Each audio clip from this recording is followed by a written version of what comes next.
First, I want to thanks to everyone at home for supporting me, and I love you guys, and can't wait to see you guys soon.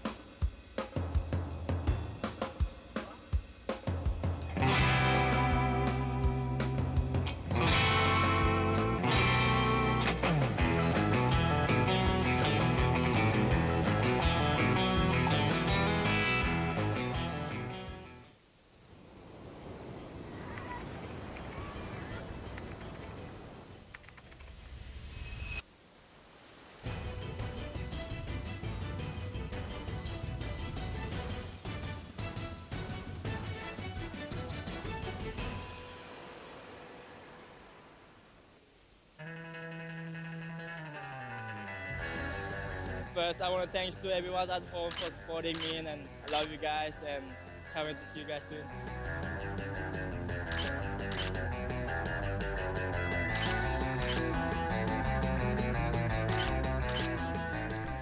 Okay, good morning to everybody that's tuning in around the world live. We are at Ujong Bachort in Krui. This is day 6. We've got some nice waves, etc. happening. We've got a format that is set. We're going to get to that in a minute. It's all looking pretty good out there, but to get the official word on it all, I think Billy Hangen is going to have a chat with the WSL commish in Thai Sarati. So, Bill, over to you, mate. Everybody watching around the globe, we are here at Krui. This is the QS 5000 for the 2024. The news is it's pumping. It's about 4 foot with some bigger sets rolling through. The free surfing going on this morning has been absolutely amazing. And this is good news because Thai Sarati, we're going to get a whole lot of surfing done today. What's our format? Yeah, good morning, Billy. Yeah, as you said, the waves are pumping. Wasn't expecting it to maybe be this big this morning, but it's been relentless sets, and chatting to all the surfers this morning, and they're all frothing and saying it's amazing out there. We're going to finish the women's round of 32, then move into the men's round of 32, then back to the women's round of 16, and then finish off the day with the men's round of 16.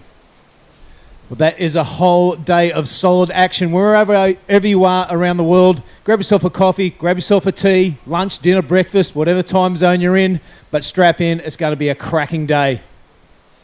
Righto, thanks, Bill. And Thai Sarati giving us the official format. Doing my maths, that's 23 heats. My name is Mark Clift. We got Di Wacko sitting next to me. Di, are you ready for a big day, brother? So ready for this big day ahead of us. I just went for quick surf this morning, and I think the condition out there is slightly better than what we had yesterday.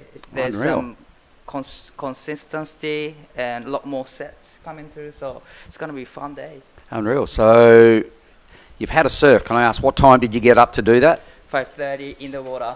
In the water at 5:30? Yeah. So did you go out up the top of the point, or did you go out through the regulation sort of channel? Oh, I just surfed inside. Everyone else was just surfing, but I was paddling from the normal area. The normal keyhole sort of area, keyhole. okay. And were you first out? Nah. 10 people out already. 10 people ahead of you, all right. So our first heat has just started, ladies and gentlemen. It is pretty hard to get a wave out there, so guys are surfing in the dark. This is Simon Niwa. She won this event a couple of years ago when she was a junior and the junior division. Tell me about Sai. So Sai is living in Australia, I believe, and she's a university student, and she is very smart lady, and she surfs great. Yep, all right. Well, that was her first wave. Got off to a pretty good start right there. Olive Hardy is out of Margaret River. She is in red. In the white, we have Minami Nonaka. And in the green, Kana Nakashio. I know all those names. I've seen them a lot here throughout the Asian region. So why don't you, if nobody catches this wave, let's see. Why don't you give us a little rundown on Team Japan? There's 3 of them in this heat. Right. ラウンドオブ32、ヒート2からスタートしています。Day 6、そしてこちら、野中みなみ選手、1本目のライディング。綺麗なオフザトップを2つ入れていきます。さあ1本目の間に合わさい選手のライディングが 4.33 いいスタートを切っています。So last wave of Sai is 4.33. It's not a bad score to start the first heat of the morning. Now, did I see Simon Iwa in the juniors the other day at Krui left as well? Yes, and I'm pretty sure Kana Nakashi was in the division as well.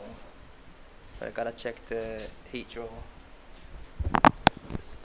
All right, no worries. So, well, that's cool. So, three of them. Tell me a little bit more about, say, Kana. What do you know about her? She's sitting on the screen right now in the green rash vest. Well, Kana is a very, very strong competitor. She is former national champ in Japan. Okay. She won pretty much 5 events in a row. No one way. year. So no way. What year was she's that? Was that queen. recently or? Couple years ago. Okay. But she's still young and she does that. So she's a queen of surfing in Japan. Okay, so when you say she won the national title, was that at the open level or junior Yes, open? Open level. Wow. Open Wow, okay. Japanese Well pro done. circuit. Yeah. All right, so she's sitting parked up right there, with right next door to Olive Hardy in the red.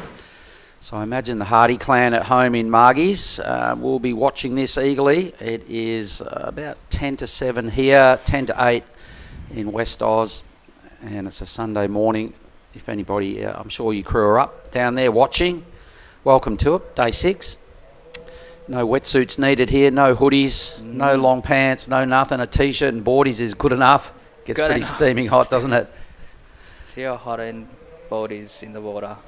And that water temperature is hovering around 30 degrees, everybody. Believe it or not, it is. It's sometimes hotter when you jump in the water than it is on the land.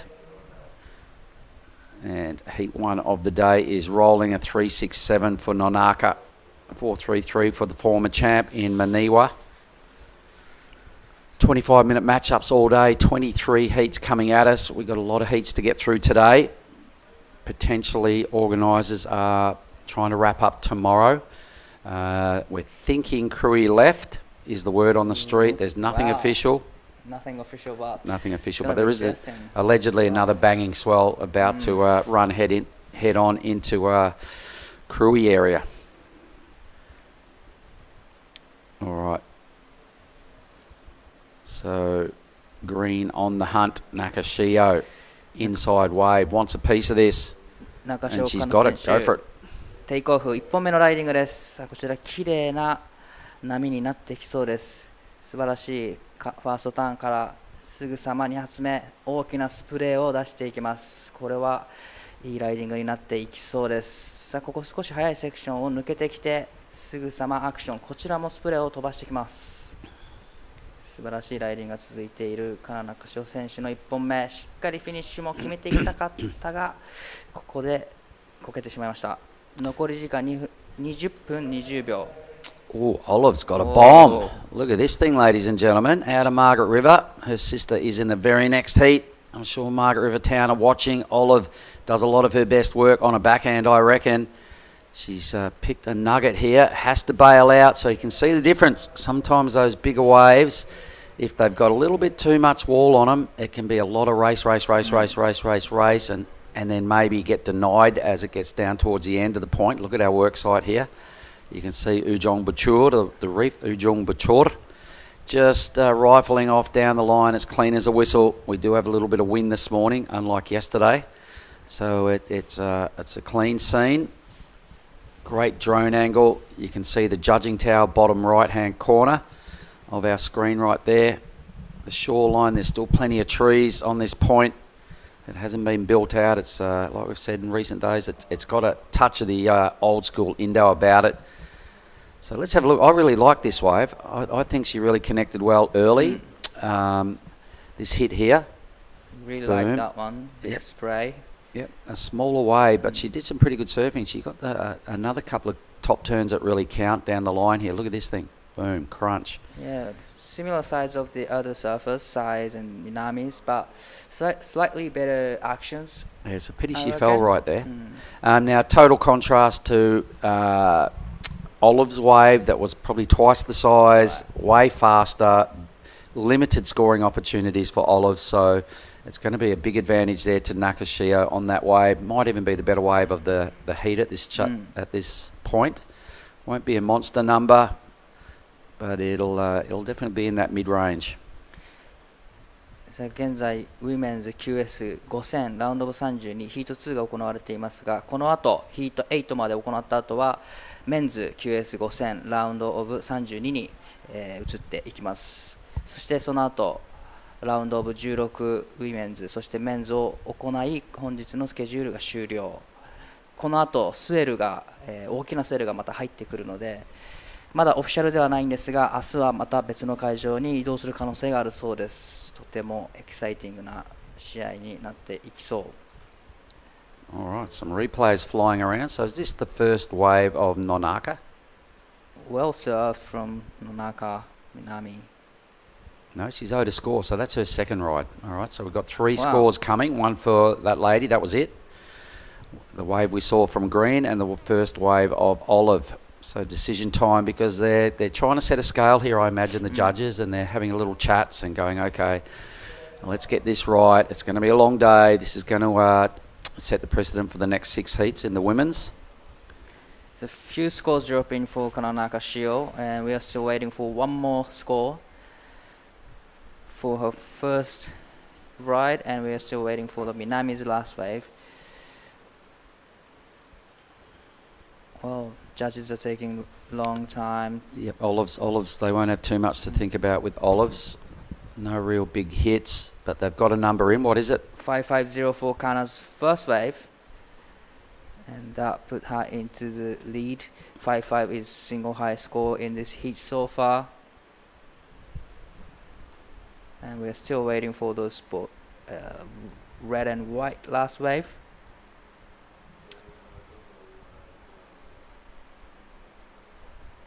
さあ中潮かな選手の1本目 5.50 をマークしていきます。こちらシングルハイエストスコアになってくる。昨日よりも少し風が入っているコンディションですが、それでもまだまだいい波が押し寄せています。この後スエルが入ってきて、さらにサイズが上がってくる予報となっています。本日は4フィートのグラッシーなコンディションで行われていますクルイプロ QS5000 野中みなみ選手のラストスコア 5.0 バックアップを揃え第1のポジションへ。 So 5.0 for Minami Nonaka's last wave that put her into the lead, and 3.77 for Olive Hardy's first wave. So here they are. All right, great drone angle of what it's looking like in the lineup here this morning. It's crisp and it's clean, and there's a lot of waves that are rolling down the reef. Look at that little thing going unattended. Should the free surfing session still be going on, there'd be someone on that wave, guaranteed. Definitely. Probably you, Di. Probably me, yeah. All right, so it's a great scene. I'm loving what this contest has brought so far. We've had a little bit of a mixed bag, from giant surf to tidy, easy, and good little Krui left waves. We've had some long runners out here. Still pretty bossy size the first day we got back here. The caddies were getting cleaned up all over the place on day 3 when we made our way back to Ujong Buchor. The word is that we might be going there tomorrow. So some decisions have to be made a little later on in the day if we are, because it takes a little bit of a setup time for the production team to get over there and do their stuff and get organised for an early start on Monday morning, tomorrow morning. It's great that we get the chance to see all the surfers can, surf in the big waves and a lot smaller action waves and what they've been training for.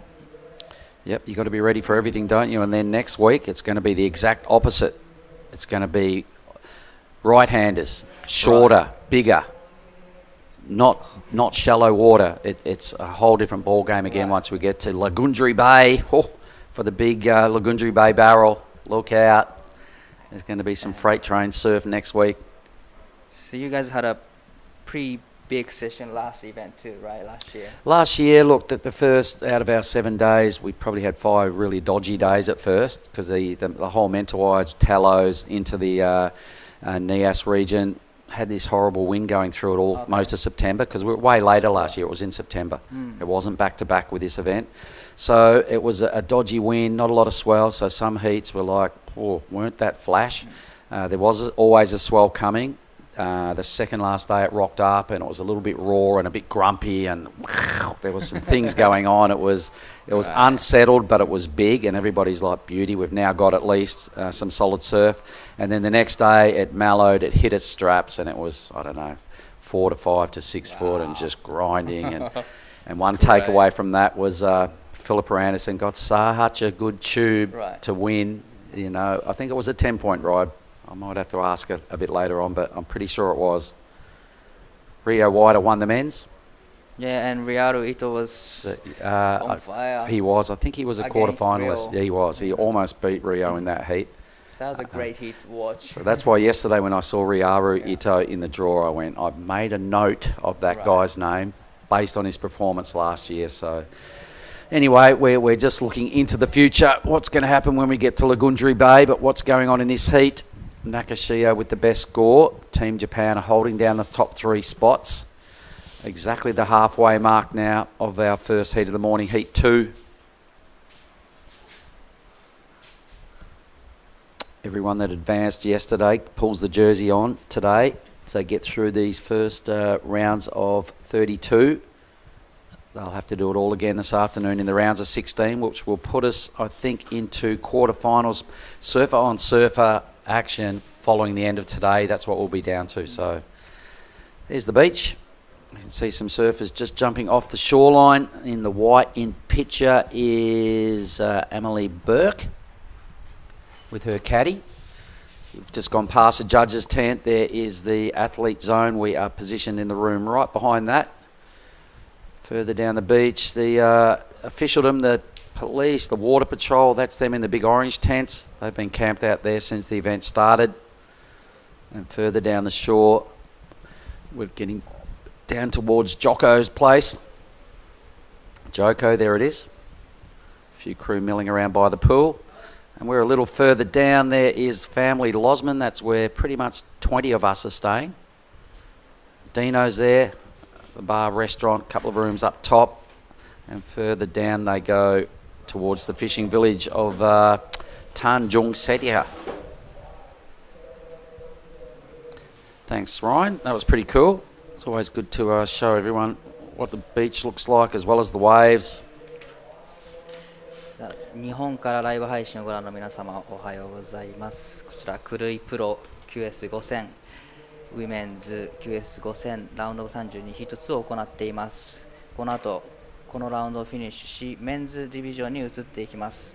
スウェルの方も新しく午後から入ってくる予報となっており、明日はかなり大きなサイズのコンディションが予想されております。まだオフィシャルではないんですが、会場がまた別のところに移る可能性も残っていて、かなりエキサイティングなファイナルデーとなりそうです。そしてこのイベントが終わった後はすぐニアスの方に向かい、ニアスの方のQS イベントとなりますので、そちらも皆さんチェックしてみてください。The morning scene, look at that. The sun's only been up for about 30 or 40 minutes. It's putting some nice colours on the ocean, the sleepy fishing village down there.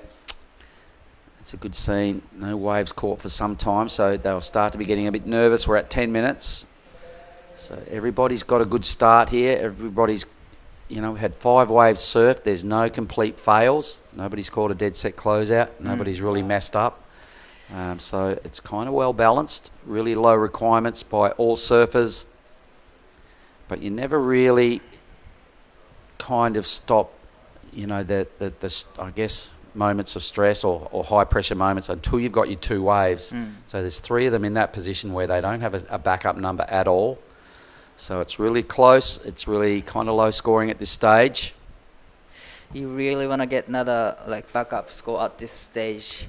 It's less than 10 minutes. You want to have 2 or 3 another chances. So here is Maniosai having a look. さあ、Maniosai 選手、2本目のライディングにテイクオフ。素晴らしい一発目、クリティカルの場所に当てていきます。こちらも綺麗に決めていきます。3発目、さあ大きなスプレーを描き、さあフィニッシュ入ってくるか。その後ろからオリバス選手。Nice wave, great drone footage. We saw Olive Hardy up and down out the back. That wave she picked just rattled off, but took off a smidge too deep. Yeah, really good surfing from Sai, and you can see why she's a former champion here. She needed only a 118 for second, and not much more than that for the lead. About a 4.5 for the lead, a 4.3 actually, 4.33. So she'll get that. I reckon she'll go into the lead here. Olive sort of squandered a little opportunity there. Just took off a smidge too late. For the crew online that are listening in this morning, good morning. It's Mark Clift and Di Wacko, or should I say Wacko Di. So when he commentates just then, it's Maniwa Sai. Right. It's the Japanese culture. That's the way they do it. Wow, that is a beautiful first time from Simon Niwa. Straight into the second power hack. And third, that's even better. And connecting to the inside. Can she get a finish? We'll put another one. And there she goes. That was a great surfing from Simon Niwa. It was. That wave was so hard to ride at the end, and she still squeaked 2 turns out. So rock solid on her feet. Nice low stance. 3 really good moves out the back on the clean green stuff before she got to that bumpy zone. Had a good read on it. Made it count. When you don't have your second wave, you've just got to play the game, and she did. She did it really well. And then Olive, you can see her now on the inside, just like, oh, why did I do that? She had priority, just took off a little too deep. So Sai does go to the lead marginally. Wow, 4.73. Yep, she needed only a little bit less than that to get there, and she got it. So with 0.4 to spare, so Sai in the lead now. Nonaka, you can see she needs just over 4 points. The other two, now their requirements blow up into the 3s and 4s. Olive needs just about 5 points to get out of trouble here. 6 and a bit minutes to do it. So really capitalising there, Simon Iwa. Good contest surfing. Did what needed to be done right on cue. Gee, that was a good wave if anybody had been a little deeper. And flashing back to yesterday morning, Alistair Reginato went up there and caught one of those in his heat. Really strung it together, and I think it was a high mid-6. Anyway, looks like a little bit of fog or something getting around out there. Not the clearest of pictures. I'm not sure what's going on. Maybe a bit of morning smoke or something. Right. So here comes a set rolling into the lineup. So anyone? Minami is having a look. さあ野中みなみ選手3本目のライディングにテイクオフ。こちら 3.67 を超えていきたい。しっかりと縦へのアプローチをメイクしていきます。今のはかなりいいライディングだったんではないでしょうか。That was a great vertical off the top from Minami, and here comes 中潮かな選手2本目のライディング。ハイエストシングルスコアを持っています。逆転に必要なスコア現在 3.17。ファーストターンかなりバーティカルにクリティカルな場所に攻めていきました。さあここでもう一発しっかり入れていきたいところです。このインサイドセクション波が切り立ってくるか。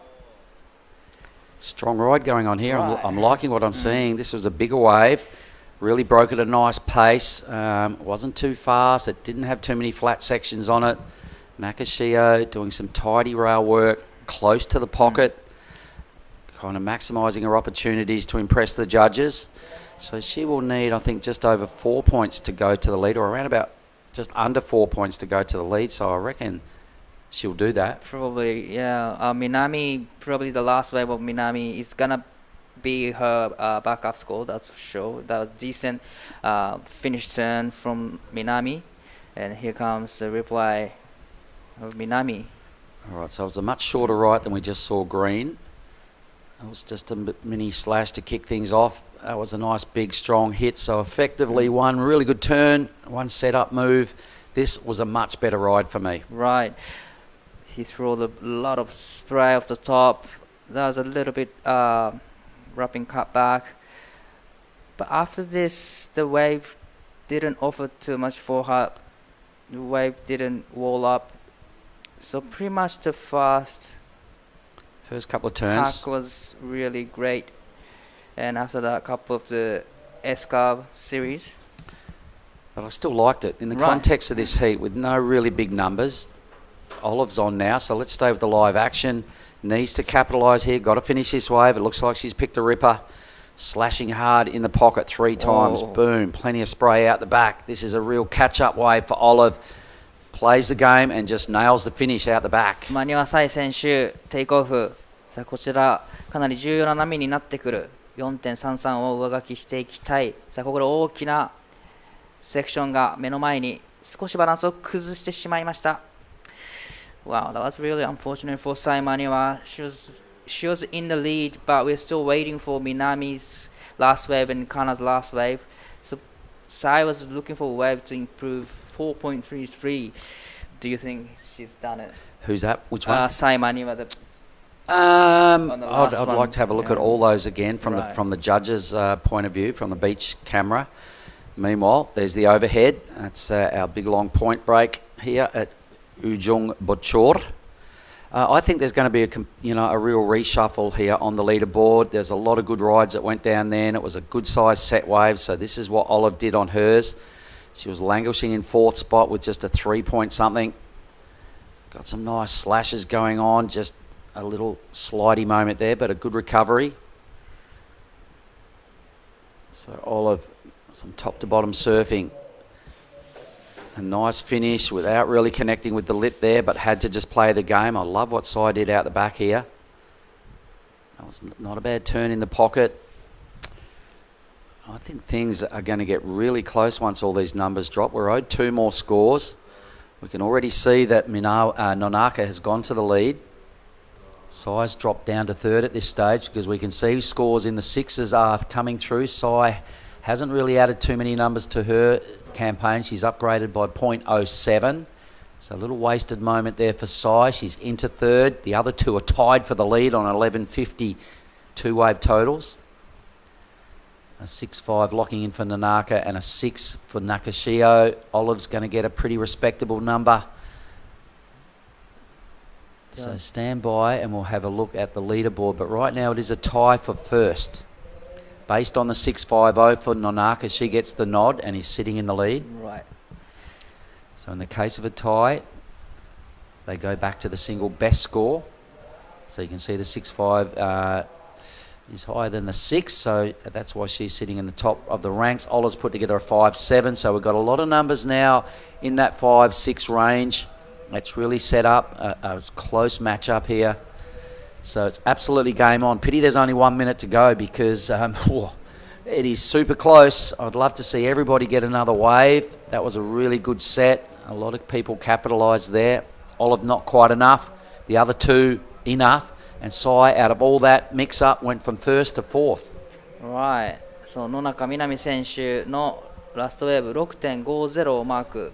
中條香奈選手ラストウェーブ 6.0。これにより野中みなみ選手が1位のポジション、中條香奈選手が2位のポジション、同点というシチュエーションです。同点の場合はシングルハイエストスコアが高い方が1位になります。そしてオリーブ選手ラストウェーブで 5.70 をマークし3位 5.81 を必要としています。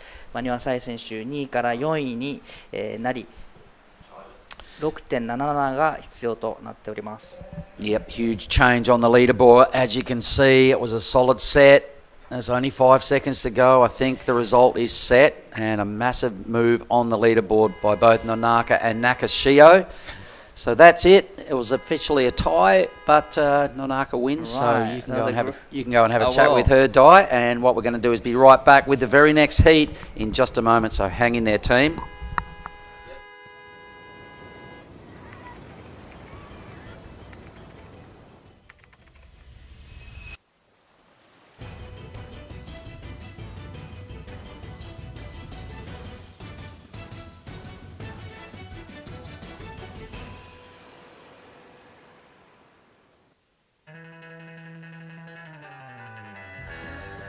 First, I want to thanks to everyone at home for supporting me, and I love you guys, and can't wait to see you guys soon.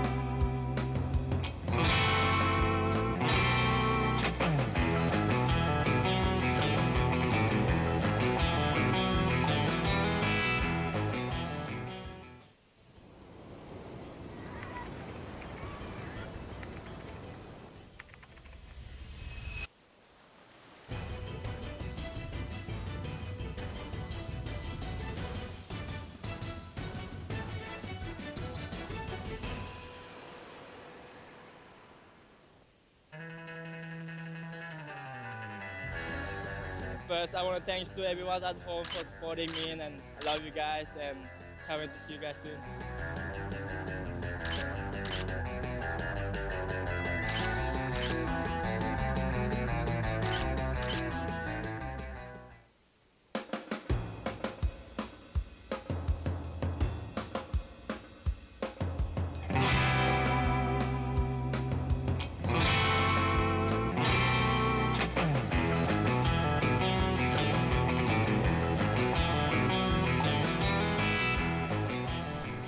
All right, here we are. Heat 2 is in the vision right now, right in the centre of the screen. It's a good-looking wave to kick things off, and capitalising is Philippa Anderson. She's in the chute. She's on, and she's chipping away at impressing the judges. So you can see our lineup here. It's stacked full of Aussies, 4 of them. Philippa Anderson's picked a screaming good wave to kick things off. She's got to be happy with this. No one else is riding behind, so all focus on Philippa Anderson. This is heat 3 of the morning. Still going down the line. That was a mighty long wave. So with that, I'm going to say welcome and good morning to Giada Lagarde is in here to do some comm duties with me. Good morning, Mark. I'm super excited to see the women out there. The waves are looking super fun. It's looking pretty similar to yesterday, so we're going to have another beautiful day of competition here in the Krui Pro QS 5000. So this is heat 3 of the day, and we're going to just see a quick replay of Philippa Anderson's first wave. So she just kind of highlights this first section as she sets up for this turn. That was beautiful from Philippa Anderson. That is a nice way to start your morning here in Krui. Yep, killed it. Well done to the, well, can we call her a veteran? I suppose we can, because she's been around for a long time. Whoa, that was such good wave choice. Good manoeuvre selection. Really played the game well, yeah? Yeah, I like how she wasn't really rushing to get turns in. Like she did wait for that section to come to her, and just sets it up really nicely every time it did. So I think that was a really good job from Philippa Anderson, and I didn't really see the previous heat, but I think that could be a pretty good score. Yeah, for sure. The previous heat was a ripper. Really changed right there at the end, and our 2 surfers that got through were actually in 3rd and 4th for quite a while. We're in 3rd and 4th for quite a while. Ended up with Nonaka Minami capitalising and Nakashi Okana to go through to the next round. You can see on their totals they actually tied, but a surfer in white got the nod with the highest scoring wave. Here is Freya Proom. She's got a great looking wave as well, but it only allows 2 hits. They both look pretty good. So Philippa Anderson's first wave came in at a 7. Yeah, well, that's the wave of the morning. Yep. Yep. For sure. So the judges are rating the work she did. Plenty of room in the scale to go further up, but just played the game really, really well, and picked a good wave, connected the dots, happened in the first minute. Tick, tick, Philippa's feeling good. Yeah, so that's exactly how you want to start. Not only your morning, but your heats, like with a 7-point ride. As you see right behind her, Willow Hardy going to be trying to do the same, but unfortunately not a very good wave choice, and I think it was very smart of her to pull off. That one just closing out on her. So Philippa Anderson is traveling, I think, with Paige Harrop. Okay. Sure? Or Yeah. maybe not. I'm not. Well, but they do travel together a lot. No, I think they were. I think Paige said that the other day in one of her post heats, or maybe it was Philippa that said it. Either way, they're both our finalists from last year at NAS. Yep. All right. So That was a pretty amazing heat. They were staying together for sure. I know that. And both got first and second. Philippa taking the win that year. Oh, Paige here we go. Anderson the year before. Emily Burke. What do you know about Emily? Paige Harrop, sorry. This is Emily Burke. Not much. Well, I know she caught a bit of a closeout. I know a lot about this one. So this is Willow Hardy. She is a ripper. She's picked a great looking wave. She's out of Margaret River. She's been all over the, doing the rounds in all sorts of events over the last couple of years. She's really throwing in a huge campaign to get up into the highest level surfing possible. So she's still at this stage on the 3rd level of pro surfing here in the Asian region. She's getting some points on the board in a 5,000 event. trying to become a Challenger Series surfer. Her dad does the rounds a lot with her, so they've travelled together, some ISA games, World Juniors, etc. But this was a big wave. Check out this thing here. Yeah, that was a solid wave. That's like 2 times her size. And won't bother her the size coming from Margie's. She's a bit of a demon in big surf. Went over the handlebars there, which was a little unlucky, but still 2 really good turns on a good wave. I still think she's in for a solid number. The judges want to see that sort of surfing done out the back. It was definitely the biggest wave caught. It was right. It was really good. Anyway, Amelie will have a not much. Willow will be pretty good. Might fall right between Philippa and Freya. No, yep, there she goes. There's the number just above Freya. Plenty of room with a handy lead for Philippa. But yeah, 4-5 off those first 2 turns for Willow is a worthy number. Such a good looking wave. So we will be finishing the round of 32 of the women's. Yep. Going straight into the round of 32 of the men's, and hopefully round of 16 as well for both men and women's. We are. That's on the format. 23 heats, everybody. If you can do those maths, it's going to be a long day. I think close to 5 o'clock finish. So cracking the whip. The boys are getting it done. We started, 6 days ago with 140 heats on the schedule. Some of those got thrown in at 30 minutes just to add to the endurance event. And here we are at day 6. So we have 8 days in the waiting period. I think there's a bit of grief with a massive swell about to hit us. So while we're on hold with scores and waves, we're going to throw to... No. Okay, we're going to have a look and have a chat with Dai Wacko and the winner of the last heat, which is Nonaka. Go for it, Dai. ラウンドオブ32ヒート2、見事勝利しました野中みなみ選手お疲れ様です。ありがとうございます。かなり疲れてそうですが疲れですかそれとも緊張ですか。ちょっと最初に変な波に乗ってしまってリズムが崩れちゃってスローヒートだったんで波来なかったらどうしようとかそういう緊張でちょっと疲れました。今日のコンディションはいかがですか。この前のラウンド1の時よりも少し分かりにくくていい波探すのがちょっと難しかったです。So it's really hard condition out there to pick right waves today, but she was a little bit nervous in the first half of the heat because she didn't get the wave, but likely she got the job done and she got through. それでは、次のラウンドも今日あると思うので、何かメッセージがあればお願いします。次のラウンドも頑張るので引き続き応援よろしくお願いします。次も頑張ってください。お疲れ様でした。Back to you guys. Unreal. Thanks, Diet. And winning a count-back decision there over her teammate in Nakashi Okana. Well done, Nonaka. All right, sleepy start to this heat. Everybody has 1 wave, 10 minutes off the clock. Best of them, Philippa Anderson opened and did that inside 1 minute. So congrats to what we call the veteran.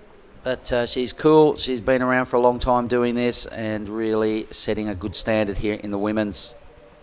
You know, I think during that interview I saw Willow catch a wave in the back. Oh, true that. Yep, I think it was like such a beautiful backdrop, all that lineup of those 2 waves just running through, and it looked like Willow, and yeah, it definitely was. There is a blue mark next to her name, so we are waiting for a score, and by the looks of it, it's looking like it's going to be pretty good.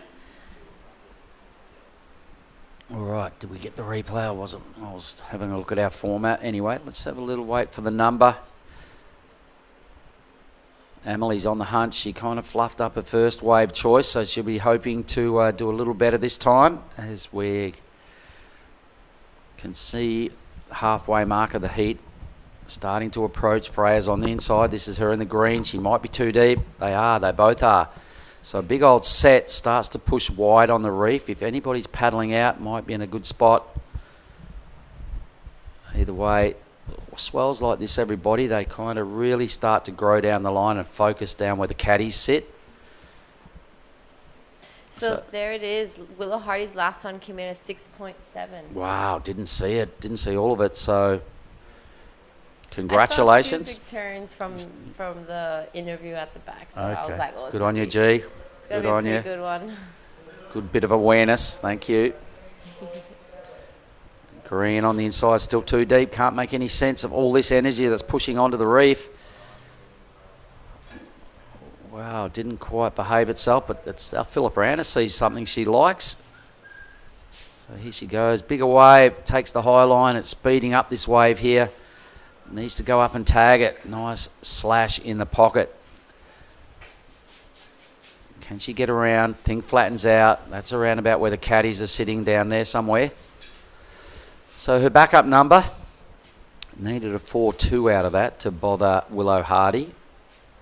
I'm not sure, but at this stage Willow's done a great job to hit the lead. 6-7, didn't see all of it, but it must have been really strong. And a 4-5 was those two big hits on a good set wave.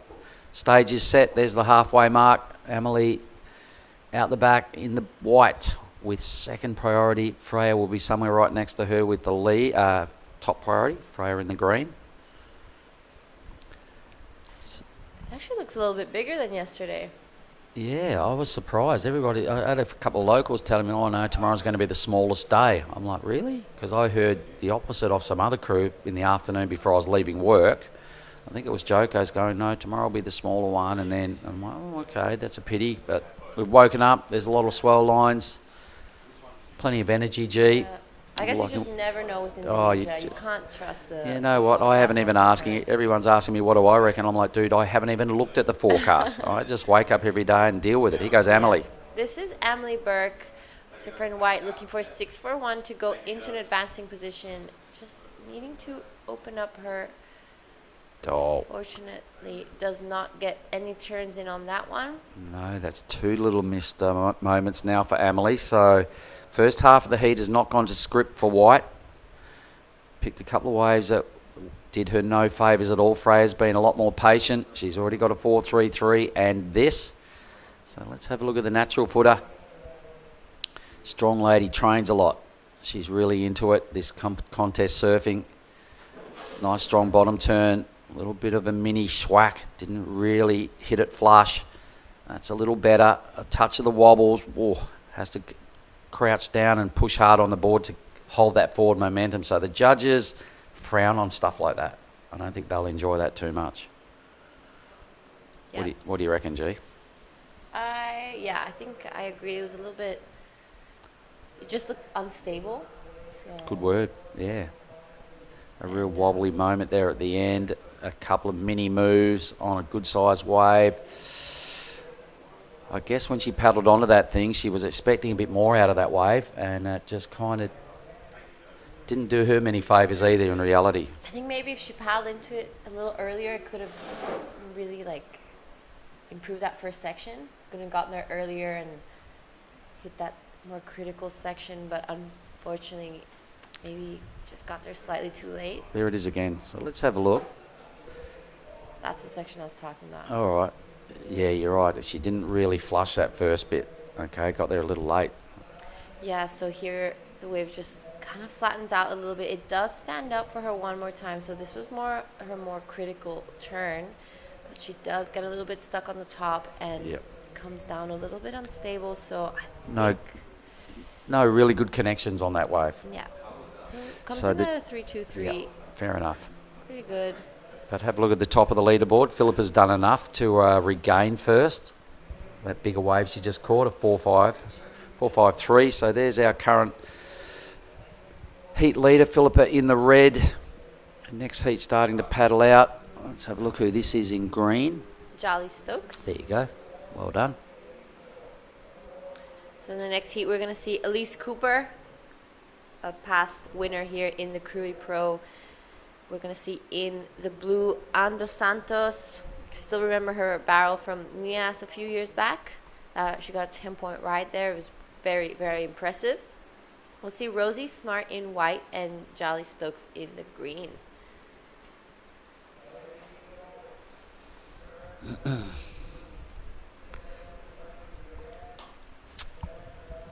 All right, well, Philippa and Willow sitting right there at the top of the point. They're in a good position. They've both got the top billing on priority.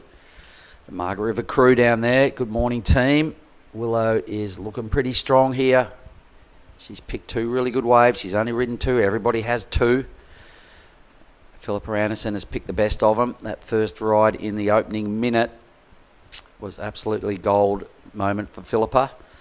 In stark contrast at the bottom of the pack, Berkey there, Amelie, has picked 2 pretty good waves, but just the positioning, unable to get any scoring moves just yet for Amelie, so she is comboed. Freya can still get back into it in qualifying and bother Willow if she puts together a high 6 herself. Strange looking morning, like there seems to be this mist or something going on out there, G.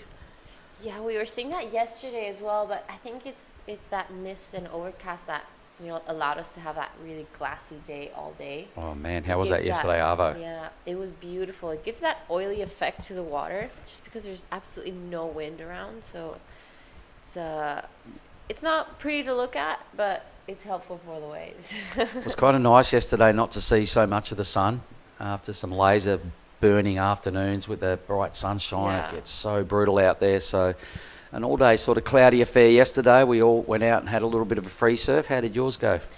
I had so much fun. You always do. Good on you. Unreal.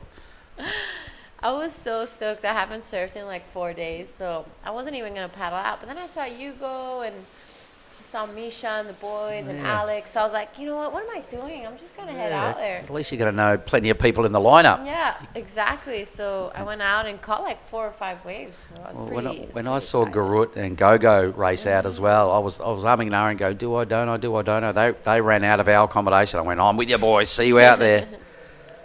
So that was good fun. Nice to get wet. Yeah, it was good. Good to get some exercise in again. Hmm. I have been walking every day from here to I have a motorbike, but I'm trying to walk as much as possible just to keep the legs moving. So remember to move your body, guys. Moving's a good thing. All right, 6 minutes. Ooh. Freya will be ruining that last wave. It looked really good at first. A 3-2-3 was the result. She's now got 4th priority, so she's going to have to hope a decent set comes through and she can kind of get up in the priority rankings or get something under the guard of these crew. She needs to tee off and flush a couple of top turns. Really good, strong set wave rolling through. Willow Hardy's in the screen. Look at the size of that thing. That's probably the biggest wave, or thereabouts, close to the biggest wave I've seen in this heat. It was a bit burgery. No one wanted a piece of it. The good news is there's plenty of motion in the ocean and quite a bit of wave energy. Where's Philippa? She doesn't want it. So, a whole lot of energy kind of going nowhere just then. We are here in the province of Lampung, ladies and gentlemen. The Krui Pro, day 6. Nice looking waves on offer again. Nobody liking what they see down the line. It must just be burgering out. Everybody's being really selective here with 5 minutes. Amelie needs to do something. She needs 2 waves.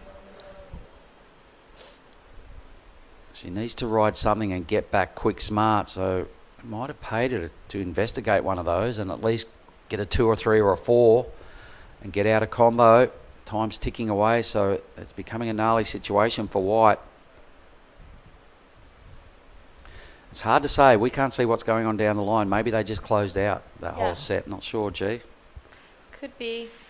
This wave has different peaks that you can take off from, and sometimes once you take off from one that you're too deep, it just runs off, and maybe way down the line you'll open up. But I think the girls I've been surfing here already for quite a while, so they know where they need to sit. They know where the best waves are. I trust in them. But situation is looking pretty good for Willow Hardy and Philippa Anderson right now, as they're both in 1st and 2nd, as well as having 1st and 2nd priority. So if any sets come, they will be taking off, I'm sure. Now, there was a cool little cultural moment last night down at Lani's. I Yep. noticed they had some local dancers. The young girls were all dressed up and had all the traditional go gear on. They danced up a storm. I know I'm getting to that, Billy. And then they generally dragged some ladies out of the crowd, and Giada got up and had a bit of a wiggle, and it looked like you've done that before. You were kind of had the hand jive going on, and you fitted right in, didn't you? Yeah, I think the Balinese dance is quite similar. So growing up in Bali, you know, we've done it a bit and hanging around there. So, and also Lani was teaching me some. Here it is. Oh, there Billy's we got it on are. his phone. That's you. It was so much fun, and I was so honored that Lani picked me to come up and dance with her. She was amazing, but she's way, way better than me, 100%. And I think, yeah, I just had a little advantage over the other girls that the Balinese dance is very similar. So that's why. That was kind of fun. And they do that every year, and Saturday night's the night they generally bust it out, so it was a pretty cool moment. It was all packed. A lot of people were there. Yeah, it was full house. No spare seats. Standing room only there for a while when the dancing was going on.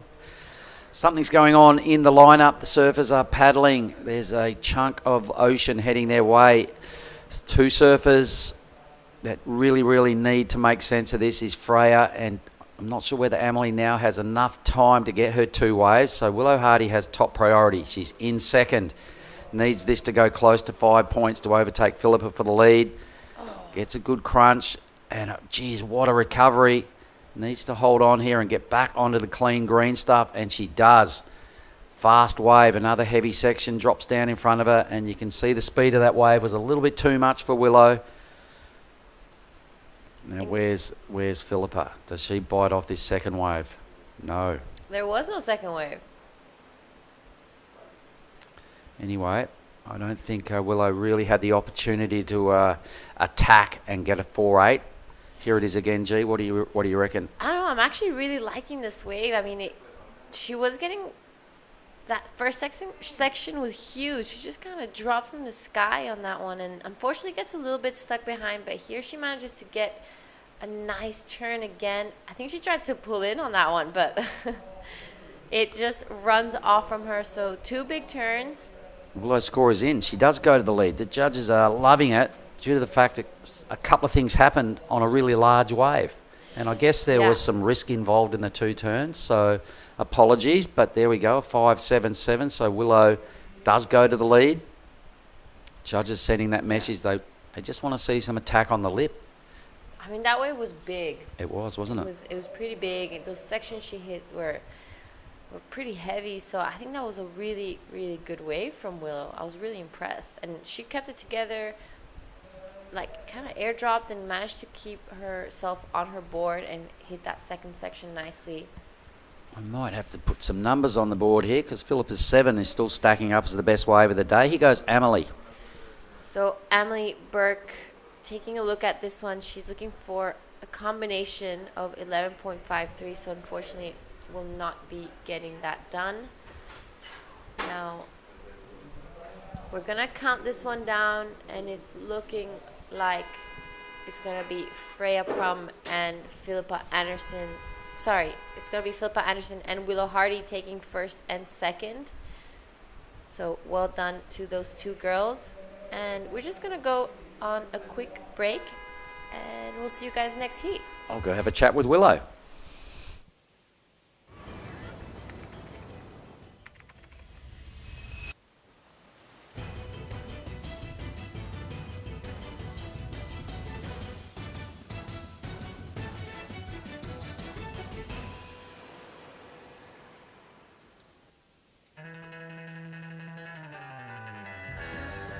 First, I want to thanks to everyone at home for supporting me, and I love you guys, and can't wait to see you guys soon.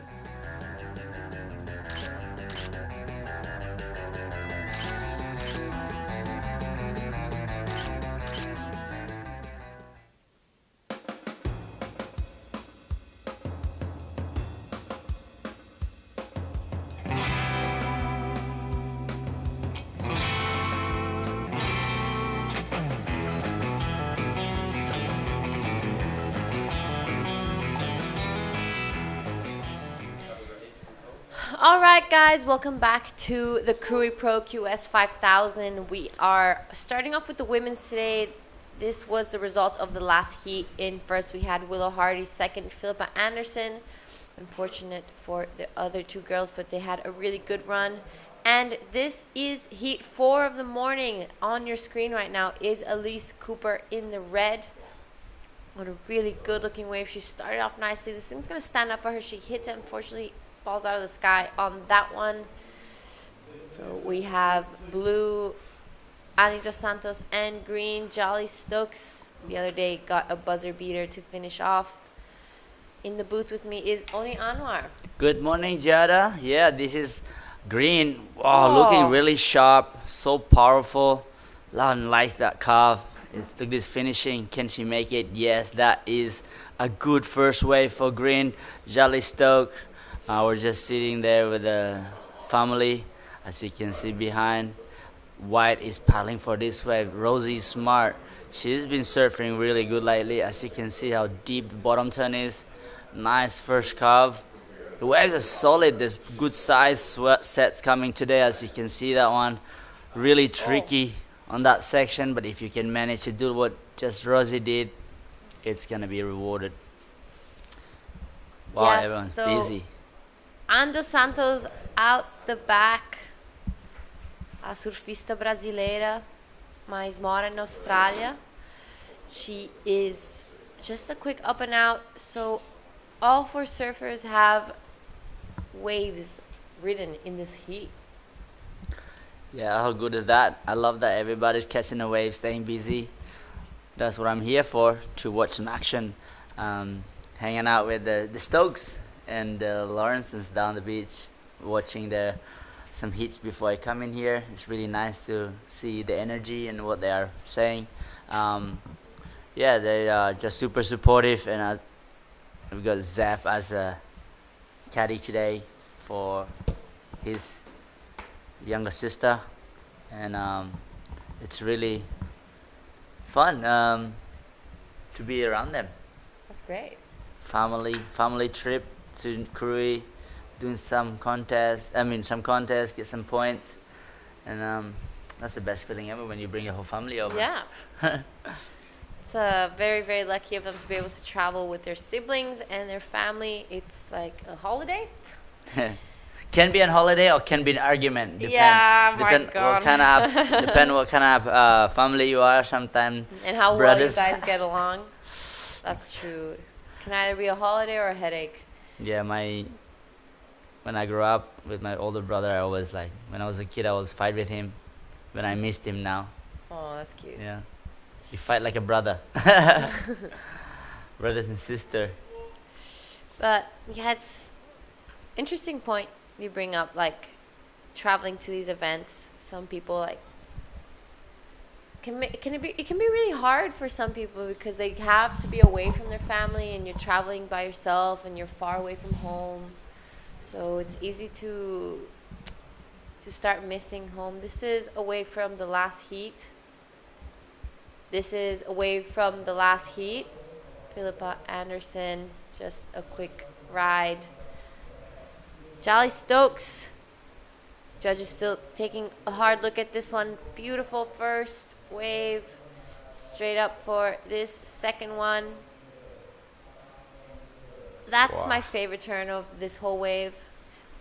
And I love how she finished it strong. So judges taking a hard think of that. They're going to be putting the scores on soon, I imagine. But meanwhile, Rosie Smart's first wave comes in at a 5. Andros Santos sitting on a 2.5 and a 1. So it wasn't really the start she was hoping for. And Elise Cooper 2.83. But there's still plenty of time left. And there we have it. Jolly Stokes first waves comes in at a 6.83. Yeah, that's a good score for opening ride for green. Jolly Stoke now straight in front with that score. Now is looking to have a good backup to make this heat is more relaxed and comfortable out there. So as you can see, Rosie Smart is already posting a 5-point ride for her first wave. She is in second priority, with now in third priority is with Ana dos Santos. Only needed 2.51. Here we go. Currently the priority holder. That is the priority mistake. I mean, the paddling. So she lost her priority. Now goes to Rosie Smart.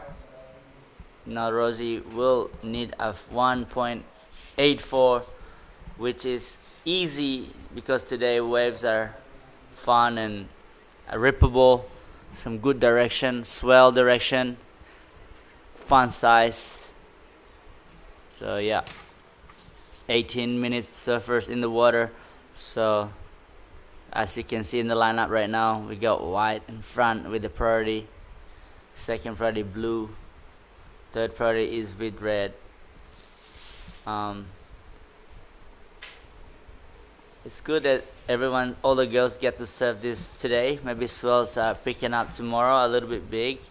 So we're trying to run as many heats we can today. It's gonna be a big day of surfing competition today. As you can see, green, Sally Stoke, really nice carving, throws a lot of spray here into another one, vertical snap on this one. She's looking to finish it. Nice carving. I love how relaxed she's surfing. Wow, that was a good backup, Giada. Yeah, and right behind her, Rosie Smart as well, on a good looking wave. So it's going to be good to see what she did at the back. This wave is going to stand up for her, and she wraps it around nicely. So some good waves ridden right now in this heat. This wave's still giving her a little bit more to work with. Fortunately, just falls off on that one, so Jolly Stokes going to be backing up the 6.83 pretty quickly, as well as Rosie Smart, both in first and second position currently, with 16, just under 17 minutes remaining. All eyes are on Ando Santos and Elise Cooper right now.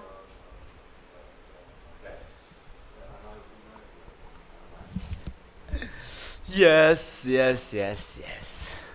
So with that, we're gonna go with Mark Clift and the last heat winner. We certainly will, and standing right next to me is Willow Hardy. Willow, first question. It's pumping. Yeah, it's fully going off right now. Probably some of the best waves I've ever had in a heat. Really? Some of the best waves? You picked really good waves, so you reckon that's some of the best waves you've had in competition, yeah? Yeah, definitely. Like over the last couple of years, that was fully cooking. I was frothing so hard. I know. It's fully cooking, and you're ripping. Really well done. A heat win. Tell me, the board looked perfect under your feet. Let's talk about that. What is it? Yeah, so this is a 5.7.5 DNA. It's like a pintail. It's a bit of a step up. Like this trip was my first time riding this board. It just feels so fast, so good. And yeah, I'm loving it. It looked really good under your feet, and you're on a tear now. Dad, is he around with you this week? I haven't seen him. Yeah, Dad's here. He's been getting a couple surfs. We've just been like trying to surf all the other waves which haven't got to surf when I was here before. And obviously Olive's here, so we're just having like a sick time, just surfing and enjoying the place. And Mumsy's at home. Would you like to shout out to her? Yeah, always shout out to Mum. She's the best. And yeah, we're going up north after this, just the two of us on a girls' mission, and I'm so excited. Woohoo! Olive Hardy, you're a ripper. Can I shake your hand? Well done. Back to the team in the booth. All right, thank you so much. That is Willow Hardy, everyone, the winner of the last heat. She's such a sweet girl. I love having her around, her and her dad. I just met her sister this year for the first time, but I imagine if she's anything like them too, she's just as a heart melter as them. Yeah, the whole family is really nice, and Gene, I was speaking to him last night, and so positive, and it's good to have around people like that. It lifts you up, as you can see now. Blue using her priority. Ana dos Santos trying to get barrels. She loves to get in the tube, this girl, and I see going fast, looking to finish this wave. Nice carving here. She's looking to finish it off as the wave still is running. Look at that drone work by Ryan. Whoa, nice float. All right, so we'll see what score's gonna be for that one. Alice Stock posted on 5.67. She extended her lead, and looks like Ana dos Santos looking for an 8-point ride for that wave, but I think her backup is only a 1. It's only an early start of the heat. Let's talk through this one, Giada. So this is Ani dos Santos, everyone. A nice little cover up in the beginning. So that's the first barrel we see from the women's side. Even the men's, actually. So a nice wave from Ani dos Santos and closes it shot. I think that's a pretty good wave from Ani dos Santos. That's so cool, actually. Love how she's paddling back out fast with that positive energy. It's like, I'm coming. And there you go. The scores are in for the last of blue is a 5.33. Now she required a 5.18 to jump in second place. As you can see, Alyssa Cooper is with the priority right now. She needs to look for a backup or a better than 2.83. Need a 7.67. Jolly Stoke is right next to Alyssa Cooper. Rosie Smart sitting wide, having third priority. It's a good spot to sit, and yeah, I think just good fight, good barrel for Ani dos Santos. Kind of variation of surfing. Been watching such a like turning, top to bottom surfing the last couple of days. Couple of good airs from Grayson Grant. I love that. So we'll see. I think we'll see more good action as the day goes on, Giada. Yeah, I hope so, and it's looking pretty good. I mean, as we go deeper into these rounds, the level just gets higher and higher. The surfers know they need to just post those really high heat scores because you're not going to be passing a heat with 2 4s. So Ani dos Santos just giving that variety to the judges. I thought that was a great little barrel. Like, it wasn't a huge score, but I think she's going to be feeling pretty good about that. That's how you want to start your morning all the time. And Ani dos Santos recently filming with O'Neill, the Maps to Nowhere. She got some really good waves in that clip. So she's a girl that's really good in the barrel. She loves to hunt those slabs. We spent some time together in Afulu, and she was out there just looking for those slabby waves that she just thrives in. Yeah, she's I don't know, one only girl that I see that loves to go and get in the barrel. Nias last year, she got like a 9 or a 10, I'm not sure. A 10. A 10, exactly. And today, she's still hunting for those barrels. One of this person who loves hunting for a barrel is Ani dos Santos. Chargers. And I remember she growing up in Sydney, and this little girl, big smile, and now she's like going for big waves too. I was like, wow. And she's so small that have that gut inside to just go for a bigger wave. That's how it impresses me. How you just believe in yourself and stuff like that. And as you can see, the line coming through the waves is so fun today. I woke up this morning checking out the energy of the ocean. There is a lot of energy, power energy. So I'm sure the surfers today will be so excited to be in the heat with the 3 other guys out. Why not?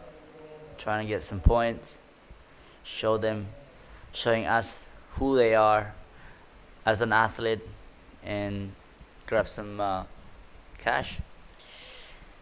Yeah, so we are just under 10 minutes. You're right. We did wake up, and the waves are quite a bit bigger than yesterday. The swell did pick up, so we're all pretty stoked on that. I'm sure it's a good surprise. We always want waves for competition. We are having 25-minute heats today. Plenty of time for these surfers to get the waves they're looking for. So currently in first place, we have Jolly Stokes sitting on a 6.83 and a 5.67. Rosie Smart closely behind in second. Ani dos Santos looking for a 5.18 to go into an advancing position. Where Elise Cooper sitting on a 2.83 hasn't really gotten this heat together just yet, but still a lot of time. And this is her right now cashing in her priority. Beautiful first turn, straight up into the second one. This drone shot is just incredible. Thank you, Ryan. Like how she is going to finish this one off nicely. So Elise Cooper getting things started in her heat, sitting only on a 2.83. We'll see what the judges think of that one, and we'll have a good think about it as well since we're here. Once we see the beach replay. I think this wave will put her back in the game again for Alyssa Cooper, not because having a 2.83 as a score is not enough, and now we'll have to wait. She'll be in the game zone. Here we go. Zali Stokes using her priority. Looks like a really nice wave here. As you can see, nice setup, bottom turn through, a big spray on this one. She's taking it easy, trying to get barrel, but she's just like, alright, that's enough. She's going to kick out early and paddle back out, trying to regain that priority again. But you can see Rosie Smart just behind, near a 7-point rider. She, Ana Dos Santos. Nice carving. She is showing us some turns here, like variation of surfing. Nice lie back there.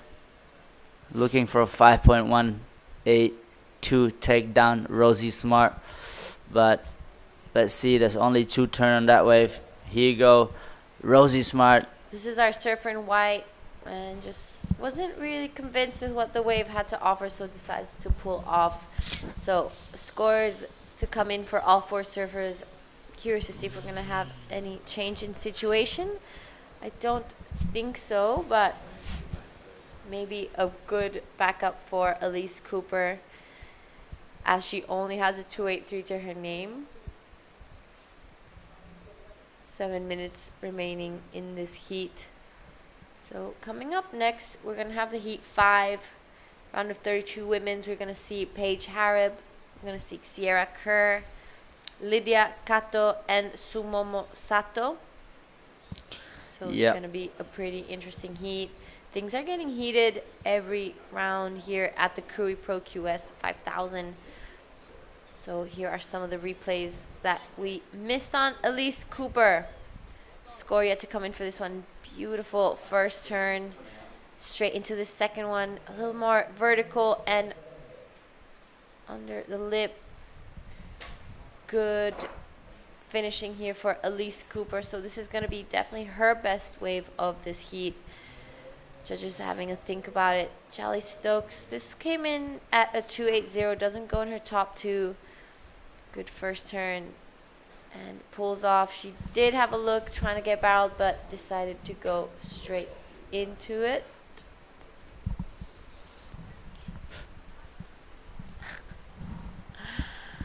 So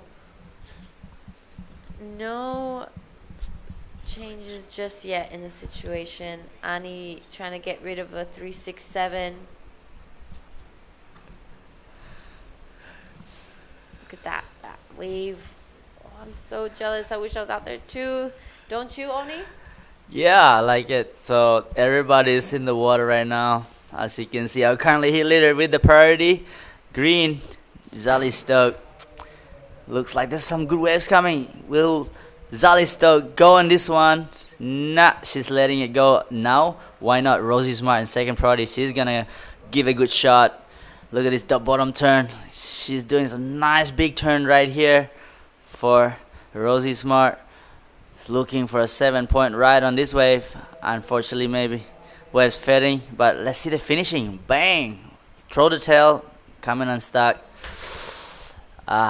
Yeah, well, Rosie Smart really trying to risking everything that she could do to get that 7-point ride, Giada. So I would say never try, you never know. She tried it, didn't make it, it's all good, still plenty of time. And here you go, replay. From this angle is where the judge is gonna see. Look at this turn, nice deep bottom turn, carving. She's not that a bigger girl, and like that's not a big like how her leg body shape, but throw a lot of spray and power and hit her turn. Look at this bang. Very impressive technique, you say that, because you don't have to have a big like build as for the surfing. You need to just be smart with your timing, how you have your equipment, your fins, your board, and how you read the wave. and that's also part of the way to do it now.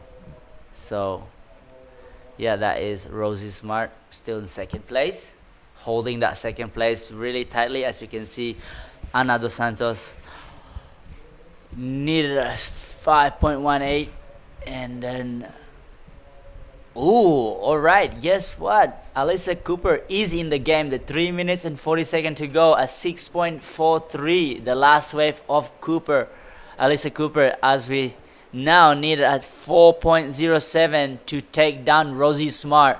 There's 3 minutes 20 seconds to go. Here we go at the back. We got Ana dos Santos on the drone work. Talk through it, Jada. So Ani looking for a 5.18. Good first turn. Straight into the second one. She's going to have to finish this one strong to get a chance at it. And that was a pretty good finishing. She stands up tall, looks at the judges. She was feeling it.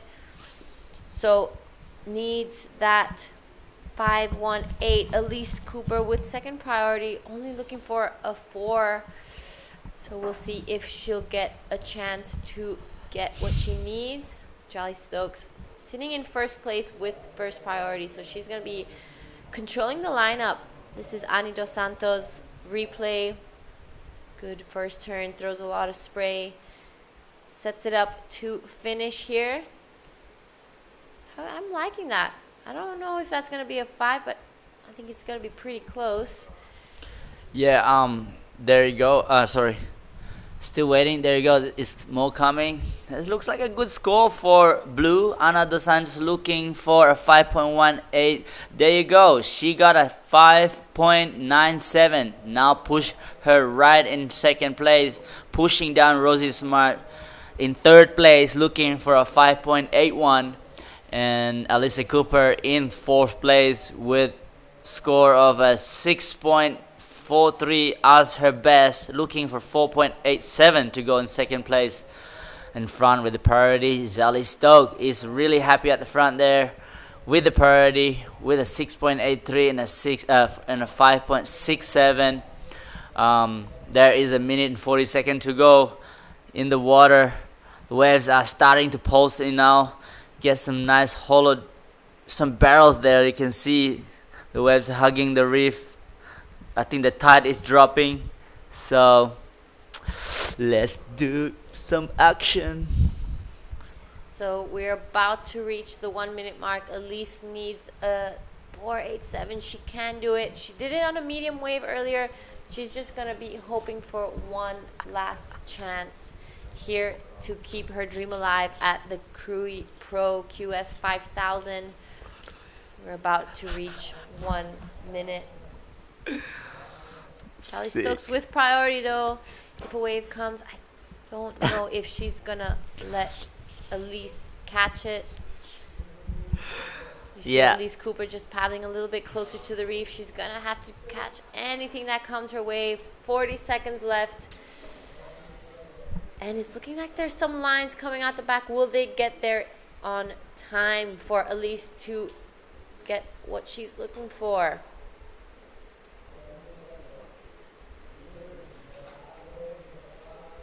What a great surfing for Jolly Stokes and Ana dos Santos.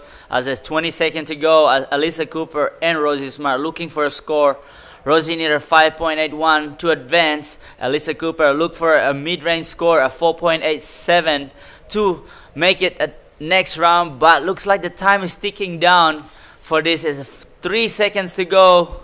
Well, that's it. Everyone who's watching, thank you so much this morning. We will go for a quick break while we wait for next heat to start.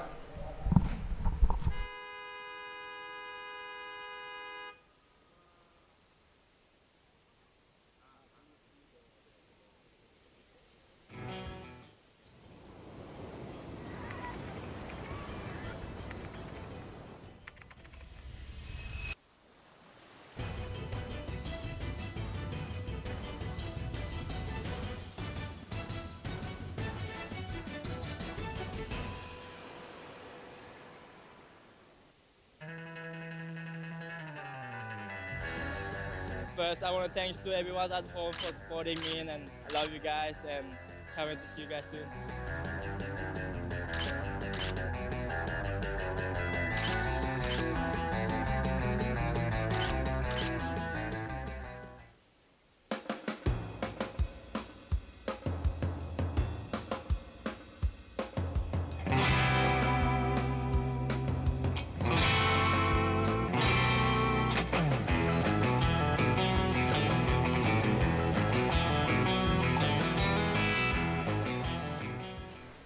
All right, ladies and gentlemen who is watching live, good morning. This is a Krui Pro 2024, a QS 5000 for the women. As you can see, up and riding Lydia Kato from Indonesia.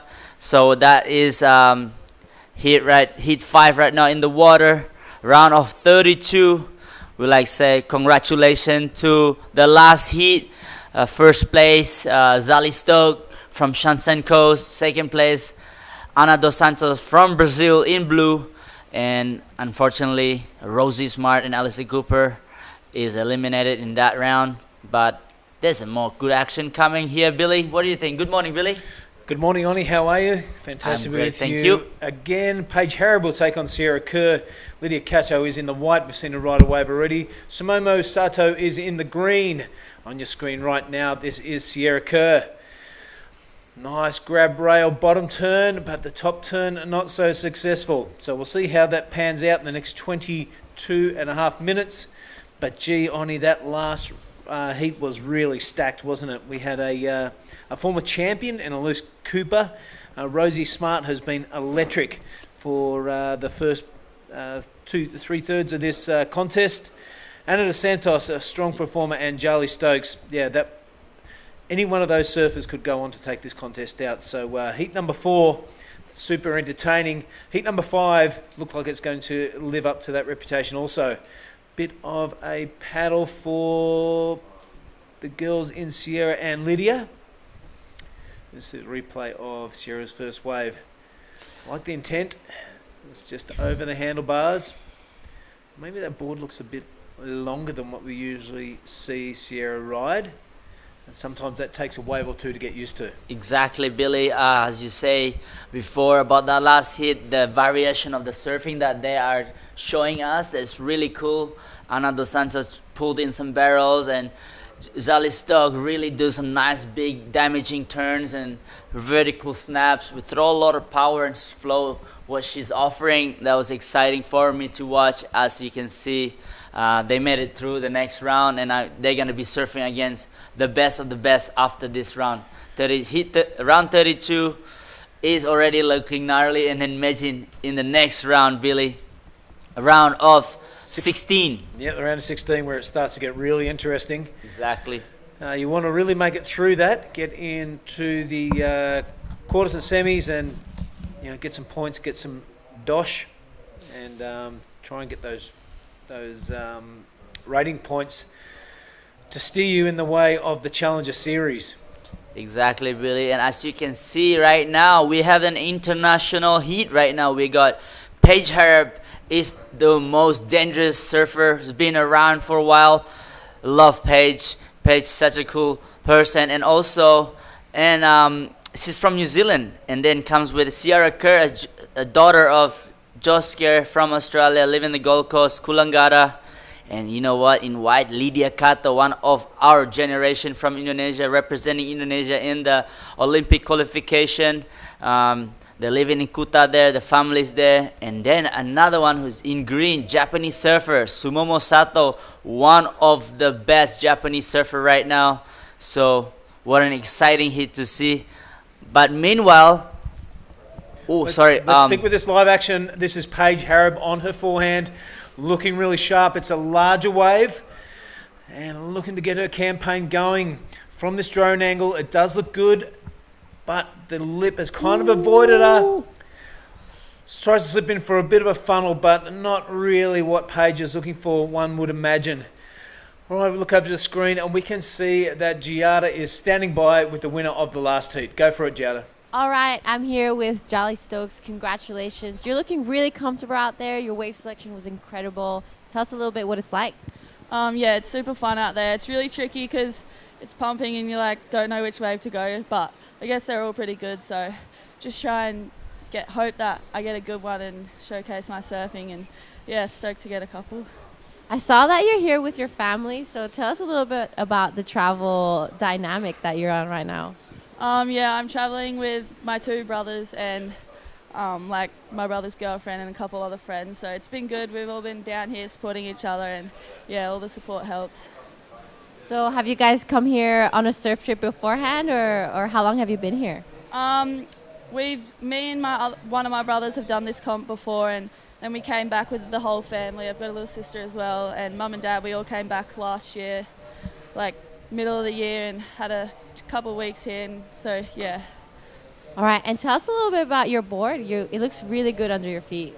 Yeah, I'm riding my CI 2.0 Pro. It goes really good, and yeah, I'm just stoked on. I've only just started riding the CIs, and they're going really good, so yeah, really happy. All right, is there anything you'd like to say to your friends and family back at home? Yeah, hey everyone, and thanks for watching. All right, congratulations, and see you in the next heat.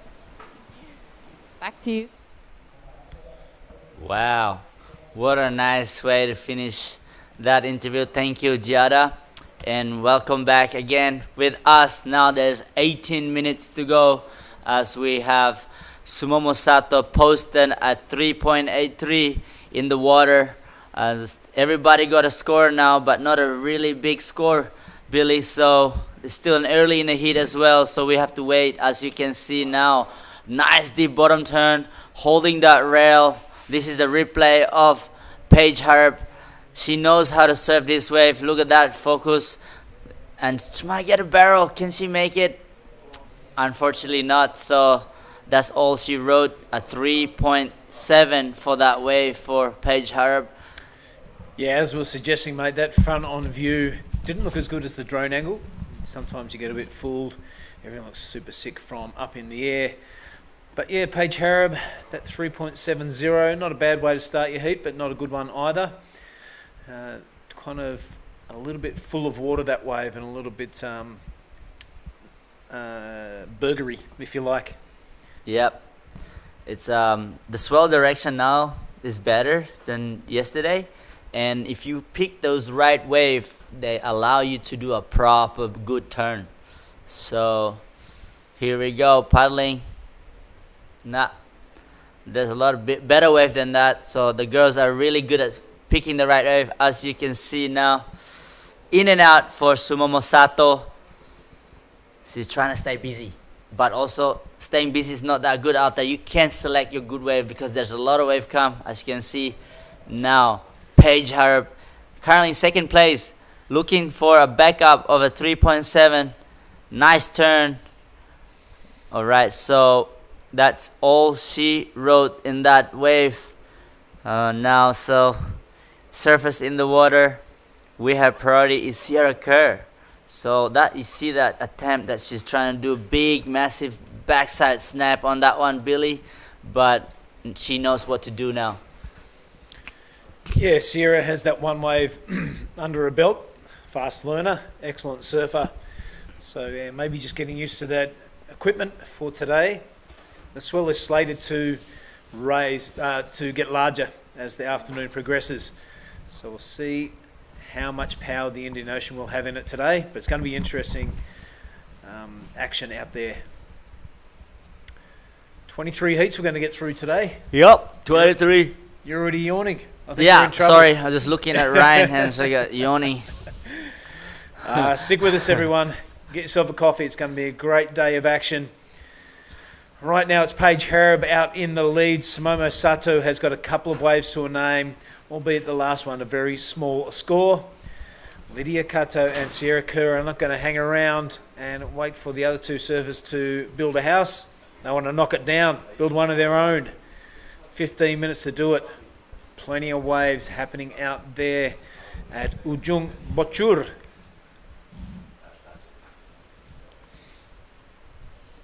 I tell you, spending a bit of time out there where the athletes hang out. Paige Harab is from the stable of that elite surf coaching. We'll touch on that later because let's stick with live action now. This is Sierra Kerr on her backhand. Couldn't get a turn away last wave. She manages that now and finds the lip and going to complete that. Absolutely no worries. So Sierra Kerr, a couple of turns on wave number 2. That is a bit more like it from the Australian Lydia Kato now. Yep. Oh, that was a nice turn for Lydia. Really critical. Oh, throw a lot of spray, smooth, and she ride it out perfectly on that one. So, one turn though, Billy. So we don't know what are the judges saying about that one. Yeah, it'll be interesting to watch on the replay up in the judging tower. They'll be going backwards and forwards between Sierra's and Lydia's. We're lucky enough to have a great media team, so we get to see Sierra crank one out here. A little bit of a check down, a little bit lateral, but I like the way she found the lip on the second one and brought that board all the way around past 6 o'clock.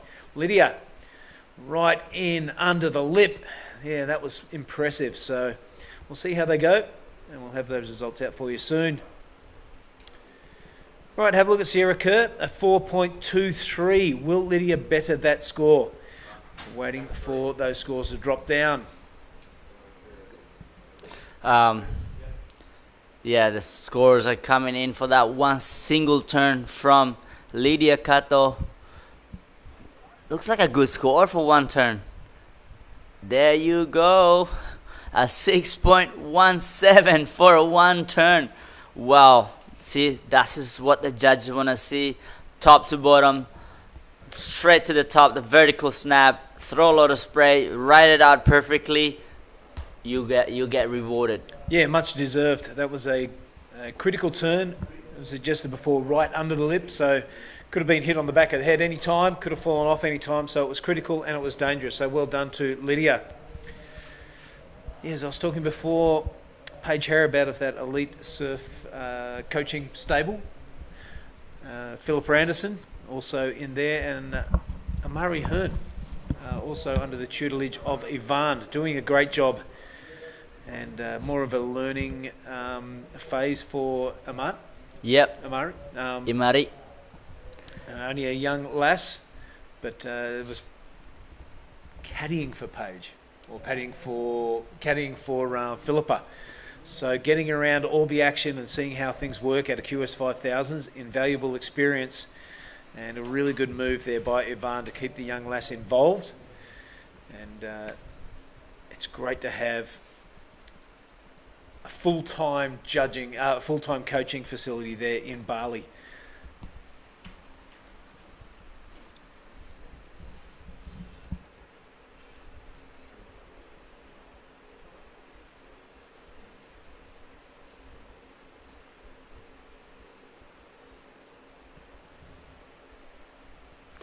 Yeah, I think, Billy, what I think is that having the right coach and the right people around you during event like this is going to help your pressure down. As you see, White is paddling in now. Lydia Kato, she has a coach in Indonesia who's helping her from long distance, and that's Dylan Amar from Legian, Padma, Om Arya. TP Jabrik also is one of our Indonesian team coach, and Indonesia is getting better now as we have the Surfing Olympic and everybody is pushing their athlete. We have our nationals competition around there, as you can see. Just a throwaway wave for Lydia Kato. That one wave she had before was incredibly amazing. Amazed me with her improvement of her surfing. This is Sumomo Sato from Japan. This nice first turn as she's trying to manage to go around, finish this one off. Really nice flow through that wave. It's only a 4.1 Billy, so it's not a much requirement for green. There is 10 minutes to go. Paige Harrop has the priority, looking for a 4.05 to take down Lydia Kato. And here we go. Yep, Billy. Here goes the New Zealander. It's a good-looking wave. Only a couple under her belt so far. You know, she's capable of so much, and that first turn really reflected that. Finds the pocket this time, switches it around, and that medium-sized wave just running off in front of Paige Harrop. 4.05, her requirement to take that lead off Lydia. Still 9.5 minutes to go in this one, so plenty of time for everyone to get another wave at least. We'll see where that falls in the scoring tablet, but I do like this from Sumomo Sato. Very controlled, very fluid. There's no rushing about Sumomo surfing. And I like the way that board projected above the tube. Yes, so this one, Billy, I think, what do you think about this? She went for this medium-sized one. Nice turn here. She's looking for a 4.05 on this one. Do you think she should have taken that, or she should have waited? No, I think that was a good choice. It was around the 10-minute mark when Paige took off, so you're either going to drop anchor and wait for the best set to come through and try and put this heat to bed, or you can take a good-looking wave, throw a couple of good turns in it, which Paige did, and that allows you a good 9.5 minutes to get back out there and find another one. So I think it was a good move from Paige. She very rarely makes mistakes in her strategies. Still with the score to drop for red, so we'll see how much of a good decision it was. Yeah, well, that is Paige Harrop with the priority. That one now, priority goes to Sierra Kerr with her last wave was a 4.23. It's better than the first one. Now she's looking to replace that 1 point ride. There is 8 minutes to go. So time is ticking down. Scorers are getting higher and higher requirement for all of these surfers. So actually it's not that much requirement for Lydia Kato. As you can see, Sumomo Sato already posted a 5.6 for her last wave. Now Sumomo Sato is from 4th to 1st. And now Paige Harrop, last wave. You're right, Billy. So it was a great move, and it was a 5-point ride for last wave of red. Paige Harrop from New Zealand. And now Lydia Kato from Indonesia looking for 2.96. And Sierra Kerr looking for a 4.91. There's under 7 minutes to go. Yeah, I like the way this is unfolding, Oni. The surfers with the work to do in Lydia and Sierra have first and second priority next to their name. So in the next 7 minutes, you would kind of guess that there's going to be a good set come through with a couple of waves. And we'll see Lydia and Sierra get that chance to take the first and second position off Sumomo and Paige. So it's going to be exciting. Yep. Bring it on. Yeah, this is the moment that Lydia Kato has to show Om Arya and Dylan that she has been learning a lot, because everyone's watching out. Hello Om Arya, selamat pagi. Om Dylan, semuanya. Yeah, let's see if Lydia Kato can manage to surf this heat so well, because Paige Harrop, Sumomo Sato, and Sierra Kerr is the high-level surfers, and that's the best thing for her right now. As you can see, Sierra is using her priority. And nice first turn here. Very smooth setting up for the next one. Is she going to go vertical? Yes, she does. Upside down on this one. Oh, got to finish. Could not finish that wave. So the judges didn't like if you don't have good finishing. But the first two turn, Billy, I like it. So a 4.91, if that is the score she's looking for. Leave it with the judges. Yeah, you're bang on there, Oni.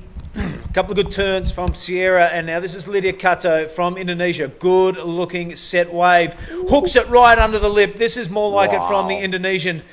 This fast section of the wave playing havoc with the game plan, but handles it beautifully. A little airdrop down into the end section.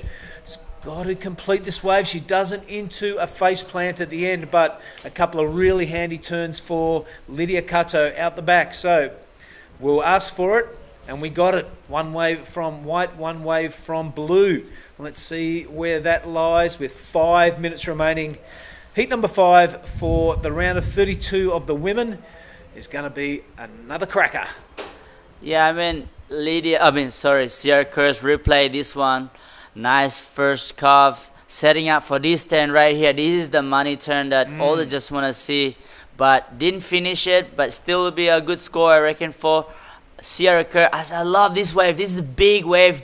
And that's a big turn for a small girl. And as you see, she's looking for backup here. Another one. That's sketchy right there too. So I'm really impressed with Lydia Kato's performance the last couple of years.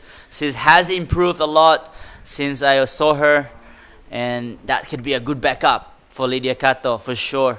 Will go in either second or first, as you can see. All right, Paige Harrop with the nose wipe to start off, if you don't mind. Ooh. Looking for that tube this entire heat, but it hasn't come to fruition. So Paige Harrop will not improve on her score line. Waiting for a score to drop. It's only a very minor 1 or thereabouts. Still waiting for the score for white. Sierra Kurz has come in at a 4.73. So that has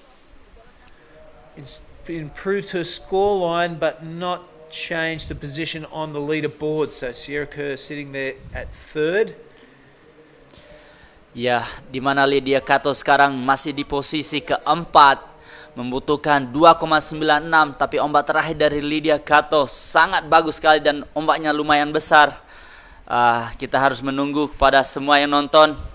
Indonesia, di mana ombak terakhir dari putih Lydia Kato 7,33. Wow, semangat, seru sekali. Di mana orang Jepang, Ohayo gozaimasu. This is Sumomo Sato in second place right now, looking for a 7.9. The last wave of Lydia Kato was a 7.33, push her into first place. Now Sumomo Sato is in second place, pushed down Paige Harb in third place, looking for a 4.44. And Sierra Kerr, of course, not a big score still required for blue, only as 4.71. There's 2 minutes and 40 seconds to go. With the priority, Billy, I think it's still possible for second place, but the first place, our surfer from Indonesia, Lydia Kato, it was a 7.33. That's an excellent surfing, you reckon? So good, mate. What a move in the last 3 minutes from Lydia Kato. A couple of super impressive turns right under the hook of the lip. So in the critical part of the wave, she absolutely executed those two turns beautifully. And that was enough to put her into the lead. All right, all scores are in. Check this out. Sumomo Sato, a 6.60 for her last. It is the Indonesian in first position. Sumomo Sato from Japan in a second. Paige Harab brings up third, and Sierra Kerr in the blue is in fourth, but she has priority. But now the requirement is a massive 7.47. It's going to have to be the wave of the heat. Sierra does have priority, and the waves are there. If you pick the right one, that score is very attainable. Paige Harab, bit of a surprise to see her down in third position. 7.20 the requirement. So the 7.33 and the 6.60 from Lydia and Sumomo really making it difficult for Paige and Sierra. 1 minute 15 to go. Things have just got a whole lot more interesting. Yes, a very exciting heat I'm so stoked right now. I'm sorry to say, but I'm really happy to see how well the girls are surfing and they're posting some big score here, Billy. So don't be sorry, mate. It's what we want to see, and Lydia Kato is staying on the roll. This one from third priority. A good-looking inside wave, a good-looking first turn, a better-looking second one. The Indonesia really finding a flow and rhythm here. Heat number 5. And this is day number 6 of the Krui Pro. And the Indonesians are super excited about the performance from their young charger in Lydia Kato. Wow. Yep, that is Billy. The time is almost to an end right now. There's 20 seconds to go. As you can see now, the replay of Lydia Kato looking for her last wave to go in. It's really comfortably. She is in first place. Wow, that's still a good turn. I love her performance. Small girl. How's that narrow stand? But the timing is perfect. The judges loved it. Sierra Kerr is on the march, Oni. An incomplete last turn, but we don't know what damage was done before that. So, as we've said a lot during this contest, we will be on hold and we will be waiting for scores. It is just that one from blue. So what we might do is cross to a short break and then we'll be back for heat number 6. Stick with us, folks. This is the Krui Pro for 2024.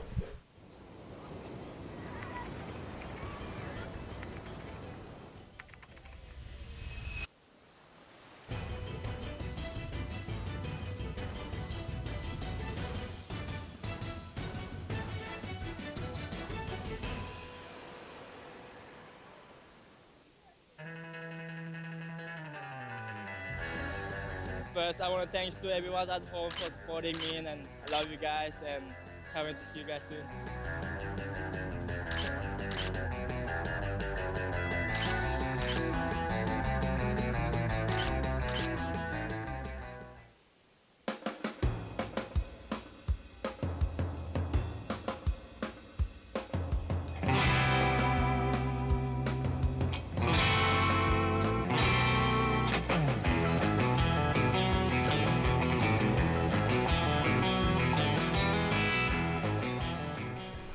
Right, welcome back everybody. This is the contest site here at Tanjung, Setia.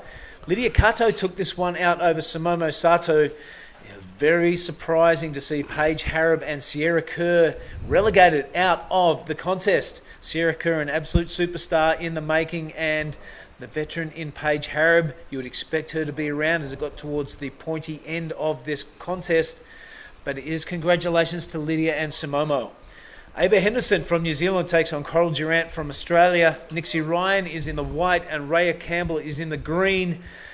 Really entertaining and exciting heat. The last one, Mark Clift, and you have just walked into an absolute banger as well.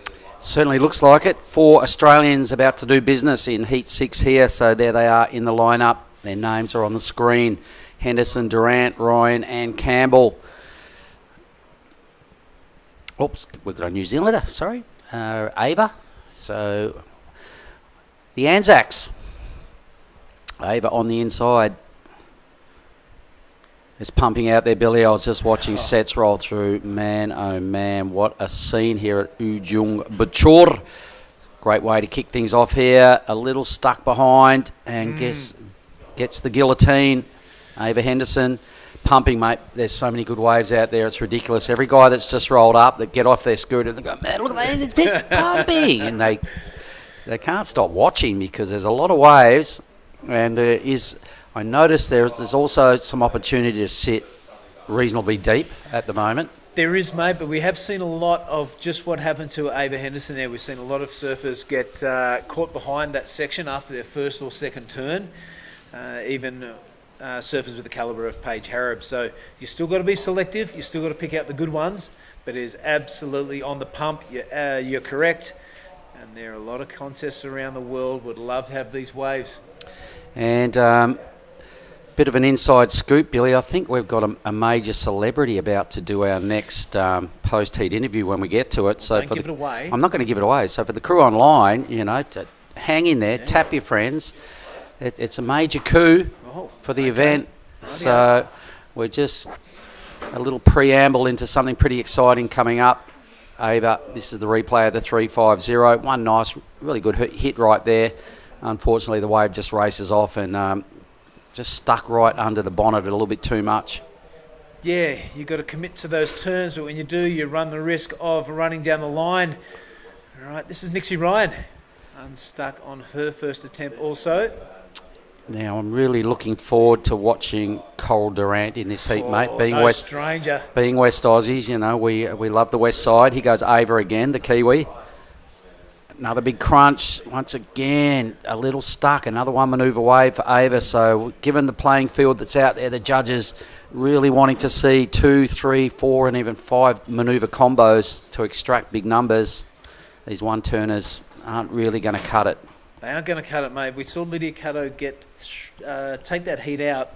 It was a larger wave that she caught, the absolute banger she got, and it was 2 massive turns. So I want to see something like that for sure. All right, well, the scoop is about to become a reality, ladies and gentlemen. We've got down in the athlete area, I think it's Snoop Doggy Dog about to do the next interview. Take it away, Snoop. Oni Doggy Dog. Good morning, everyone. We have our last hit winner here with Lydia Kato. So, Lydia, apa kabar? Baik.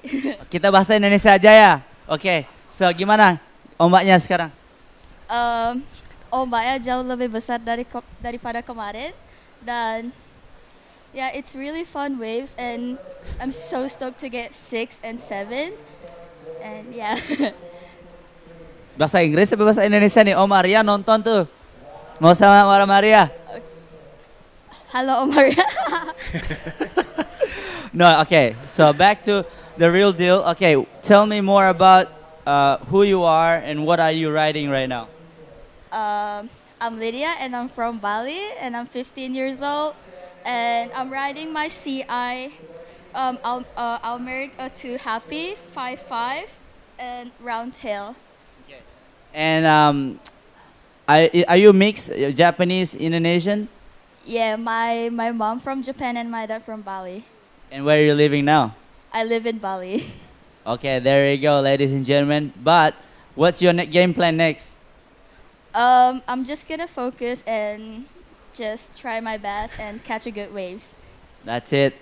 That's the inside, guys. So I'll get back to you guys in the booth. I'll see you soon. Snoop Doggy Oh Dog. my God, that never happens again. It was quite awkward, but quite funny. Another classic Oni moment. We're just fooling around, guys. We're surfers and we like to have fun. So we saw someone with that shirt on last night. Said, would you mind if we just borrowed that for a moment today? Oh, fantastic. I absolutely loved it. There we go. Scoop of the morning. Snoop in the house. Lydia Kato staying in from Kudatown. And I saw Mickey here arrived yesterday. Yep, Mickey Sudana. Sudana. So maybe a little bit of a helping hand in the heat strategy. Doing a great job coaching is Mickey. Right now it is Raya Campbell in the green. It's a good looking wave. Everyone wanted a piece of it, but Raya has said, no, get out of the way. This is mine because I want to crank out some turns just like that. Opens the wings on the first one. But if you commit too much to it, Mark, that's going to happen. It's going to run away. Little stuck. So Coral Durant will scoop up top priority. I imagine Reed and the Durants are watching over there in Carnarvon or wherever you're at, guys. Your daughter is in the lineup. She's waveless at this stage. No big numbers is the positive news for the Durant camp. And Coral is well versed in surfing big, hefty lefts. These things are running forever this morning, mate, on a groomed surface. This is the action replay of Raya Campbell. Yeah, Raya got a couple away. That was that committed turn. But as we alluded to before, it does run away. But if there's one surfer in this heat that has grown up on left-handers where you have to go really fast, it's Coral Durant. It is up there in the desert. I was telling Giada Lagarde about the Coral Durant story, and she couldn't believe it when I said, so she lives in the desert. I'm like, yeah. And she lives on these gnarly waves. They live in a stone house. She's like, what, are you kidding me? I said, no. I said, this is where this young lady's from. Yeah, born and bred not on her own, though. There was a whole gang of them. Oh, there's about 15 Durants up there, and they're pretty much all young ladies. All ripped, too. Yep. So the old man decided to park up out there at Red Bluff and make that his home. So, you know, we can't forget about the three other surfers in this heat. It's a tough heat, so best of luck to everybody. We can see Kersey and Sierra in the background. We can see Elliot and Billy there, Team NZ. They'll be in Ava Henderson's corner. And men's surfing will be starting in the next two heats as well. You can see the next heat checking in the background. Yep, Shina Masuda getting it ready, the absolute rock star from Japan. Ooh. Coral, decision to make. Doesn't like it. That wave's been breaking forever. Yeah, probably hit this part, fill up full of watermark and not offer much scoring potential. That's exactly what happened. Three different takeoff spots on this reef system. The women sitting in the mid takeoff section, if you like. Yep, 100%. Caddies just about got cleaned up earlier, I noticed, in that last heat. The beach announced they had to go, caddies, sit further out. What are you doing? Just got way too close to the action, got to be cleaned up. And that sort of is a common thread down here. Those bigger sets generally push wide unless it's the perfect direction. But to me, Billy, looks like it's a much better direction than perhaps yesterday. I'm loving what I'm seeing. It's sort of same but different, but I reckon it just looks a bit better. Yeah, I can't wait to see what happens once that tide starts to drop out. There's a bit less water on the reef. Might see a few funnels happening. It should still be pushing up at the moment, shouldn't it? Yeah, would you like to push do up we to know what about- time it is today, mate? I'd imagine about 1 or 2 o'clock. High tide? Yep. Okay. And then it will drain out in the afternoon. We've got 23 heats to get through, folks, so we'll see the mid, we'll see the low, we'll see the high, we'll see every tide this place has to offer. Pretty much 10 hours of work day coming at you. So Sunday around the world. So sit back and relax. Look at that thing just grinding away. Mind surf that one, folks. Oh, Everyone around the world has just got barreled for a good 5 seconds. Longer. In their mind. Look at that thing. So it's all going on. Ujung Bocor. Tanjung Setia is the name of the beach and the immediate village behind us. We're in the province of Lampung, the district of Pesisir, Barat. All that is located right on the very southern end of Sumatra. The Indonesian tour rolls on in glamorous form, Billy. A double header, well, basically a triple header, really, if you factor in the Afulu experiment after Lagundri Bay. Ava Henderson. So let's stay with the live action from the Kiwi. It's her second wave. She's already in the lead. She's got sitting on a pair of threes, so she wants to capitalise here. That's better. At least it's two decent moves that time, and some tidy drone work there from Riser. Just check this. What do you reckon, Billy? Her best wave? Let's have a look at that scoreline. Yep, I'll put that into the best wave for Henderson.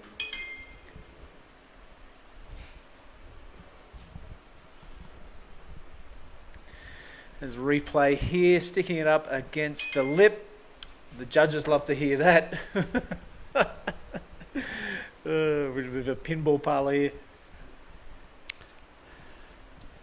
Yeah, 517, mate. You were bang on, Mark Clift. That is Ava Henderson's best wave.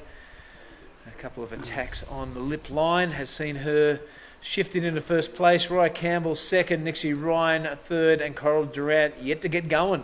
There's 12 minutes and 30 seconds remaining. Just had a little call in from Luke Campbell. Oh, yep. He's down there watching. I think he's in Indo somewhere. Good morning, Luke, Camby, and anyone else that we happen to know that's tuning in. Maybe Damien Hayes back there at Trig Beach. Oh, Shero, he'd be watching. Shero. We had a couple of Margaret River board riders in the first and second heat of today. So hello to anyone down there watching. Well done to Willow Hardy. Yep, and we've also got the men's coming up a little later on, and I'm pretty confident we still have Benny Spence in the draw, Jack Thomas. JT in JT. there. Just. Benny Spence will be in the very first heat when we get to the men's round. Jack is in heat 3. Geez, there's some loaded heats. I've got to stop looking at that sheet because there's a lot to like about it. So tools down, live action. Hopefully Coral Durant has chipped off a lot of time on the clock here. She's on the hoof now. She's spotted something. So Team Durant up there in the northwest, we'll be hoping their little charger can make this opportunity count. Greenie's further out. It's a good-looking wave. Raya wants every piece of this, but Coral has priority. Bill, look at this wave. Loving it. Pushing wide is Coral Durant. A good-looking wave. Grew up surfing the Bluff, which is pretty similar to this. Not scared of hitting the lip, and that was a great second turn. Follows it with a third, slicing the top off it. Worth the wait from Coral Durant. All right, white now. Nixie Ryan gets her opportunity. The bright pink blade there just swinging around hard on the backhand. A couple of tidy swacks. Hoping to get up there and actually tag the lip. Pulls it a little short, but still doing some good surfing. Hits the lip this time. Rides down. Getting down towards caddy corner. Has to bail out. Two worthy waves on the way. And here we go. A third ride now for Ava. Yet the Kiwi now. Slicing through this medium-sized wave. These medium-sized waves are offering a lot of scoring potential. And as we saw there, it was, I think it was Nixie Ryan taking off on the wave after Coral. And it seemed to run down the reef a bit more, didn't it? She did some pretty good work. Steepness to it. I think Coral had a little bit more variety and hit the lip and then really got a nice, big spread the wings rotation off the top. The judges are having a little bit of a time to think about this now. 3 waves are owed to the leaderboard to see exactly who's who, but Coral, as we were alluding to, there'd been 14 or so minutes off the clock before she got this wave. So let's have a look at the judges' view of this. So it's a nice sort of 3/4 size wave in today's conditions, a nice little setup move. Now she regains and powers off the bottom and actually crunches off a nice move. The judges will love that. This is the move I like as well, really spreading the wings, mate, and a full rotation out of the top again. What did you like about this wave of Nixie's? Well, I really liked her wave selection to start off with, and that second turn means business. I love the way she looks down the line while she's going through that turn. A lot of surfers tend to look down at the bottom of the wave on their backhand, but Nixie's got that good head movement going. Wow, the judges loved every piece of Coral Durant. An 8-point ride. Wow. I haven't seen anything better than that. I haven't seen a score go into the excellent range yet. But who's this, Bill? This is Raya Campbell. Good looking, smaller wave, but it is running down towards caddy corner, offering a lot of scoring potential. I'm not going to stick with that. All right. Oh, And it's- Coral's on you can't again. stop. Look at Yep, this. Perfect. Bam, there she goes. Nice signature move there. A little late to the scene on the end move, but she mightn't have even had time to absorb the fact that she's got an 8, and she rode another wave, a one manoeuvre wave. So a quick back up, and it's non-stop action. Here's Ava. Yeah, this is the New Zealander. Right high, right handsome, and that was a fantastic single turn. Got a little funky on the end of that move, so, there was a lot of waves that just came through in that set. Some surfers got 2 waves out of it. None better than Coral Durant at this stage. They're still owed 4 numbers to see where our leaderboard is at. Still 8 minutes to go in this. I know, like it was... assault of waves. Well, yep. So there's a lot going on. There's Coral. The drone footage is following her. 8-point ride. I don't know, Bill, I haven't done every heat this morning, but has there been a better number than 8? No. So Coral's got the wave of the morning. There she is. So the judge is sending that clear message, mate. They want to see the women hit the lip. And if you can do that and, control it and keep going, you're going to get good numbers. So Coral there extracting an excellent number for the first time today. The judges want to see more of that. Some top to bottom surfing. Well done, Coral. Yeah, if you think about the judging criteria, Mark, it's the criticalness of the turns that garnish all those points, and that was a pretty critical turn that Coral did, free falling down with the lip. Yep. They love to see that. And then added that real nice blast off the top as well. So a speed turn followed by 2 quality manoeuvres on a large wave for an 8-point ride. Really showed all the control that's needed at this level. So we're waiting for some backup scores to see who's who on the leaderboard. Raya's numbers are in. Her last was her better wave, a 4.43. They're really taking their time on the Nixie Ryan wave, Mark. That was the one that was behind Corals. Yep. Got a heap of turns done. She did. There it is, a mid-range number, mate, a 5.27, because no real blockbuster moments in that ride. Lots of decent work on a pretty good wave. And the judge is sending that clear message that unless you hit the lip, a la Durant, the numbers are going to just be so mid-range. Same with Ava's numbers. Her last was a 5.17. It puts her in a good spot, though. Coral still has a backup score for a 1-turn wave. Coral a 4.03 into the lead. Henderson, if this is a 6.87, I can't quite remember what happened on Ava's last ride. A lot just went on, but if it is a 6.87, she goes to the lead. Here is Raya's last wave. Yeah, handy first turn to kick it off. That was a nice little pocket snap as well. I'm not sure I remember seeing this one. There's that many caught in the last 5 minutes, but this one looks really good from Raya. Well, that score is in, mate. It's a 4.23, so that's what we're watching. A 4.23. I'm sure Sean is keeping an eye on their charger, but this is the Nixie Ryan wave that we have a result of now. It is a 5.27. All right, well, we can hold the phone because a 7 has appeared in the Henderson scorecard. This is it. Check it out from that one turn. Whoops. All right, I can appreciate that. That's enough, mate, to put her into first position. Coral Durant, a requirement of 4.17. She was looking to get rid of that 4.03 to take the lead back off Ava. Nixie Ryan and Raya Campbell now, their requirements have really shot through the roof. 7.61 for Raya and Nixie Ryan a 6.77. So things got a whole lot tighter as we see a real gangster there. Team NZ. Reed, have a look at him. Team NZ are rocking it in the house, and their charger has gone into first. 2 good scores. For 12-17, 2-wave total, marginal lead over Durant, who needs just over 4 points to regain the lead. Some solid requirements now there required for Nixie Ryan and Raya Campbell. Rightio, so the message has been sent, Mark. I want to see big turns in the dangerous part of the wave. A 7 rewarded to Ava and an 8 rewarded to Coral. The thing they had in common, those 2 waves, they attacked the lip and they free fell down with it. So that's the message from the judges' tower.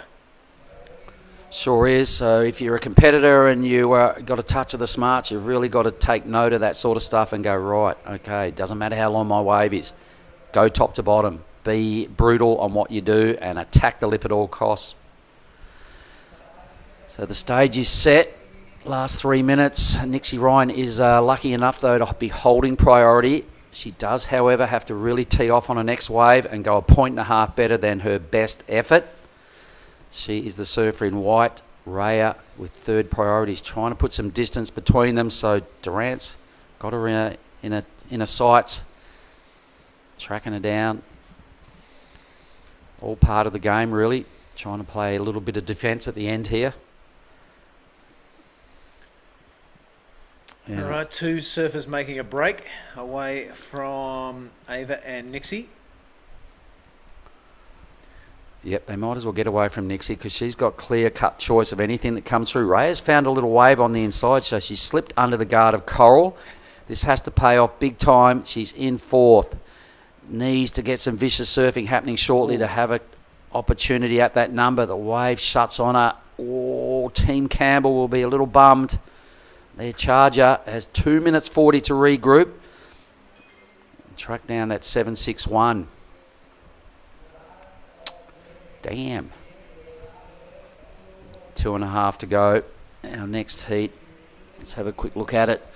Piper Harrison coming up. Shino Matsuo, Ada, Nanaho Suzuki, and Charlie Hatley. Out of Burley, I believe. All right, 2 minutes. Yeah, had a really good heat yesterday, Charlie. So hopefully that form continues today. Here's that replay of Raya's. Had the high line there, so made that section. And after this turn, kind of straight down to the bottom. I don't think it made any difference anyway. That wave really rifling off down the reef. But I think that is the call of the day after the turns. Look for that high line again. Get on the hoof as fast as you can. Yep. You've really got to maintain down the line momentum, this wave. If it gets a little bit ahead of you and it's stretched out, good luck getting back in front. It happens a lot. Men and women's, it's a tricky setup, a great setup. Someone's got two fins. Someone's lost a fin. Someone's surfing a 20, and it looks Coral. like Coral. Coral Durant's decided 3 fins is too many. All right, that is. I wonder when that happened. I don't know. I wonder how that happened. When that happened. That is the game done, dusted for Coral Durant. Progressing on a twin fin. She's shouting at a caddy. It doesn't matter. There's only a minute to go, so let's forget about that, Coral. So she will not be riding her favourite board in the next round if she should hold on here. There's only a minute. Nixie's out the back prowling. She doesn't get this wave. Go, Coral. Just go on it anyway.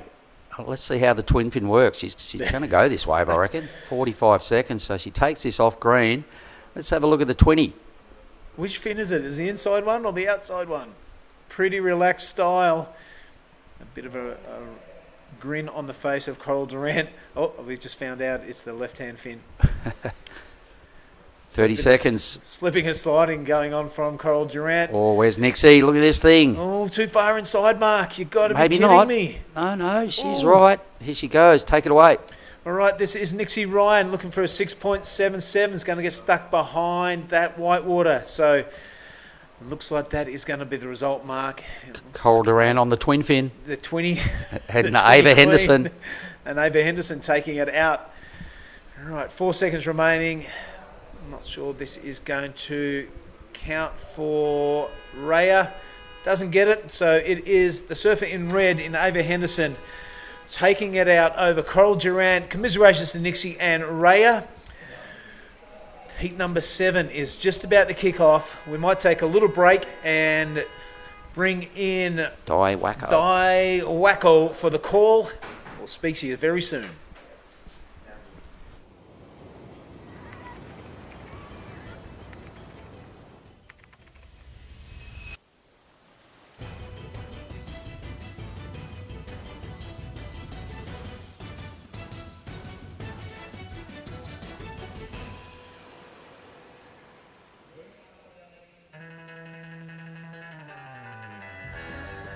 First, I want to thanks to everyone at home for supporting me, and I love you guys, and can't wait to see you guys soon.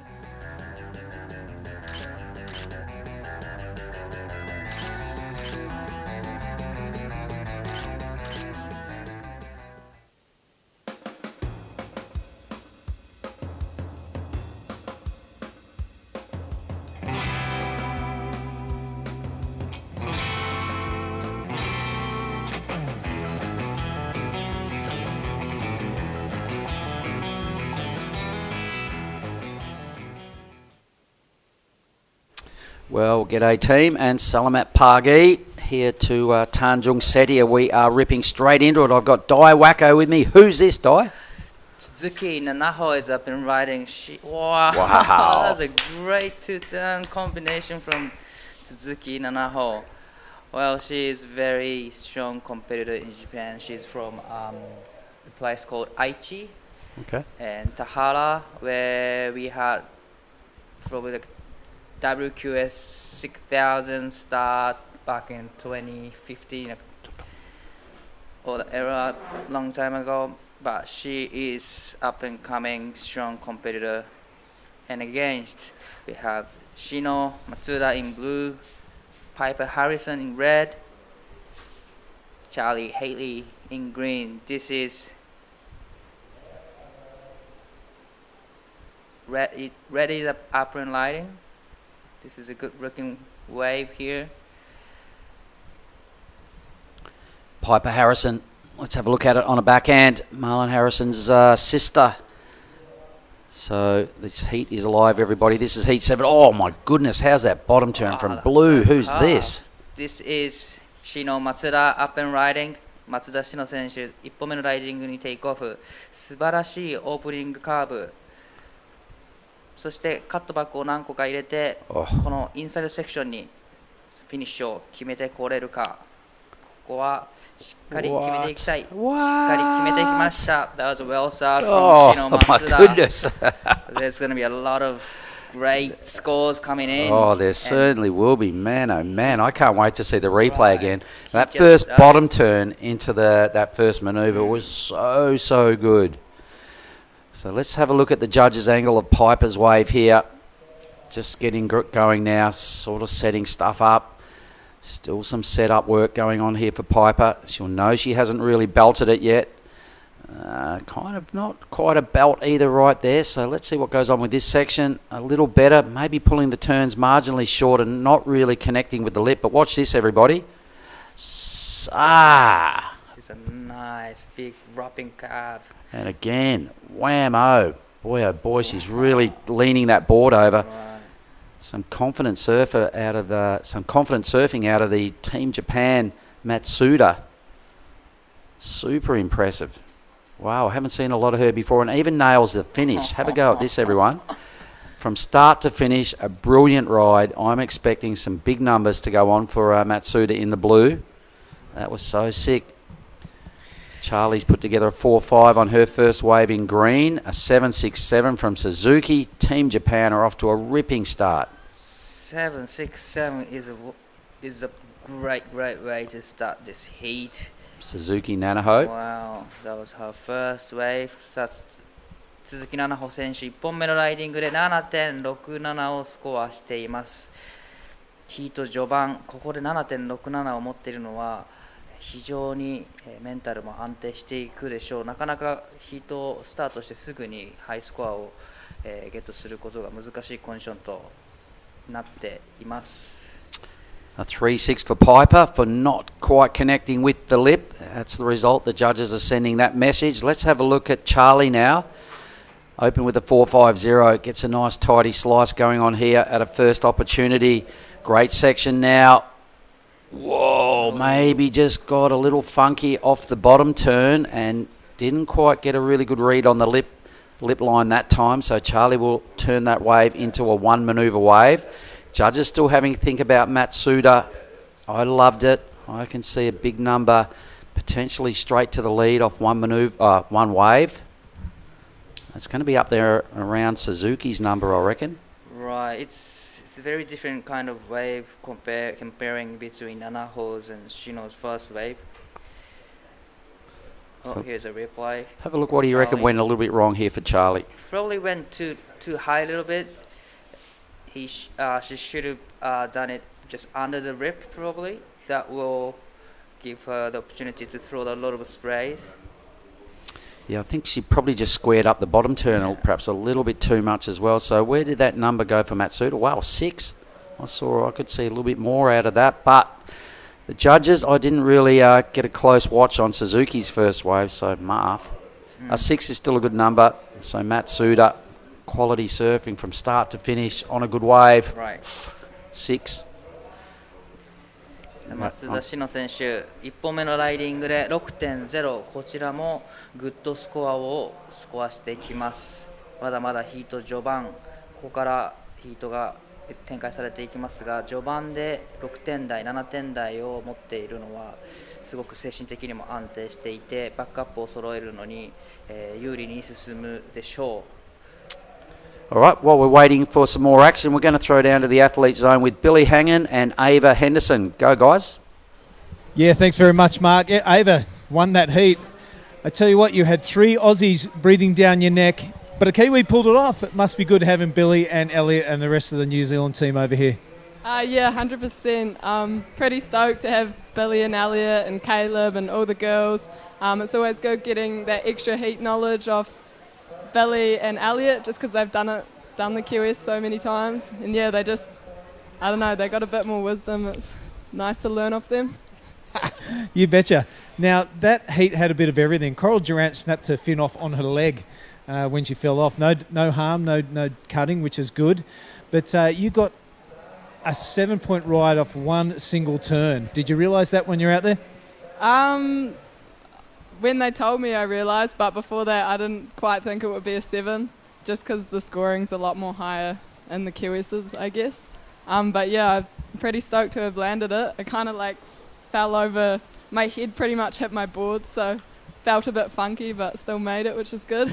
Well, the message has been sent by the judges. They want to see big critical turns on large waves. It's exactly what you did, so well done. You had a pretty... a strong heat, so a lot of strong surfers that you had to beat. Those waves looked like they were running off really fast, so you go for one committed turn and then it looked like you might have to sacrifice the rest of the waves. Is that how it was? Yeah, pretty much. I think my first couple waves I did one turn and then the wave just ran off, so I was like, oh, I may as well try to sit a little bit wider, and even if it looks like it was going to fatten out, it did still have a bit of a section I could hit. I don't know, just a bit slower than something that runs away. Well, it looks like you've got a good game plan. You've just won a heat. You having a good time in Krui? Yeah, this place is amazing. Like, there's so many little animals running around, and the crew's really sick, and love the Indos so much. They're always very lovely. So, yeah, stoked to be here. Well, right on. There's the camera. You want to say hello to anyone back in New Zealand? I don't know who's watching, but hey, Mum and Dad. And, yeah, hi to my friends. Ray Campbell, put it there. That was a great interview. Campbell. Well done. Back to you guys. Ava Henderson and Billy Hangen down there in the athlete zone. All right, good stuff. And she's stoked as, and indeed it is a great place. And who doesn't love coming to Indonesia? Ava's having a ball in Krui town. Yourself, Di, Wacko, what's been some of the highlights for you during your Indo experience this week? Well, definitely the waves here.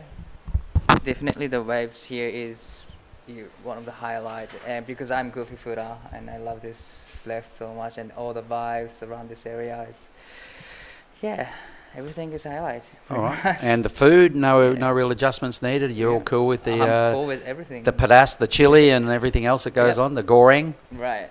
All right, nice work. Your best surf has been where? Your best surf, where was it? Out here?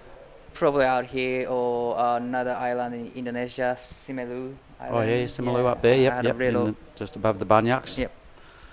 Good trip out there, and I had a good surf over there. And here is some waves coming into the lineup. And 鈴木菜々穂選手、2本目のライディング、深いボトムターンからタイミングを測るカットバック。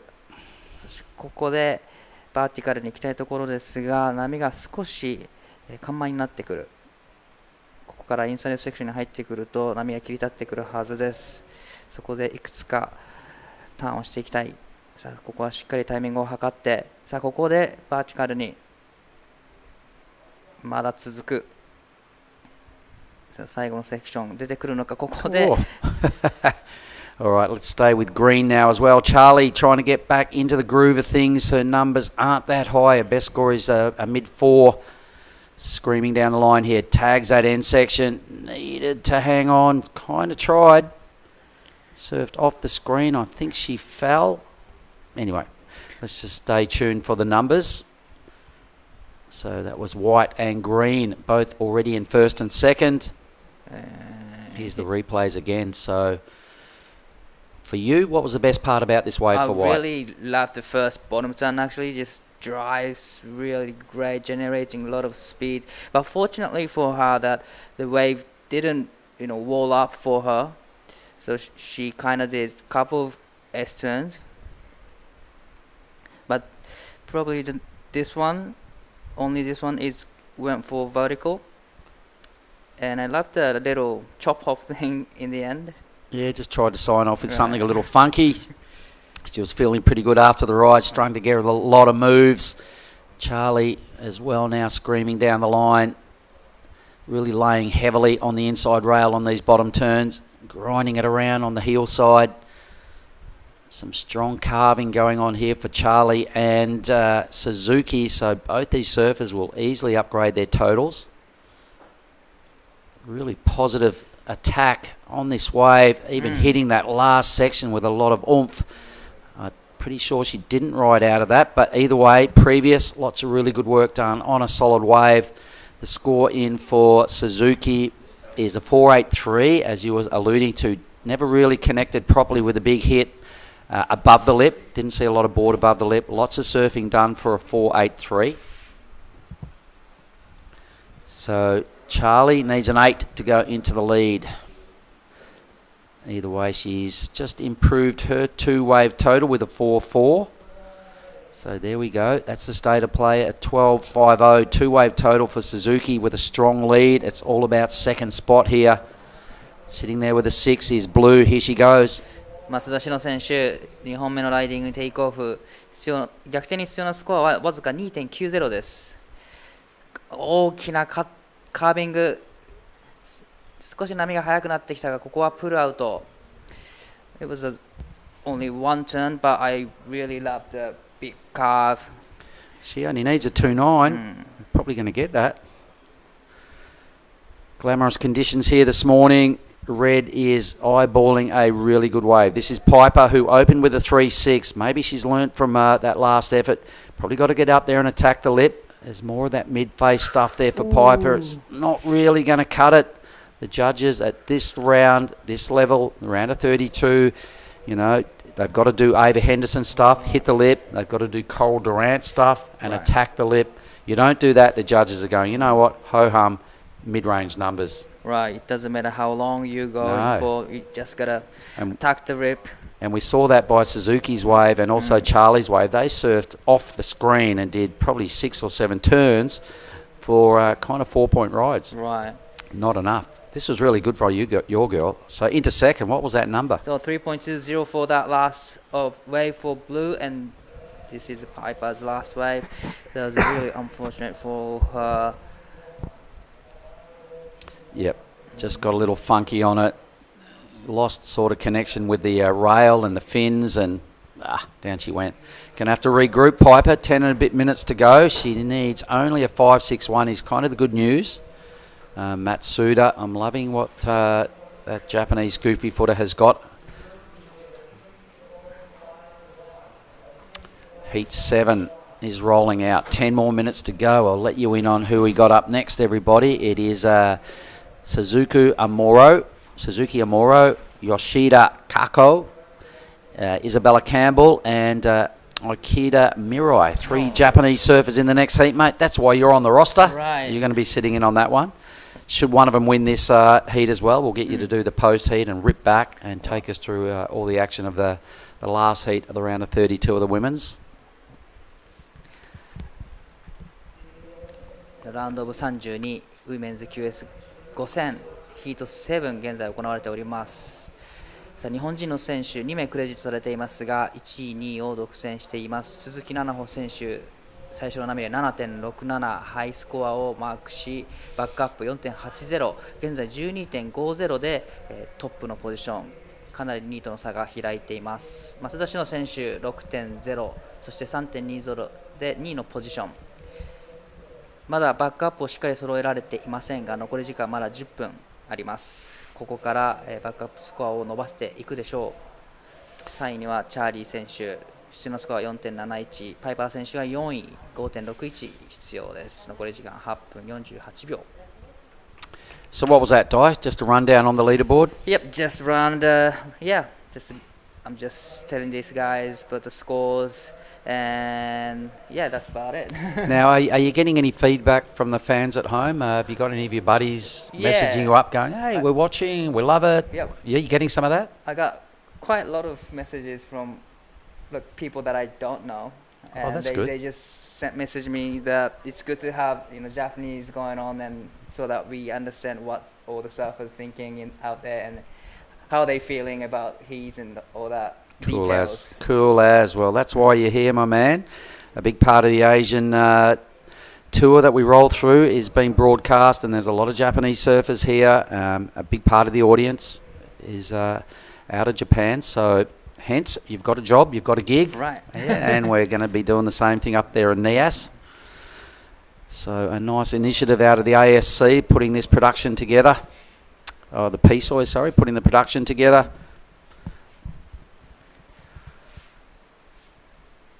Meanwhile, let's have a look at this. Top priority sits with Piper Harrison, who has not done her best work yet. We know she's a great surfer. I'm really liking what Blue's doing. She's had a huge paddle for this wave. Over to you, Dai. 増田篠選手、3本目のライディング、ここは 3.20 のバックスコアを伸ばしていきたいところです。さあ、2つきれいなカットバックを入れてくる。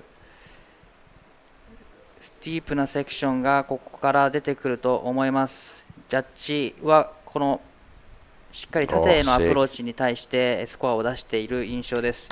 フィニッシュもしっかり決めてきました、松田篠選手。That was a great ride from Matsuda. That end move was just so quality. You know, a well-structured wave, and then right at the end, just threw in a little tidy Larry, and a really good connection with the lip as well on that end move. I loved that. What a way to finish off. She needs a 3-2 for the lead. I can see Matsuda going into first here. So she paddled as hard as she could. She used a priority well. There's a lot of good things to like about this. That was sort of just a set-up move. And again, just spreading the wings and full rotation through these first three moves, waiting for something solid to happen. She now starts to spy a section, and it is the end section, but she really laid back on her heels and got stuck into that end move. So I liked it. I can see that she's potentially going into the lead. Numbers are coming. I reckon for sure she goes to the lead. I think we still have a wave, though, for Suzuki. We still have a wave for Piper.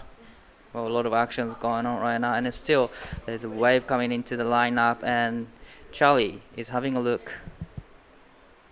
Yep, Charlie Hatley here.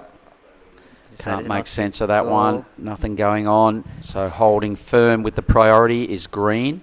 So 5-4-0-4, Shino's last wave. She still remains the second position, but extend her lead. Now Charlie needs 6.90, Piper needs 7.80 to go into the second. And just under 5 minutes and a half seconds remaining. All right, so Matsuda didn't go to the lead because I think Nanaho's, well, just her total's bigger. I thought she needed a 4-2. Must have been maybe that last wave's coming at a 4.83 there, helping out Suzuki. Not much going on in the red column. Hatley's playing catch-up as well. She's got priority. Team Japan are holding it down, and here goes Suzuki Nanaho. 鈴木奈穂選手のリップで少しタイミングをミスしてしまったのか、リップができず、ここはすぐにプルアウト。That was a real quick in and out for Nanaho Suzuki. Yep. She's done a really good job at 12.50. Two-wave total is big news. So the 7.67 is stacking up as one of the best waves of the day. So we'll make note of that.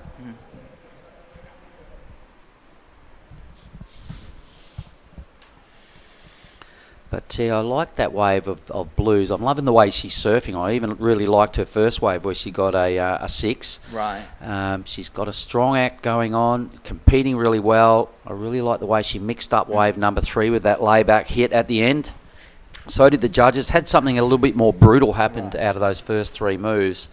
You could have seen that wave going into the 7s, but Just had to bide her time with some rail work, out and back, out and back, out and back before she got to that end section. Meanwhile, Charlie.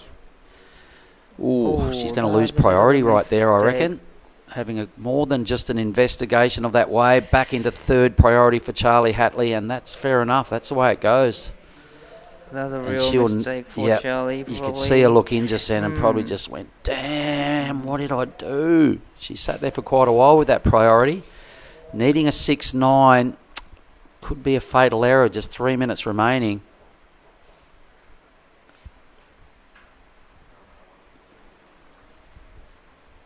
She was lucky that Shino wasn't in the lineup yet, so she regains the third priority, Charlie. So now hitting the 3 minutes mark, and here comes another set in the lineup. So 鈴木菜々穂選手、4本目のライディング、これは高さのある波です。切り立ったセクションで大きなカットバック、スプレーを大きく飛ばしてきます。少し緩慢になってきましたが、ここはうまくカットバックでタイミングを合わせていきます。そしてもう一発、さあここ切り立ってくるセクションで綺麗なカービングをしていきます。インサイドのセクションで何をしていくか非常に重要になってきます。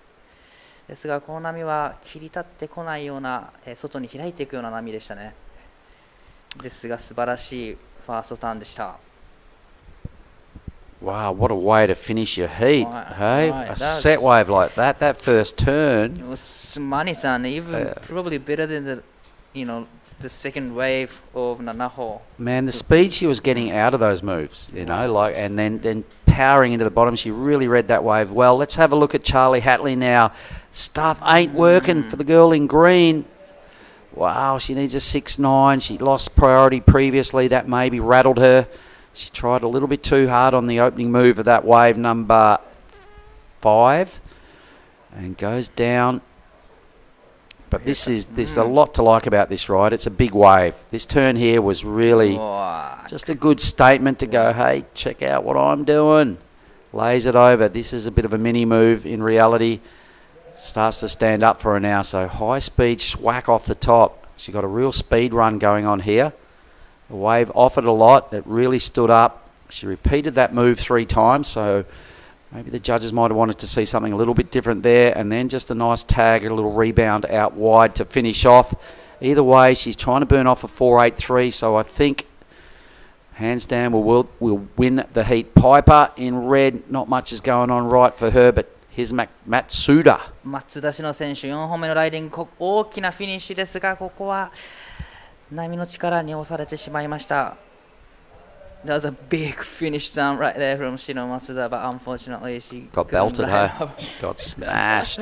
Got smashed right there.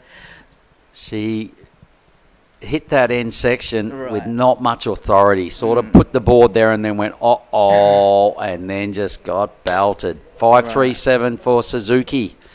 Does increase the lead. She's now busted into the 13-point range. So let's have a look at Piper's wave. I'm not sure how it started. So, this is getting a little better.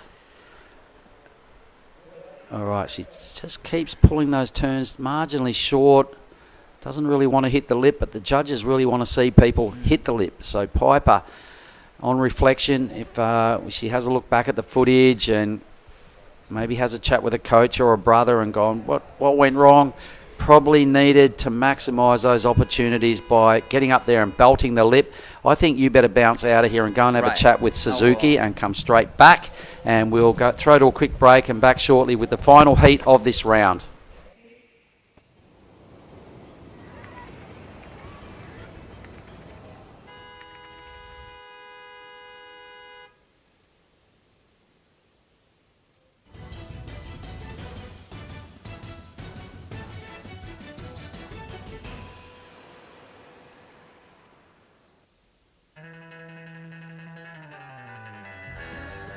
First, I want to thanks to everyone at home for supporting me, and I love you guys, and can't wait to see you guys soon.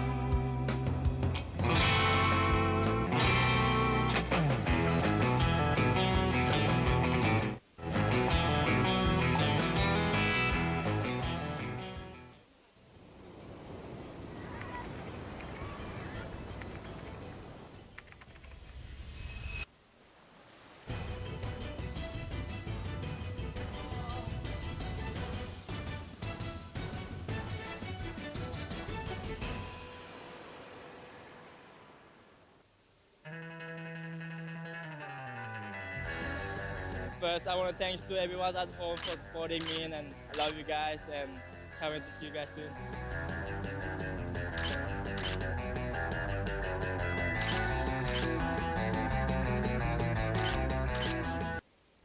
All right, back live. Final heat of the round of 32. It's Mark Clift and Giada Lagarde in the booth. G, it's been a great morning. Yep, it has. The waves are absolutely firing out there. And in this heat 8 of the round of 32, we have in the red Amuro Suzuki, in the blue Kako Yoshida, in white Isabella Campbell, and in the green Mirai Ikeda, my new favorite surfer. Oh my God, a lot to like about that youngster in the green. So remember that name, everybody. Let's see how she tackles the pressure of a round of 32 matchup with 3 other rippers. Yeah, yesterday afternoon I saw her out there catching a few waves here in Ujung Bochur, and I was paddling back out and she did a turn right next to me, and I was so impressed. It was in the pocket, completely vertical, fins out, and somehow stick the landing. It was incredible. Right on. Yep, that's why she's a favourite. So 3 Japanese surfers up against the West Aussie in Isabella Campbell. So Team Campbell, I saw her sister Emmy getting around as well. They're travelling together.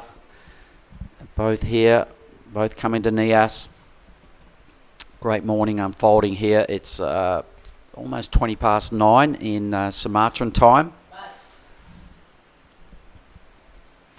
And to have a go at Oni Anwar rocking around with his Snoop Dogg shirt on. Hey, that's pretty funny. Snoopzilla. He's loving it. He's lapping up every bit of that shirt. Whoever gave it to us, that filmer will be lucky to get it back, I reckon. Anyway, we like to have a bit of fun on our work days, G. Yeah, of course. So for you, what have been some of the major highlights that have happened this morning for the ladies? So obviously I think the first heat I commentated with Willow Hardy and Philippa Anderson was a really impressive heat. Philippa starting it off with a 7 and Willow Hardy close behind a 6.7. I saw Elise Cooper, unfortunately she just fell short. She got a 6.43 and couldn't back that one up, but Ando Santos got a little cover up on that heat, so that was really fun to watch. So did Anne get through? Yep, Anne Okay. got second. Jolly Stokes opened up with a 6.83, so that was so great to watch. And heat 6 was looking pretty good. Coral got an 8. Coral got an 8. You should have seen that. And right behind her, you might not have seen this, but I'm going to make mention also of the surfer that won that heat was Ava Henderson. She got a 7 off one manoeuvre. Oh, wow. Yep, it was mental. So that was a really good heat to call. That happened just last heat, heat 6. So 2 heats ago in heat 6. We're at heat 8. Yet to get things off and racing, but I reckon that's about to change because here comes a good-looking wave. It is green on the inside. So this is the young 15-year-old on a big bossy piece of swell, and she's not been able to make any sense of it so far. Down she goes. So a bit of a fumble on that first opportunity. Nice try. The wave just had its own outcome there for Ikaida. And blue's pretty deep as well. This is Kako Yoshida. Nice opening first turn. This wave is big, and unfortunately just gets destroyed. She does a Mate Joy. Remember when that wave landed on it? That's exactly what I was thinking about. She just pulled a Mate Joy. That thing just ate her up. The lip just landed squarely on her back. She tried to outrun it, but good luck. That was a big set. There was a lot of power in those 2 waves. That's exactly right. There is so much more push today. I feel like it's actually maybe even double the size than yesterday. It's just better, you Yeah. know. There's potentially, I reckon there's more waves as well. Yeah. They seem to be a slightly better direction today. Everybody that's, rocking up this morning is going, oh my God, look at this lineup. When you're watching it peel down the Ujung Bachora Reef, there's a lot of good things to like. There we go. Bam. Right on the shoulder blades. Little massage.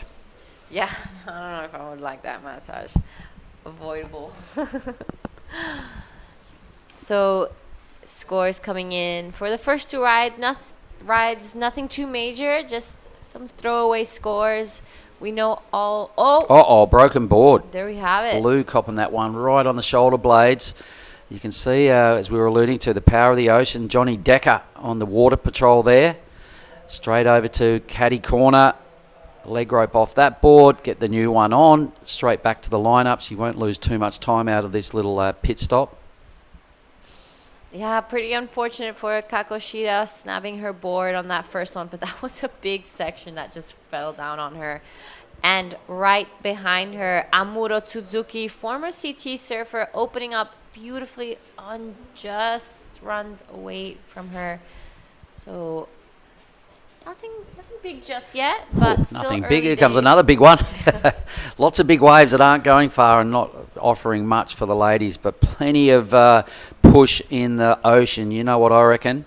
The guys in the round of 32 coming up next are looking at this going, oh my God, get me out there. Yeah. It's going to be a lot of high-powered action. Everyone online, stick around, message up your mates, get them to start tuning in as well, because the round of 32 of the men in this sort of stuff is going to be mental. There, Izzy Campbell taking off as well, just too deep. So for now, all four surfers have done the same. Look at right behind her, there's so much waves coming. Look at this drone footage, everybody. Ujung Bachur is starting to do its best impersonation of a quality A-grade Indonesian left-hand reef break. There is some incredible sets coming through. I'm super excited to see the rest of the day. We're going to go straight into the men's round of 32 and finish off today with both men's and women's round of 16. So it's going to be a big day of surfing. Sure is. 24 heats. Yep. And we're ready. Yep, this is effect. Oh, there's the other half of the board. So the caddy, I know one of the boys off the beach has gone out to get that. So well done, young man. One of the locals. He's probably claiming a stake for it. He's gone, if I get the top half, can I have the back half? That's probably what he's thinking. For sure. He's like, I saved your board. Yep. Can I get it? And I don't have a board, so if you don't mind, how about the back half? 16 and a bit minutes. All right, this is heat 7 of the day. It's heat 8 of the round of 32 for the ladies. Well done, young man. I can give you guys a little squiz looking ahead. As we see, all numbers are in and they're all pretty low at this stage. A 2.5, the best of them for Yoshida in the blue. She's on a spare backup board now. Still major sets rolling through. This is the biggest set. This is probably wave number 10 of this size in a row. Gee, it's really pulsing. Wow, this heat is just non-stop. It's ridiculous how many waves. This is seriously wave 10 or 12 at that size. Does Red want a piece of it? Is it going to handle on the reef? And there she goes. She decides to pull the trigger on this one. It's looking like a big wave. Not too much wall to it, so I wonder if she's going to take this one through, but it's looking like it's going to stand up for her again. She does a nice first turn, sets it up for this second one. That was a little bit more critical. Decides to pull off. Yep, and still unloading out the back behind that as well. So these ladies have not had the opportunity to ride a medium-sized wave yet because there hasn't been any. It's just been big bangers. So let me have a little look as we're waiting. That'll be the best wave. I liked Moreau in a low-scoring heat. She did string some stuff together, got one really decent turn going on in the pocket. Yeah, so this is going to be the first decent score to come in. Look at the size of this wave. Biggest wave today. Ridden. Yeah, so here it kind of looks doing a little bit of a outside corner impersonation. Yeah, true. And sets it up. Nice first turn. I think this is going to probably be most of the points in this one. Yep. Look at the size of that thing. No, I think the judges will like it. In fact, they do. What have they thrown? A 5.07. Pretty good work done right there.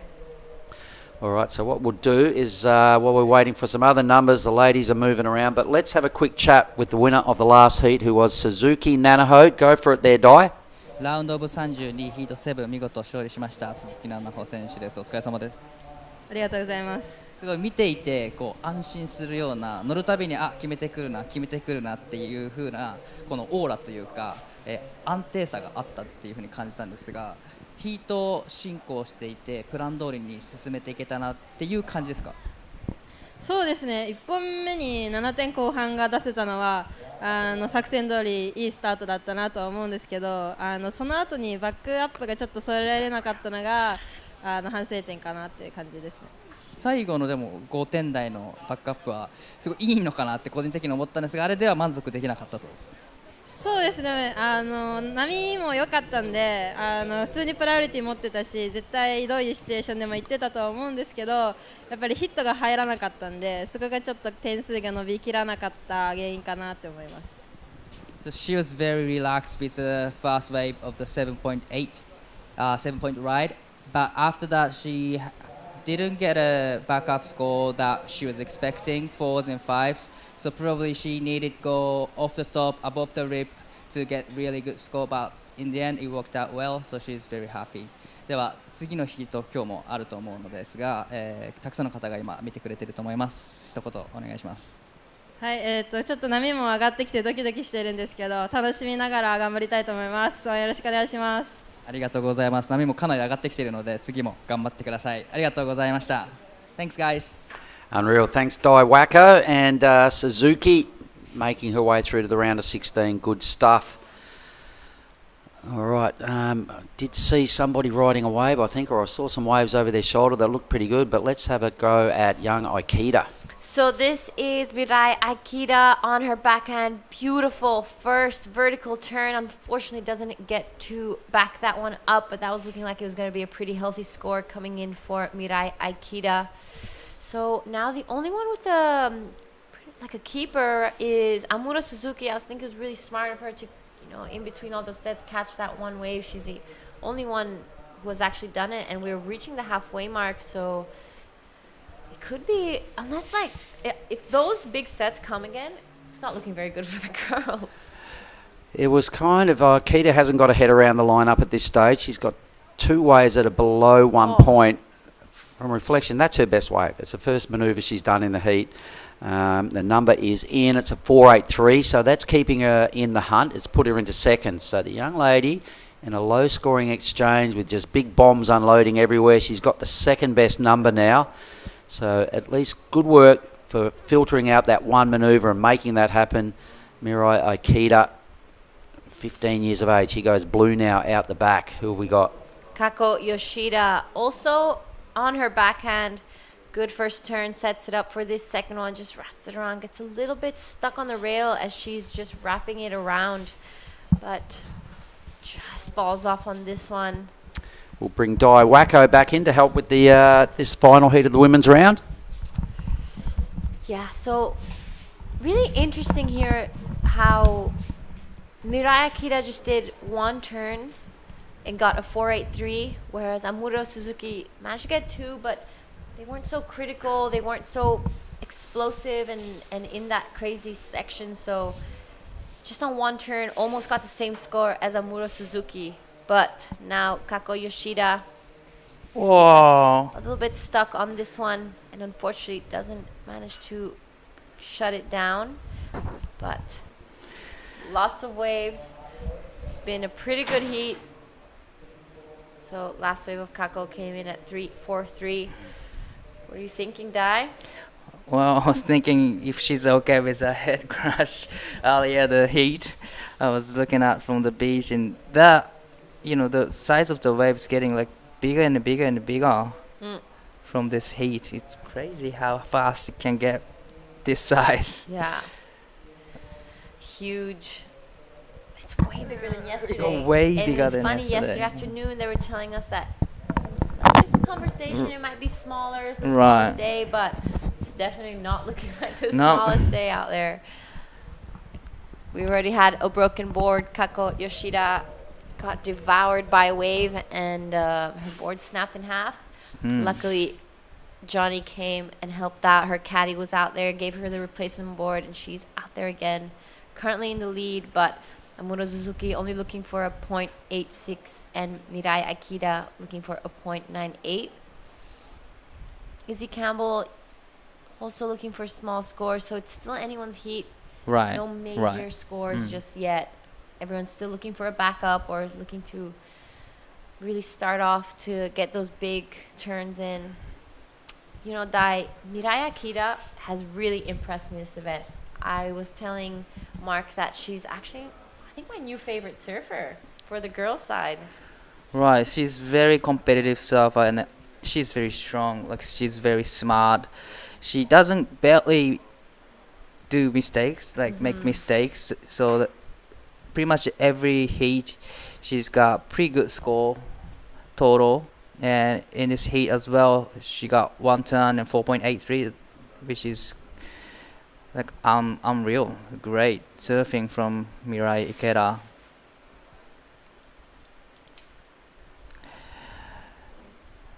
There we have her, like, I think maybe playing a little bit of mind games, sitting right on top of Izzy Campbell. You know, just applying a little bit more pressure, creating those nerves. But Izzy Campbell, also a big and strong competitor.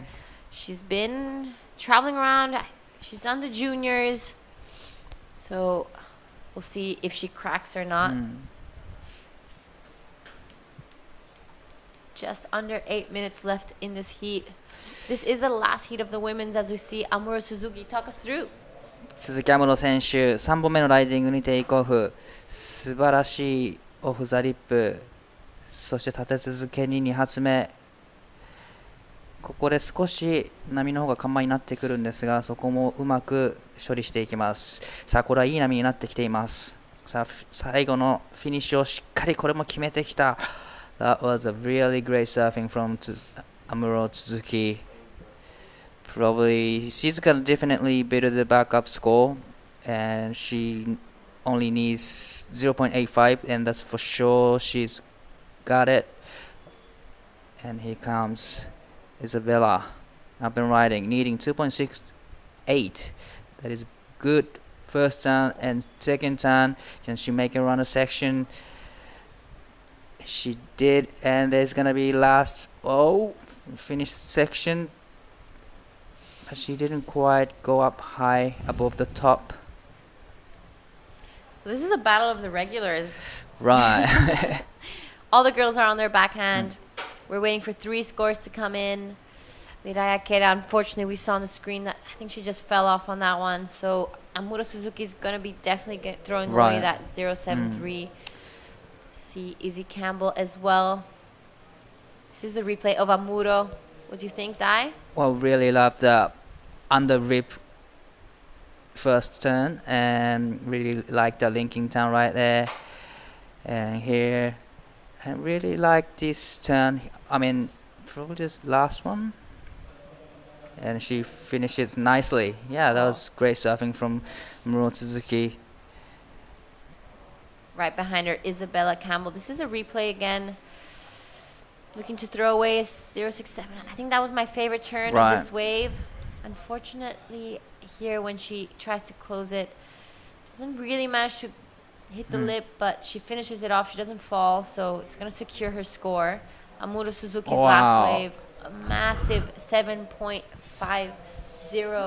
So that's going to definitely increase her lead, using her past CT experience to really secure her spot now. Kako Yoshida in second, looking for a 9.17. But Mirai Akeda closely behind, wanting to throw away that 0.87. Isabella Campbell waiting for a score. She only needs a 2.81 to go into an advancing position. 残り5分を切ったところで都筑有室選手3本目のライディングで 7.50 をマークしてきました。エクセレントスコアに近いライディングです。これにより1位のポジションへ2位との差をかなり広げていきます。現在吉田佳子選手が2位、3位に池田未来選手。池田未来選手必要のスコアはわずか 1.10 となっています。でこの大会ではキャディが、いて、先ほど吉田佳子選手サーフボードを2つに折ってしまったのですが、実は海の中でキャディが、バックアップの板を持っていたことにより、ビーチまで行かずに板をスワップすることができました。それがなかったと考えると非常にいいシステムだなと思います。残り時間4分。So the judge is taking a long, hard think for Izzy's last wave. they're gonna be watching the replay, also comparing her wave to the other ones of this heat, especially the 7.5. So from there they can scale her wave. We're just under 4 minutes left, so it's gonna be crunch time. Mirai Akeda really hoping for one of those sets to come through again. Her backup score is 0.87. It's, if she takes off the wave, then she get it. But the last score for Isabella, 4.50. Now she's in the second place. Now Kako Yoshida needs 4.21 and Mirai needs 2.80 to go into the second, and 3 minutes remaining. Yeah, so but still there's opportunities for everyone here in this heat. Yeah. 3 minutes. So Mirai Akeda got that 4.83 just doing one turn. Just doing one turn, Yeah, right. so she practically needs to do half a turn now Right. to get the 2.80. And that'll do it, right. Oh, I'd love to have maybe a little bit of a buzzer beater final. It's gonna be like probably there's a few lines out the back rolling into the lineup. So Yoshida Kako has first priority.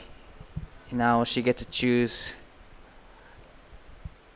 She is having a look, but decided not to go. Or there was a little bit of like a mind game from Mirai and Kako. Mirai was just paddling beside of Kako, try to make her use her first priority, but it didn't work. Yeah, it just shows you how much maturity Mirai Right. Ikeda has in competitive surfing Right. at such a young age. She's That's not so true. afraid to show those older girls that, I'm here and I'm here to win. Right. So that's pretty impressive, and it looks like there's a few lines coming through. We're reaching the last minute and 45 seconds. It'd be great to see the two girls get one more chance at getting some of those scores they need. There's no, these girls don't need a big score to go into second place. But the time is ticking, just under 1 minute, half, 19 seconds remaining. Yeah, if I were Mirai, she only needs a 2.8. Just, stand up and go a little bit on the Definitely, inside, right. catch a smaller one.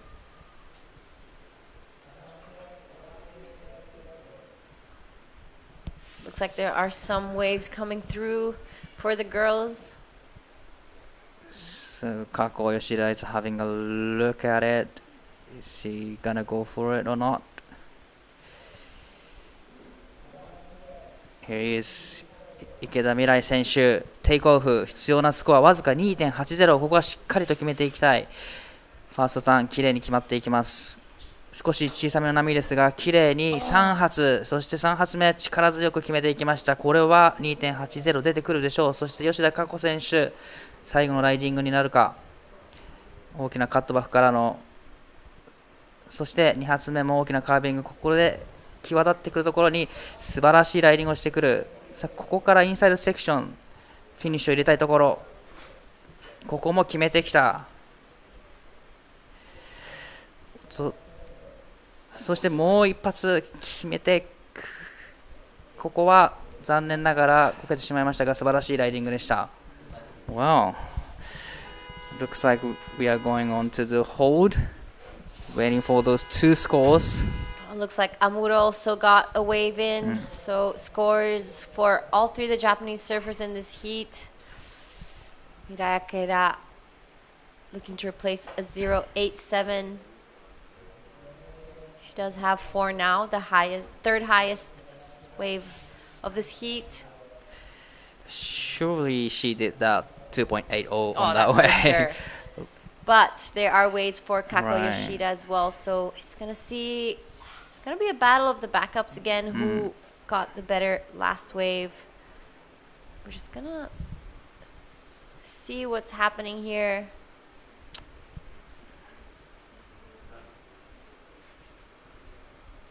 I'm going to stick with it so we can see what the last scores. We are waiting for scores here. So Mirai Akeda's last wave comes in at a 5.33.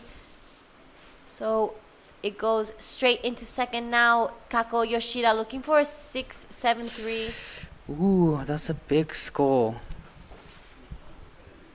So we are still waiting for the Kako's last wave. She's 5.30 for Kako Yoshida. Looks like Amuro and Mirai are advanced to the next round. Yep, so with that, we're gonna head to a break and we will see you guys in the next heat. Congratulations, Amuro and Mirai.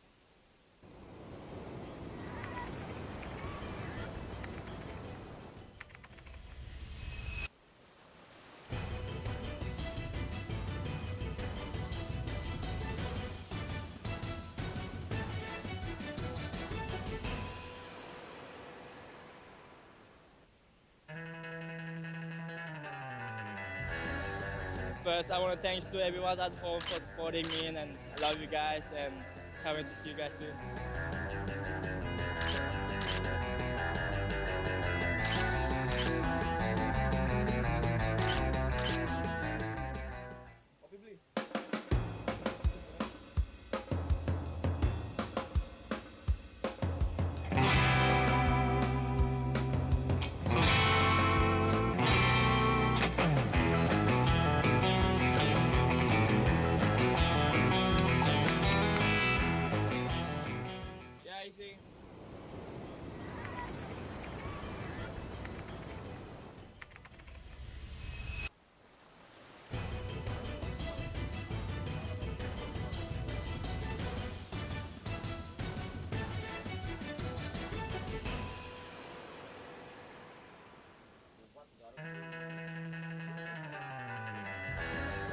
First, I want to thanks to everyone at home for supporting me, and I love you guys, and can't wait to see you guys soon.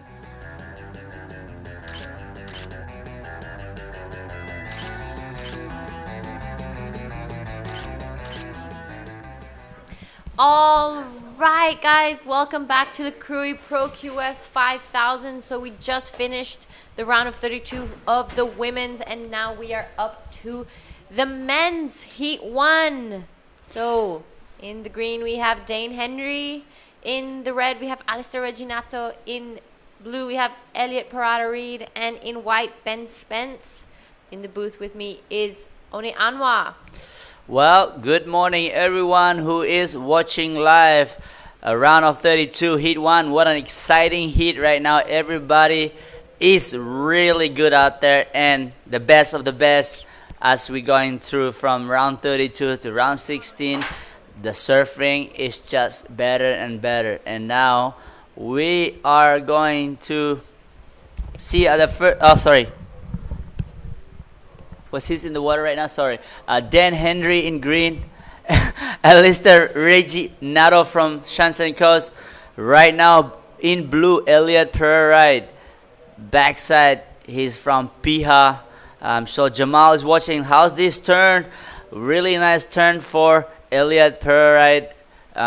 Living in the Gold Coast right now is coming to Krui to get some points to qualify for the Challenger Series. All right, what a quick start for Elliot Parada-Reed from Piha, New Zealand. Yeah, that was a good start of the heat.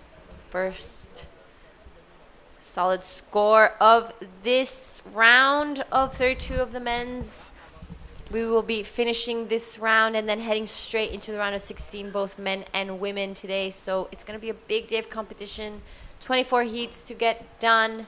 And it's looking like there's a few sets coming through. This is Dane Henry, currently just came back from winning a world title at the ISA. So congratulations to him. It'll be interesting to see what he does in this heat. Yeah, Dan Henry is the young superstar. Surf really good. Been posting some heavy clips lately, as you can see now. Oh man, Elliot Parada-Reed, how's this bottom turn? Setting up for a next. This turn, this is the money turn. Bang, right there. That's what is Elliot Parada-Reed is capable of doing. Rick, another one. That's a big turn for the Kazi. Oh, he looks happy with that one. All right, so that came in a 6.17 for a man in blue. What a good start, but you just have to wait and see what Alistair answered back and Ben Spence. All right, guys. So with that, we are going to head down with Dai and the winner of the last heat, Amuro Suzuki. Take it away. ラウンドオブ32ヒート8見事勝利しました、鈴木安室選手お疲れ様でした。お疲れ様です。今のヒートが始まって突然波がボンボン入り出してすごくサイズアップしているように見えたんですが、海の中ではどうでしたか？はい、波上がってるように感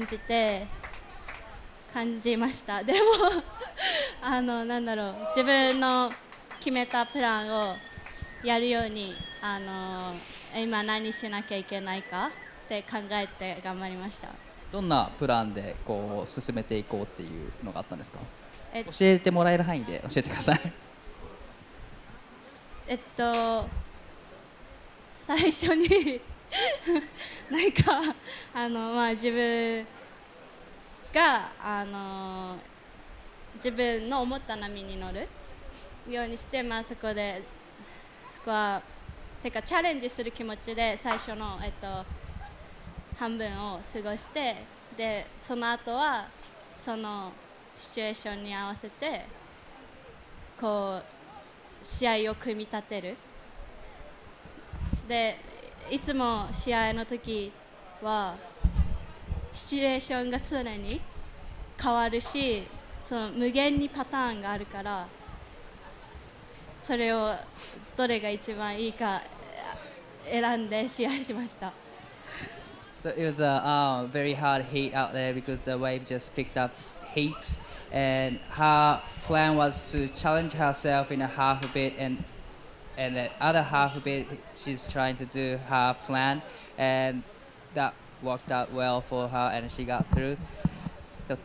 疲れてると思うので、ぜひ休んでほしいんですが、最後に、見ている方に、一言お願いします。次のヒットも自分らしく楽しめるように頑張ります。ぜひ楽しんでください。ありがとうございました。Thank you guys. All right. Yeah. Thank you. Thank you, Dai. Dai. You know what the best thing about this is that Dai can just go down there and do that translation, and it helps a lot for our Japanese who's watching live in Japan right now. And as you see, Elliot is staying busy, looking for a backup, and that was a nice check turn. The board looking really nice under his feet. Boom, nice turn here. Still going. This is the replay of men in white. Is currently in first place right now. Boom, really nice turn, kicks out. All right, so that was a 4.83 for men in blue. Extended his lead, pushed down all the rest of the surfer, requiring a big score, as it's just the beginning of the heat. It's not even, there is 17 minutes and 45 seconds to go. Dan Henry, Alistair Reginato. Alistair has been ripping lately. He's been qualifying for the Challenger Series, traveling around the world, competing in the Challenger. Had a couple of heats with him in the US Open, and also surfing the Challenger Series in Snapper Rock. This man has some power, and great bloke. And Ben Spencer, I haven't really seen him that much, but he's been making hits, and looks like the judges are really liking his surfing. Ben Spencer in white. The waves are fun today, picked up a little bit, and beautiful day too, Giada. Yep, you are absolutely right. It is a beautiful day out here in the Krui Pro QS 5000. So we are just under 17 minutes of the first heat of the men's round of 32.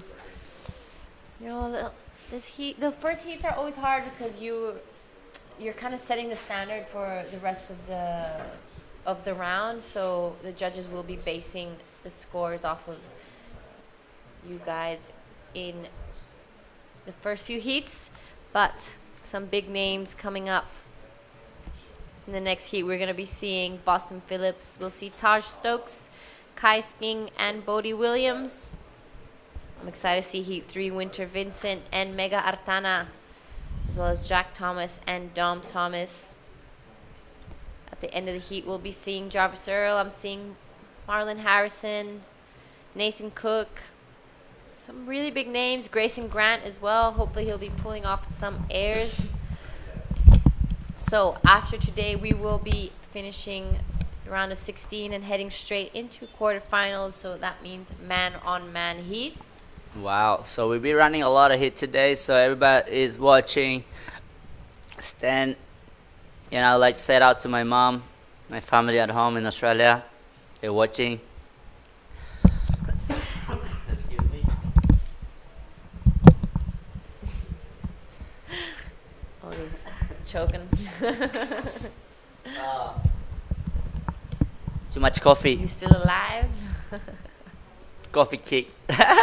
He's here, breathing. So 15 minutes. Only Elliot Parada-Reed, the only surfer who has managed to get 2 scores. He's sitting on a 617 and a 483. So that will be helping him out later on in this heat. Yeah, I'm really impressed how Indonesian government are really supporting of the surfing. Thank you so much for the Krui Pro 2024. PSOE, thank you so much for all this, make it happen. And PSOE is one of big surfing. It's like their own league here in Indonesia. We have it all around the island. We have it in Lake Peak, you got Bali, all around. They have finals in Kuta or in Canggu. And these guys are growing as you see, they're pushing the generation of surfing. And really happy to see how it's growing. So also the media production, thank you guys for making it all happen. Yep, that's Sam Norwood in the house as being making it all possible for everyone around the world to watch this event. So thank you, Sam. We're honored to work with you.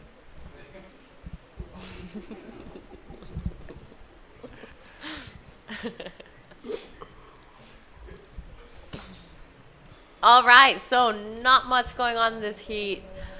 About to reach the halfway mark. Ben Spence and Alistair Reginato yet to open up. Dane Henry not sitting on anything really either. Elliot Parada-Reed, the only one with 2 decent scores to his name. What happened? The heat before was firing. Who's that? We had the last heat of the women's. So Amuro Suzuki taking the win and Mirai Ikeda in second. But in the first 10 minutes, it was just non-stop bombing sets. The girls couldn't catch waves, but not because there wasn't any, but because there was too much. Wow. How's that? So everyone's exhausted. Yeah. Taking too many waves. And it looks like a good score though, like 12.9 in total for Amuro Suzuki. WCT contender, well, a couple years back now. And Mirai Ikeda is the one. Oh, here we go. Right now, Elliot Parada, really nice floater here. It's going really fast. This guy is in the rhythm of the ocean right now, staying busy, very fast, knowing that he's been surfing the rights in the Gold Coast, working at the Surfboard Empire Surf Shop in Coolangatta, as all the boys are watching now. So it's good that he has that kind of lifestyle. He can work when he goes home and come do competition while he have a chance to compete and grab some points, hopefully to qualify for the challenges surfing in the big league. Elliot is been spending a lot of time in Lake Peak when he was Grom. I remember him growing up in Piha, come to Lake with his mom and dad. I used to be my Grom, now is I'm the Grom and he's the big boy. Roles reversed. Uno reverse card. Uno reverse.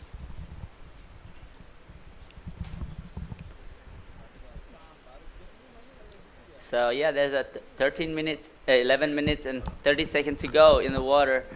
Elliot seems like the one who's posting some scores and waiting for that last wave. I'm not too sure if it's gonna be his best backup, but it will be just depending on the judges. And Ben Spencer waiting patiently. As you can see, there's two red and white at the back. You know, these guys are been training a lot, reading this wave. So as you can see, Alistair Reginato seeing the time can be his enemy right now, looking to paddle in a little bit just to try get those medium-sized range wave, or Ben Spencer looking patiently waiting at the back for a bigger set, bigger turn. He wants that to get open up with an excellent ride. There you go. Last wave of blue was a 3.67. It's not his best top two wave, but that's a throwaway for Elliot. Elliot now knows that he is trying just to stay busy, trying to distract the other opponent. Maybe the opponent can think about, okay, maybe I should come to where Elliot is, and Alistair will lose the priority. Ben Spencer that's what Elliot's goal right now. So much tactic in this game of surfing. As you can see, not just sitting out there, that time is slowly ticking down. Yeah, you're right. There's so many ways to approach a heat. It's not just going out there and surfing. And speaking of heats, here is Ben Spence taking off on his first ride of his heat 1 of round of 32. Big first turn, sets up for this second one, upside down, and huge third turn. So this is going to be a pretty good wave for Ben Spence. Definitely going to be competing with Elliot Parada's read 617. Unfortunately gets a little bit stuck on the rail in that last one, but it doesn't matter because he got all the job done on the outside.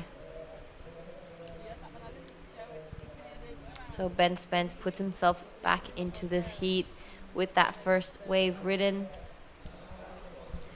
9 minutes remaining. Took him 16 minutes to catch a wave. Yeah, well, look at this wave. This is a medium-sized range wave. Looks like the wave's just slowing down. So Ben Spencer staying busy. Look at how fast this turn. Lot of spray coming on that one. Look, this turn. But this is the turn that I really like, top to bottom. That vertical 1 o'clock. And another one again. So he's surfing really good and sharp. That's what bit bogged the rail a bit in this one.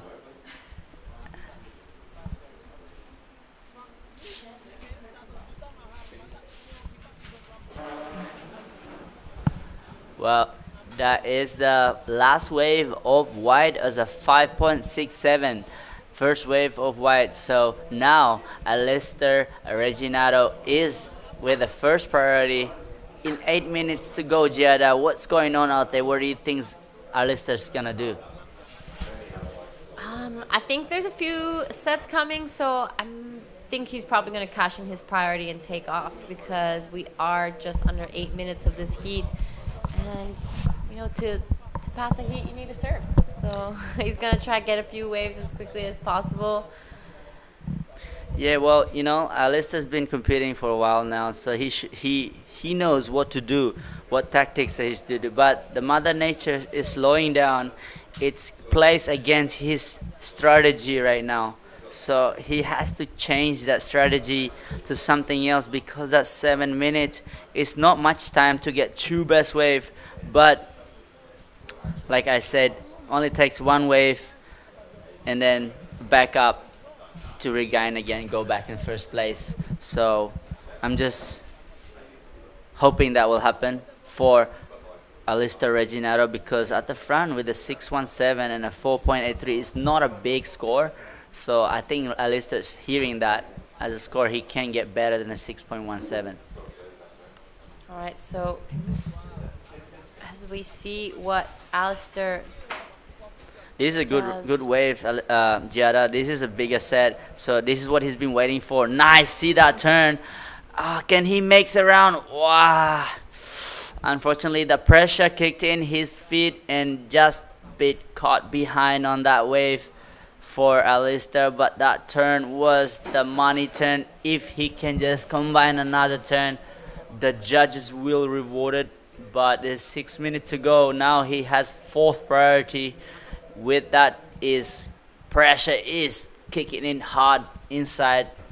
But like I said, he's been competing for a while now. He knows how to control that. Alistair is a dangerous opponent in this heat. There you go again. Talk through this one, Giada. All right, so Alistair, knowing he needs to play a little bit of catch-up right now, so this is a good-looking wave. He got some really nice turns. He is not stopping now. He's waited a long time to catch a few waves. This is going to be a really good score. Wow. Beautiful style. Not rushing anything. He's not done. Oh. Damn, that is amazing to watch. Dan Henry up the back. Caught behind, but that is an excellent surfing for Alistair Reginato. Really just he went to town. Smashed that wave all the way through the to the end. But let's see about the wave size, because the judges can be critical. But I love the surfing, what he put in that one. Really love it. Yeah, me too. I thought that was beautiful surfing from Alistair Reginato. He didn't rush anything through. He, there's so much flow in between turns and so much water thrown out the back. So he is a deadly competitor. He waited a long time for that 357. Realized he couldn't really get the job done, so he quickly backed it up. But there are scores to come through for all surfers in blue, red, and green. We're gonna be seeing a change in situation now as we reach the last 4 minutes and 20 seconds of this heat. Yeah, that's it, Giada. When you surf in that Challenger series, you're not messing around. You're training a lot. You're getting ready every day. You're at the beach, at the gym. You have a coach beside you. So Alistair Reginato is really showing how much work that he put himself, his leg, his power, his board, everything with this guy is really showing in the surfing. So I'm really excited for the score to come in for everybody as we can see the replay of this. Talk through it, Giada. So good first turn, a little bit of a check turn, but goes straight upside down on this one. Gets around that section that fell in front again. And a third time. He did this turn quite a few times all down the face of this wave, and it comes in at a 7.50. Really well done here by Alistair Reginato. Imagine being a caddy watching at that. Here we go, Dan Henry, in green, looking pretty. Oh, that turn is nice. Good answer back. The man in green, he's currently in 4th place, looking for 11-point total, but he needs to replace so many small scores here. Whoa, really nice answer back by green. So Ben Spencer at the back with priority. It is a showtime right here, right now at Krui Pro 2024. We have excellent surfing here, Giada. Yeah, Dane Henry showing why he is a junior world champ. He's not going to let these guys take it away from him so easily. Still waiting for some scores to come through. That last wave of Dane Henry came in at a 6.0, puts him back into this heat. He's looking for a 5.01, 2 minutes, 15 seconds remaining. Let's hope for a few waves to come through. Yeah, I mean, there is 2 minutes to go. Dan Henry has a pretty decent score there on board, so he still need to get a backup. We'll see what his backup. He has to get better backup to jump in 2nd place. So Elliot Perrette is not comfortable in there. He has to. I don't know where he is in the priority board right now, but looks like Ben Spencer is in 1st priority, 2nd priority with green, and there you go. 3rd priority is with men in blue. All right, so Elliot Perrette did catch a wave. He got a 4.97, pushed him straight into 1st. Alistair Reginato in 2nd, trying to replace a 3.57. Dane Henry needs a 5.08, and Ben Spence, only sitting on 1 wave, looks for a 5.41. So as we reach the last minute mark, it's still anyone's game. It's probably going to be a fight for 2nd. Ben Spence sitting at the back with priority. He's going to have to go for this one. We reach 1 minute left. Dane Henry managed to get onto this one, looking for 5.08. Floats this. Oh, unfortunately falls off. He's not able to finish this one.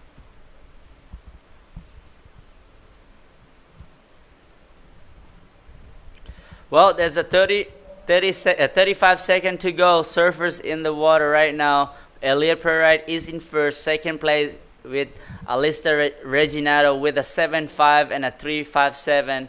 He needs a 3.64 to go take Elliot down, and then Dan Henry in third place right now looking for a 5. As you can watch now, a smaller wave. There is 10 seconds to go. They just come in. Elliot looks really happy, stoked. The Kazi, that's the Haka show right there. Great performance by man in blue. Jamal your boy is ripping now. He's stoked. Yeah, why not? QS 5000. So great performance. So meanwhile, we're gonna go down to a quick break, and I'll see you guys right back soon.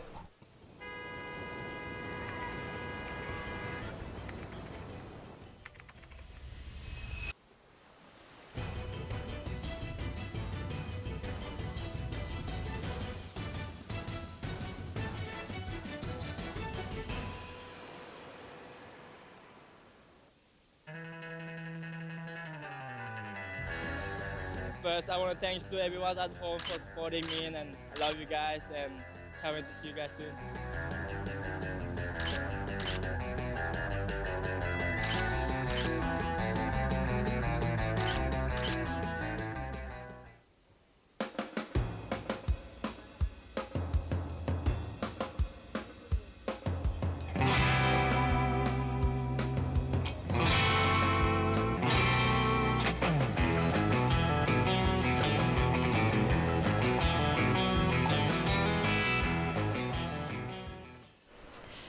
All right, welcome back to Heat 2, round of 32 of the QS Pro 5000 here in Krui. So here are the results of the last heat. Elliot Parada-Reed in first and Alistair Reginato in second gets a huge 7.50. Unfortunate for Dane Henry and Ben Spence were not able to back up their scores. So in the booth with me is Billy Hangen. Welcome back. Yeah, g'day, Giada. Great to be with you. I always love calling heats with you, so I'm glad it worked out. Boston Phillips will wear the red for Australia in heat number 2. Taj Stokes, also from Australia. Caius King is in the white, and Bodie Williams will represent Australia in the green. All 4 of these guys could win this event. Yep, that's exactly right. Boston Phillips, a new name for me. I haven't seen him around a lot, but he's really been showing that he deserves to be here. Round of 32, got some big scores. Taj Stokes has been killing it as well. Kais King, I think, he is an absolute standout at this event last year as well as this year. He got second with a back injury, so yeah. I'm excited to see what he does this year. Bodie Williams has been killing it. I have seen him catch some crazy waves in the free surf, so this is going to be a pretty good heat. Going to be a ripper. It is good to see Kais King here, injury-free and the bit between his teeth. I expect him to go deep into the draw and feature in finals day. But Taj Stokes and Bodie Williams and Boston Phillips, they'll have something to say about that. Here goes Bodie. It's a fast wave. He's got to try and get around this section. Could be time to pull the pin because not much scoring is going to go on past that. So Bodie Williams has got to his feet and had a bit of a run at it, but the wave getting the better of it on that occasion. A lot of duck diving in his immediate future. Tell you what I just did, I spent a heat up in the judging tower just to check out what's going on. Super professional outfit up there, great to see. Kais King now.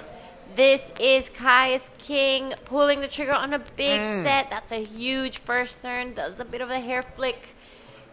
Finish that first turn. This wave goes a little bit fat, but it's looking like it's gonna stand up for him again. Kais has had some incredible wave selection throughout this entire event. Big turn and finishes it off really nicely, wasting no time in between those two turns. That's going to be a pretty good way to start off your heat. It really is, and I tell you what I kind of noticed about that style of Caius King, and also the style from Alistair Reginato. It looks effortless. They're not really gritting their teeth and puffing their cheeks as they go through every turn. The timing's on point and the rhythm's on point, so really impressive stuff from both Alistair in the last heat and Caius King here in heat number 2. Ooh, we're racking through the program. This is the round of 32. We're going to keep on going into the round of 16 of the women, and then the men will revisit Ujung Bocor in the late afternoon. This is Taj Stokes, Giada. So Taj Stokes decides to go on this one. Good first check turn, sets it up for this second one. Tries to go upside down, but the wave's just not really working with him. Here we go. And unfortunately just falls off. There was a bit of whitewash on the face, so it does make it hard to control that board under your feet when there is.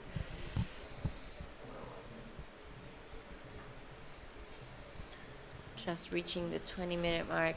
And Caius King's last wave, this one on your screen right now, comes in at a 6.67. Of course it does. Look how upside down he goes, G. And then through this sleepy part, still stylish. You know what I mean? No panic in his surfing. That's not a bad wrap around. And the inside, it really starts to deliver. Yeah, this is where he gets most of those points. Upside down, straight into that one. Closes it. Beautifully done by Caius King. Really looks like he has a connection with this wave. Look at the flex. Taj stands up. He's not happy with this wave, apparently. I don't know what that wave's ever done to Taj Stokes, but it's in trouble. All right, it would have been really good for the young fella if he held on to that finishing manoeuvre, but it didn't. But no harm, no foul for Taj. That one just coming in at a 3. Just over 19 minutes remaining. So plenty of time for Stokesy to get out the back and get some more score under his belt. Caius King with the best of it, a 6.67. Bodie Williams just a very minor score. And it's Boston Phillips, the new kid in town, with priority. And still a heap of time. How's that beautiful overhead view there, Giada? Absolute surfer's dream down here in Krui. Yep, this is every surfer's dream. Who would not want to do a contest out here in a perfect reeling left? It just hugs the reef. You can go as vertical, as strong as you want in every single turn that you do, and this wave accepts it, and it just lets you do it. Yeah, it can be user-friendly, can be fast. What's going to happen on this one? It's Bodie Williams getting some speed, a nice bottom turn, bit of a stock top turn for the first one, and really picks the nose. Oh, he's not going to be happy with that. Yep, so Bodie just falling off on that second one, but still just under 18 minutes left in this heat. Plenty of time to get the job done. We saw in the last heat, everything happened in the last 5 minutes. Yeah, that was a hectic 5 minutes in that last heat. Super exciting. Benny Spence with one solitary wave in the previous heat. He's not going to be happy with that performance. Happy with the way he surfed, but one wave is definitely not going to get it done in this company. Yep, that's right. So the boys took a look at that heat, took notes, knew exactly what they didn't have to do. Catch waves. Yeah.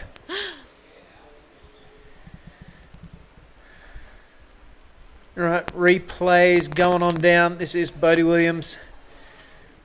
Love the style of this kid.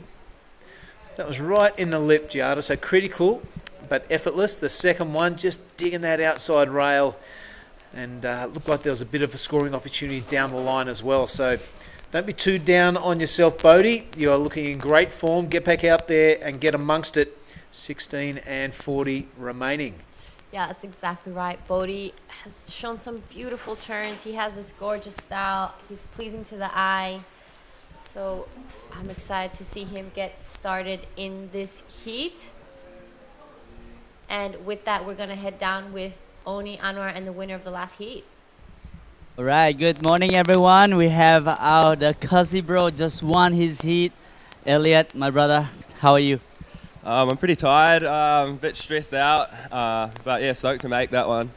So tell me what's going on in the heat. You look like you're going really fast and the ball looking good. Can you explain me more about that equipment of yours? Yeah, it's a new Radius Prime from Paisal. It's a round tail. Shout out to Matty Cairns, Matty Aldridge, DT, all the boys at Surfboard Empire and Paisal. That board just goes so good. Feels like it's just a part of me. So yeah, I'm frothing. What about your mum and dad? Yeah, mum told me not to have another heat like yesterday, and I ended up doing it to her. So sorry about that, my mum. But yeah, just happy to make those ones. Like, it's so touch and go. It can go any way, and like a lot of times I've been on the other side of that. So it's just stoked to be winning those ones. And also, I would like to know what's your strategy right now that you're making through all the heats. Do you want to let out to everyone who's watching what's your game plan for the next round? Well, I don't know. I just want to surf. I don't even feel like I've had a good wave yet in my heat. They've all just been kind of weird, so I just want to get a good wave and actually go as fast as I can and throw 80 kicks straight at the lip as hard as I can. So that's my game plan. Oh, also shout out to Billy Barry. Heard he's been kicking goals and catching big fish, so that's mean. Oh, that's a mean-ass spray. Oh, that was my cousin, Chris. Guys, see you guys in the back of the booth. I'll see you soon. All right, thanks very much to Elliot Parata Reid and Oni Anwar, who absolutely hates a camera. All right, while that was happening, Giada, Bodie Williams did ride a wave and we're still waiting for the scores to drop, but Kai's King is staying busy, looking stylish on his backhand. That's a great looking top turn. He hasn't put a foot wrong this entire contest. Just as I say that, he does the zombie flop, but that wave racing off. So this is Boston Phillips opening up this heat. Oh. Unfortunately, just a quick up and out. That was going to be a pretty good wave. Yeah, some of those inside ones going really fast along the reef, Giada. So they're worth an investigation. If you get the you're standing upright and your line right, you can make those fast sections. And if you're free surfer, you probably stick at it and get around the white water and keep riding through the inside. But this is contest surfing. You can't afford to have too much downtime on your wave. So if the scoring potential is not there, get off, give it another go. Giada, I'm going to let you get out of here. Go have a nice rest. Thank you for a fantastic call. And we are going to bring in Oni Anwar for the remainder of this heat. Kai's King is in the lead. And the other news I can give you, Oni, is that Bodie Williams has just dropped a 2.73. This is Kai's King keeping busy on the inside. That backhand attack is something to behold. I love the way he drifted the tail on that second last turn, continuing to decimate this thing through to the inside. Kai's looking super confident and super sharp. Yes, it is, Billy. Looking really spicy in there. As you can see, Taj Stoke, he's been ripping lightly too. So here we go. Answer back by man in blue. Taj Stoke. Waves are looking pretty small here, but he has to do something critical like this turn. Boosh! Oh, That's yeah. a lot of spray. Float into that one. That was really nice surfing by man in blue. Yeah, that was good from Stokesy. A bit more like it. He's already dropped a 3, but seemed to be getting his rhythm and flow on in that one. So wave number 2 for Taj Stokes out of Australia. Boston Phillips, only 1 minor score, but he really did impress down there at Krui left on day 1 or 2. I can't remember, but it's the first time I'd seen him go around in the flesh, and I can't wait to see what he's got for the rest of this heat. This is the replay of Kai's King. Board always protrudes past the lip line on his backhand. The judges love that sort of stuff. He drifts the tail on one of these turns. I think it's already gone. But yeah, he's looking super dangerous. Of course, second place getter last year with an injury, and there's no Morgan Sibulik this year. Yeah, that is excellent how everybody surf back to back. And this one is the turn. Yep. What a timing. I love his timing, flowing. everybody is, this round is one of the gnarliest round to watch. And yeah, so the scores are in for men in white, 5.83 for Kai's King at the back. We got Bodie William into this one. This is a nice looking wave below. Yeah. That is a nice carved top. He does know what to do. He's risking everything. He's going straight to the pocket. Float through that one. Nice lie back. Whoa, this is a variation of surfing. That's what the judge want. Nice towel kick and still going. So Bodie Williams answer back, knowing Touchstoke throws some good surfing in that one. And was that Touchstoke's last wave is a 4.77. So now Touchstoke in second place, but we'll have to wait for the last wave of Bodie Williams to see this new situation update. Yeah, the return of serve was quite good from the man in green, and here's the replay. The front on angle, this is what the judges see, and this is what they'll be watching up in the tower. That first turn was fantastic. Loved that functional roof ride. That allowed him to get to this part of the wave where he drops that left hand into the face and does a bit of a Larry. Spins the wheels on the last attempt, but a lot of variation, as you touched on before, Oni. We'll see if the judges eat that up. Yep. So, as you can see, the drone work by Ryan. It was really nice to see how the facial reaction on this after catching a wave. Is it smiling or is it serious? It seems like Bodie William is just taking it easy. Well, you'd be concentrating on your breathing and your technique as you're paddling out the back. Last thing you want to do is finish a wave, be all hyped up, get out the back of the lineup and be short of breath. Yeah. You want to be ready to go once you're out there, because the news is that Bodie Williams has dropped a 5. That has taken his requirement to get into second position down to a 2.77. You can see it there on your screen. Taj Stokes in all sorts of danger now. He needs to get rid of that 3. But Kai's King looking very comfortable in the lead. I mean, I just get the feeling he's sharpening the blade. He hasn't really dropped the hammer yet, Kai's King. A little bit a la Rio Waida last year at Nias.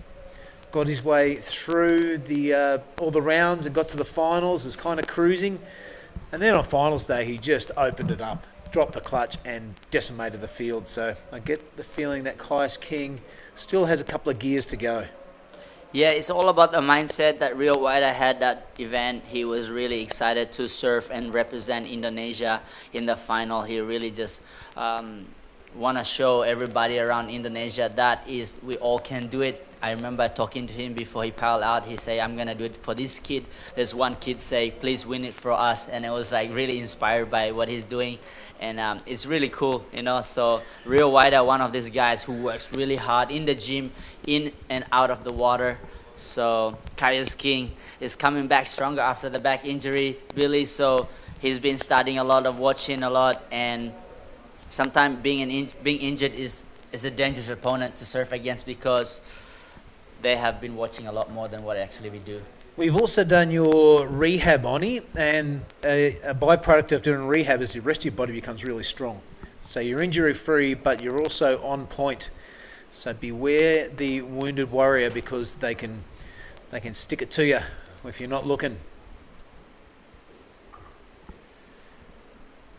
Here we go, 7 minutes and 35 seconds to go. This is a round 32, heat number 2 of a men's QS 5000. Well, there's next heat we will have Winter Vincent and our friend from Indonesia, from Kuta Beach, Nyoman Artana. We call it Megatron. Yesterday we was throwing some big scores. So today we will have surf against Jack Thomas, who's also a heavy goofy footer, and Dom Thomas on his backside. So will be a good mix of 2 goofy footers and 2 regular footers of the next heat. And excellent surfing. Yeah, there's no more easy heats from here on, mate. You get into the round of 32, round of 16 is going to be even harder. And yeah, no easy heats from here on. Jack Thomas with a big Hail Mary yesterday got into the round of 32 after the siren. So he was very happy with that. Mega Atana, one of my favourites. Known him since he's a little kid. He came over to Western Australia to compete in the Taj Small Fries contest. I've been watching him get around halfway for a couple of years. Prior to that, he had a really fast attack. So he's always been a really fast surfer. And it took a little while for his turns to catch up with his speed. And like he'll go really fast and kind of not be able to wash off the speed to get those turns. Fast forward, I suppose 10 years, and the turns have matched the speed, and it's something to behold, the attack of Mega Atana. Yep. And this wave right now, as the swell just picked up, Mega is loving it. I can see a big smile on his face this morning. He went for a quick surf, Billy, and he's just smiling. He said, I'm going to do nice, good surfing today. So I'm really excited to see that hit, as if we have 5 minutes to go. And in the water, Boston Phillips haven't got any good decent waves, so we have to wait for him. There's 5 minutes. The pressure button is to kick in for the men in red. But as you see, Lester Reginato before was like 6 minutes ago, and he came back strong. Yeah, well, he'll be looking at the one wave zone pretty soon. What happened with Alistair? He caught a decent wave on the outside, and on the paddle back out, he turned around and got the score. So anything possible here at the lineup of Ujung Bachur. Here we go, men in blue. Taj Dog, nice turn. He's looking to replace that 3-point ride. Looks like there is a chance right here. Nice, another turn, very cool. Throw the tail out. That was nice finishing, but yeah, he's still going. So what he's gonna do here?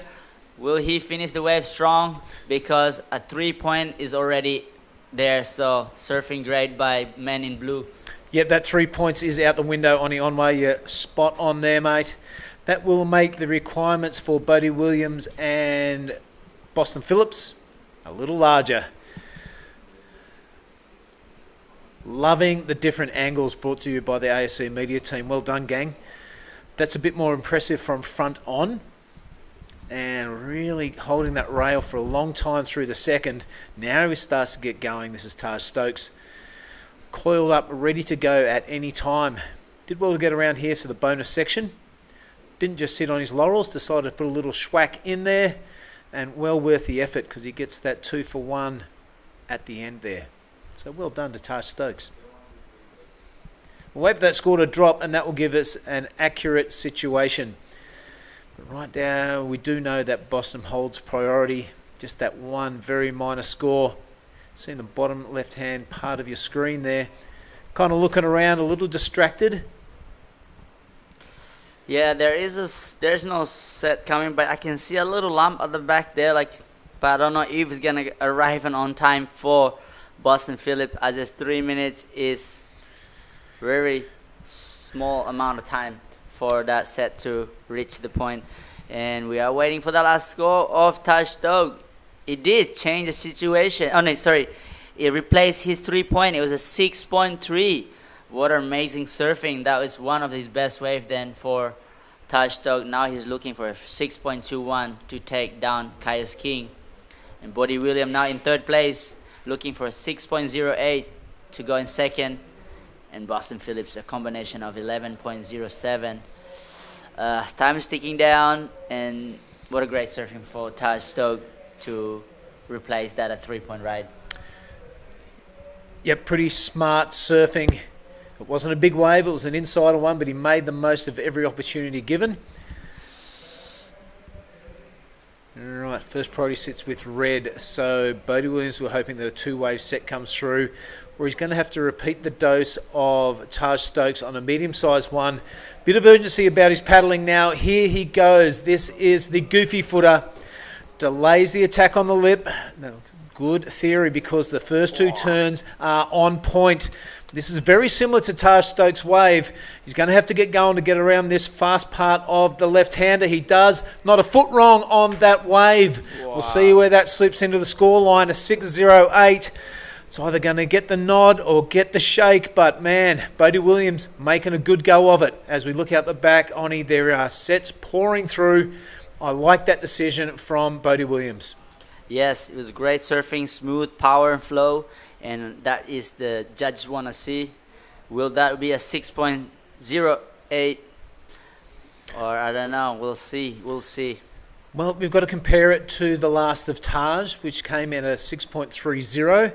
If it's in that ballpark, Bodhi could be smiling and Taj will be not smiling. Have a look at it from the front-on view, folks. All right, let's slowly dissect this, Oni, because that's a good way to start off. You attack the lip, and the second one loves to drift that tail. So Bodhi Williams, 3 different turns to start off. There was a whole lot of spray there when he kicked the tail, and he completed the wave, which is super important. So that is going to be really touch and go. There you go. The scores are in. It's a 5.1. So not enough. It needed 5.98. As you can see now, Taj Dog looking for his last wave. Still in second place with that last wave of green is not enough. Here we go. It's a bit washy-washy in this one. A little bumpy. Oh. All right. So 30 seconds to go. Kais King still in first. Second place. As you can see, our currently hit leader, Kais King. Nice check turn here. Big upside down. Didn't throw much spray, but this is the timing is much better for Kais King. The waves are a little bit whitewashed because there's a big set came through before. So what a great finishing for men in white. And he is looking comfortable, isn't he? Yes, he does. All right, it looks like it is. Congratulations to Kais King and a very well surfed heat by Taj Stokes. He'll be patting himself on the back. He got the score on that medium-sized wave. Commiserations to Bodhi and Boston. We're going to cut to a short break. Don't go anywhere, folks. This is a Krui Pro for 2024.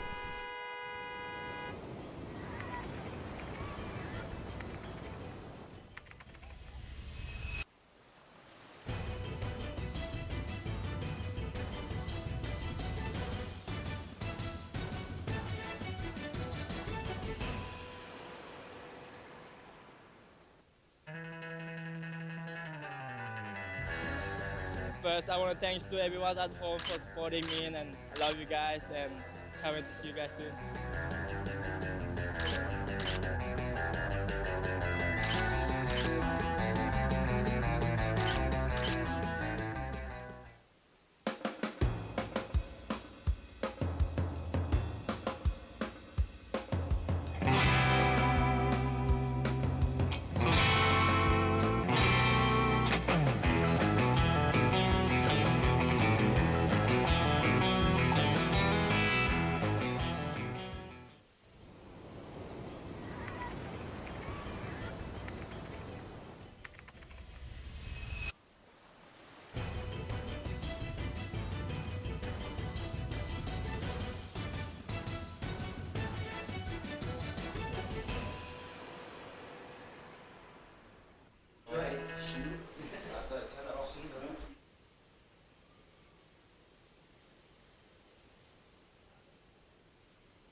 This is heat number 3, the round of 32 of the men.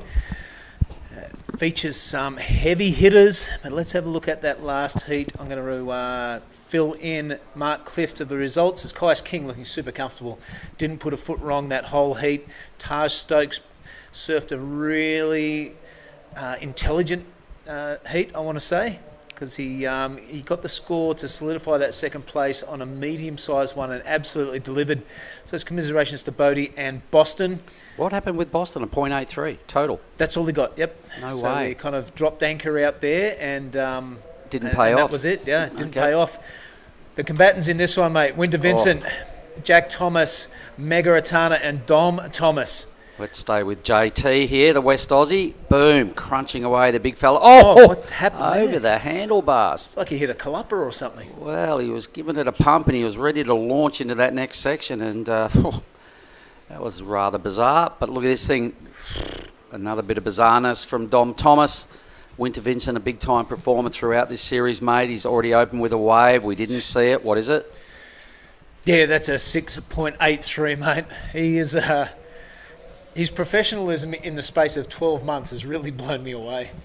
Last year, he was just like a raw talent. He was going, how's the style on this kid? Yep. Now his post-heat interviews are spot on. And if you're in his coaching corner, The 6.83 is exactly how you want to start out. All right, and while we're waiting for the next set, let's throw down to Oni Anwar, Snoop Dogg with Kaius King. Right, everyone who is watching, we got the last hit winner, Kaius King. Congratulations. How are you doing, my man? Thanks, man. Yeah, good. Starting to get through that one, for sure. Looks like your board's on point. You're surfing really sharp. And can you tell me more about how you prepared to come to this event? Yeah, back at home we had pumping waves, but they were all right-handers, so I couldn't do much about that. I got good boards under my feet right now. I just got some new blades off the HD. They feel really good. Yeah, I don't know. The talent's crazy out there right now. All the heats are super stacked. I'm staying with Bodie and hanging with Taj and that, so it's hard heats for sure. And who are you coaching with right now? I'm doing stuff with Brad Gerlach at the moment. I've been doing wave key for the last year, so big shout out to Ger. He's been helping me heaps, and yeah, it's been awesome stuff. You know, surfing's pretty amazing. I feel like you can always learn, and it's a really good new thing I've found, and I'm stoked to be working with Brad. Wave key's pretty insane. Yeah. Nice. And you still live in Byron Bay, or where are you based right now? Yeah, still in the Bay. Yeah, I try. Nice. Yeah. So what's your plan next? So I guess you have to rest, but what's your next game plan? Yeah, maybe go smash a couple of banana pancakes and just, put the feet up for a bit, Picari sweat. And then, yeah, I don't know, it's pumping. It's slow, it's a bit hard, but it's still pumping, so. Okay. Yeah. So is your mum and dad watching at home? Yeah, mum and dad are probably watching, so g'day guys. Hope you got fingernails still. So, all right, well, I'll let you go, get some rest, and congratulations once again. I'll see you soon in the next round. Cheers to you, boys. Wow, how is that, Mark Clifford? I know they're a bunch of surfers or two rock stars. Yeah, on break in between sets. Dom Thomas, a couple of quick belts, and down he goes on his second ride. But meanwhile, Mega Artana, love the way this guy does it, Bill. I love it. We were talking about his surfing in the last heat. The speed of this kid, his turns have caught up with it, and that is resulting in turns like that where he holds his rail for a long, long time and then gets a big lip blast and lands it beautifully. Can he finish off this wave? He can't, but there was a fair, significant damage done out the back. Surf's really fast, got a really aggressive style. You can always, every time he stands up, he always looks well invested because his body language is always right into it. He's got one of those busy but great styles. And Jack Thomas now. Yeah, speaking of good styles, mate, that was a good free fall out of the lip from JT. He's going to wrap it around on this one. A little bit of spin of the wheels. I like that. A bit of variety. It finds the lip again. So JT looking on point here at day 6 for the Krui Pro. This wave delivering through the inside. A big float section. Jackie Thomas, what do you think of that, mate? Oh, the boys in Yelling Up will be pretty pumped. He's competing really well. He's only got a 2.83 to kick things off. Way better that time. The two goofy footers styling their way through some hefty hits. Really looking forward to watching those numbers drop. In fact, we're owed 4 scores. So Winter's got a wave as well. Green straight back into it. Dom Thomas, the backhander. Now let's see if he can make some sense of this wave. His last one didn't go to plan. He's now just starting to get his groove on. Beautiful scene here at Ujung Bachor, ladies and gentlemen, in Krui. Great times. We are predicting a finish tomorrow to this 8-day event, which is going to finish on day 7 due to the fact that things are going to blow out a little with the monster swell hitting on Tuesday. Filling in tomorrow, could be a venue change. We're predicting up to Krui Town. So watching these replays, the boys in Yelzy land, in Yelling Up. JT's a popular lad down that neck of the woods. They'll all be pretty pumped with this wave. Yep, everyone there at Paradiso Boards and AWOL, I'm sure they'll be putting the shaping machines down for a little while and watching this heat. Oh, tools down, mate. It's a Sunday. Tools down, yeah. A big hello to everybody there.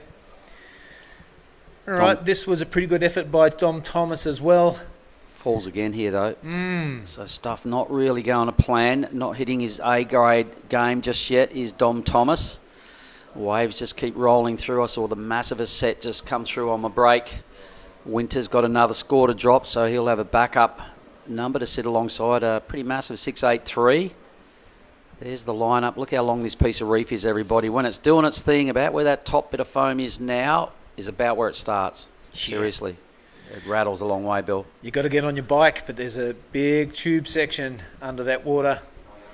And then it comes into the turning section here, and it can go all the way through. Absolutely a fantastic piece of reef, but not the only one in this region. No, there's plenty of goodness. Lots of people, you know, if they're not here doing heats, they're having a free surf somewhere else. Let's watch the big fella now, Winter, 19 years of age. Oh.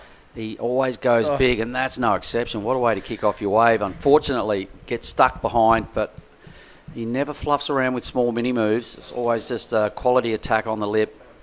That was such a sick one-turn wave. As we saw yesterday, mate, he is a big, tall lad. I love the way he tucks in that back knee to lower the centre of gravity, and the results are turns like that. That was super cool. Gila. So I'll have to make an apology. Yesterday I said I can't, you know, I can see him only a matter of time till he's on the Challenger. Well, he is on the Challenger Series. Hedgie refreshed my memory yesterday afternoon. He's over there with the Team New South Wales camp, Kai Otten and Hedgie and Johnny Gannon. They're all here as a big tight bunch, and Winter Vincent on the Challenger Series. I can see him progressing in the future onto the big leagues. But let's have a look at Jack Thomas now, winding up, Bill. Look at this section. Yep, beautiful hold of the rail through the first one. Repeats it for the second, hoping this thing stands up. It does. Finds a lip on the third. So Jackie Thomas looking on point today, and day number 6. That's a good way to end off, Mark. What the difference I can see in Jack surfing now is after that semi-final performance last year at NIAS, I reckon the belief finally got under the skin and between the ears. He's always been an excellent surfer. He's never really got the results I could see coming his way, because I think it takes a while to adjust to, you know, this heat draw. These 5,000s, they're fully stacked, Bill. The Asian region is a big deal. And Jack is starting to hit his straps when he gets to races on more often than not. Front on view for you, Mark. All right, let's have a look at it. So a nice early pump. Just some quality, heavy back foot surfing. Repeats it again. So hasn't really got to stab the pocket this time. Boom. Yep. There it is. That's what the judges prefer to see. A third slicing move. Strong finish. Boom. Crunchtown. Unreal. So that'll sit alongside his 5.63 as his backup number. Is that Marzi? Getting ready for the next heat? Hey, we love him. In front of the old Ombak Inder. That used to be our work site. For probably the first 3 or 4 years we ran the event here, Bill. The judging tower was right where those crew were sitting. The drone's in Marzi's face, just having a look at him trying to pretend it's not there and hide behind his board. Trying to get in the zone. Not a very private moment with it. They're going to be, he's hating it. But, yeah, that's the Team New South Wales behind Bodie there. Maybe they're giving him a bit of heckling because the State of Origin comes up next Wednesday. It will be the Queenslanders against the New South Welshmen. A bit of niggle going on around the camp already. I like that. Scores are dropping, mate. One more for Dom Thomas. But Winter Vincent, a 5.10. That is backed up his 6.83. Looking comfortable in the first position. Jackie Thomas has come. Yeah. Sorry, Jackie Thomas has come up with that 5.03. And his requirement a 6.31, well capable of that. And Megaratana, our favourite halfway board rider, has just dropped down to 4th. A 5.20 is still his requirement because Dom Thomas have coughed up a 3.03. So there is an accurate scoreboard right now. And there's Marzi Harrison getting ready to do business in Heat 4. Out he goes. Maybe he's already sent his caddy out earlier. Or maybe the caddy's just waiting on the beach. It's a good idea to have caddies. We've seen a broken board this morning, mate. We've seen leggies come unstuck. Did you see Coral snap that fin out? Did a fin. Snapped it out on the leg. I know. Is she all right? Have you had She's a chat okay, with her? yep. I checked it out straight away. You know, the family want Reed and everyone to know that she's okay. Yeah, fell off the board, kind of fell on top and snapped the fin off. It was just a little bruise, but absolutely no cutting. And that board is already in the ding repairers getting ready. Of course it is. Coral will have to surf again this afternoon. I don't reckon the board will be ready by then, but she's got some business to do here, the Savi. We're rolling at the end of Heat 8 here into those women's round of 16. Here goes Dom Thomas. Oh. Man, it's not working for Dom. 4 waves, 4 no big numbers. Bunch of 3s in his column, you can see that. Trying to go big. He's trying to track down a 7.16 to get Jack Thomas out of second. You know, man, Megaratana's got a wave score to come as well. So everybody's got the required 2 waves, so the heat's starting to take shape. 12 minutes. Big hello to Gunter Yassa and to Bowl and to Chabul. I'm sure they're all tuned in down there. And Ratu, all the OGs down there at the Halfway Board Riders, one of the great board riding clubs in the world. And we've got a couple of them here on the judging panel. Yep. In Garut and Gogo. Also, Mickey has shown his face. Mickey Sedana, yep, he's here. And a big hello to Marlon, because he is back in the hood from a couple of years up at the Bukit. He's back in. So hello, Marlon. Good to see you. Birthday back a couple of days ago. In Kuta. Oh, yeah. All right. Also, Made Lapore, another one of the Indonesians in the travelling party on the judging panel. So they've got some of the best surfers out of Bali starting to look at giving back to the sport by throwing their hat in the judging ring and adding a bit of respect, a lot of respectability and credit to what is already a very strong judging panel, mate. All good, 11 minutes. Who's that in Grant's Dom right up the top? He's probably just gone to have a good hard look at himself and gone, man, get it together. You can't afford that many mistakes in one heat out of 5,000. I don't mind that theory, going over and giving yourself a good shake. I just did it. I went up into the judging tower for a heat to get my act together. Of course, I called Ava Henderson, Raya Campbell in the last interview. I know, on the way out. It's been a bit of a clunky one this morning, but it's day 6 of a big competition. Yeah, it's been a long day, so if we do make mistakes here and there, cut us some slack, team. It's a 23 heat day here again. We had 140 heats on our schedule from day 1. So it is the biggest QS event in the world, the biggest 5,000 QS event in the world, numbers-wise, heats-wise. There's a lot at stake on these 5,000s. That's one way to get onto the Challenger Series. Dom Thomas. Turn around, Mega. Dom Thomas is hedging his bets. There's something behind this, and there may be. Yeah, these are a big deal. Asian region super tough, including Japan, Indonesia, Philippines, a bunch of other Asian nations. Look at this. And here goes Dom Thomas. Could be on a nugget here. I'll tell you who's got first priority is Mega Atana. Is he going to spoil the party for Dom Thomas? We don't know, but that's a great first move by our surfer in green. No, Mega lets him have it, so he is on a roll, Dom Thomas. Well done, out the back. Reset yourself, because the surfing that you're doing right now is fantastic. Finds the lip there and smashes it to smithereens. A nice little cut back into the power source now. Out the back is Mega Atana, but we'll stick with our man in green because the inside is really important. The judge has been put a lot of emphasis on finishing it. And Mega Atana going full speed, full throttle, and through every turn, rail to rail surfing, a bit of drift of the tail there. What a great exchange, Mark. Sure was. Great camera work there when I was following both surfers at once. I kept my eye on Mega's the start of his wave as well. He got a good first turn away. We'll get to see the front-on view as well in a minute. Meanwhile, Jack Thomas coming into play. Let's stay with the kid from Yelling Up. Big fella. Boom. Crunches it. He's a strapping lad. He puts a lot of power into his surfing, throws a lot of water. Gets up there and meets the lip head on, but can't connect with the end section. Jack trying to improve on a 503. I can see Dom Thomas easily his best wave. A good number on the way because it was a big wave, Billy, and really hit that first turn flush and a number of other moves down the line. So having watched it by drone footage, I really hope we get to see the front-on angle. It's a little bit more realistic. We can see how brutal the turns are once we get the front-on footage. So maybe we'll see it. Either way, great exchange. Mega will, stop languishing in 4th. He only had one number, so stuff's about to change. Now, here we go. What did you like about this, Bill? I like that he just changed tactic, Dom Thomas. He can't sit there and sook about it, so he's gone straight up to the top of the point, and he's been rewarded with this thing. A good-looking set wave. He's just shoved it into the lip line a couple of times, then he starts to get going down here. So, as you mentioned before, definitely his best wave. But I really like the way he just shook off the first half of this heat and went out the back and reset. So well done, Tom Thomas. He's probably a little bit unlucky that he didn't get a steep, clean section. Every section he hit had froth all over it. So it didn't really have a super high degree of difficulty. So I think that may cost him a little. The judges are throwing a 4.43 at that because lots of surfing done on a big wave, but didn't have the blockbuster, super difficult steepness involved in that wave. Yeah, I still don't mind it, mate. It's me too. It's his best score so far.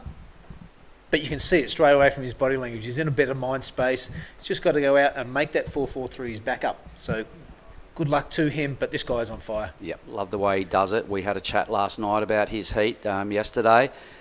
That turn there wasn't too bad either. He's got some frothy stuff from Thomas's wave, Dom Thomas's wave.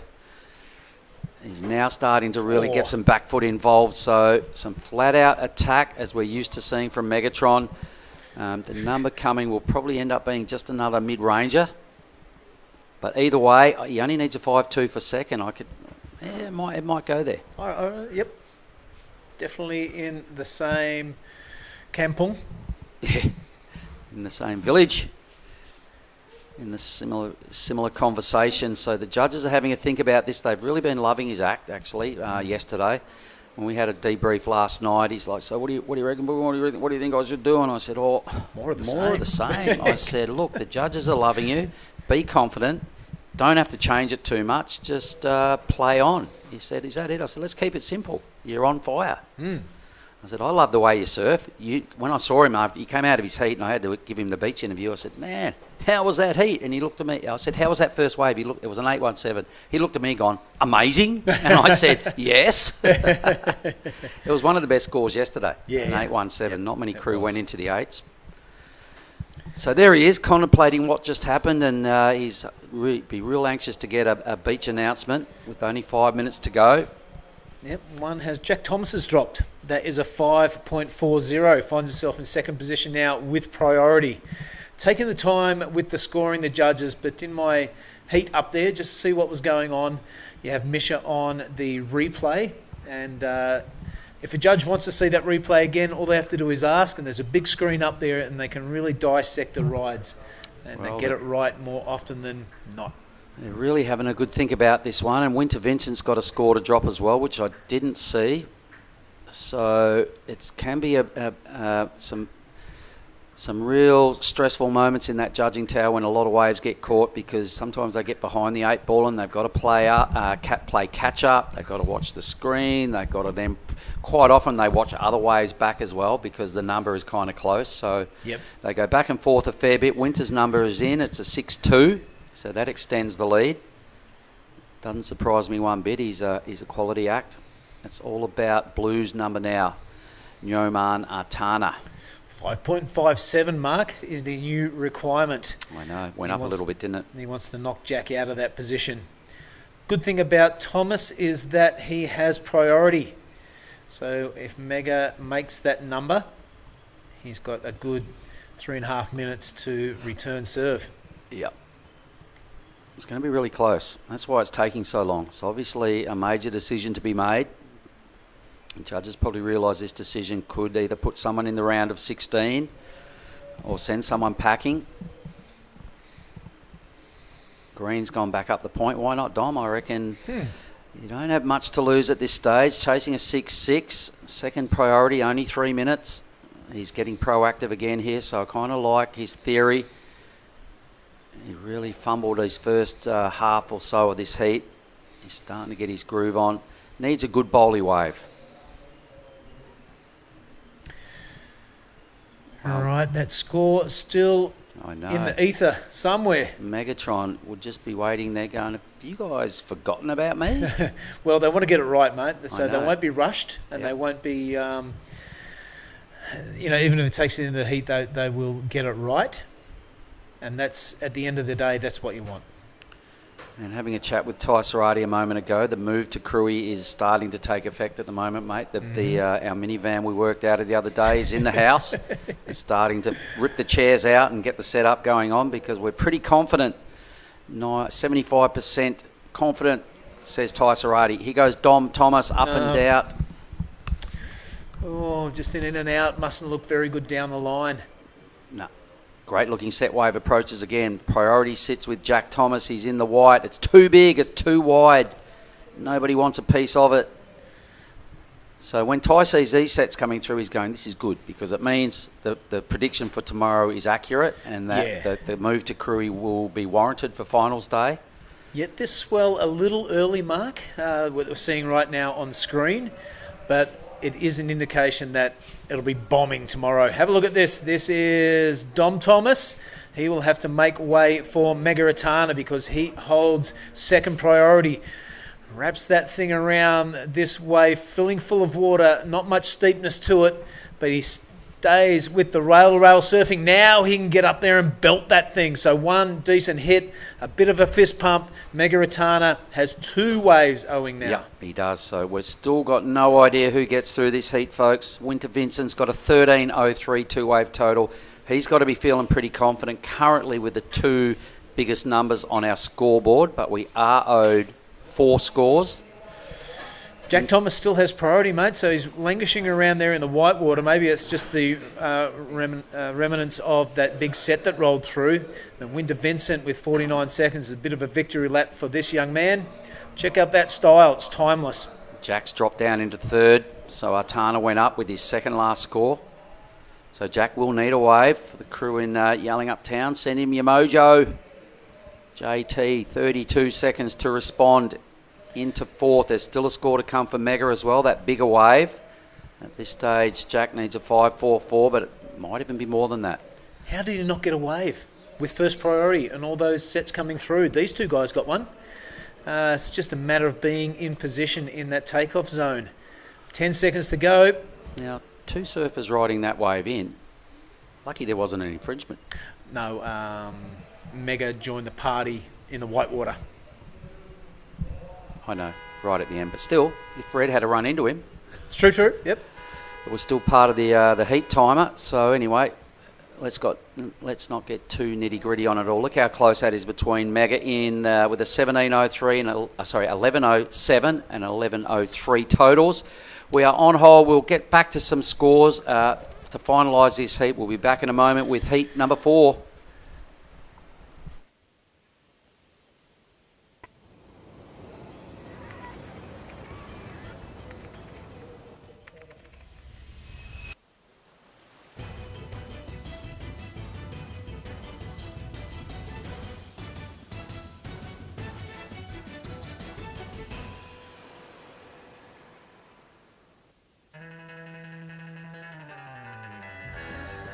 First, I want to thanks to everyone at home for supporting me, and I love you guys, and can't wait to see you guys soon.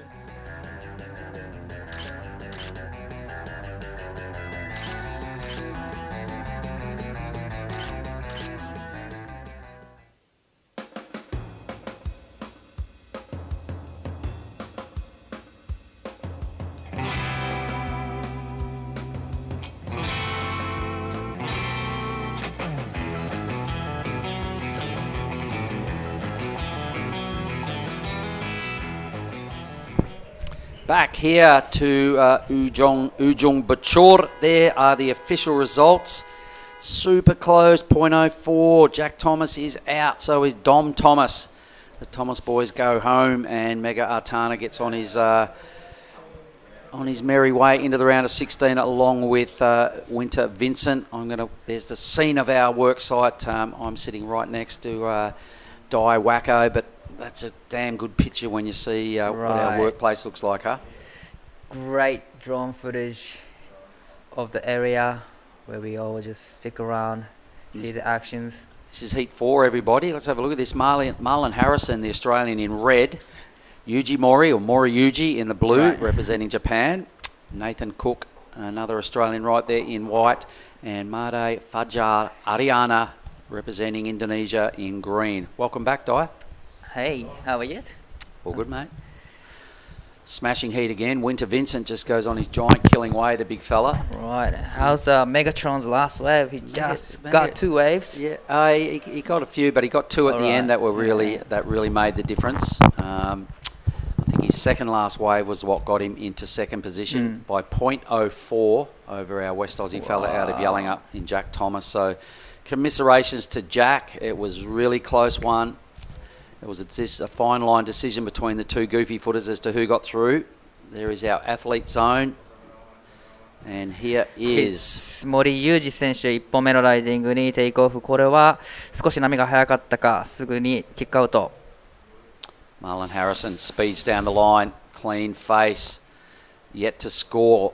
There we go, first opening hit, and a spicy, quick second manoeuvre to kick out. That was a really great first turn. It was hard to put 2 turns in because the wave was really fast, but still he managed to put 2 good turns in. Took him a long time to get scoring, but just taking the high line and speeding down the line, it was still a pretty good looking wave. So here's your boy Yuji, nothing going on for him down the line. Here comes Marzi joining the party. This is wave 1 of this heat. Right. So have a look at these first 2 turns. That was pretty sick. Oh, sick. Did really well to fit 2 turns into that little space. So good timing. Won't be a huge number, but on the scoreboard nonetheless with a completion is Marlon Harrison. A 4-5. Yeah, that's about it. It was great way to start a heat. Still got 22 minutes remaining, and Mori Yuji with a couple of low scores below 1 point. So let's have a look at this, everybody. It is heat 4. We've got Ryaru Ito coming up in the next heat against a Kiwi and 2 Aussies. That's going to be heat 5. We'll get more of that when we get closer to this one getting done. Here comes 森裕二選手に3本目のライディングになります。素晴らしい一発目、大きなスプレーを上げていく。ここ2発目も大きなスプレーを上げてます。さあこれはいい波になってきている。3発連続でクリティカルなセクションにしっかりと当てていき、このライディングをフィニッシュです。That was a really great ride from Yuji Mori. That wave wasn't that big, but it was a small size wave, but still he managed to put 3 big turns in. All right, well, while there's a little break, I think we're going to throw down to the athlete zone with 2 of the tallest guys on the paddock, Bill Hangen and Winter Vincent. Go, Bill. Yeah, thanks very much, Mark. Yep, we are down here in the tall corner, but that's okay. Mate, you took that heat out really well. Kaius King took out the one beforehand. Team New South Wales looking pretty strong. Yeah, that's always good to get through that round. It's round 16. And yeah, Kaius, I've always kind of modelled my surfing off his when I was younger, so it was good inspiration for him to get that win before me. Now, mate, today the waves are slated to get a bit larger. You got the round of 16 coming up next. Is that something you enjoy, a bit more size? Yeah, for sure. When I was a Grom, I kind of hated when I was big, so I'm kind of turned the tables, and now I'm just hoping it gets as big as possible. Sort of probably try to do some proper turns out there. Well, I can't wait to see that. You got Bolito after Nias. These Krui 5000s and the Nias 5000s. You going for the win? Yeah, it'd be nice to win one. I got 4 seconds this year, so I'm kind of itching for a win, but I don't know, I'll just take it as it comes. I'm just happy to be here. Well, a very polite way of saying, yes, he wants to go for the win. This is Winter Vincent, everybody. Keep an eye on him. He'll be in action later on today. Unreal. Thanks, Bill. And Winter Vincent wants in on the win. He keeps putting himself on the podium for yet to get a name on the big trophy. We're just watching White going through his business here, Nathan Cook. He's hoping this thing doubles up because he's hanging in there. He's just looking down the line and he's getting on the pump again now, so he spotted something, maybe a ramp. Let's see what he can do with this section here. Hits it high and hard, gets around, so this thing has grown. Didn't give him a big section, but it did add something to the total. Right. Nathan Cook. All right, Yuji in the lead with a 5.83, his best number, so that's pretty cool. Marlon Harrison open with a 4.5. Couple of scores to come, so we've missed out on Made Ariana's wave. Maybe we can see it in replay. Not sure. And Nathan Cook is on the scoreboard as well. So everyone will have something to talk about in a moment. 19 minutes.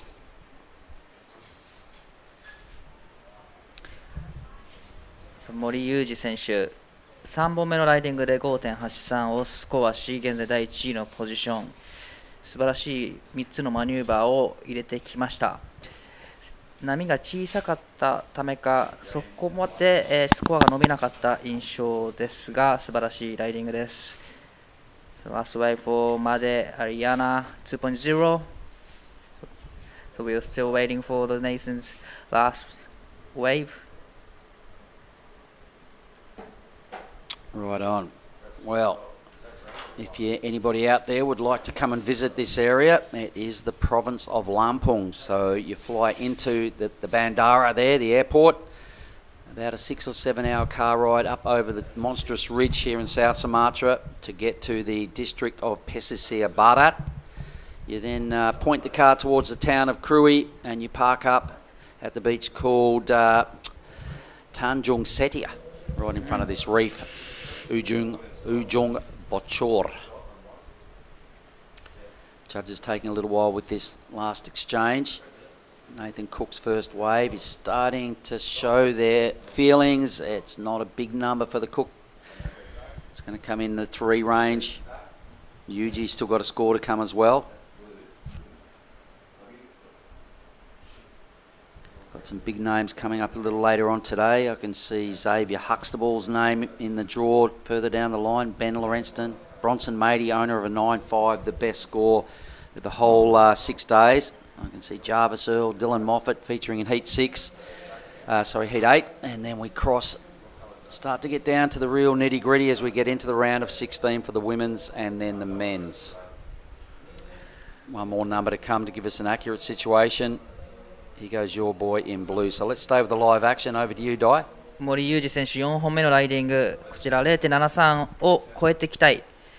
さあ素晴らしい2発入れてくる。そしてクイックに3発目いくんですが、ここはバランスを崩してしまいます。しかしバックアップスコア 0.73 なので、この波で必ず乗り越えてくるでしょう。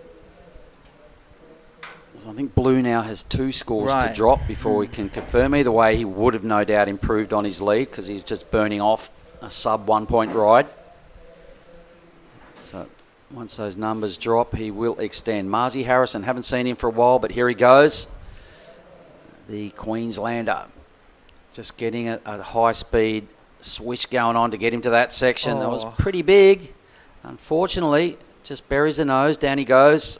Marzi throwing away what looked like could have been a useful wave. He opened with a 4.50.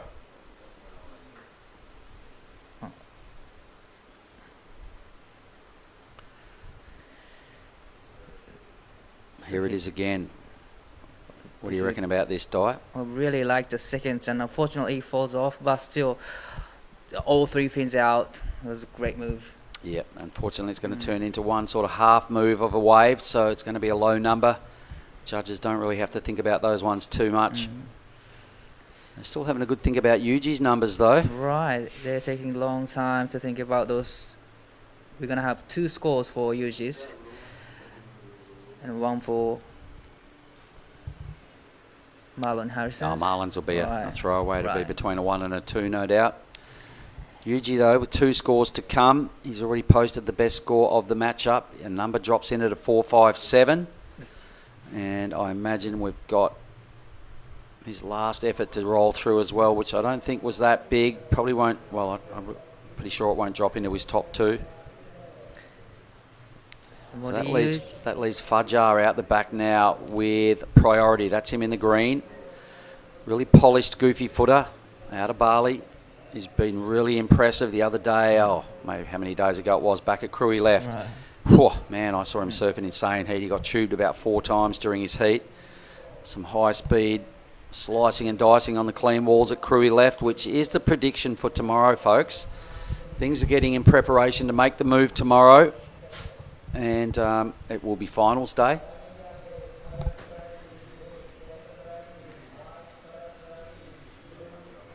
So 森裕二選手、4本目のライディングで 4.57 をマークし 5.83 そして 4.57 トータルスコア 10.40 で現在第1位のポジション。残り時間14分です。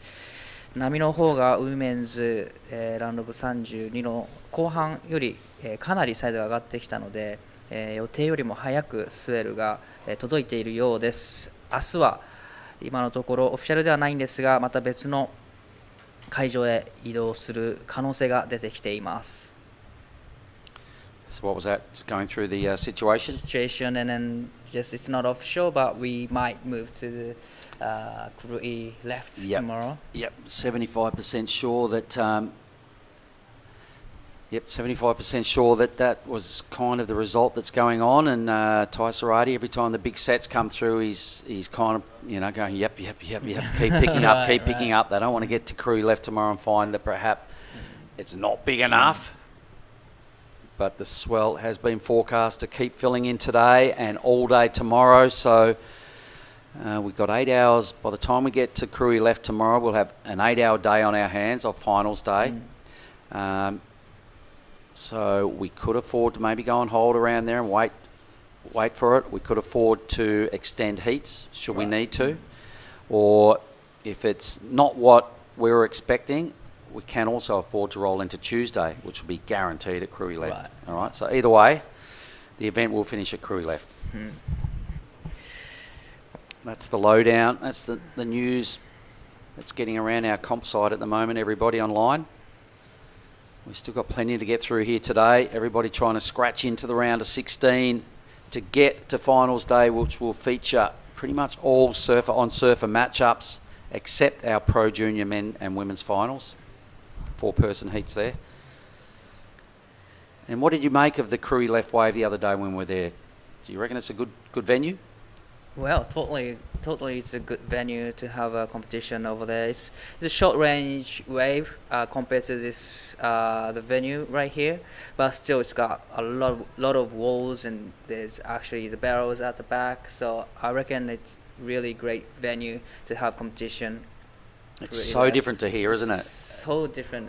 It's kind of like about a third or a quarter of the wave in distance, but it's a whole different beast. It's a tube off the takeoff, when it's good, and it should be tomorrow or the next day. The tube off the takeoff, followed by a big and light wall that you can just keep belting. It offers a lot. Unlike here, it breaks really close to the beach, so it's right in front of our face. The lineup spot is highly predictable, unlike here. So a bit of a contrast, but it does pick up nowhere near as much swell as this reef. And when this thing starts to max out, it doesn't do its best work. It pushes off the reef. It gets pretty burgery. And to run a finals day in some oversized fatness is not the ideal option. I'd rather see some bowls and some tubes and some big high-performance surfing over at Krui left. Totally. It's gonna be really challenging for all the surfers advancing through to the final days, because if the venue is gonna change, then all the conditions and everything is just totally different. So it's gonna be fun to watch how they can adjust the differences in between this and other venue. Yeah, true. Here we go, moving, hunting. Green has priority, so this is Made Ariana. His nickname is Fajar. He'll want to get back there because he loved it over there the other day. He's got to get out of this round, though, into the round of 16. So chipping away, that fall-off will not help. He's only ridden a 2-point ride in this heat. It's a little wasted moment. He knows it. You can see him splashing the water. He's got 10 minutes now to put 2 rides together, or at this stage only needing a 4.93. That won't be accurate reading. Marlon Harrison in second only has to burn off a sort of a 2-point ride. Well, that was really unfortunate for Ariana. He looked back at the wave after he falls off and splashing the surface of the water. So it must have looked like a good wave after that. So he probably realised he kind of semi-blew it. But he surfs that way. He surfs high risk. He surfs really fast. He loves to slide and throw in all this new school stuff. So he's really exciting to watch. And that time, just that little bit of flair cost him the whole wave. So a bit of a pity there for Fajar. 2 boys out the back sitting in first and second. Japanese surfer Mori with second priority. Nathan Cook, let's not forget about him. He's only got 1 wave. It's only a 3.6 and he needs just under that to track down Marlon Harrison, who's got to be pretty nervous. He's sitting in second with a really low second number and a pretty low first number. We haven't seen him on the screen last couple of minutes, so he's probably out the back waiting for the bigger sets. So Fajar moves up a space. Still not qualifying. That wave locks in at just a 2-4. Probably left a handful of points hanging down the line. A missed opportunity there for the Balinese surfer in green. All right, yeah, you're correct. Haven't seen Nathan Cook for quite a while. Has he gone hunting up the reef? Potentially. Potentially, yeah. Right.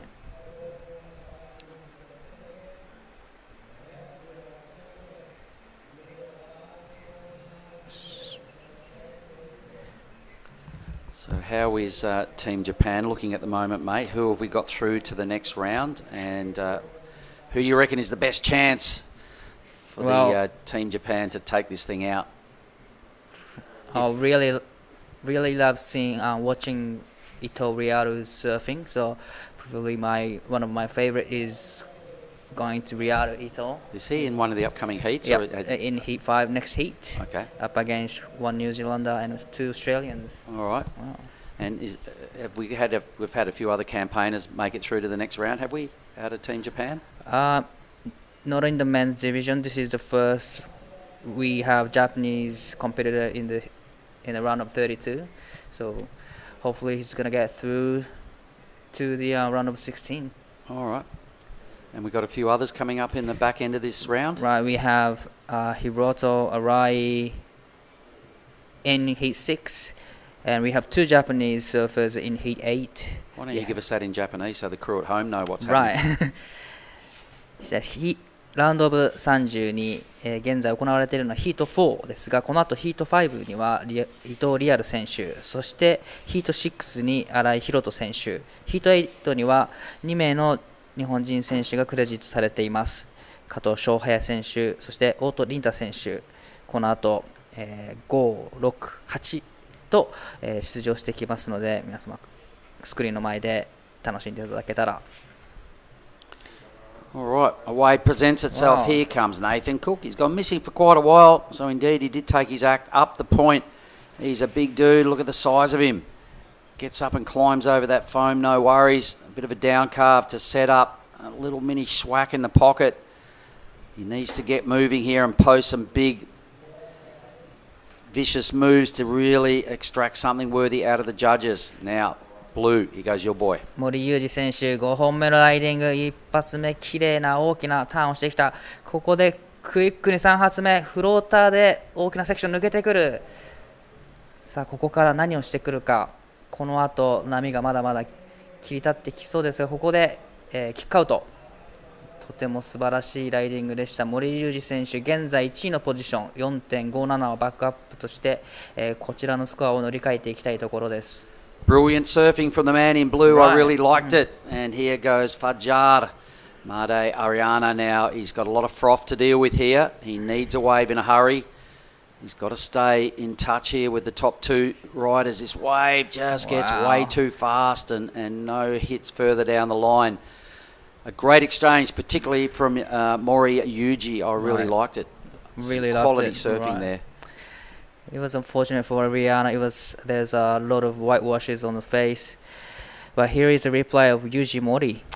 Yeah, what I love so much about this is this first turn, right in the pocket. It's a big wave, all right? Grabs his rail, boom, huge, exactly what the judges want to see. This, and I love this phone climb. Watch this, boom, up, over, and plenty of projection down the line to get back onto some scoring opportunities. So a really great read, Yuji. Congratulations. I can't wait to see what sort of number the judges drop right there. And this is what Ariana did. Not bad. Just a lot of whitewashes on the face. Yeah, super hard wave to ride. He knows it. And about now he's going, oh! Not really going to plan at this stage for Fajar. Man, your boy teed off, Yuji. It was a great wave. It was, wasn't it? The 3.97 for Nathan's last wave. The man in white. That put him into the second now, but we're waiting for 3 surfers' last wave. Everybody must be paddling back because we've got nothing on our priority roster. Nobody has crossed that priority line to get... Here we go. Now Marzi has. Nathan Cook goes into second priority and second position for the time being. Didn't see Marlon's wave. Not sure what happened. So 6-5 for Yuji's last wave. Cool. Wow, extend his lead. Now 6-5 and 5.83 as a backup. Wow, that was great surfing from Yuji. さあ、森裕二選手、5本目のライディングで 6.50 をマーク。その差を広げていきます。現在トータルスコア 12.33 で残り時間がもう間もなく3分となってきます。Right on. One more number to come out of Fajar. I don't think it's going to be a very big one. It's nowhere near the 8.33 needed. Geez, the boys, Marlon Harrison did something pretty good off screen. So it was a 6.23 to stay in touch with the lead, but more importantly, to fend off Nathan Cook and Fajar, the two goofy footers. We've got natural footers in first and second, red and blue. We're going to see these guys at advance surf again this afternoon in some rising swell conditions. Marlon now decides to pull the priority trigger. A good first hit, a really vertical stab in the pocket. He's got another opportunity to repeat it, and he does. And again, this thing's still bowling perfectly for him. Spins the wheels on top of the wave and once again goes over the handlebars. So been pushing really hard on his top turns, mate, and he's fallen off on two good waves trying that exact same move. I really love that he mixed up the combinations, the first floats, just come around a section, generating so much speed into the second turn. I really love that. But that was really unfortunate for him to just stuck on the, maybe spin too much. Yeah, just blew the back out a little bit too much, but it was a good start. Right. He's done some quality work here. He's trying to burn off something in the 4 range. He was starting to get pretty excited about this point because it was all looking real good, and he just overcooks it a little. Nice effort. The execution was just a little lacking. Here is Ariana looking for a wave, 7.96 to get into the second. Looking great surfing. Throwing a lot of spreads, and he into the air, and he made it. He loves it. Keep going, brother. Keep going. You need a big number. There you go. He finishes nicely. He really loves that one. Kind of got caught up in the celebrations and forgot about the next section. Cookie, here we go. Damn, he's out. 1 minute. Wow. Come back. He So- had to go for something big on that wave. It was a small wave. He was flaring up with lots of speed. We're talking about green. Threw in a nice air reverse. Then he was patting himself on the back and he went, oh, watch this. It's quite funny. Anyway, so that wasn't too brutal. That was a little better, all right? Right about now, he's giving himself a chance. He lost a little bit of control momentarily, but whips another one in the pocket. Nice flashy moves without showing a lot of power right there, but that was a point of difference. Look at him. Come on, dude, surf it out. He finishes nicely though. That was great surfing from Ariana. He needed 7.96. I don't know. I've never seen airs in this heat so far. No. But it was a small size waves. It was, and there was some flicky moves going on the wave. I didn't see any part of your boy's wave there, so no comment. But Marlon Harrison gets himself a closeout and a no manoeuvre wave for the man in red. So Ariana, this is going to be pretty close. There's a fair bit to decipher. We're owed 3 numbers, so I'm going to boost out of here and I'll have a chat probably. We might get you to have a chat. If Yuji wins, which I think he will, you're on, and I'll just hold it down until you get back. But still not sure who gets through, so why don't we just momentarily throw to an ad break and we'll be back with those results in a minute.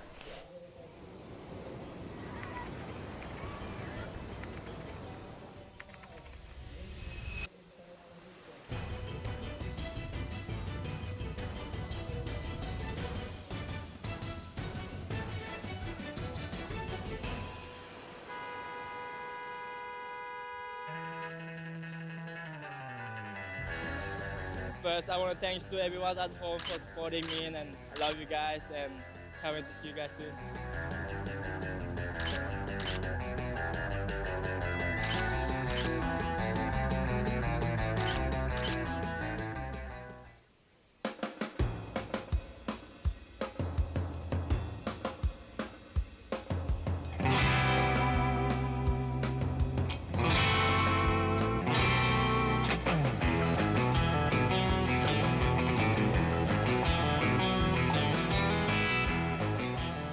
We're back. Heat 5 is underway, ripping straight into it.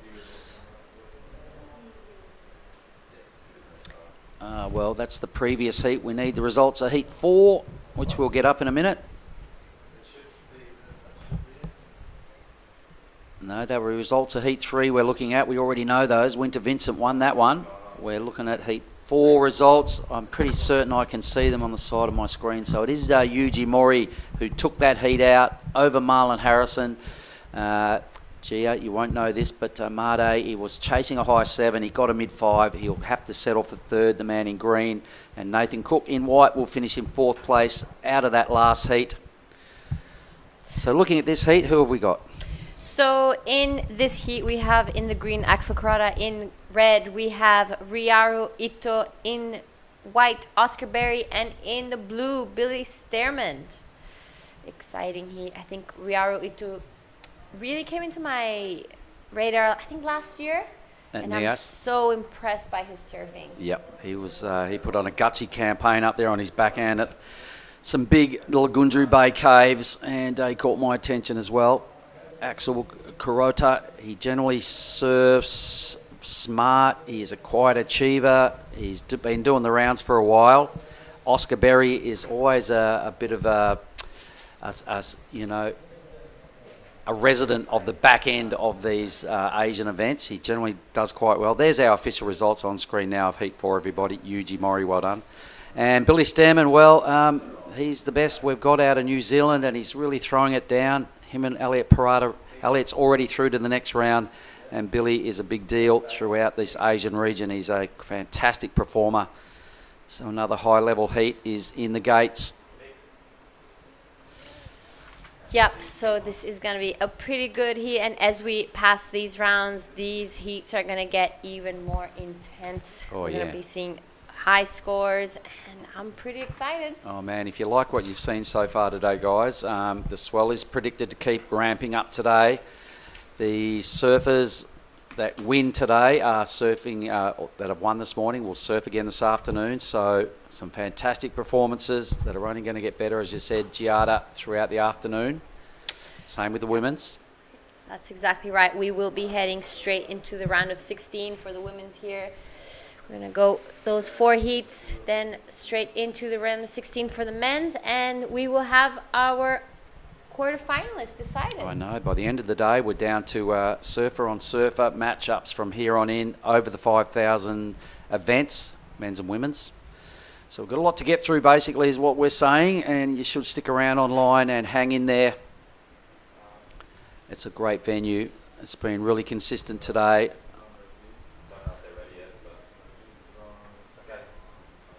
There's our beach scene.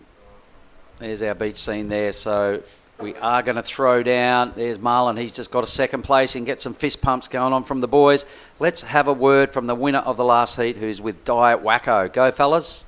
ラウンドオブ32ヒート4、見事勝利した、森裕二選手です。お疲れ様です。お疲れ様です。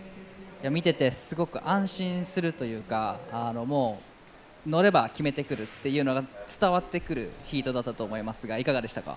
いや本当波もう本当良くて、もう本当にフリーサーフィンしてるような感覚でやれてます。はい。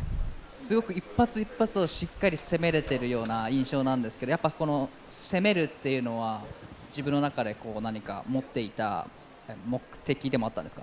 なんかこうとにかく大きくいきたいなと思って、ちょっとボトムターン長くしてみたりとか、ちょっとレール持ってみたりとか、なんか本当にいつも本当楽しんでできてます。はい、じゃあもうコンペティションっていうよりは本当もうさっきから言ってる楽しむってことを忘れずにやっている感じですかね。そうですね、はい。もう茅ヶ崎のみんなもいて、毎日夜もなんかUNOとかやってわーとか言いながらやってるんで、もう本当にサーフトリップ感覚な感じで、でもこうしっかりクールにやるところはクールにやって、はい、そんな感じです。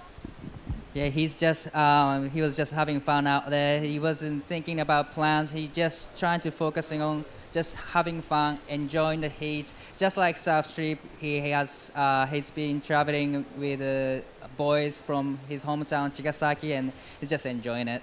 では最後にその茅ヶ崎の方からたくさんの方が多分見ていると思うので、何か一言お願いします。みんな元気ですか？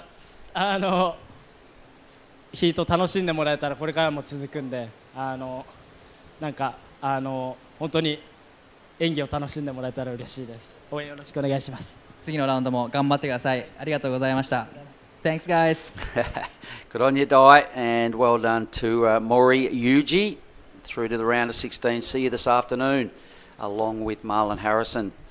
So a bit of a nil-all draw in the first 7 minutes of this heat. A 0.5 is a nothing, and that's all that's happened for Axel Carota.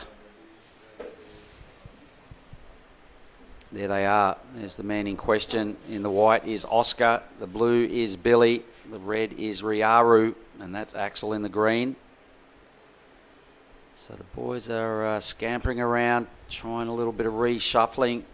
I think Billy's not prepared to give up the inside. Oscar was fussing him, trying to fuss him out of it, but you're watching Heat 5, the round of 32 of the men. I'll boost out of here. We'll bring back in Dai due to the fact we've got a big hitter, Team Japan in Itu Riaru.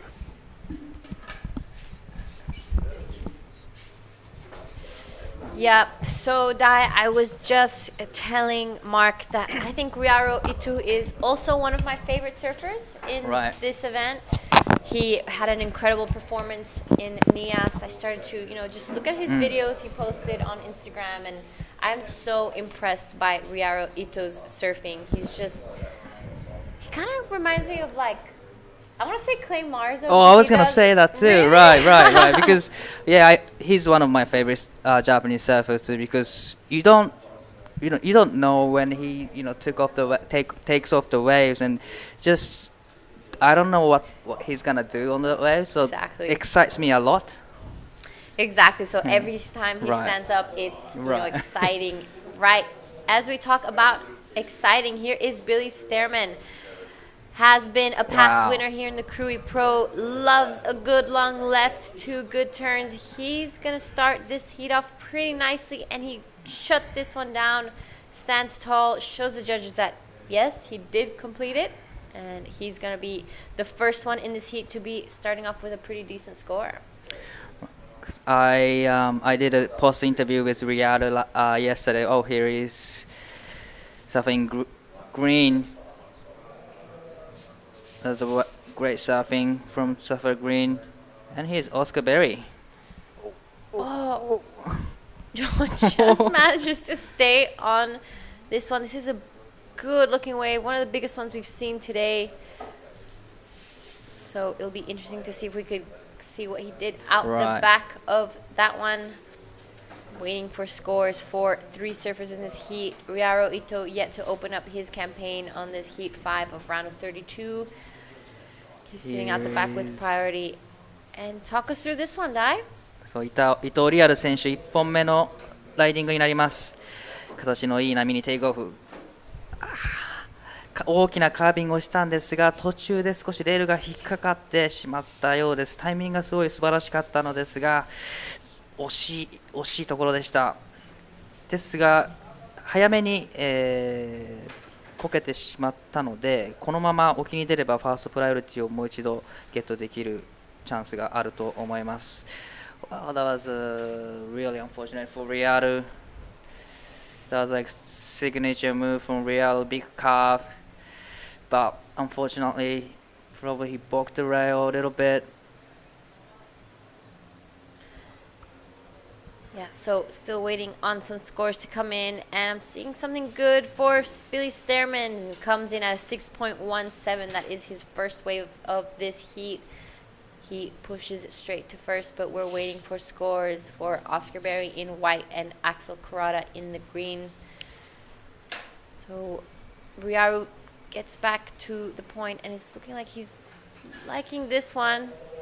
さあ伊藤リアル選手2本目のライディングです。これはしっかり決めていきたい。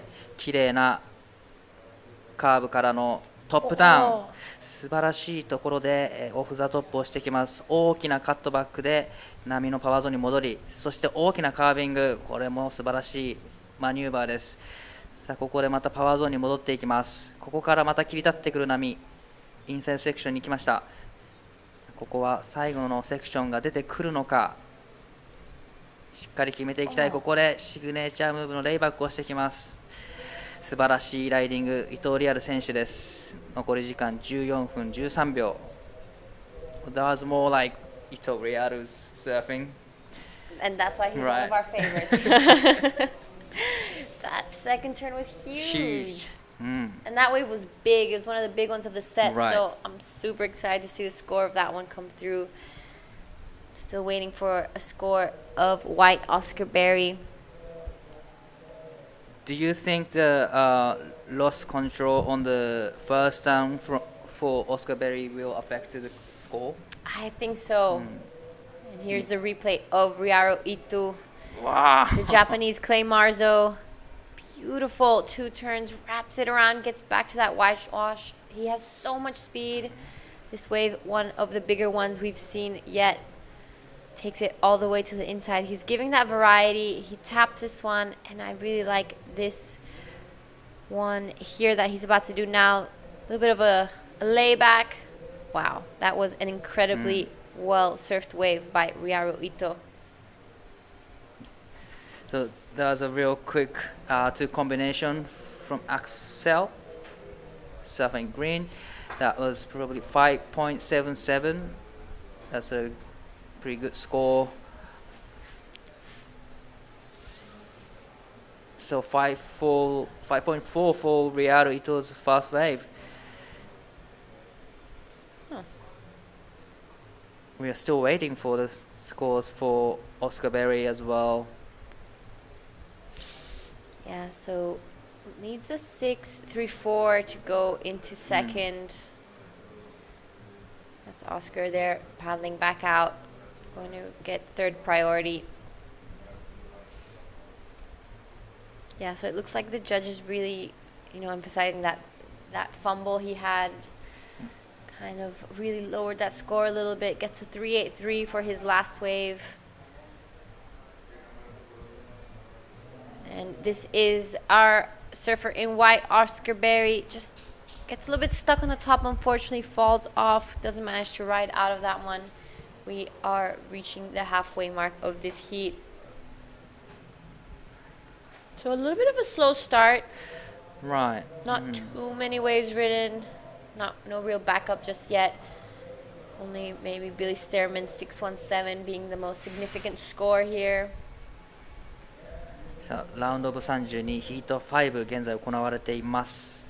伊藤リアル選手がクレジットされておりますが、現在 5.40、1.00 をマークし第1位のポジションですが、他の選手まだバックアップスコアを揃えていない選手も多いので、これからヒートスコア変わってくるはずです。残り時間11分10秒。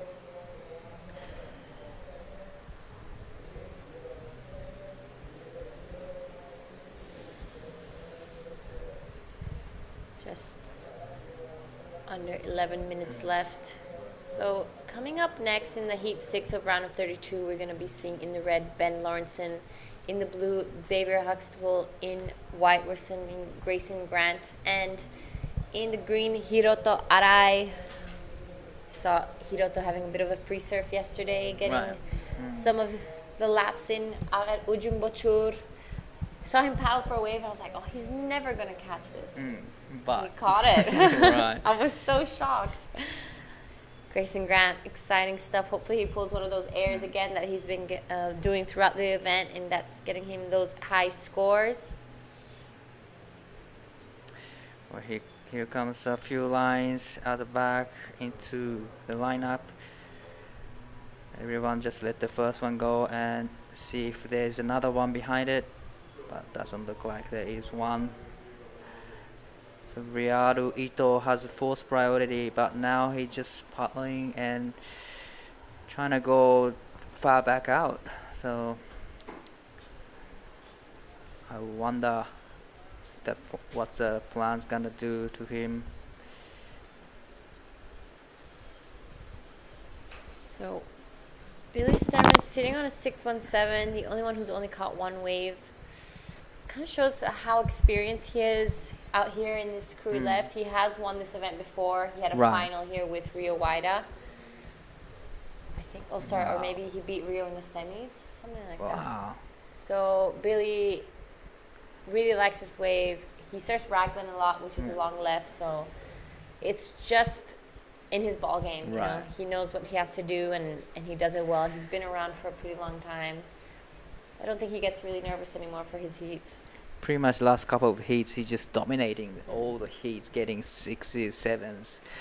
Yeah, he's surfing incredible. So, just to recap, this is the Krui Pro QS 5000. We are currently in the round of 32 men's. We will finish this round and go straight to the women's. We're going to be finishing their round of 16 back to the men's.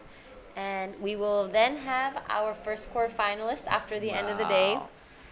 We have come a long way. We've had some big days out here. So it's going to be some exciting stuff. And potentially tomorrow is going to be the final day, right? Potentially, yeah. We're all pretty excited to see how it all unfolds. In this current heat, we have in the lead Ryohiro Ito, in second Axel Kurata, in third we have Billy Stearman, and in fourth Oscar Berry. But no big scores. This is our man in green. Talk us through, Dai. Racing down the line, trying to get around a section, and here's a fast attack. That was a great carve right there, and a second turn as well. There's another good 2 combination from Axel, and his Ryaru on a smaller wave, big carve, racing down the section, floats and generating so much speed. So he's probably looking for the walls to stand up, but here Oscar is using his priority. But Ryaru still is gonna get the score for that wave. So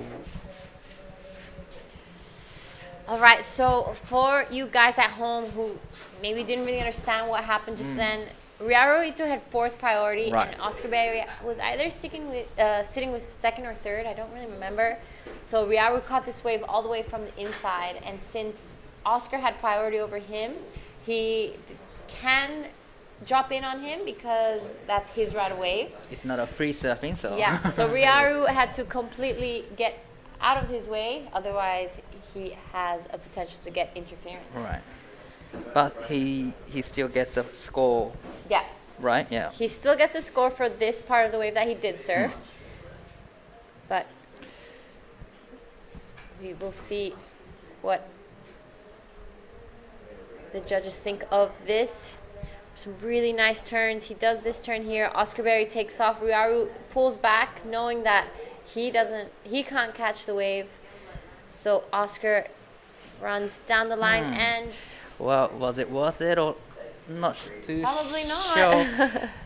今何が起こったかというと、伊藤リアル選手が奥からテイクオフしたのですが、4番目のプライオリティでした。オスカー・ベリー選手の方が優先権を高く持っていたので、ドロップインができたということですね。ですが、そこまでのライディングはしっかり、スコアされていきます。そしてそのライディングが 3.27。Well, the last wave for Ryohiro is 3.27, which goes to his backup score, but which is a small score for him. So he definitely gonna replace that one in 5 minutes. So Billy is still sitting with the first priority. He only has 1 wave yet.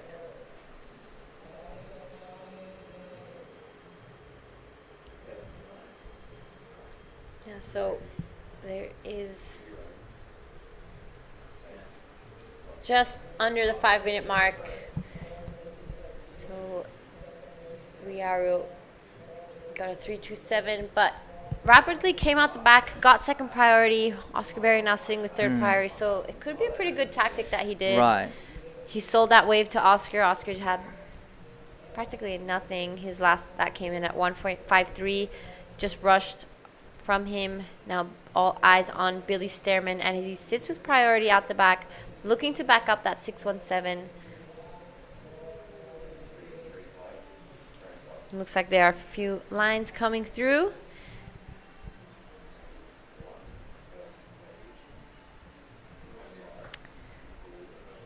Here is Billy's having a look, up and riding, needing a backup score. Does a great backhand carves, throwing a lot of sprays, and goes to vertical here, and again, oh, this wave just walls up for him. So this is great surfing again from Billy. Surfing blue, that was a great surfing. That's going to be a pretty good score. Yeah. I think he probably got the 250. Right. We can safely say that. Already with that first turn, he's definitely got it. He is going to back up that 617 he has. So this is going to be the heat replay of Billy Stearman's last wave. Sets it up. Two beautiful open-faced carves here. Upside down on that one. Swings his board around straight up again. I love how vertical he goes on all these turns. A big fan of spray and closes this one shut. He's liking that. That last score came in at an 8.17. That is a big number from Billy. Now Ryaru is down into third position, and he needs 6.10. Oscar Berry now needs 7.67 to go into second place. 2 minutes and 39 seconds remaining. ビリー選手が最後の波で 8.17 をマークし 14.34 のトータルスコアで1位のポジションに、これにより伊藤リアル選手3位のポジションになりました。必要なスコア 6.10、 残り時間が2分20秒と少なくなってきましたが、現在ファーストプライオリティを持っているので、これは次の波に期待したいところです。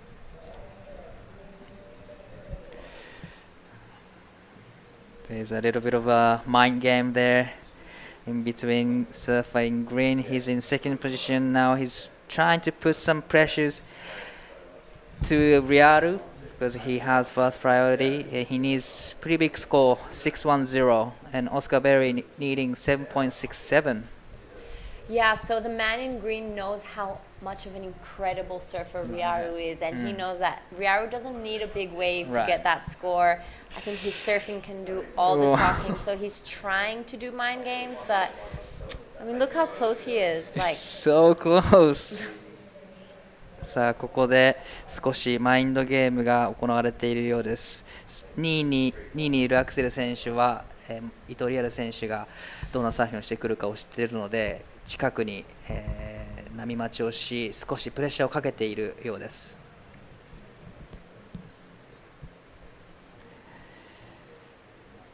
Yeah, so I'm hoping one more wave for Ryaru comes through. He's just so exciting to watch. Every time he stands up, it's something different. He brings that variety into the mix, and it's looking like maybe there's something out the back. We'll see if as we reach the last 45 seconds. Whoa, Ryaru decided not to go. Surprised he didn't want to go on that one. Maybe he couldn't reach it. All right, they're paddling. It looks like there's something coming out the back. Will Ryaru get one more chance? And it's looking like he is.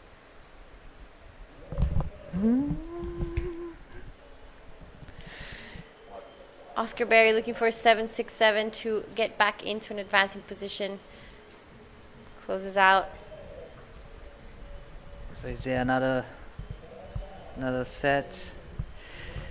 Probably not.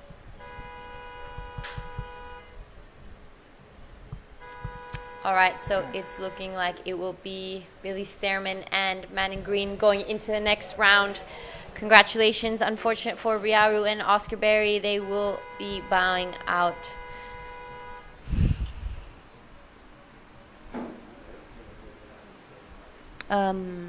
Billy.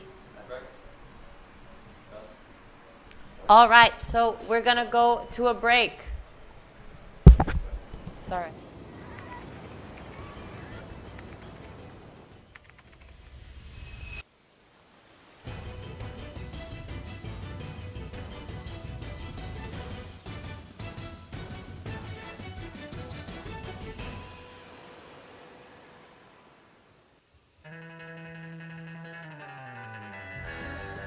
first, I want to thanks to everyone at home for supporting me, and I love you guys, and can't wait to see you guys soon.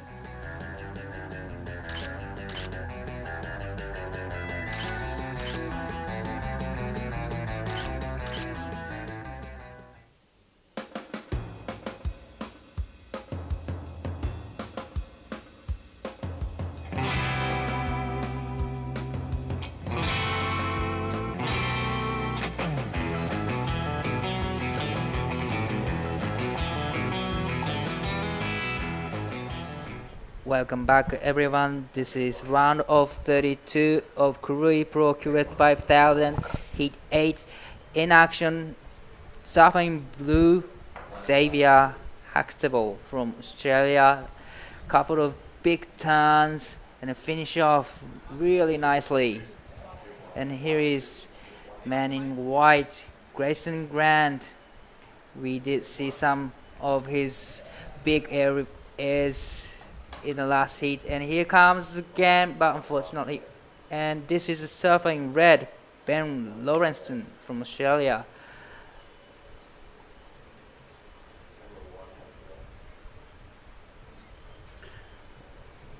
Oh, that was really unfortunate for him for the last turn. He stuck a little bit on the top of it, and here he is.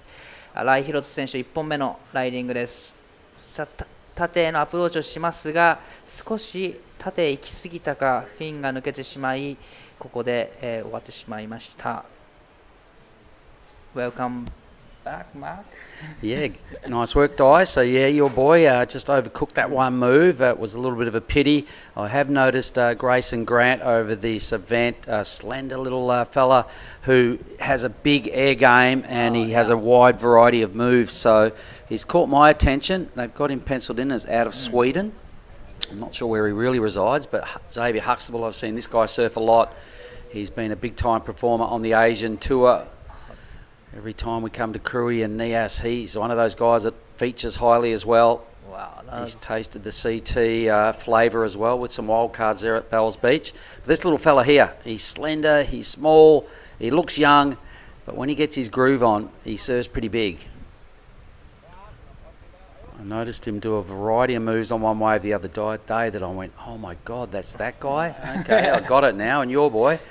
Sorry, this is Ben Lawrenston, but right. Ben also did a good job here. Quite a few moves going on, Di, really connecting. He's been a bit of a quiet achiever throughout the event. He's won quite a few of his rounds to put him in this position. He's probably batted up for 2 or 3 post-heat interviews because he's in winning form. Right on. So that was the end of our replays. The numbers will be pending. A pretty decent one there for Xavier, a 6.33. Ben's put together a 4. Hiroto's won't be much. Grayson's will be a little better, but here we go again. So this is Ben Lawrenston. Nice looking wave here. Nice roundhouse cut back. I love the rebound there and love the curve right there. Wow, that was a big layback finish right there. That was a great surfing from Ben. I really liked it. I really liked it too. I love, look, he surfs with really good speed, strong power. He's always heavy back-footed, and that led to a very good finishing move with that real power-based Larry layback thing, perfect timing.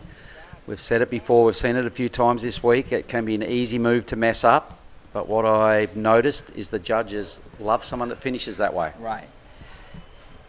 Definitely it's going to better his first ride, and well, there's a few bombs out there now. Yep, it's definitely on the increase. There's been some sets that have come through that have had 5, 6 or more large waves at once. During one of those women's rounds, there was like 10 big waves in a row. So here goes Lawrenston. This is what I'm talking about. He's really polished, all right? Barely makes mistakes. He's got a good power base, a good speed, a burst of speed, and this turn here, wow. Who doesn't love watching someone finish a wave like that? That's cool. So that's 5.6. So he got pretty good 2 scores right now. Now into the lead, 5.60 and 4.0. Just under 20 minutes remaining. All right, I think we have Giada down there in the athlete zone with Billy Stammen. So let's hear from you two. Go, G. I'm here with Billy, the winner of the last heat. Congratulations. Just 2-wave surf, but you came out the top. What was it like out there? Yeah, it was. It's pretty pumping, but it's pretty slow. We all kind of waited for so long and then went a kind of couple average runs, and then that bomb set came through at the start, and then I guess I had basically priority the whole time, so I knew there was waves out there. I just had to pick the right ones, and fortunately I got that good one at the end and kind of solidified the final. All right, so you're going to be surfing again today. So tell us a little bit about what you're going to do from now until your next heat and your recovery plan. Yeah, it's pretty hot over here, so I'll probably head back to the aircon. There was some UFC on. I might try and watch some replays. Elliot made it earlier, so I'll watch his heat and and just support the girls and the boys down here from New Zealand, and kind of just relax and save my energy for later. All right, I'll go let you relax. Is there anything you'd like to say to your friends and family back at home first? Again, washed up kooks. I know you guys are watching at home. We've been bantering the whole last couple of days, so cheers for the support and hopefully keep progressing. All right, congratulations, and I'll see you in the next heat. Thanks, G, and well done again, Billy Stammen. He's got a thread going with his mates they call washed up kooks. I reckon that's pretty funny, so that's what that little throw out was all about. The boys in Manu Bay there, Raglan, a likely bunch of lads, and if you're a friend of Billy's, you've got to be a good dude, because I love his act. On the way to the Olympics in August is Billy. Yeah. So we have a few actions while the post-interview, and we are still waiting for a few scores. And the last of Hiroto Arai is 4.40.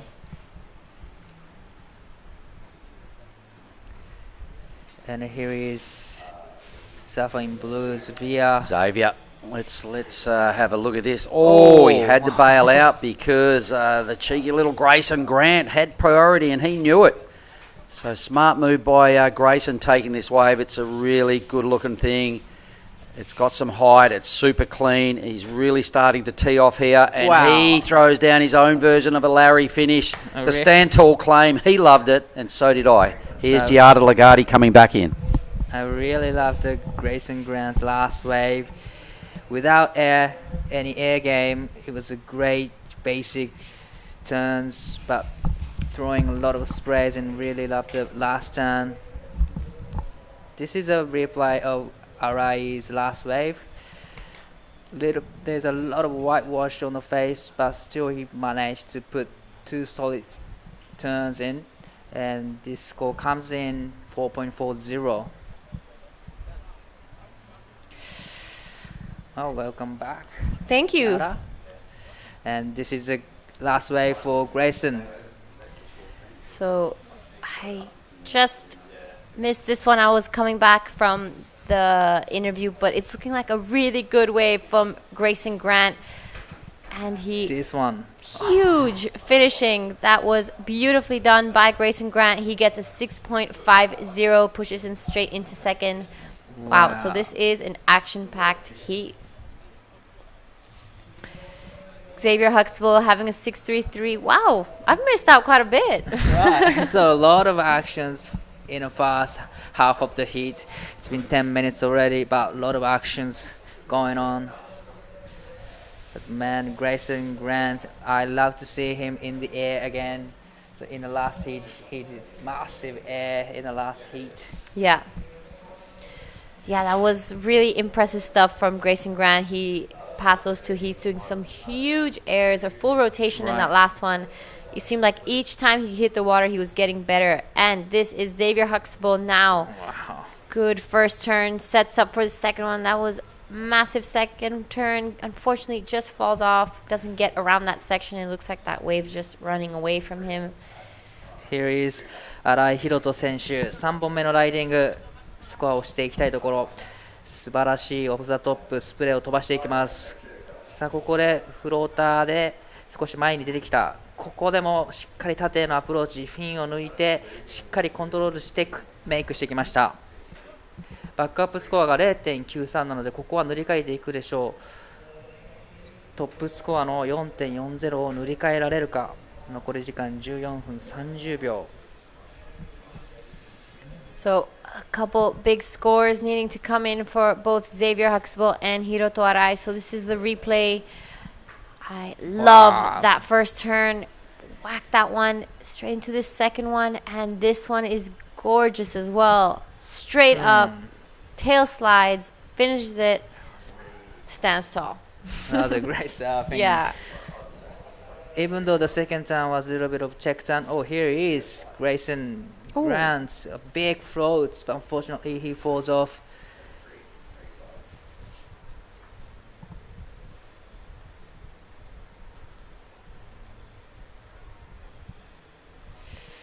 All right, so this is Heat 6, round of 32. We will be going into the Heat 7 later on, and in the red, we're going to be seeing Bronson Mady. Yesterday got a 9.50. Let's see what he does today. The conditions are even better. The waves are firing. In blue, we'll see Saxon Reber. In white, Josh Kerr. And in the green, Xavier Bryce. It's a pretty good heat. And we will finish this round with the heat 8. And going straight back into the women's round of 16. Super exciting stuff. Finish off the day with the round of 16 men's. And we will have our quarterfinalists for tomorrow. The swell is expected to pick up, so it's going to be a good day of waves for the rest of the week. See some waves coming through, but it doesn't look like anyone is too interested in these. So there's another set behind it. But looks like no one's going to be on it.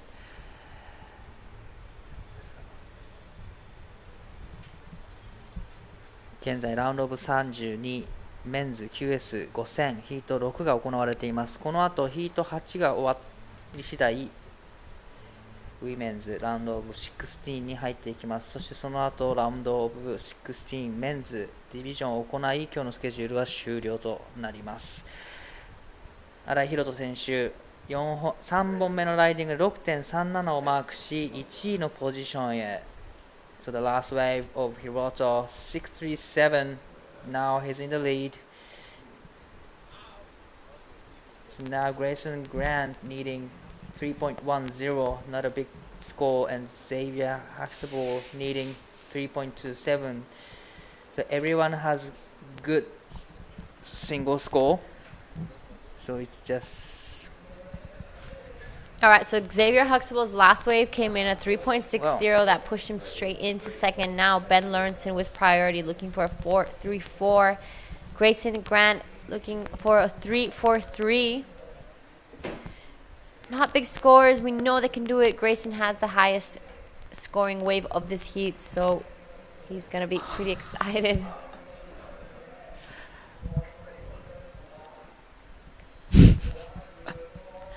Had a little surprise visit from one of the athletes on the screen.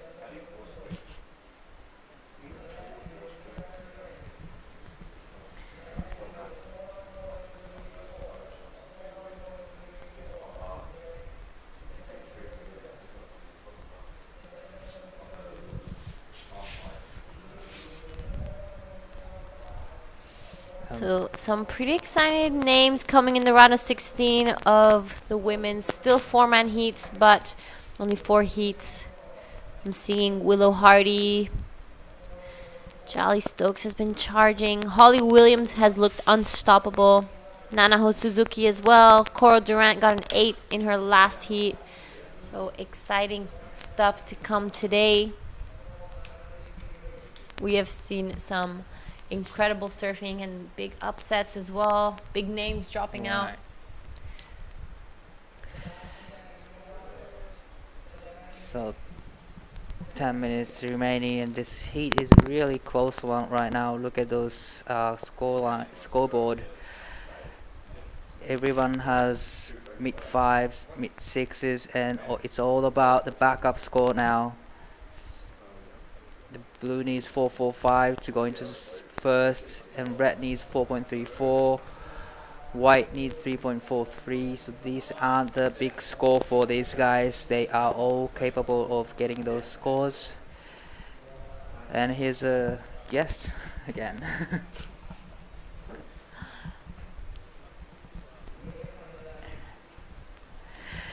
新井宏斗選手、4本目のライディング、バックアップスコアの 4.40 を乗り換えていきたいところ。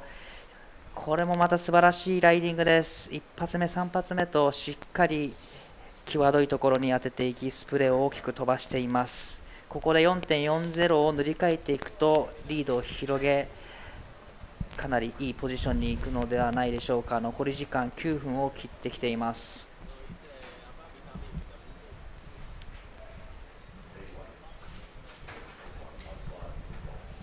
And behind him, the man who always takes the air, Grayson Grant. Oh, just falls off on that one.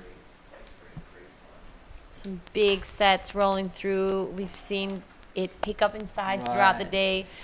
I would say it's like double the size of yesterday. Totally agree with that. This morning, actually, it was way smaller. But by the last half of the women's division starts kicking in, the wave just rolling and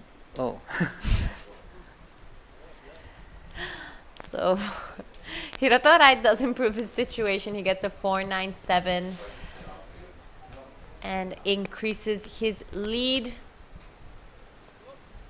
残り8分のところで新井宏斗選手の4本目のライディングのスコアが出てきました。 4.97。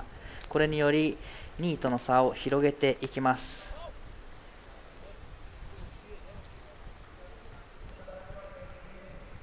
波のサイズも朝に比べてすごく上がっています。So here is man in white, Grayson Grant, up and riding, goes to the vertical. He's looking for the section to go into the air, but unfortunately he falls off. But that was really close one though. Yeah, that was really close. And we've seen him land those those airs before, so he is no stranger to those big airs. Hopefully. Psyching. I knew he was gonna go to the air as soon as he got the smaller wave. But definitely we're gonna see another one in a few moments. So now Grayson Grant needs 3.43 to go into the second, so not a big score. So looking like a few waves coming through. This is Ben Lawrenson looking for a 4.34 to go back into an advancing position. Highlines this one, and it's looking like he's gonna go for it. Huge first turn, unfortunately falls off of that one.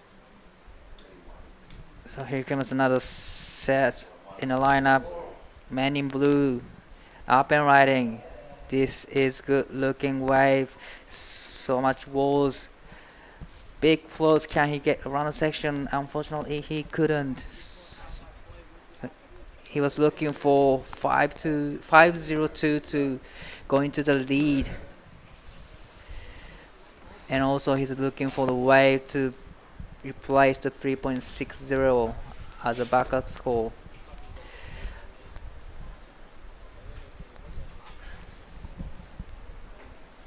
So right now, Xavier Huxtable in the lead. This is Grayson Grant. Nice first turn. Straight. Doesn't manage to ride out of that one. He just needs to get a 3.43. Just needs to replace that too. He has the highest scoring wave of this heat, so doesn't need to exaggerate too much. Just needs to complete a few turns, and he'll be back into a pretty good position. If I was him, probably trying to, better the backup score, trying to get 4.16 first, and then go into second place, and then probably going for the air and trying to better scores. Yeah, that's exactly right. Especially there's only 5 minutes remaining. Just back it up. You gotta make sure you're in the second position to secure the spot. But now just under 5 minutes remaining.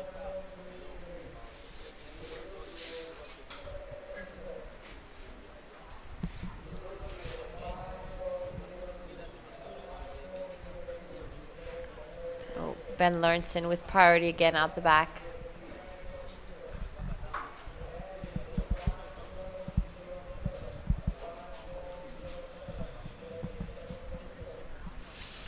as we're reaching the 4-minute mark of this heat. Some sixes being thrown around, fives. Exciting stuff. The swell is getting bigger, and we see someone catch wave. This is Grayson Grant again. Did not like the look of that one. Just a quick up and out. He has 4th priority, so it won't change much for him. He's trying to keep busy. He knows he doesn't need a big score. So hopefully those nerves don't get to him and he can get the job done.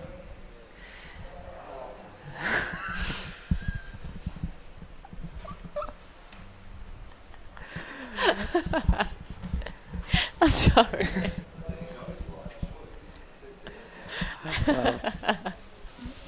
3 and 30 seconds remaining in this heat. We have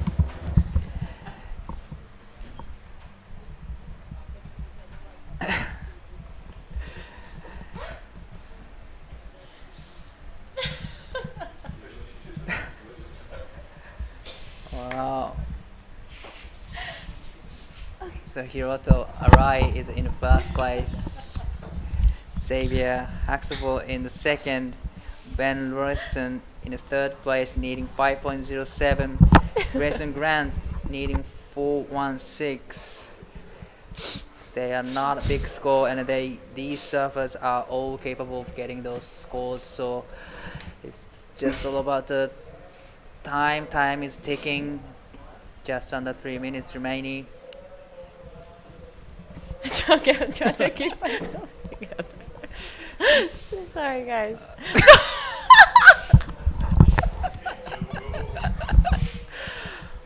Jada is losing right now, but action is still on.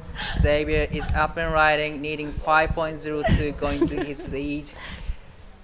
Floats a section, gets around. That's much better action right there. He gets around. Well, he makes the turn nicely. He did put some good turns, 3 solid turns in. He's looking for a wave to better 4.33 as a backup score. And now just under 2 minutes remaining. Here's a replay. This is a replay of Xavier Huxtable looking for a 5.02 to go back into the lead. 2 really nice turns. Closes this one off really nicely.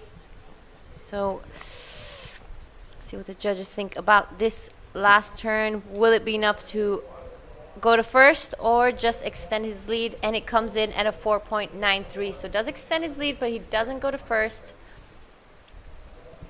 Here comes Ben. Wow, that was a great carve right there. Floats that section. Can he get around? Fortunately, he falls off.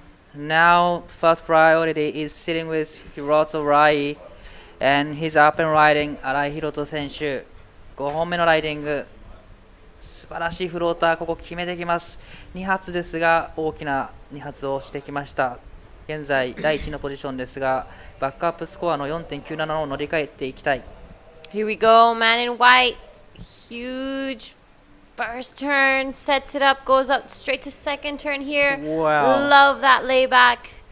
Gets around the section. He's going to wrap it around here. Looking for 4.76 to go to an advancing position. See what he does here.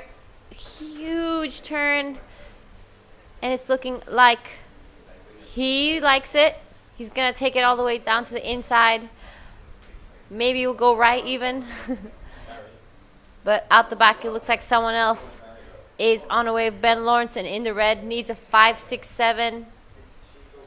Big first tail slide. Oh, and his body language is not really having it.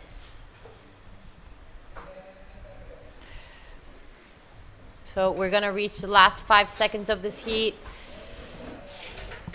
A few scores to come through. But Xavier Huxtable tries to defend his spot. Unfortunately, falls off.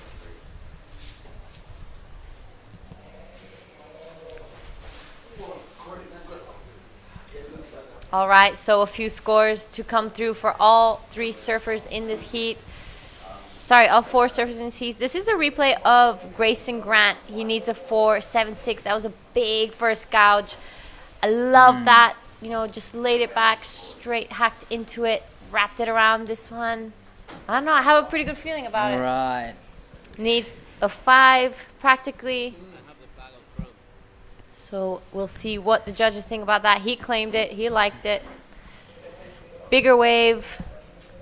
2 strong first turns. Hiroto Arai also got a pretty good wave out the back. So it gives the judges something to think about. We are still waiting for those scores to lock in. We are on hold.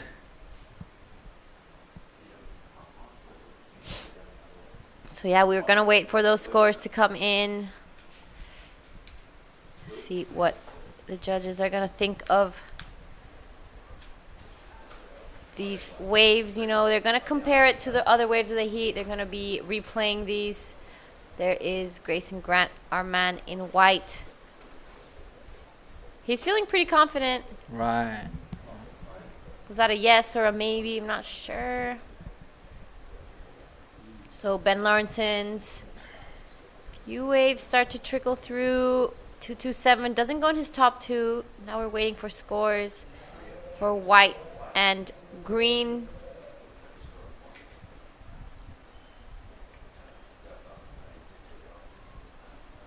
Grayson Grant, here we have it. So Grayson Grant is needing 4.76. And Hiroto Arai is looking for the wave to better 4.97. It's all about Grayson Grant needing 4.76.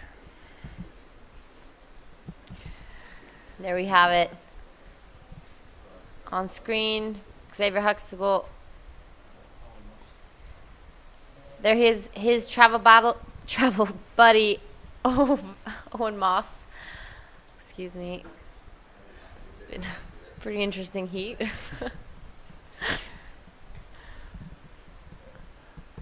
There we have it. Tensions building.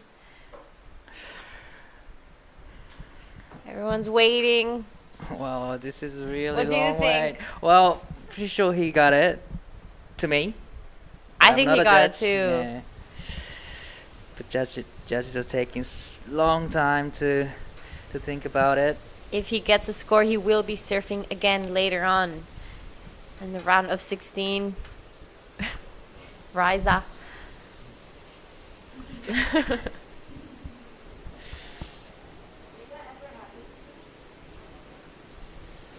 There is the man in white, Grayson Grant, waiting.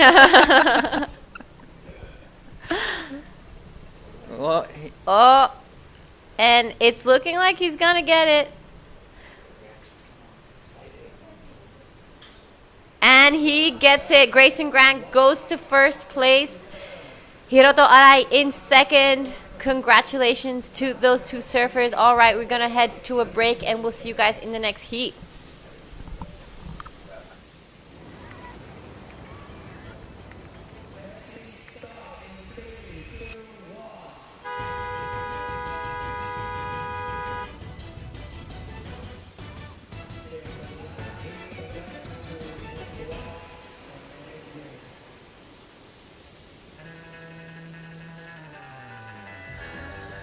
First, I want to thanks to everyone at home for supporting me, and I love you guys, and can't wait to see you guys soon.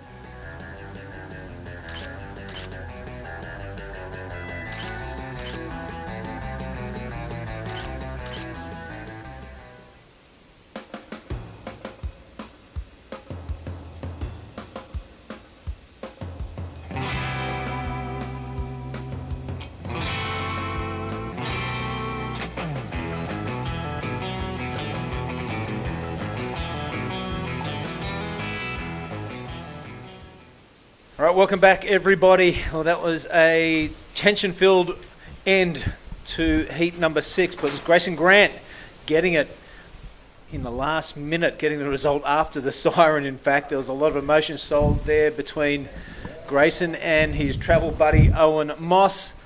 But this is heat number 7, and this is Bronson Maedi. We saw him pull out a 9.50 yesterday. That wave's not going to do it for the young man from Indonesia, but have a look at his combatants. It's Saxon Reba in the blue, Josh Kerr is in the white, and Xavier Bryce is in the green. It's myself, Billy Hangett, and Oni Onwa in the hot seat. This Good day. is Xavier Bryce. Check it out. Good day, everyone. Here's Xavier Bryce first wave. I like it. The wave's a bit bigger on this one, bit choppy chop. As we can see, he's setting up for this nice turn here. Really smooth, holding in that rail into the nice vertical snap. Wow, and that's all it is. I think that's a good score. Yeah, righto. Well, the last heat was an absolute nail biter. It's happened a lot. This heat full of heavyweights. I can't see what transpires. But right now we are going to cross to Wakadai for the post-heat interview. Go for it, Wako. What I hate. Another buzzer beater. You needed 4.97 on the last wave. You just got it. How are you feeling? Wow, feeling great. Stoked to get the score. Yeah, crazy last one. No, I needed that. I had a feeling wave was going to come, and just, surfed as hard as I could, did the job, got it done. So stoked.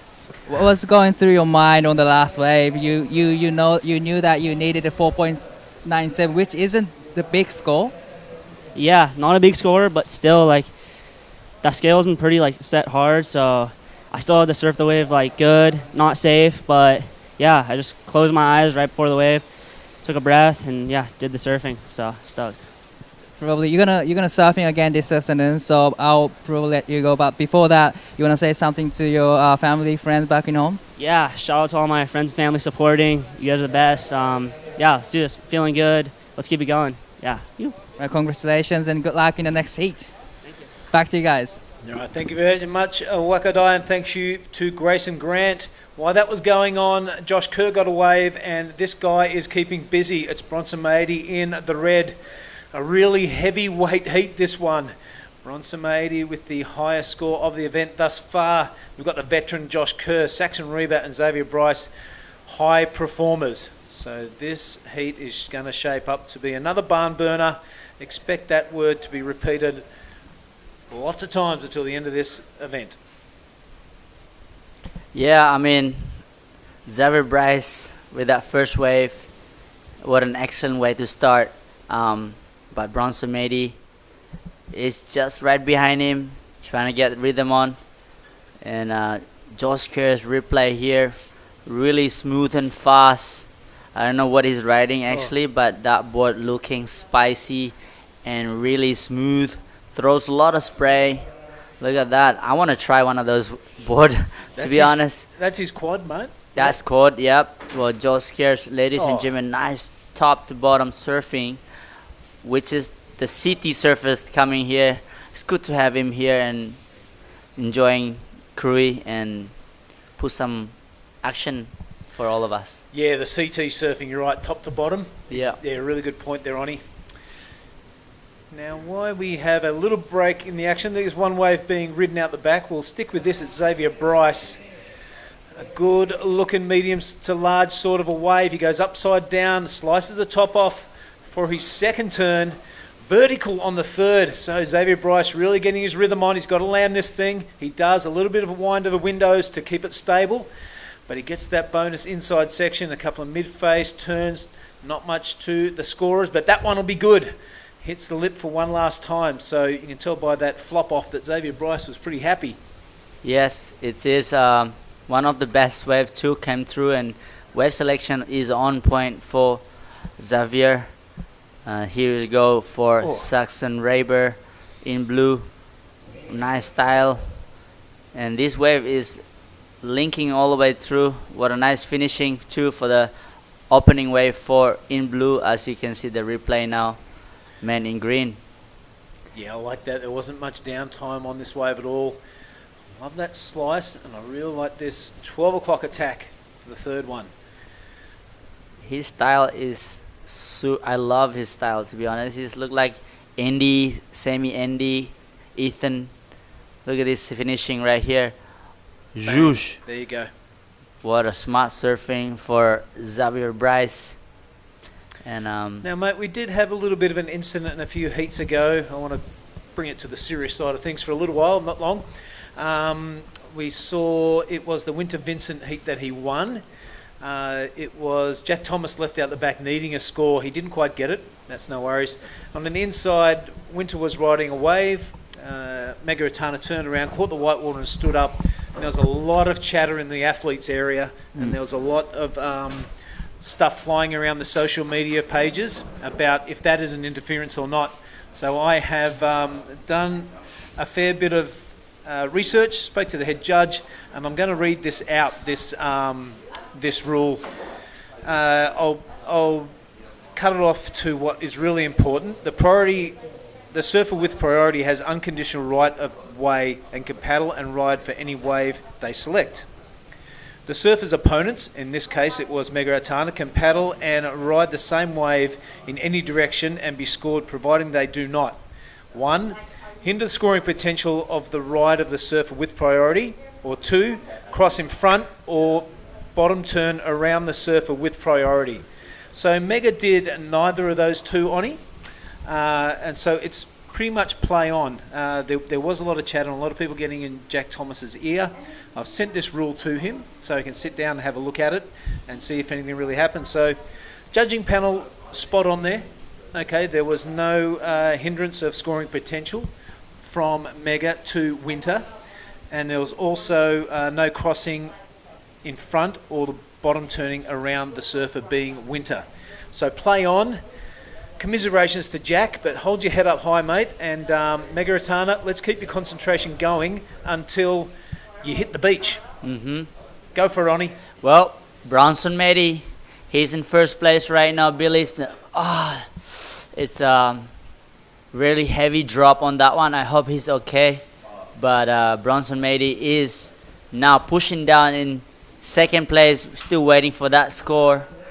Everybody posting some excellent surfing here, like average score, but look at that Xavier Bryce, a 7.67 for his last wave, and also Josh Kerr was a 5.77 for his first ride, Saxon Reber a 6.73, so and last wave of Bronson is a 3.27. So situation in the water right now, we have Xavier Bryce in first place with that 7.67 and a 6.83 Billy. And I really like it, the surfing, but Bronson still 15 minutes to go. He needs a 9, but I think this guy posted excellent surfing yesterday.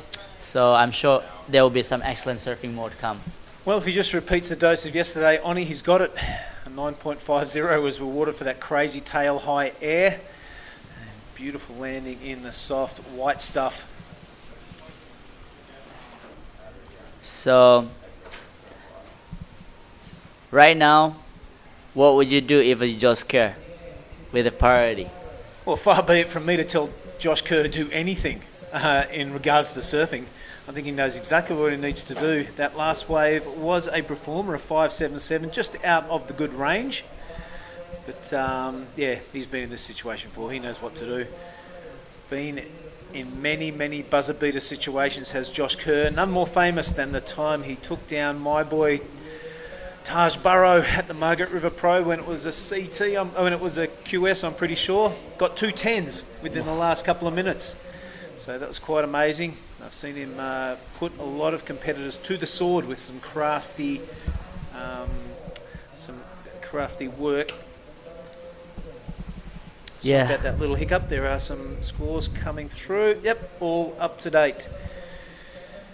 Rightio. 14 minutes and a half. I hope that was clear when I explained the interference rule. Yep. Well, thank you for letting everybody who's watching know out there who don't know now they know. So it's good to let it out there. So here we go, Bronson Mady. Just checking on that one. Yeah, there was a lot of chatter around the athletes area, and you know, you got people getting in your ear, and you're full of emotion. Yep. You know what I mean. You definitely want to make it clear. Make it clear. So exactly. you got all the information when you make a decision of your course of action. So, JT, commiserations, mate, but you know, that is the way it crumbles sometime. Go regather yourself, and we'll see you at NIAS, because you absolutely killed it last year up there. Let's keep that ball rolling. Of course, the WSL rules continuously changing to better the sport, and it seems like they're common sense department is working in overdrive, so well done.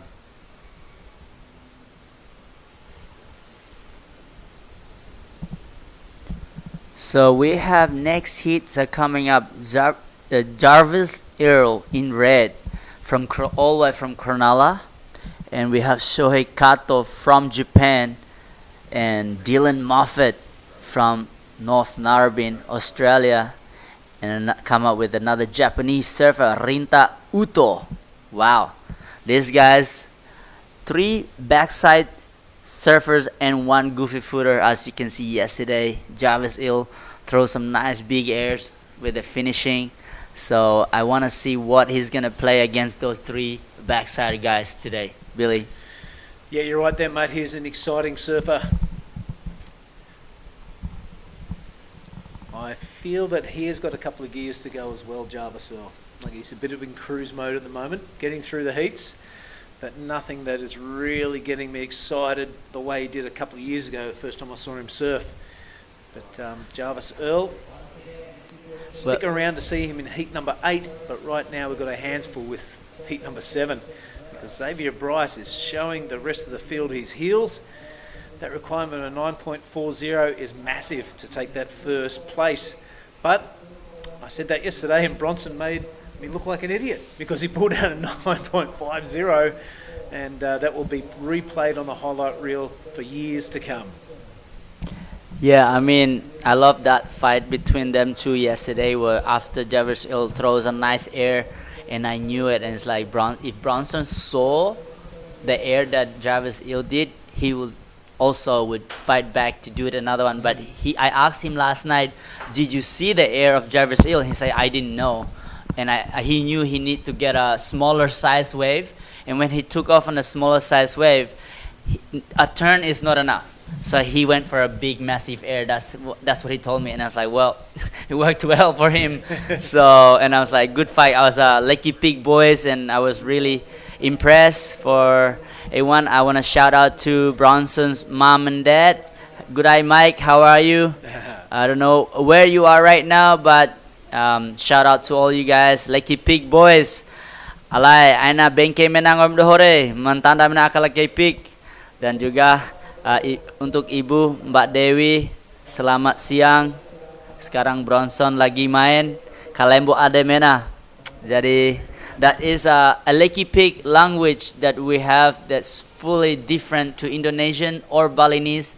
We have our own language over there, so we call it Bimanese. So Bronson speaks a little bit of Bimanese as he grew up in Lucky Pig until he moved with the Tanjung family in Bali and with Farun. So yeah, I've been hanging out with Bronson, Weston, Farun, and Sinar here.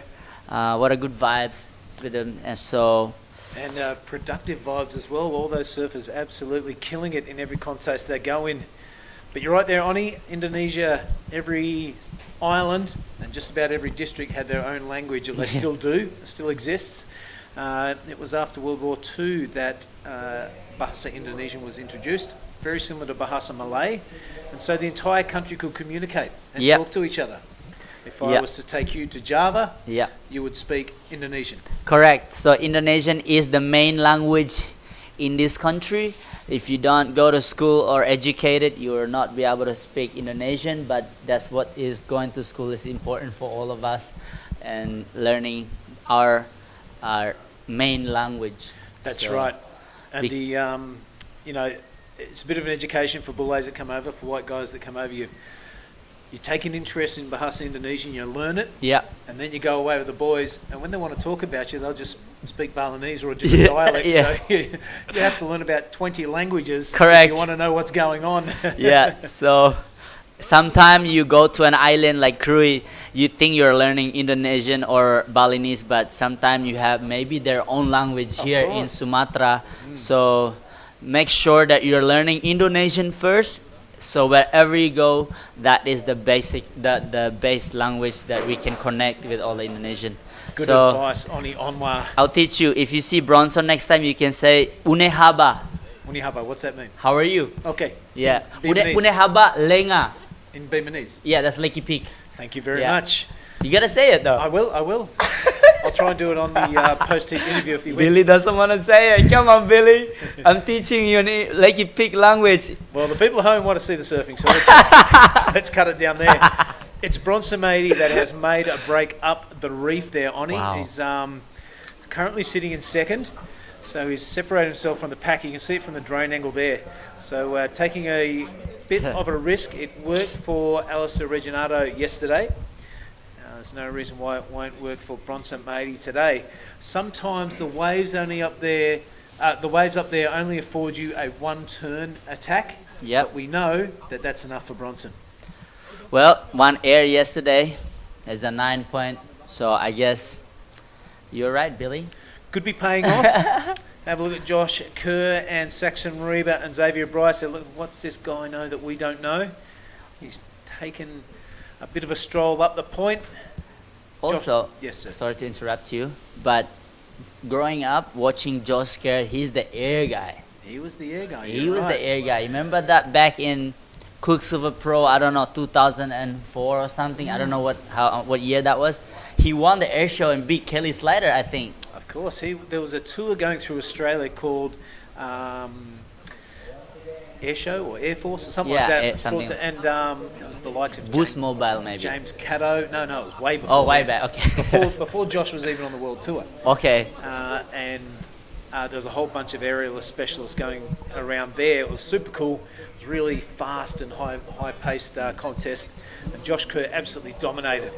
Then he found his way onto the CT and found success there for many, many, many years. So, yeah, he definitely has an air game up his sleeve and can pull it out at any time he likes. All right, bit of craftsmanship there showing Xavier Bryce his heels, because Josh Kerr has priority, can go wherever he wants. It's up to blue and green to stay the heck out of his way. Yeah, that's correct. 6 minutes, mate, and it is Kersey looking for a 2.60. No worries there. What he will be hoping is that there's not a fluster of two sets, because he wants to catch one wave and wants to starve the rest of the field of any. But that ain't going to happen because it's been pumping here all day. Saxon Reba's going to have a sniff at this and use his second priority. The goofy footer goes on to the shoulder, which becomes a lip and slices it.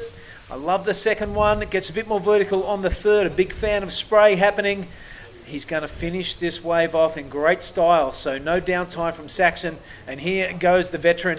Yes, I love how smooth and chill he's standing here. Look at that carve that he's doing, and now looking to do a nice vertical turn here. Can he does it? He does, but unfortunately Cummins does. Bronson Matey in the barrel. Yes, that comes out into an air, maybe not. Oh, nice turn right here. So I don't know where Bryce, because he had the priority. Here's go Bronson still going. Wow, like look at that face. Ew. I didn't know he could smile. That's fantastic.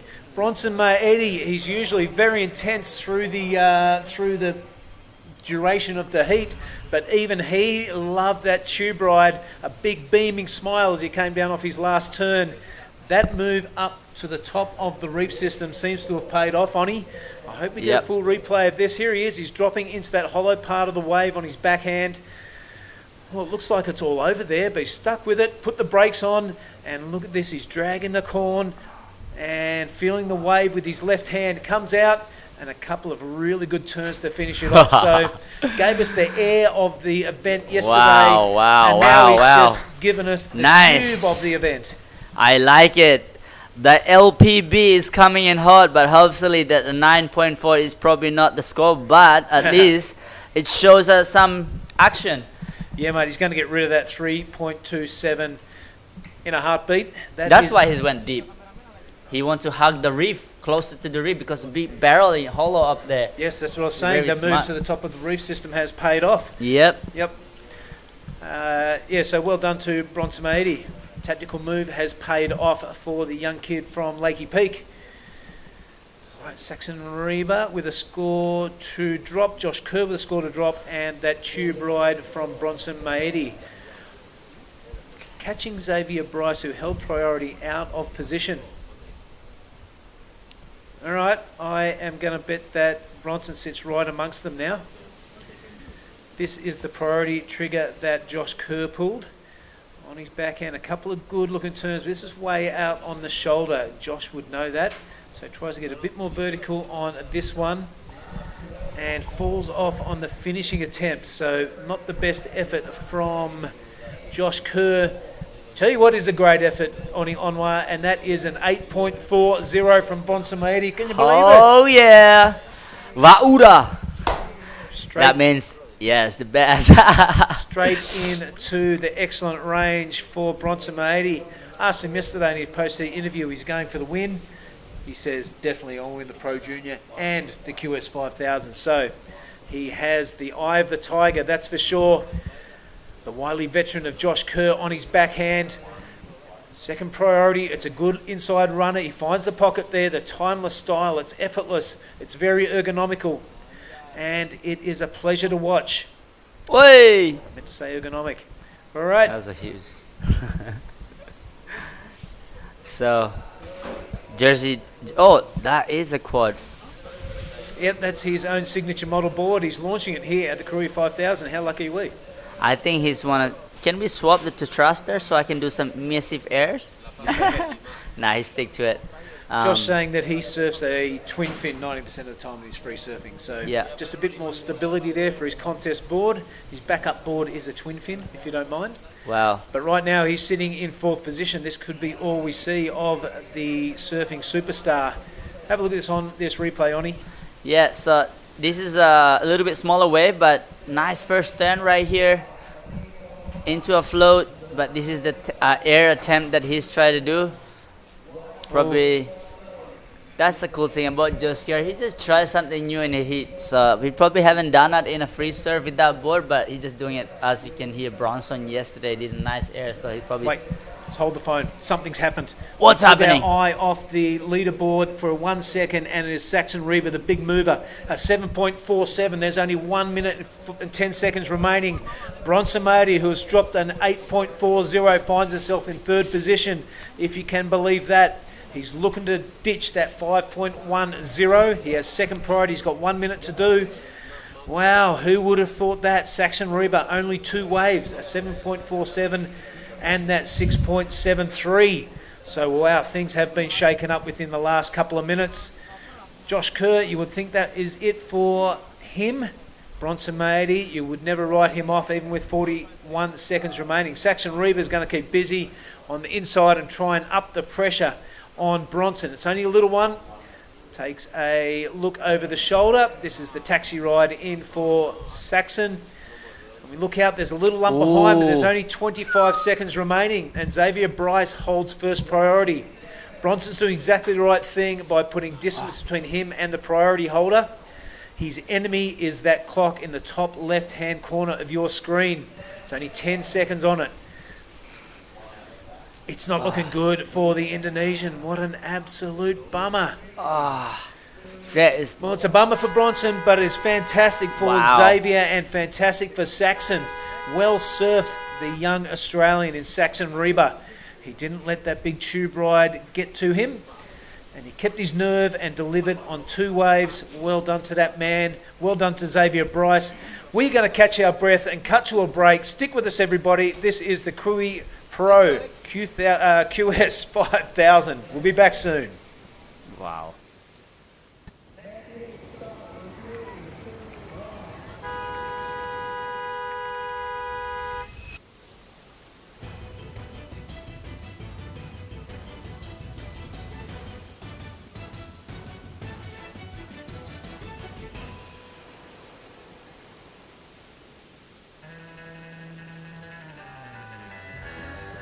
First, I want to thanks to everyone at home for supporting me, and I love you guys, and can't wait to see you guys soon.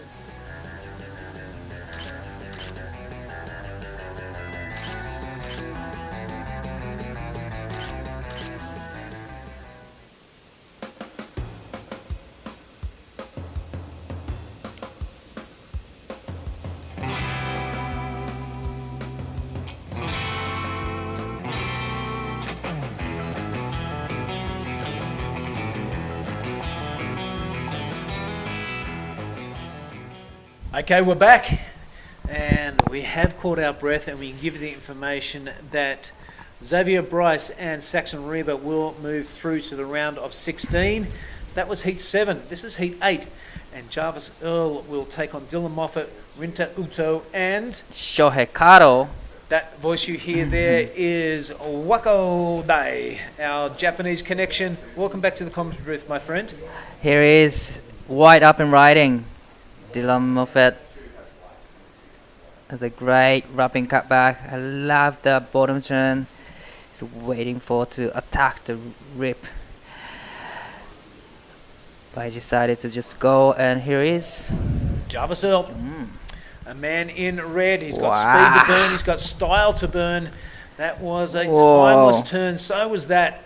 I'm really digging the act. I think he has a gear or two to slip into once finals days comes around. But look at this thing. Wow. This heat is not even 2 minutes old, and Jarvis Earl has pulled that out of the bag. Oh my God, I love everything about the last wave of the Jarvis. That was a great surfing. Really stylish, polished surfing from Jarvis. His オートリンタ選手、1本目のライディングテイクオフ。一発目素晴らしいところに当てていきますが、少し引っかかってしまったのか、2発目タイミングがずれてしまいました。Yeah, the replay is getting around the joint, and that was Rinta Uto, and this is Dylan Moffat, their first waves. Dylan's has dropped in, is a 2.57, that's what you saw on screen there. Nothing too impressive, but this stands up, means business straight away. I love this first turn. Holds the rail, just exact right amount of time, so he can do that. Even more impressive on the second one. The flow is in, the airdrop, didn't miss a beat. There was no wobbling once he landed the thing, and manages to rattle off a couple more turns after that. He's happy. Look at that big smile. Look at those scores. A 9.77 if you don't mind. Write that down on the highlight sheet, please. That is Jarvis Earl. Wow. Well, a 9.77 is the highest score of the event thus far, eclipsing Bronson Meady's effort yesterday. If you're wondering what a near perfect ride looks like, that was it. Here it is right now. 9.8 was the highest rewarded from a judge. Wow. Beautiful. I really love the technique. And, this float. It's just unbelievable.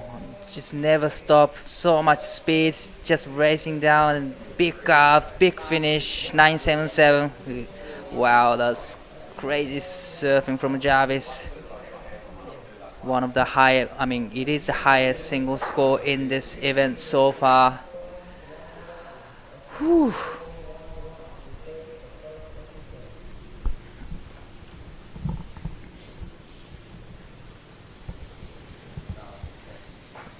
ラウンドオブ32ヒート8、こちらのヒートには2名の日本人選手がクレジットされています。グリーンに大戸凛太選手、そしてブルーに加藤翔平選手。現在4分30秒経過したところですが、ジャービス選手が 9.77、今大会最高得点をマークしています。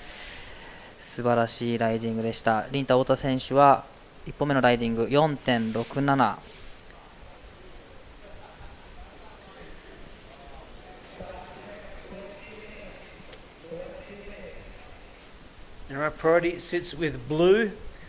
I don't know what the rest of the field, kind of looking at each other saying, what? We've only been here 2 minutes and there's a 9.77 dropped already. What do you have to do against this kid?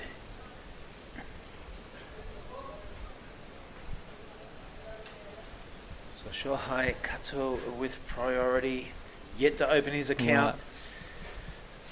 You wouldn't say it off one solitary wave, but it looks like it's a fight for second spot. Right. Unless something absolutely dramatic happens and Jarvis doesn't catch another wave, you would think that second spot is up for grabs. It would be Rinta, Shohei or Dylan. Big waves pumping through the lineup now. It is slated to pick up overnight. Right. Maybe that swell has arrived early. It was bigger than expected this morning. Ideal conditions for Ujung Botchur. I'm not sure if it is going to be absolutely pelting through tomorrow or it'll be a manageable size like this. It's not the ability of the surfers that's in question, Di. It's the ability of this reef system to hold that big swell and still have rideable waves pull on through. We'll find that out tomorrow, but right now we're going to cross it down to Oni Onwa with the winner of the last heat. Go for it, mate. All right, good night, everyone. So we have the last heat winner, Bryce. How are you doing? And what's your name? Can you tell me where you're from? Sorry. I'm Xavier Bryce, and I'm from Longreef Beach in Sydney. Sydney. Okay, so look, you surfed really well out there. You beat Bronson, and what was your game plan out there? It looks like a bit bigger today. Yeah, it definitely picked up, which is really sick. I don't know, I kind of just wanted to pick up the bigger ones with a longer wall, and yeah, pretty happy to get what I wanted. And you would like to say hi to everyone at home? Who are you traveling with? I'm traveling with like a crew from just in Sydney from the Northern Beaches. Yeah, we just got a group of coaches and a group of us young lads, and yeah, no, everyone's been sick, so yeah, happy. How old are you? 19. Well, there you go, 19, and now you're into a round of 16. So what's your plan for the next couple of hours, because you're gonna surf again today? Yeah, I don't know, just try to stay composed, try to stay out of the sun, just drink heaps of water, yeah, just cruise. Yeah. Epic. So all right, guys, that's it for Bryce right now. So I'll see you guys in round 16. Keep your eyes out. You. Yeah, right on. Thanks, Oni, and thank you, Xavier Bryce. He looks pretty happy with himself. He's having a good time. He's very happy. Yeah, why wouldn't he? Someone else that's looking happy with themselves is 9.77 holder Jarvis Earl.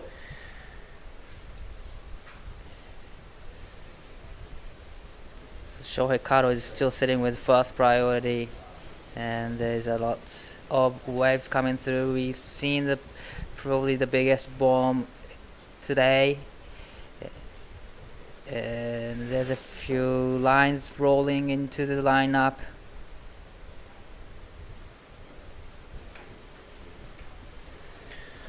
I'm going to throw a few names at you, mate. Toro Watanabe, Dylan Moffat, Alistair Reginato, Oscar Berry, Reef Hazelwood, Kais King and Geordie Lawler. You know what they've all got in common? CS. They're on the Challenger Series. Challenger Series. Also, they've all competed in this contest and the NEAS contest for the last couple of years. Okay. So the point being, this is the pathway to the Challenger Series. Right. And it's great to see these kids come through. Might take 1, 2 or 3 years and see them on the Challenger Series, because straight after that, it's the big show. Right.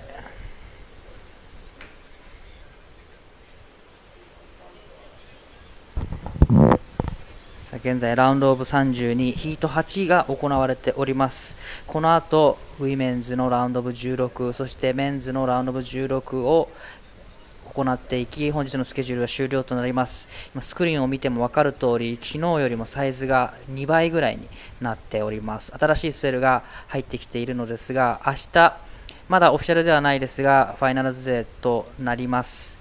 会場ももしかするとクルイレフトの方に移動になるかもしれないという話もあるので、また新しいブレイクでこの素晴らしいサーフィンを見れるはずです。残り時間15分となったところですが、加藤翔平選手依然、ノーライド、現在ファーストプライオリティを持っています。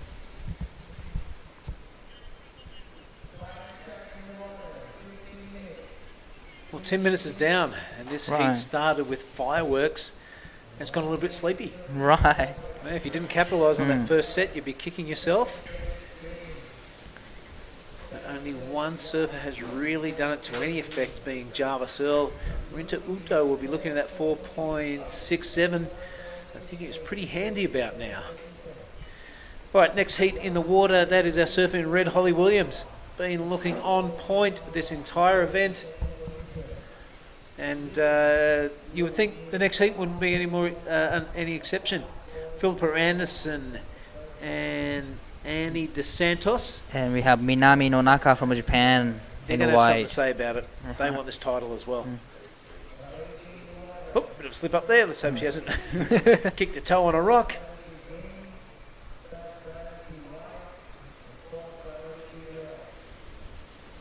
it's been really quiet this heat.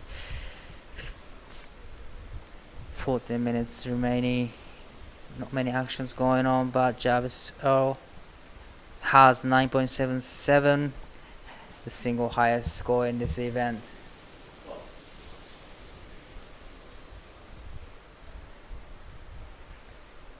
I'm sure there's gonna be plenty of another opportunities in last 10 minutes or so.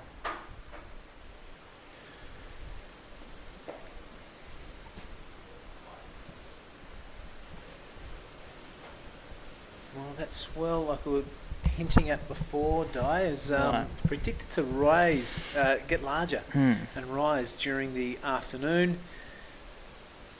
And you're looking at the last 10 minutes, you don't know if that's going to happen or not. Question about that, because it just stops right now. Oh, look See at that this. Jarvis is just looking and stand up on the board. If there's here is another guy doing same thing. If They're like meerkats, aren't they? Yeah. Now, what Jarvis has done there is separating himself from the rest of the field. We saw Bronsomedi do it last heat with great effect. Walked away with an 8.4 or something like that. So what will happen there, even though Jarvis is in fourth priority, his plan would be there would be a wave break up there and it would come inside the rest of the field. And he'd have it all to himself. Doesn't always pay off, but it's worth a roll of the dice when you get a 977 next to your name. Right. That's one of Alex Reginato's move right there from Gel.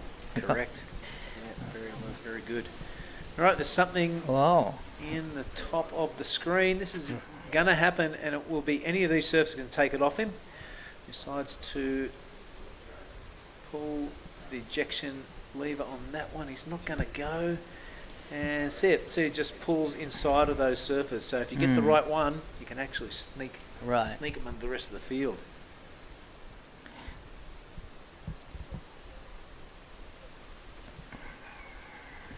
You enjoy your day so far, Di?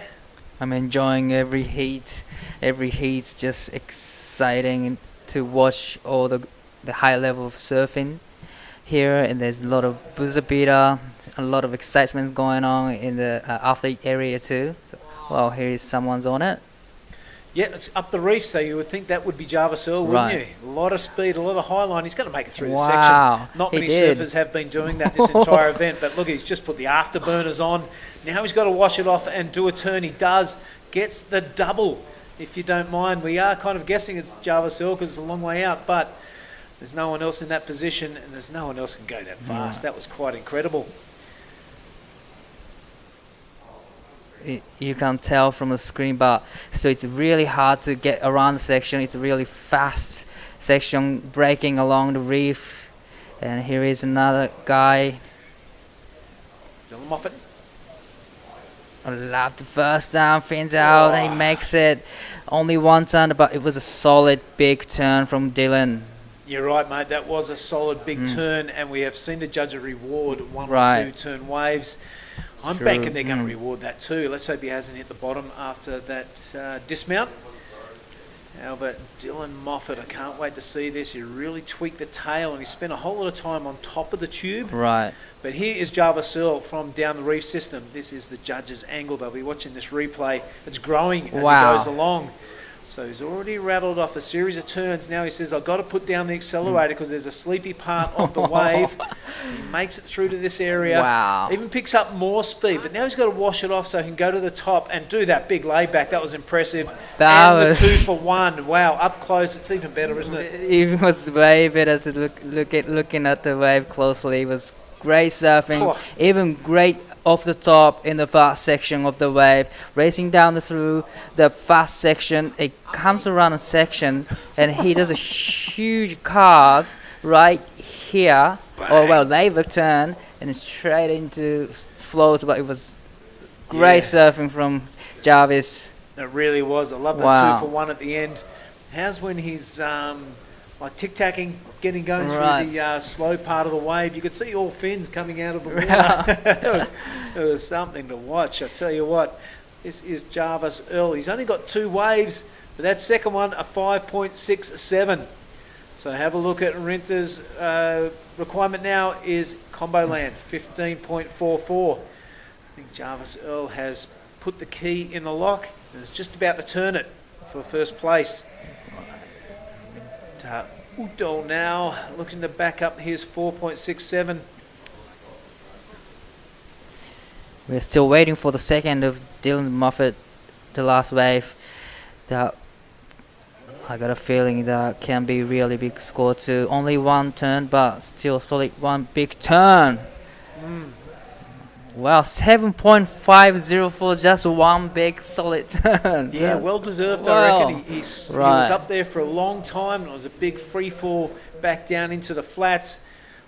Here comes 音凛太選手、2本目のライディングにテイクオフ。これは素晴らしい大きなオフザトップピックスプレーを飛ばしていきます。そしてこちらもしっかりメイクしていきます。さあ3発目入れられるか。さあここフィニッシュをしっかり決めてくる。現在オートリンタ選手3位のポジション、2位に上がるためには 5.41 が必要です。さあディラン・モファト選手ラストウェーブ2本目のライディング 7.50 をマークしているんですが、こちらワンターンでのスコアです。この大きな波で縦へのアプローチ、そしてフィンが3本しっかり抜けていたライディングがスコア、高評価だったようです。こちらリプレイ、オートリンタ選手ファーストターン大きなスプレーが弧を描きます。そして2発目もフィンを抜きながらしっかりとメイク、この最後のセクションもメイクしたことで高得点が期待できるでしょう。Alright, here's the replay of Dylan's. Thank you very much, Di. Up Wow. on top of the roof. Drifts it on the way down if you're a bit of flair, if you don't mind. That is a 7.5. That was super cool. Right. So 6.33 for the last winter autos wave. Now he's in the second, but Dylan needing small score 3.50. Shohei Kato is still looking for 2 waves. He only got 0.77. He's struggling to get those right waves in this heat.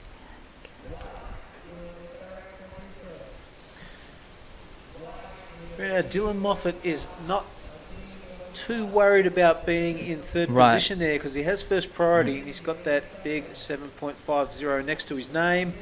Having a little sniff at this one. Nope, no thank you. No paddling, no kicking. So he will hold on to that first priority. But it's Mr. Kato. 加藤翔平選手2本目のライディングになります。こちらしっかり決めていきたい。大きなカービングからの2発目もカービングで攻めていきます。ここからインサイドセクション切り立っていく、しっかりフィニッシュを決めてきた。その後ろではディラン選手がテイクオフしています。White up and riding. Yep, Dylan Moffat now on his wave number 3. One turn, nothing of the caliber of his second wave, but this one delivering down the reef, and that was an absolute beauty. All right, Dylan Moffat finding his groove on wave number 3, gets the completion, does the zombie flop dismount, and he will be happy with that. 3.50, easy. Easy, that was easy, yeah. Definitely got the score and really loved the power in his surfing. Every time he threw a lot of sprays. His Shohei's last wave. Wow, Yeah, that's a really good turn, wasn't it? Yeah. Love how he's throwing a lot of spray and now finishing down. Gets the finish nicely. That was a great surfing from Shohei Kato. I love that style. Yeah, really making sure the judges see that he rides out in front of the whitewater with Shohei. That was a pretty critical turn. Rode along on his backside for a little while. This is where we join the action. So Dylan Moffat, this was the wave behind Mr. Kato's. So a lot of action going on in a short period of time. We'll wait for those scores to drop from Dylan and Shohei. There is Jarvis Earl. He's just wondering if he goes in or not. Get an early drink, have a shower, because he's way out in front. A 9.12 is the closest requirement from Rinta. Well, you have to watch out for Dylan's last wave. It's going to be a big score again, 7.37. Wow. And 7.10 for Shohei Kato's last wave. Well, big scores coming in for all the three surfers. So now Otto Rinta needing 8.54. Shohei Kato needs 7.77 to go into the second. And Dylan Moffat knocking on the door for first place. So Jarvis is definitely not going in for an early shower. He's looking to make those requirements a lot larger and a lot more difficult for the rest of the field. Bang! That is the way you go about it. Bit of a rock and roll floater on top of that lip. It continues, it shows the fins to the rest of the field and somehow makes it down off the top of that tube section. Wow, it's just it's flabbergasting the style on this kid. Right. Can't put a foot wrong at the moment. その残り時間3分を切ったところでシチュエーションが大きく変わってきます。第1位は依然ジャービス選手 9.77 そして 5.67 ですが、ディラン・モファット選手が最後の波で 7.37 をマークし2位のポジションへ。Let's watch this replay here, mate. He takes it high line to get the speed, goes to the bottom now, and I love the way he just tweaks on top of the tube. Nice slicing action there. This one, yep, don't mind, it's like a skate park. Yeah, exactly. It's like a bit of a push. Yep. Skate park that's going on here. But even he got 6.43. Extend his lead now. Now Dylan needs 8.71 to take the lead from Jarvis. Richter has first priority. He looks really interested in this one. Nope, changed his mind at the last second. 2 minutes to go. Heat number 8, I hope you've enjoyed the round of 32 of the men. After this, we'll be heading straight into the round of 16 for the women. Holly Williams and Philippa Anderson will take on Annie DeSantos, and I can't quite see from this distance, Di. Nonaka Minami from Japan in white. 残り時間1分30秒になったところでオートリンタ選手3位のポジション、スクリーンで手を振りシチュエーションコールをしている加藤翔平選手は4位のポジションで 7.77 が必要です。かなりハイスコアが多く出ているヒート8、見ている側はすごく楽しいんですが、この残り時間1分というところで日本人選手苦しい展開になってきました。さあこの後波が来るのか。Jarvis, keep him busy. It's only a small wave. Wow, he's just having fun surfing. Just going to sit back and enjoy this. I mean, this wave won't factor in. Why don't we just sit back and enjoy the style on this kid? It's a pleasure to watch. Yeah, I knew he's going to go to the air. It was another great surfing from Jarvis. And here's Dylan. Unfortunately, he just pushes too much. Kato Shohei 選手、テイクオフ。これが最後の波になってくる。さあここのセクションを抜けて大きなフローターで前に出てきたが、ここで引っかかってしまった。さあ残り時間20秒。オートリンタ選手もテイクオフしています。サイズのある波で綺麗なカットバックをし、バーティカルにここは攻めていきます。さあもう一発いけるか。ここはしっかりとパワーゾーンに戻り、最後のセクションへここはしっかりとメイクしてきました。All right, you can hear the beach announcers counted out that heat. There are a few scores to drop, but one of them's from WSL. It's not going to factor in, but that was a keeper as well. He probably could have won with his 2 low-scoring waves. So a dominant display from the New South Welshman. That was heat number 8. We're going to cut to a short break, and we'll be back for the first heat of the women, round of 16. It's going to be good action for the rest of the afternoon. Don't go anywhere, folks. This is the Krui Pro for 2024.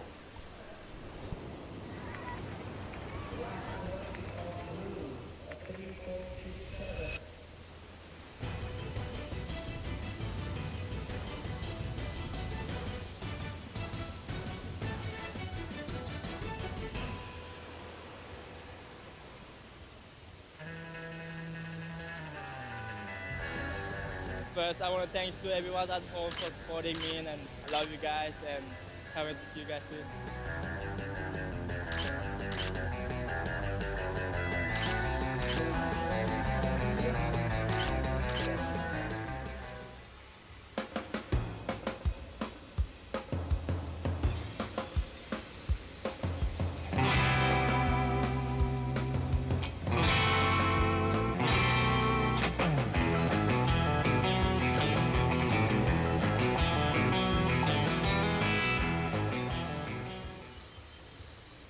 And look at Jarvis Earl, all smiles. He's got his shades on early. His future's so bright. He's got to get them on as soon as he gets out of the water. He is a weapon. Sits down there with his buddies. Timmy Hayne comes over to give him a little kind of beachfront interview. But Jarvis Earl just blew the back out of it. Absolutely BOG across everything I've seen this week. That was mental. So those results, we're just waiting, I think, on one more number for Jarvis. It's a no-brainer. The guy killed it. The 977, the 643 was just blockbuster as well, and I'm pretty certain we're waiting for one more number. Geez, look at Uto Rinta, missed out with a 1306 two-wave total and had to settle for third spot. Welcome back, Giada Lagarde. Hello, excited to be back. We are about to start the women's round of 16. This is heat 1. We have pushed it up into 30 minutes heats. Now the WSL and AAC deciding to add an extra 5 minutes to the heat. All right, well, that's probably not a bad thing because it's pretty hard out there. I sat there and I was watching. Let's stay with the live action. Philippa Anderson is in this heat. This is her in blue. A good-looking wave. She got off to a ripping start in her heat this morning. She scored a 7-point ride in the first minute of her opening heat. She knows this lineup pretty well. She knows how to get the numbers, playing the game like a seasoned professional. She's up against Holly Williams in the red, Nonaka Minami in white, and Ann Dos Santos in green. Now, I kind of don't mind this move of an extra 5 minutes, Giada. I'll tell you why. I was sitting there watching that last heat, and I watched young Nonaka paddle off the beach.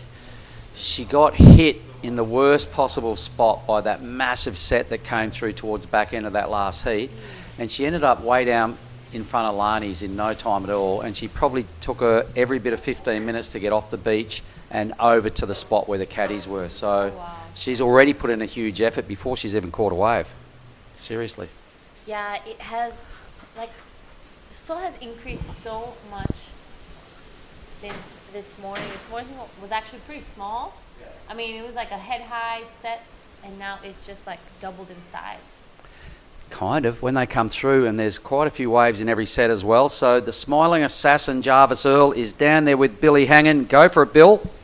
I do have the smiling assassin, and that have a look at it. It's pretty big and cheesy right now, with good cause, because a 977, that's got to feel pretty good under your belt. Yeah, I've been looking forward to my heat all day. The conditions just kept getting better, and when I got out there, that one just came straight to me, and I was stoked I finished off with that big lip line. It was real fun. Mate, we were absolutely losing our biscuits in the commentary booth. It looked fantastic. After that, you decided to separate yourself from the field and went further up the reef system. Did you see Bronson do that in the heat before? Yeah, I actually didn't see the heat before, but I'm sure Bronson was ripping. And yeah, I was under priority, so I thought I may as well go try get a back up the reef. And yeah, backed it up pretty quickly and then sat and wait for another set wider. So yeah, it was a pretty fun heat. Now, mate, are you going to Bolito? Yeah, I'll be going to Bolito. So after this, going to Nias, doing the QS over there, and then head home, swap bags, and straight over to Bolito pretty much. So pretty busy year, but I've been loving it, all the travelling and competition. It's been good. Yeah, well, that is the life of a pro surfer. You're going to be busy for a long time, mate, with performances like that. But Team New South Wales doing pretty good today. You getting pumped up for the State of Origin next week? Yeah, pretty keen for the State of Origin. It should be good in there. So all the boys watching, and yeah, all New South Wales has been ripping in this event. So yeah, it's real good to see. All right, mate. Well, good luck for the rest of the draw. You'll be surfing again today. Go get a coconut into you and keep up that form. Jarvis Earl, everybody. Thanks, Billy. Excellent work. And Jarvis Earl, BOG, that 977 in the backup, huge. The whole beach lost it when he nailed that big wave. Did you see it, Giada? I didn't. Oh, I actually man. just missed Madness. it. I was having a break out the back, just trying to disconnect a little bit. But I will be seeing it later on the highlights reel. This is Ando Santos while we were in that interview with Jarvis Earl. Second big turn, wraps it again. This is a good looking set, and she closes this one down. That was a really good wave from Ando Santos. So Philippa Anderson's first waves come in at a 5.17. All right, there's our beach scene as well. The surfer in blue just coming out of the water from that last one. Katai Shohei. Or might be someone getting ready for the next heat. Might be Charlie Hurst. Is that Charlie? It is. Yeah. All right, so the last wave of Ando Santos comes in at a 6.17. Really good wave from her. So that's a pretty nice start to that heat. I can see my mate Josh Harrington sitting there watching this heat. Master Splinter, but here is Philippa Anderson. Second big blast was a little bit too much. So I've just seen Joshy on the screen. Good work. I love that little fella out of Mandurah. Any of the boys at home watching him, yeah, kudos to the West Aussies. Who we got here now in red? This is Holly Williams. A bit of a setup turn here. She's going to wait for this one to stand up. It does. A nice blast off the top. Sets up for this second turn. Really well done from Holly Williams. A third one. She's hoping for this one to give her a little bit more to work with. She decides to pull off as it shuts down on her. Good wave from Holly Williams there. Behind her is her board caddy. I know they're staying together at Lovina. That was Bella Wilson. This is Ando Santos. Oh my God. Just over rotates. Oh man, it was such a big section, and you know she powered off the bottom. She took it on, but she lost the battle squarely. It was a gnarly section. So Nonaka now, let's see what she's got. Firstly, she's got a good wave. Really strong bottom turn here. I saw her get belted on a paddle out. I was just telling you about that, Giada. So she's already burnt a fair bit of petrol in the tank just to get out here, but she's starting to really put together a strong answer back here to Dos Santos and Anderson. Really wicked finish, huge section. So she just decides better avoid that and save any more energy and get back out there. But everybody, those three surfers, everyone's off to a pretty good start. Yeah, that's exactly right. All four surfers have had waves ridden. Holly Williams starting off really strong as well. Yep, that's what I was suggesting. Everyone's got a number they're going to be quite happy with. We still owe quite a few scores. We've got the 617 and a 517 in already. Philippa Anderson has the 517 and now 350. And got belted, so her backup score is going to be a little low. Nonaka and Williams yet to get their result out of the judges. Wow, look at the numbers. Just flashing back to that last heat, Giada, that last heat of the men's.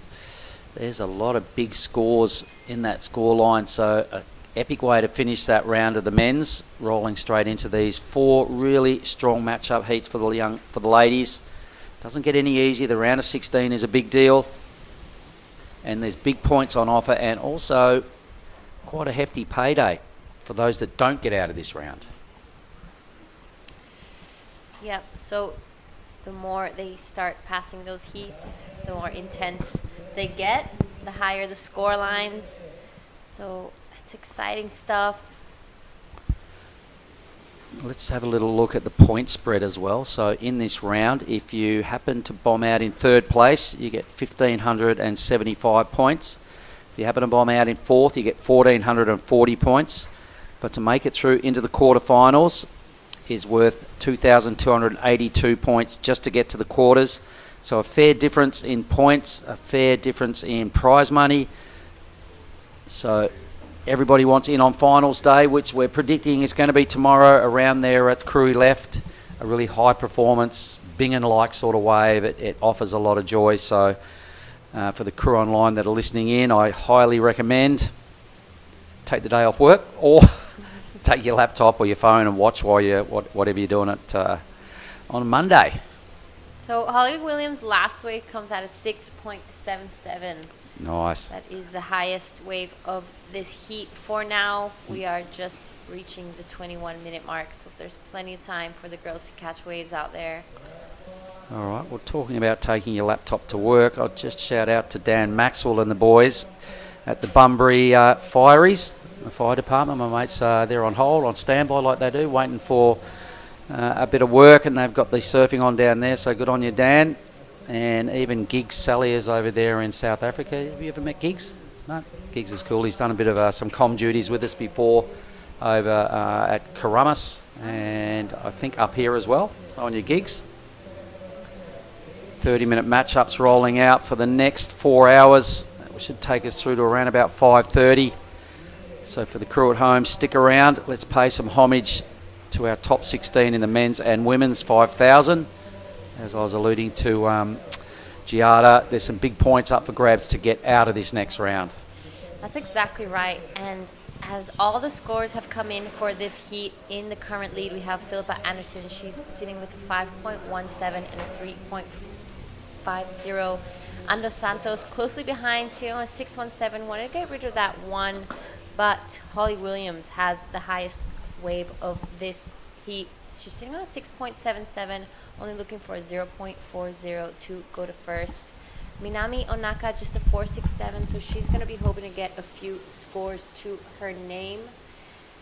So this is heat 1 of the round of 16. We will be finishing this round and going straight into the men's as well. So after today, we're going to finally have all the quarterfinalists of the QS Pro 5000 here in Krui. Yep, we'll be down to surfer on surfer action come tomorrow morning. I think we'll have 16 heats left, Giada, to round out this year's Krui Pro. And I'm really looking forward to it. The youngsters finally get a go as well. All the pro juniors come back into play. They wouldn't have surfed a heat since, maybe 4 or 5 days ago, 4 days ago.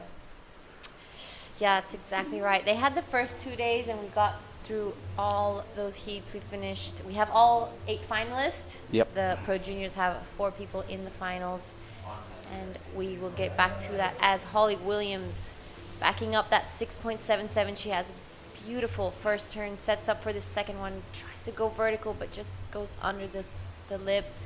The wave kind of tapering off, not giving her much to work with, but I feel like Holly Williams is looking really solid in this event. Well, they kind of, everyone is, like there's no slouches, no passengers in the round of 16, so everybody's there for a reason. They've all got through a lot of heats to be here. Top 16 is a big deal in itself, so we're not going to see too much fumbling around or miscues. Everybody has been doing it long enough at this level to know what the judges want to see and how to get numbers and to hopefully maximise all their opportunities.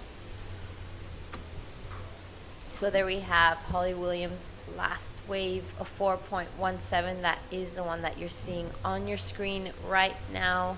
That turn was beautiful. This one just a little bit under the lip, but I guess it's just the wave wasn't really giving her much to work with. Got a lot of ribs going on after a second turn, so wisely bailing straight out, opting to make the most of these next 18 minutes, get her act back to the peak.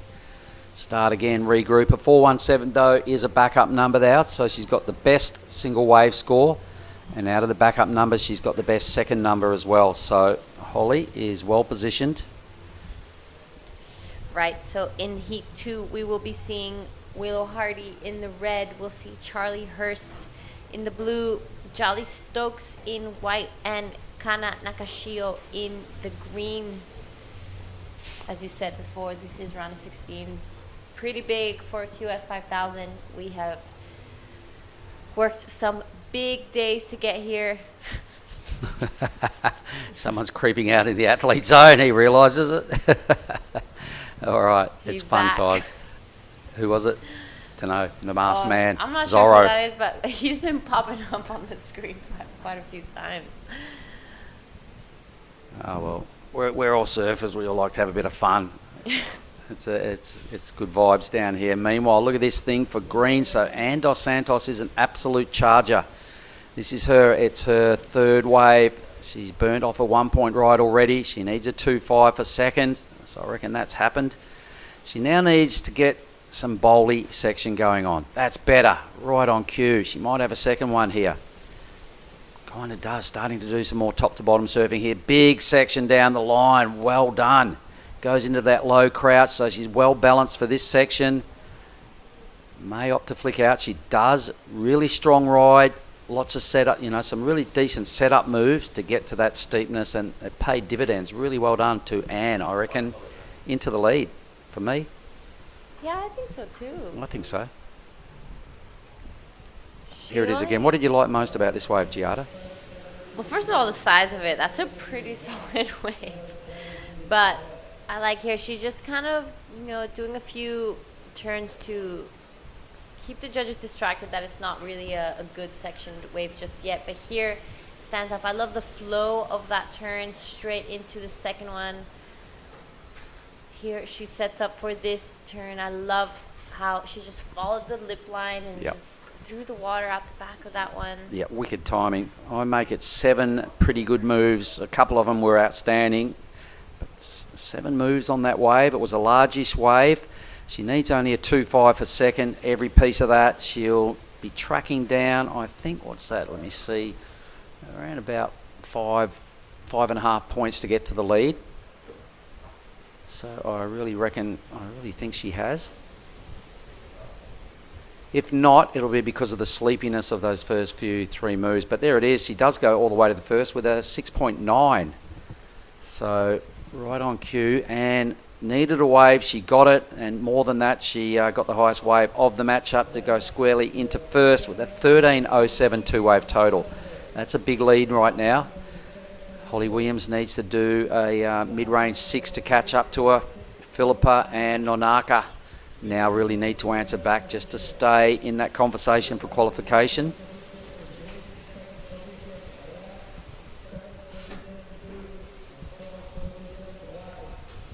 So Anne, she really caught my attention at NIAS a couple of years ago, and she's been all over the big wave scene. She's been surfing the slab by herself down in front of Lani some days. Yeah. So she's not shy. So it was no surprise that she really made everything click on that larger wave she just rode. Wave number 3 was a ripper. Yeah, and we did some surfing with O'Neill for the Maps to Nowhere series. So she got some sick waves on that. She was surfing the slab. She's super impressive in the barrel. So much technique. But yeah, you're right.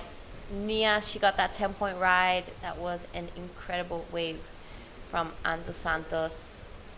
She looks like she's in really good form. She snapped her board out at that slab in front of Lani's. No way, really? Yeah. Really? I'm pretty Okay, sure having a she red hot did. go. There's the athlete zone. Who we got there?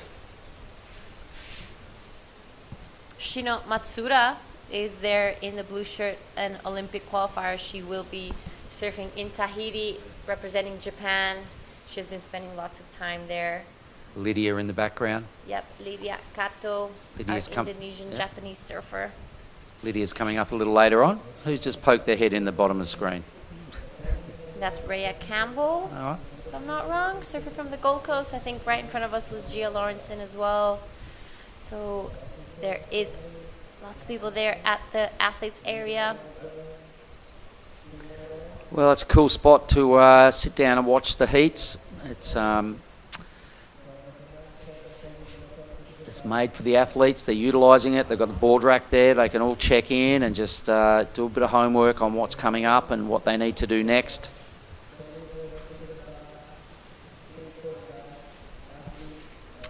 Speaking of next, I can just look through the next round. Willow Hardy, Charlie Hurst, Charlie Stokes and Kana Nakashio. Lydia, we just saw her sitting in the area. She is up in Heat 3. And 3 Japanese surfers taking on Coral Durant in Heat 4.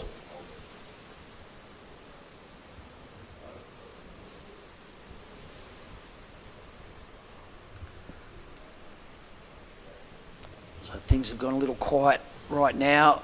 a little moment for Nonaka to reflect and go, okay, what do I need to do next wave? She's in white. She's got second priority, bottom of the ladder. Philippa Anderson was leading early stages of this heat. She's got priority, so she's on the inside. Here goes Philippa. So winding up. This wave's starting to bowl out. It's looking really good right now for Philippa. Little airdrop. The wave's dying in size rapidly. Starting to really peter out, so it looked a whole lot better than that when she dropped into it. Got some work done. Needs to improve on a 3.50 to make it worth doing. Needs a high 5 to get to second. I'm not really convinced she'll go up into second spot, but will probably improve on a total. What did you make of that effort, G? Yeah, it was looking like a really good wave in the beginning, but I think you're right. Kind of just tapered off. One of those waves that kind of faces away from the reef instead of wrapping around it. So just lost that wall and critical section, which is what you're looking for when you're out there. Geez, it rapidly dropped in size as well after her first move. But there's the lineup. There's the little pan back. This is what the competitors, the athletes are looking at that are coming up in the next heats. This camera view is from the athlete zone. So it's a pretty long piece of reef. I really rate it. I've had a lot of good times, a lot of fun since we've been here. All had a surf yesterday afternoon, which was good to get the salt water back in the gills. Reconnect with my piece of fiberglass I call a surfboard. It was good fun. Anyway, who we got here? This is Holly Williams, has been on fire throughout the entire event. Nice first turn, good looking wave. This wave just gets a little bit sleepy here. She's gonna stick with it. Wraps it around again, trying to back up that 677 she has. And it looks like it's gonna stand up for a huge turn from Holly Williams. Yep, good wave, strong wave. Here comes Philippa now, so she's just ridden a wave only moments ago. It didn't really pay off that time, and neither does that one, so things not ideal. She does have the 517. I think we've still got a couple of scores owed from Philippa. So no real accurate read on the situation. Maybe that was a little upgrade. I think she got a 393 for the last effort and burned off a 350. Another score to come. Didn't really catch all that wave, but Holly Williams will improve her situation. She was sitting on a 417 as a backup score, so for sure she's upgraded that. She needs a 631 for the lead. Any suggestions on what do you reckon might happen with her score, Giada? I don't know, I really liked that last turn. That was super critical. So much speed. A lot of water came out the back. Nice 2 hits out the one. That first turn was really good as well. Sorry. So I think it'd be a pretty healthy score for Holly Williams. And there it's looking like it's going to be pretty close to what she needs. And there we have it. Her last one comes in at a 7-point ride. Pushes her straight into the lead. Now Ando Santos in second, looking for a 688. Philippa Anderson needs a 790 to get back into the top 2, and Minami Nonaka an 8.40. So big scores being dropped here by all better girls. put that down on her highlights page. Holly Williams is having an absolute ripper. That 7 really caught the judges' attention. Backup score really strong. Still got plenty of time to get back out there and add another ride to her account. So BOG so far in this heat, and Andos Santos to get back to that spot. She's got top priority. She'll be looking for at least a 688. She would have got that news from the beach comms. Philippa, though, a couple little errors have crept into her performance in this heat. She's in third. You can't write her off. She needs a 7.9. She's probably the most experienced surfer in this heat. And Nonaka, 1 wave. My goodness, time for her to bother the scorers again to the tune of now a mid-8. Whoa. Things are starting to get away from Nonaka here a little bit. Yeah, we're about to reach the 7-minute mark of this heat. This is Ando Santos out the back, looking for a 688. And with that type of surfing, she's well on the way. Nice wrap from Ani. Beautiful, stylish turns. And unfortunately, just falls off of that. don't think that will be the score she's looking for, but right behind her, Philippa Anderson on a bomb as well. She's going to set it up for this turn. Nice one right under the lip. Look how low she gets. Unfortunately, this will not be the 790 she's looking for, but we're having some massive waves come through. Oh, on a tear, Holly. Look at the waves she's chewed off here. Big section. Thought about swacking it, pulled it a little short, but look at the end bowl. What? Oh, my God. That didn't go to plan, that little jump off, but I like the idea. She's just trying to stay in rhythm. It was a big wave. Geez, there was two nasty sections there that Holly sort of had a look at. A little bit of a weird moment when she jumped off a board there. I hope she's okay. But either way, when you've got a 7 and a 6.77, she's feeling really confident. And that was a huge wave. Both those sections were kind of unhittable, but she had a good look at both of them and tried to preserve the board and herself. That's exactly right. We're reaching the 5-minute mark, so waves to come for red, green, and blue. I don't think there will be much change in the situation, but hopefully we'll have one last exchange before this heat ends. I would love to see Minami Nonaka catch one more wave, or maybe even two, get herself back into this heat. Unfortunately, she was just slightly out of rhythm. Maybe still a little rattled from getting caught on the inside earlier. Man, that was gnarly, eh?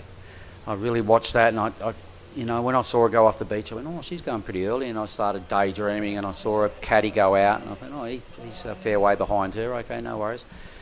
And then I saw that set unload, and I noticed someone out of the corner of my eye right down. I went, oh, how's that person? I went, oh, that's the white rash vest. Are you kidding me? And I went, she got mowed on the way out. Nonaka, 15-minute paddle, I reckon, from the beach. So she struggled to get her into her best groove since that moment. She's only ridden one wave. She did a pretty good job on the wave for a 4.67, but a number like an 8.40, it's kind of got to mess with you a little bit. It's a huge number. More importantly, the pressure of the clock, stuff's got to be mounting, and Nonaka would be feeling the pressure, I reckon. Yeah, and maybe some people just don't realize, but everything that happens leading up to the heat can really affect your headspace when you're out there, so maybe she just really hasn't been able to shake that off just yet, but hopefully she will and get one more chance to. Well, we've got 4 waves for red, 4 for green, 5 for blue, and 1 for white. So either she's sitting in the wrong spot, or she's a little rattled, or she's just lost that little bit of confidence, or something happened after that belting on the way out. I feel sorry for Nonaka. She's better than what she's shown us in this heat. She might answer back. She might come back and make a fool out of me and get an 8.5 and get through. I'd like to see her have an opportunity of it at a really good wave, because I know she's a strong, natural footer.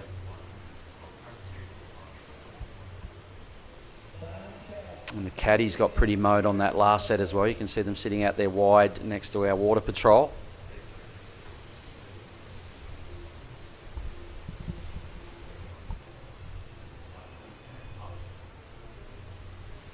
We're about to reach the last 3 minutes of this heat, so Holly Williams sitting pretty comfortably out at first, but right behind her, Ando Santos, 6.88. We know she can do it. She's gotten a 6.9. She's gotten a 10 at Nias, so she's got the surfing. She just needs the waves right now. Philippa Anderson in third, looking for 7.90 to go into the top 2. So these are still 4-man heats, meaning that only the top 2 surfers go into the next round, being the quarterfinals. So I imagine what Anne would probably be thinking about now, having second priority and knowing Philippa right behind her has third priority. Anne could keep it right in the space of Philippa and make sure she doesn't get an opportunity. He goes wide, yay, Nonaka, come on down.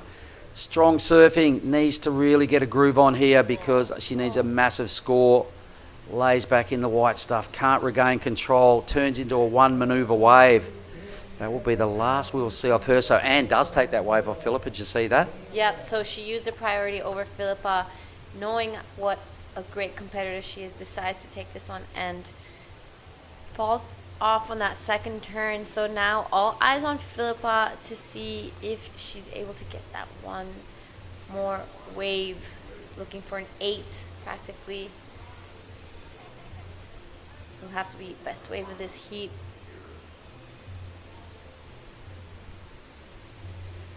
A minute and a half remaining.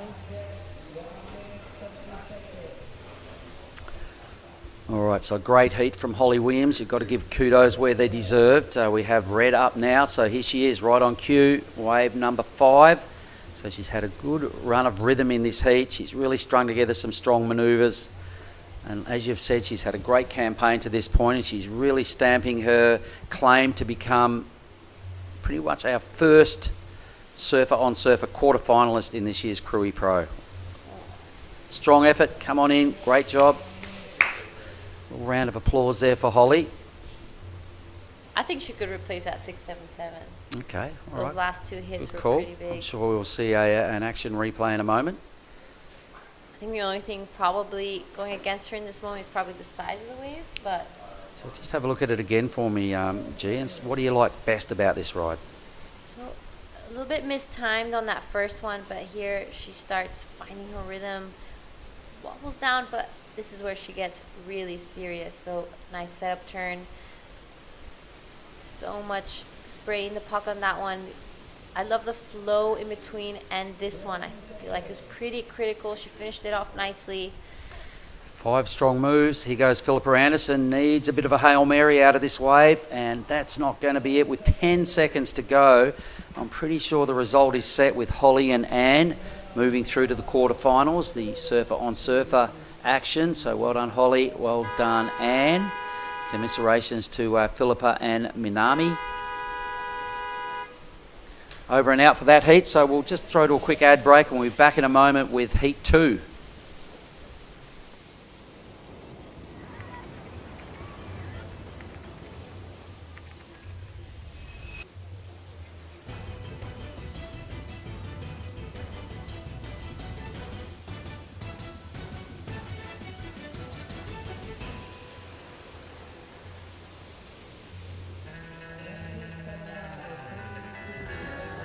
First, I want to thanks to everyone at home for supporting me, and I love you guys, and can't wait to see you guys soon.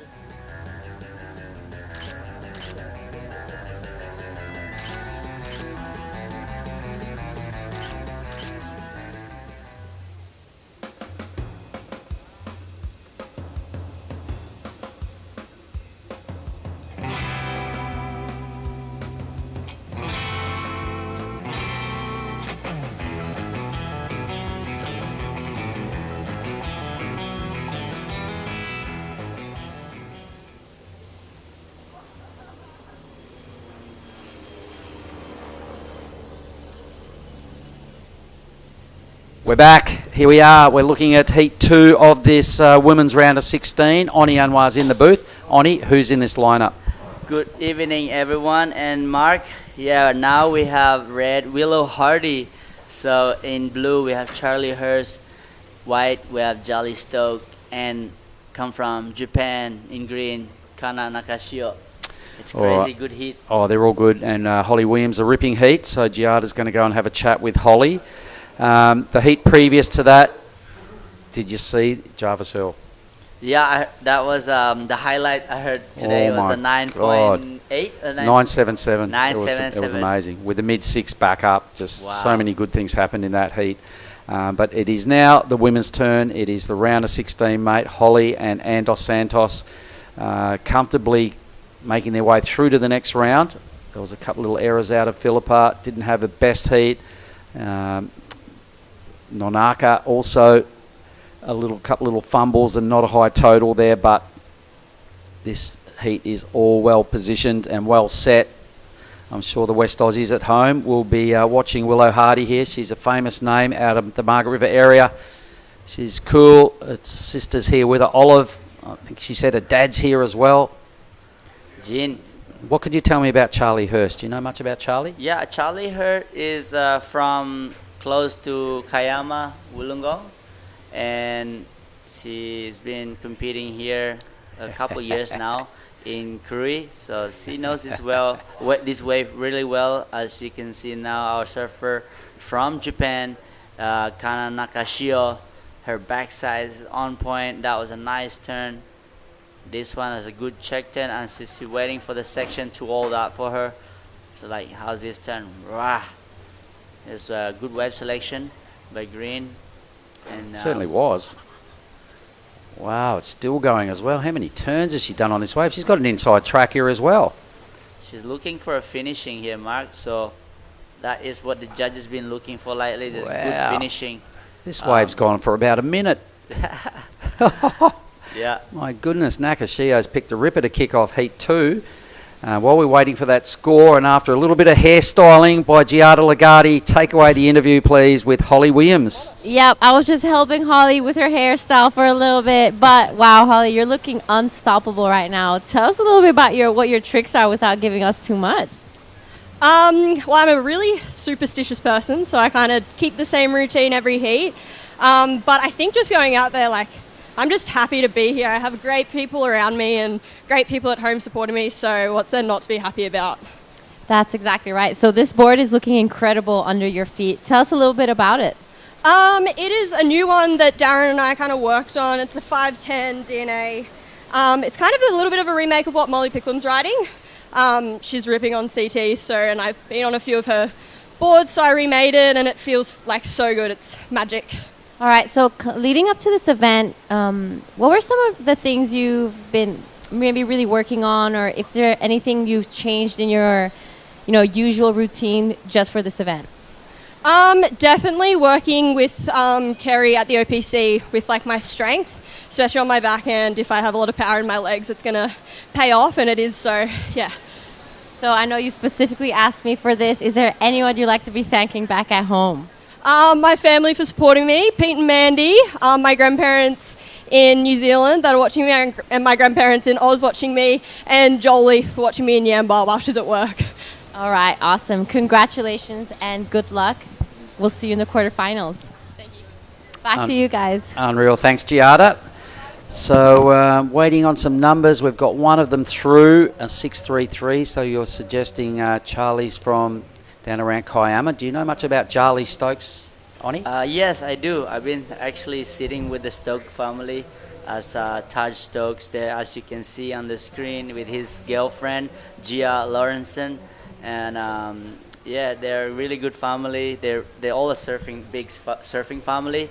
So they rip. And also Zap has been ripping lately, so he made a couple of hits. And unfortunately, he got eliminated in the round of 32 yesterday or today. All right. Well, it's a culling process, these events, isn't it? And that's a familiar story because only so many can get through. Yeah, that's exactly. the reality of nature of competition. Yeah. Nakashio with the 633, so many moves on that wave. A great way to start.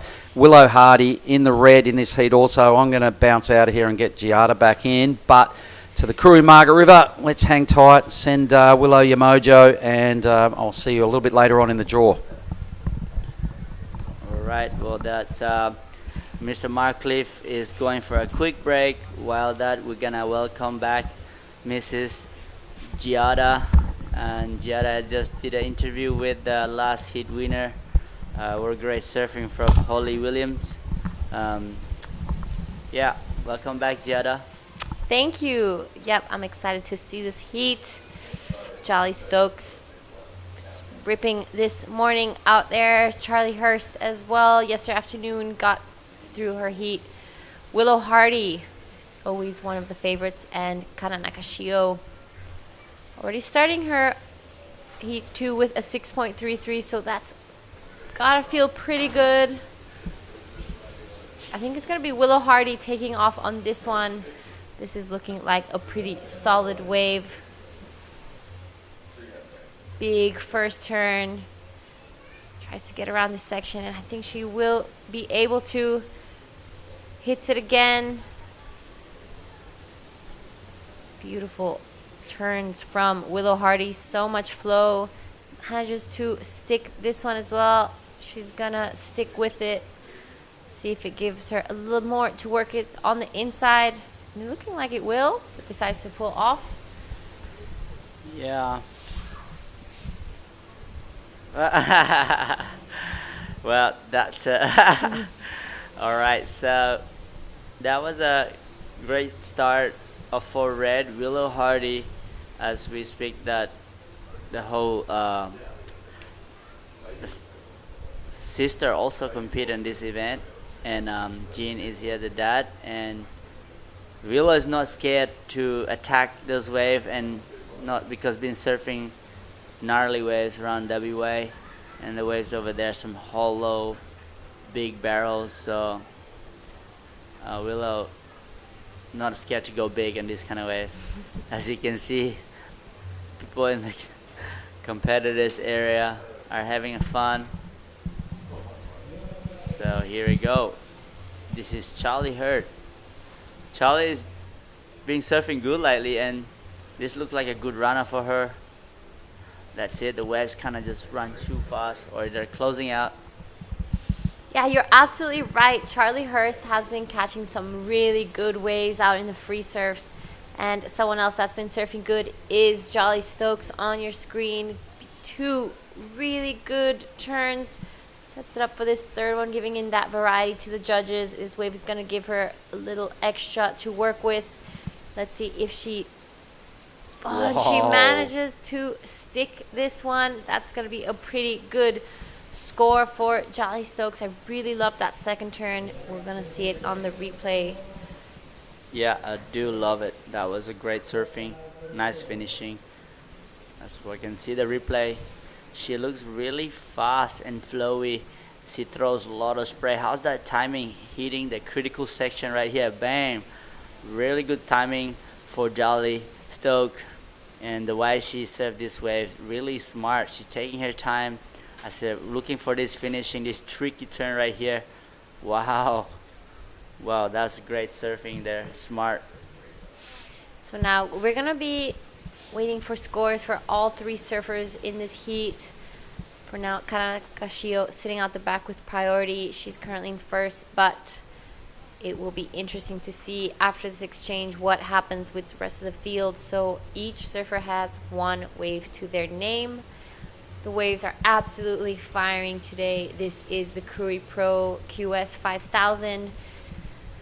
This is the round of 16s women's. We will be finishing this round off and going straight into the men's. We are in the province of Lampung, district of Pesisir Barat, in the town of Krui. This is Ujung Bocor, presented by the government of Pesisir Barat and organized by PSOE, the media production by ASC, and thank you again for WSL. We wouldn't be here with any of those people involved, so thank you again for organizing such an incredible event. I think this is a lot of people's favorite event of the year. So some scores coming through. Willow Hardy comes with a 6.20. Waiting for the last of Charlie Hurst and Jolly Stokes as we're reaching the 19-minute mark.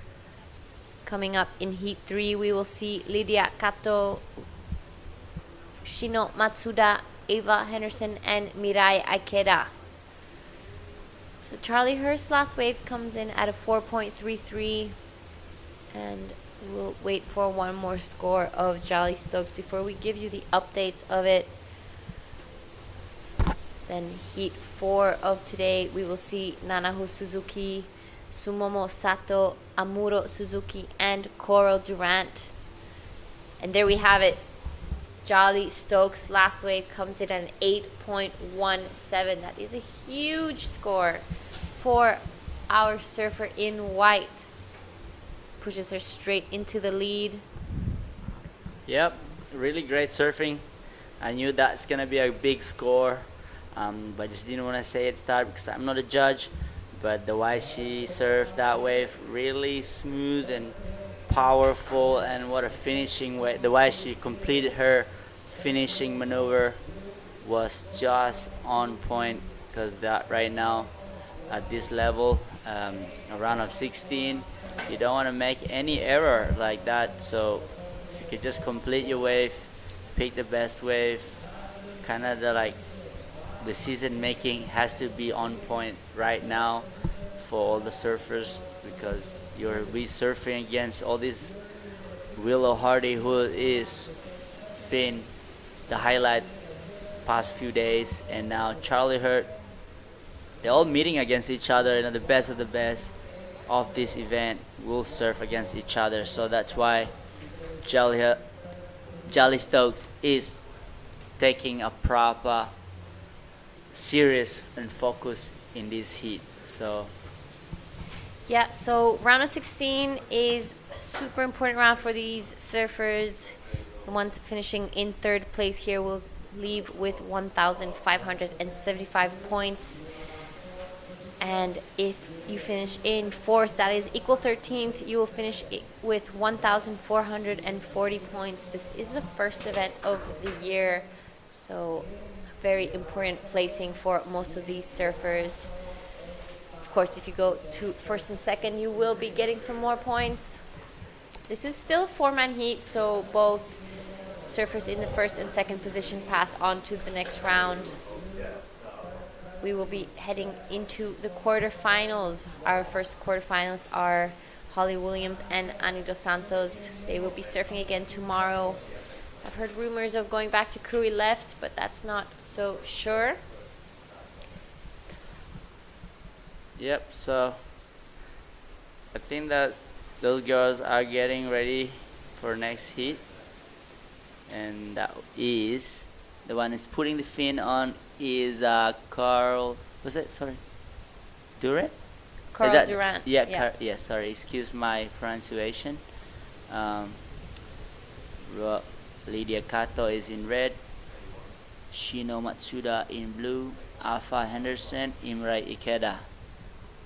Oh, here we go. Charlie Hurt is looking to better her 4.33, and look like this wave is walling up. Nice vertical snap right there, and that's more what she should be doing, as she's looking for a finishing right here. Bam! Can she make it? Oh wow! So that is what's gonna cost her for the score at the moment, but risking it better than not going for it. So yeah, that was looking like it was going to be a pretty healthy score for Charlie Hurst. See this wave taking off. It's pretty solid. She has to highline it all the way as she sets up for this first turn. Look at the wall on that wave. Just a little bit of a check, like setting turn. This was more like it. Pretty vertical, follows the lip, and if she managed to finish this one off, that was going to be a massive score for Charlie Hurst. But with that, she will go to in advancing position, looking for a 2.01, and there she has it, goes in the lead, 4.33, but Jolly Hurt Stokes only looking for a 1.03. So still no backups for any of the surfers there. We're just reached the halfway mark of this heat. A bit of a flat moment here. and that is gonna be priority is with green. Green looks for to replace. Looking for a backup. First wave of green looks pretty good. So 6.33 Jetta. That's a good number to have as a first wave. So that's why she's waiting patiently at the back with priority. And second priority is Willow Hardy.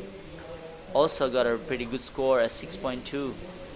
And this is the moment that we're not gonna say who is winning, because soon we'll have a lot of different change of situation.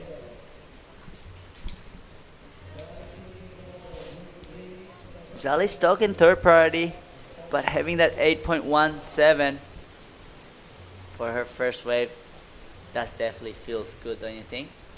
Yeah, she must be feeling pretty confident right now. So I think that is for now the best wave ridden in the girls' round of 16 four-man heats. So priority is with Kara Nakashio, Willow Hardy, both sitting on sixes. It's still anyone's heat, but with the swell picking up this way, there is going to be lots of opportunity for all these girls. We're reaching the 12 minute 40 seconds. So Oni, tell me a bit of your highlights for this event. Highlights, well, I was watching the Jarvis Hill, then crazy surfing before with a 9.77, and also the Bronson, even though he got knocked, but an 8 I think it was 8.3 or something. That was a really barrel. I like that. And watching the girls pretty much like posting big score. Ana dos Santos got some barrels too, and I love how she's just mixing it all up. But I'm just surprised how smooth and powerful Jolly Stokes actually surfing. I was gonna say that like Jolly Stokes has their brothers as their caddy. They're two Stokes like Zep and Taj, and Taj is still in the event, and Zep is already eliminated. But having a brother like that is, of course, you're gonna make yourself feel like pressure off, as you can see on the screen right there. That is Taj Stokes still in the event, round of 16. I know he will be surfing against what we got here. Is that the men's? Sorry, that's the women's. Yeah. We don't have the men's sheet just yet, but yeah, Taj Stokes will be coming up into the next round as we reach the 11-minute mark. Taj Stokes is Jolly Stokes' brother. She has 2 brothers here with her. The whole Stokes gang is having a blast here in the Krui Pro QS 5000. She said they're all really stoked. I was lucky enough to have an interview with her earlier. So we're about to reach the 10.5-minute mark.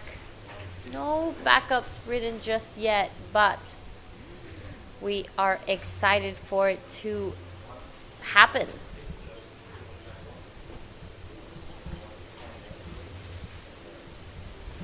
That's exactly right, as we still have a lot of hits for the girls.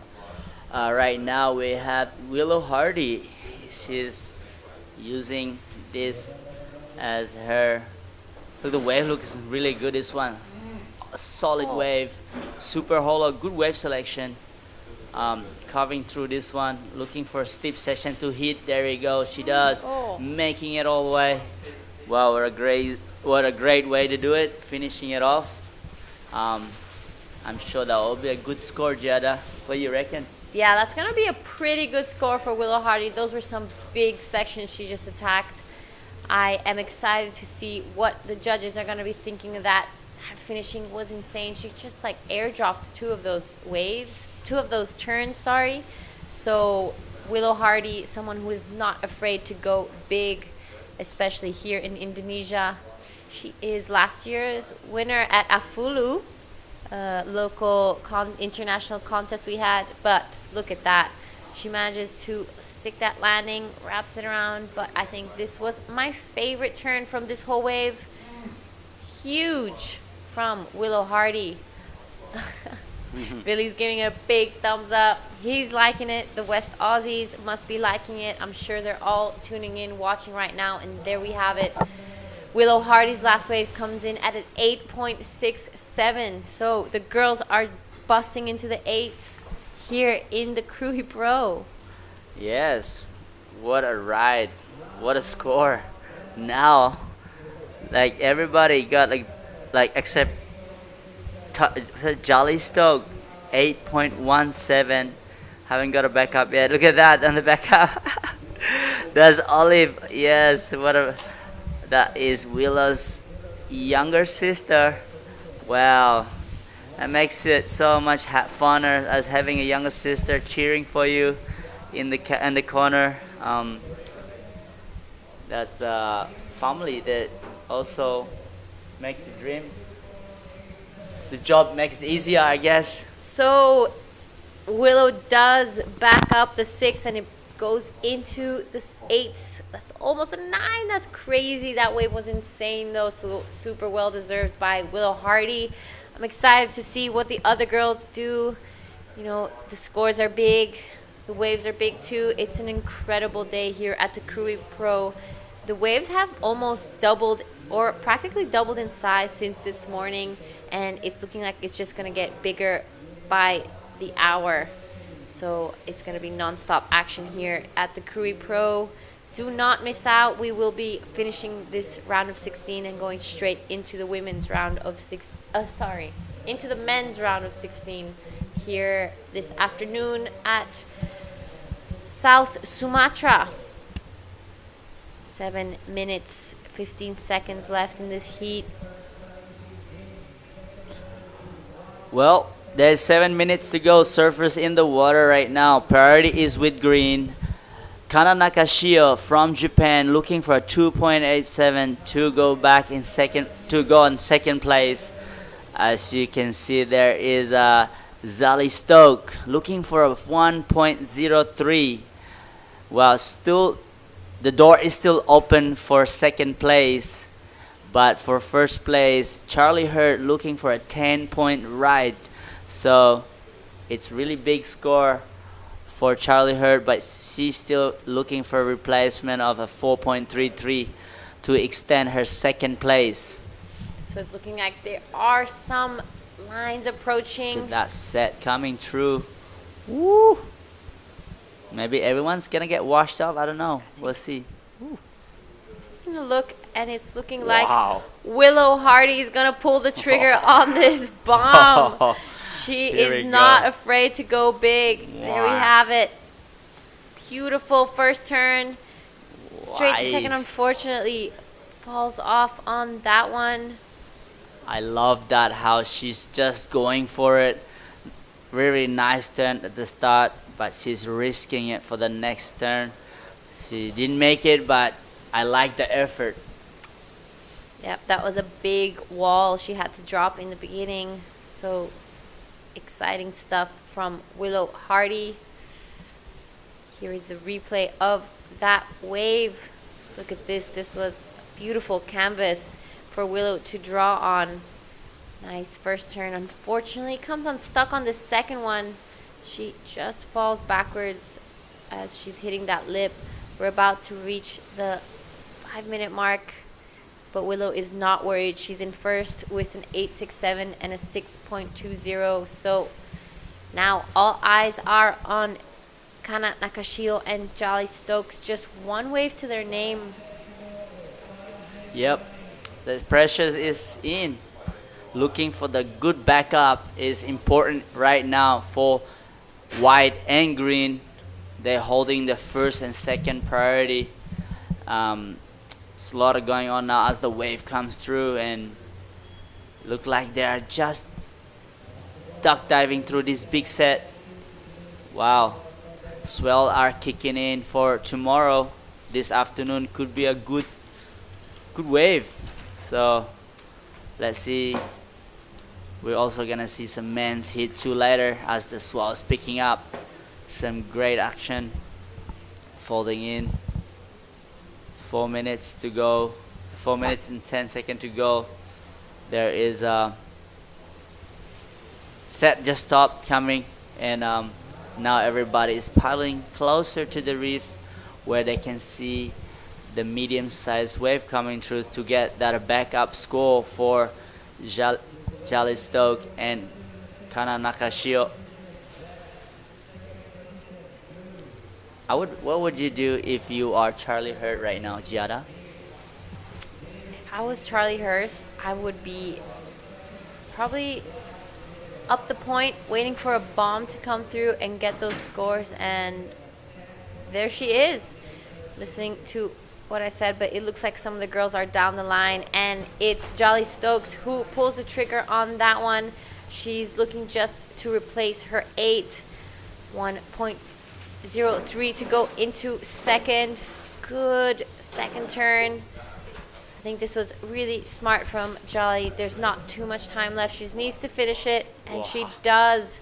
So there is going to be a change in situation right behind her. Kana Nakashio also wanted to back up that 6.33. Charlie Hurst is now with priority looking for a 10 to go to first. But now with Jolly Stokes' last wave, there's going to definitely be a change in situation. 100%. I love how. Let's see what the replay is for green.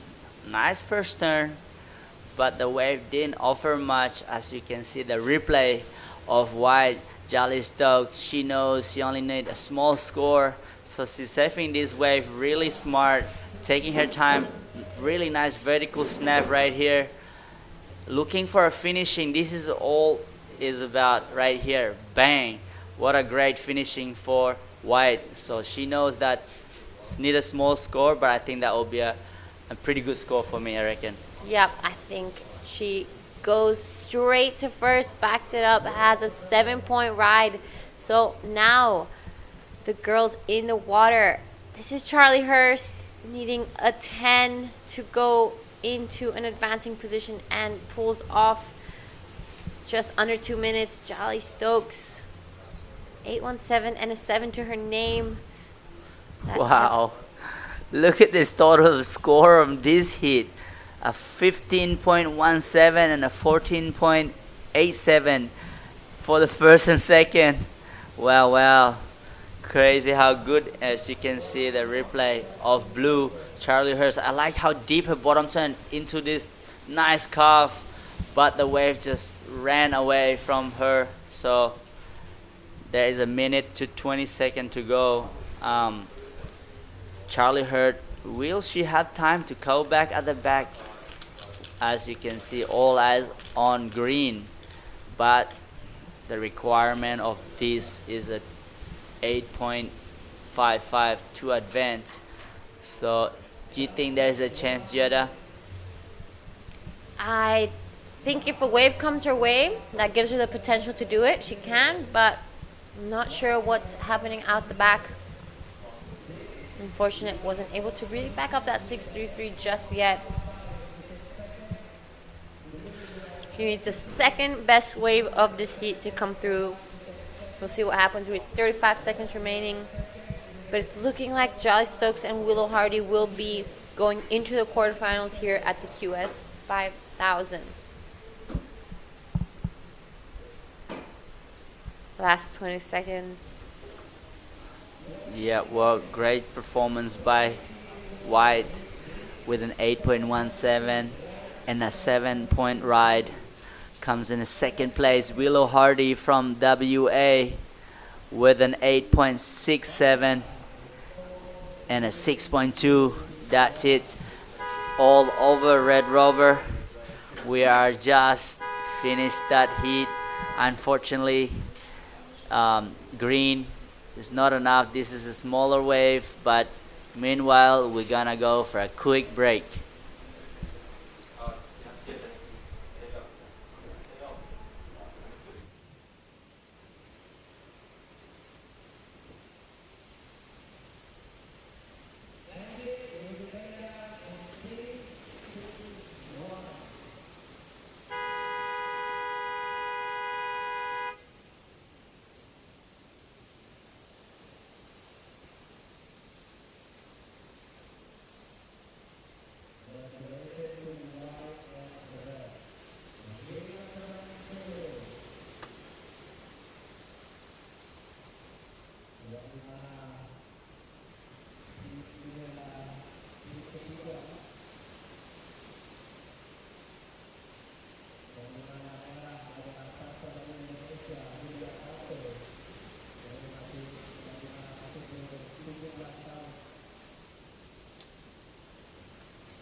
Okay, so we are back alive again, as that last heat was a big score posted by Jolly Stoke and came with Willow Hardy in second place, posting some excellent score, Dai. So we have Dai Wacko with me right now. Hi, Dai. Hello. Morning, how are you? I'm good, thank you. I'm really excited to see this heat right now because I have you. Of course, you're gonna be excited too because Right. there's 2 Japanese surfer and 1 Indonesian surfer, and of course 1 from New Zealand. Here we go. Our surfer from New Zealand. She looks like just having fun. Really stylish surfer in white, Ava Henderson. So as now Shino, sorry, that was Shino Matsuda from Shino Matsuda. Japan. And this is Mirai Ikeda。池田未来選手、2本目のライディング、すでに 5.50 をマークしています。こちら2本目のライディングになります。これも素晴らしいライディングを披露して、いいスコアになってくるでしょう。さあこのラウンドオブ16から30分ヒートとなっております。この後ヒート4終了後、メンズのラウンドオブ16、そして本日のスケジュールは終了となります。So exciting heat again. Yeah, this is a really nice turn for Lydia Kato as we can go straight to the replay of this wave. This is Mirai Ikeda. Really nice top to bottom surfing, backside surfing. Right. I love how smooth she is surfing on that wave. It's very short wave, but the way she ride that wave, it was just perfect. Mirai's been really strong competitor, and she's improving a lot over the years. So now she's got 5.5 already, and she's still waiting for the last wave. And the last wave for Ava Henderson, 4.0. Yeah, that is a 4.0 dial. That is for a surfer from New Zealand, Eva Henderson. And she served really good hit this morning. She did post some good score, and now she's in a round of 16. Right, but I've seen Lydia's last heat. And yeah. She had a really great heat this Yeah. morning. It's Yeah. unbelievable surfing from Lydia. And well, Shino Matsuda's last wave, 6.73. That's the highest single score in this heat so far. We're still waiting for the second wave for Mirai Ikeda. Well, pretty good scores for those 2 Japanese surfers. So now, first priority is sitting with Ava Henderson.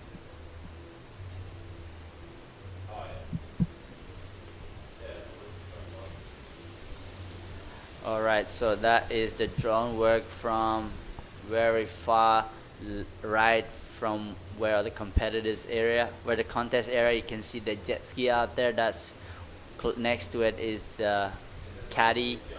That is, and then if you keep look deeper, that will be all our competitor, 4 of our competitor, and that is the last wave of green.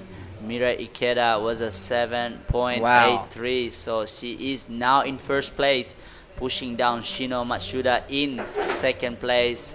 So Shino needs a 6.61 for first, and Eva looking for a 2.74, and Lydia Kato still in fourth place.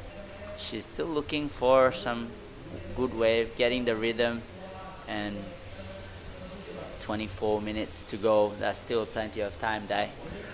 さあ池田未来選手の2本目のライディング 7.83 をマークしてきます。エクセレントスコアに近いスコアをマークし、現在第1位のポジション。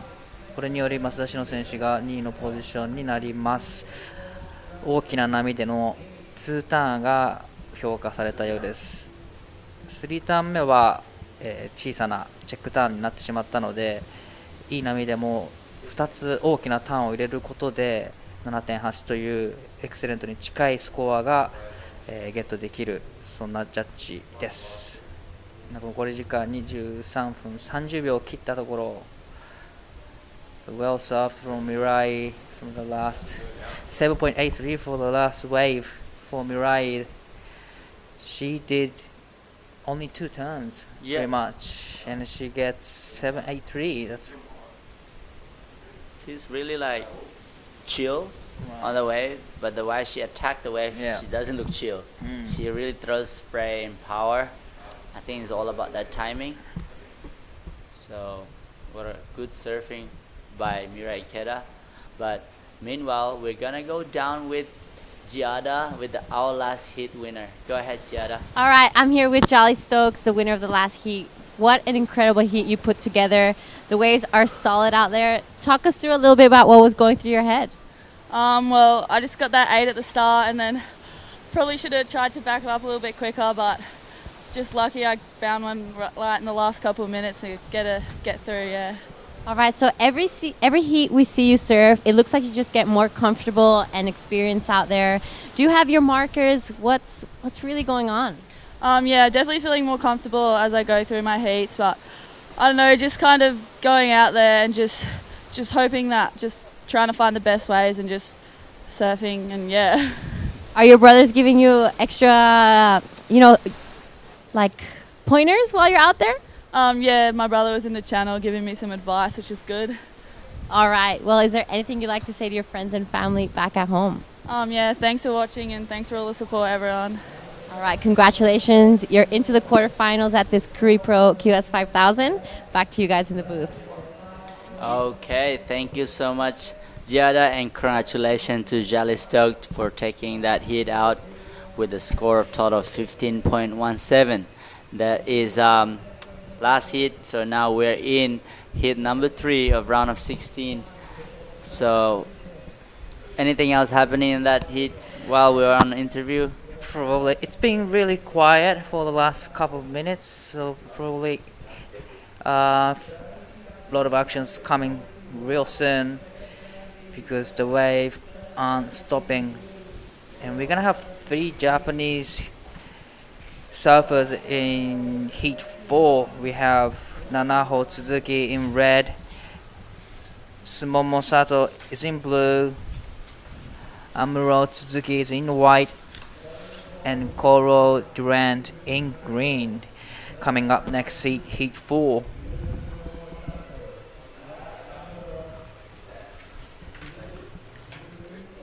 Okay, so there's 20 minutes to go in this heat. So Shino Masuda still in second place, looking for 6.1, and Ava Anderson with the priority. Now looking, Ava is up and riding, really stylish, chill, very relaxed surfing, but I love it how she's still going. Ooh. Unfortunately, the wave just ran away. Yeah, I think it's a smart move by Eva by keeping busy, as there's still plenty of time. You don't need to be waiting for too long sometime, because if you wait this early stage, it's going to play against you at the end of the heat. So you don't want to stay busy at the end of the heat. You want to kind of just wait for that, building your score, as all of these surfers out there haven't got any good score, who's 3rd and 4th, as Lydia Kato waiting patiently for a good wave to come. She's been surfing really good. I think she knows she needs to get that good wave that allows her to do a nice vertical surf. So last wave of Eva was a 3.6, so put hers in second place now. Shino Matsuda is in 3rd place with a single score of a 6.73. So now Shino needs a 0.87. Yeah, pretty much she takes off the wave and she got it. That's true. But still, she's probably looking for the decent wave and decent backup, because every surfers in this heat can be enemy, and That's they true. can surf, they can score excellent score. So that is true. Dai Wacko is one of my school friend from school. We grew up together in the Gold Coast, and it's what a great way to come see you again. How many years I haven't seen you until now? Quite long time. Yeah, right? long time. So yeah, it's great. It's been great just hanging out. Yeah. Soon I'll come to Japan. Right, definitely. come to Yeah. Japan and just commentating. Yeah. In the event. Yeah, I would love to do that. I love Japan. I've been around to Tahara, Shonan, and Miyazaki. I don't know how you say it. Miyazaki. Miyazaki, yeah. It's a good place. I love Japanese people. And as we can see, there's 2 Japanese out there, and Lydia Kato actually half Japanese. He's half that's Indonesian right. and half Japanese. Lydia Kato. I think But- the dad is Indonesian So- and the mom is from Japan. But so Lydia was born and raised in Bali, though. I think so. Right. He's born and raised in Bali. Yeah.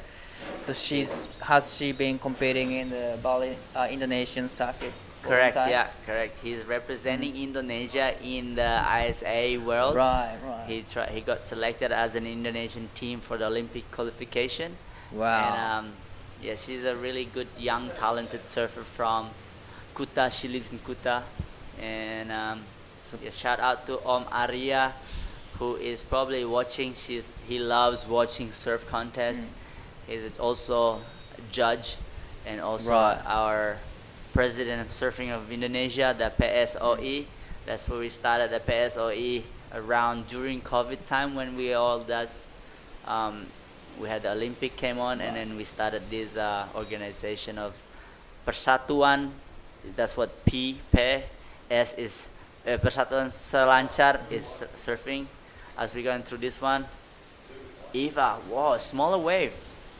Eva on a small wave. So some of the smaller ones inside breaking really fast along the reefs.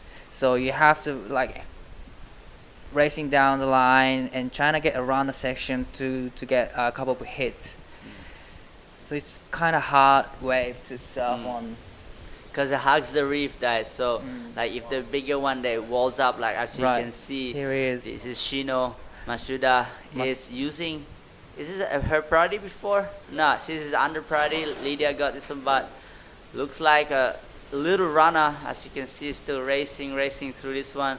Nice finishing. Wow, She holds on to it. Nice surfing from Shino Matsuda. Needing only 0.87 to go into the second position, but she's probably looking for a wave that she can get a decent score. And that was her wave number 2. Here is Lydia Kato up and riding, racing down through. This is a bigger size of the waves. Nice off the bottom. That's a nice off the curve. I really like that one. And going to vertical, and unfortunately she falls off, but that was a big attempt. That was a big finish right there from Lydia Kato. Well, the wave definitely, that's a big wave for her. I don't know where she went on that. Maybe she's around there. I hope she's okay. She just went for it top to bottom. So here's a replay of Lydia. Yeah, so Lydia looks like she's trying to find that section to hit, and this first turn, she's managed to do a little check turn, as this one is the money turn, but upside down off the top. That's a great surfing. okay, Eva, I don't know, I don't see the start of that wave.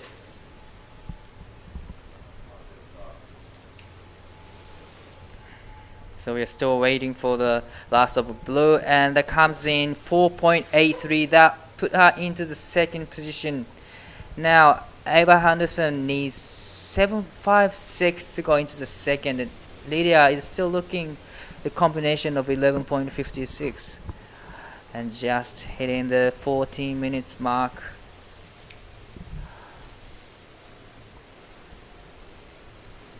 Also, 2 Japanese surfers are dominating in this heat, but there's still plenty of times for Eva Henderson and Lydia Kato. 13分40秒を切ったところになります。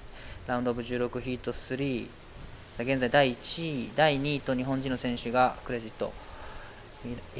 こちらが松田詩野選手のリプレイになります。小ぶりの波ながら綺麗にカービング、そしてここはインサイドの波なのでかなり早く割れてしまいます。なのでここう走りって次のセクションへ、ここのフィニッシュもしっかり決めてきた。この2ターンで 4.83 をマークし、第2位のポジションに第3位との差を広げていきます。現在第1位が池田未来選手、ファーストプライオリティを持っています。Ava Henderson's last wave comes in 5.0. Now she's needing 6.57.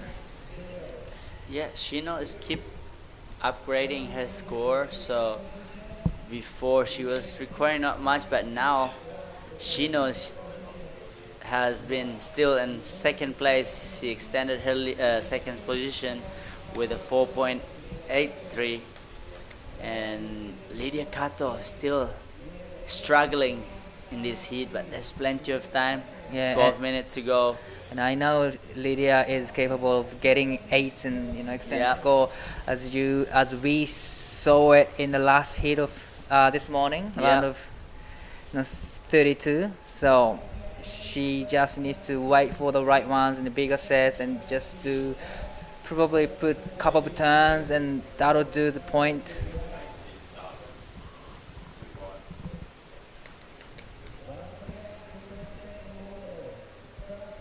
So now everyone is sitting close to each other. Mirai Ikeda has the first priority, and Lydia has second.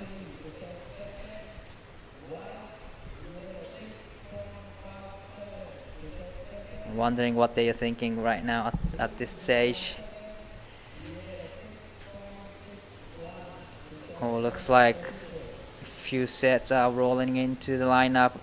Well, both surfers having a look. So Lydia is having a look. Still just decided not to go. Wow. They're still in action. Looks like a big set coming out the back, so it might be a red using her second priority. Here we go. Lydia Kato up and riding from Indonesia. Nice first stand. Wow. Just a little bit too hard in that one. The waves have so much power now. Oh. And then here we go. 池田未来選手、ファーストプライオリティを使って稲見にテイクオフ。かなり掘れているセクションにバーティカルに攻めていきます。立て続けに2発目も同じくバーティカルに攻めていく。7.83 を出した時と同様に素晴らしい2ターンをメイクしましたが、この波では4ターン入れることができました。This is Eva Henderson. That's a good comeback. That was too big. Good turn at the start. She kicked out. That was a good surfing by Eva Henderson. But that last wave of Mira Ikeda was so sharp and top to bottom surfing, as you can see here. Look, this bottom turn dive, like airdrop into this one, right into another one, bang. That is the one you want to see. Wow, and still she's trying to look right here. Look at this bottom turn, bang. Really good surfing for green. Right, really like similar setup. Here is Shino's up and riding, and she goes to the finish. She's done it nicely, but as I was saying, Mirai's second wave, it was similar to the similar setup to the second wave, but she put extra couple turns afterwards, so probably it's gonna be close to her best score. And this is Shino Matsuda. 素晴らしいカービング、大きなスペルを上げていきます。さあここは波が速くなるセクションしっかり抜けてきて、ここでもう一度大きなカービング、そこから最後のセクションへ、ここも決めてきます。Wow, everyone's surfing so good. Right. The difference is the size of the wave. Right. That is Mira Ikeda was on a bigger set. I think that would be a good score for green. But when you compare, Shino was the smaller wave, but the way she surfed it also was really good. Powerful, throw a lot of spray. So we'll just wait for the score. Everyone, stand by.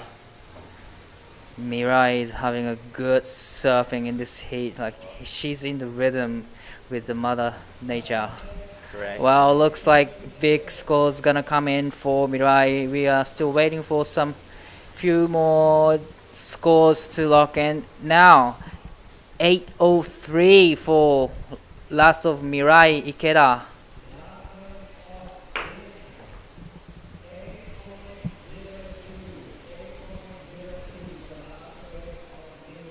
There we go, 8.03 for last wave of green. 7 minutes 50 seconds to go. She is in front, comes second place right now. We still have to wait for, look at this replay of green. Wow. That is a big set, and she just went top to bottom in this one. How she's pushing it as this is a check turn. Look at this. I like this one because it's a fatter section, but she just went vertical on top of this section. Whoa.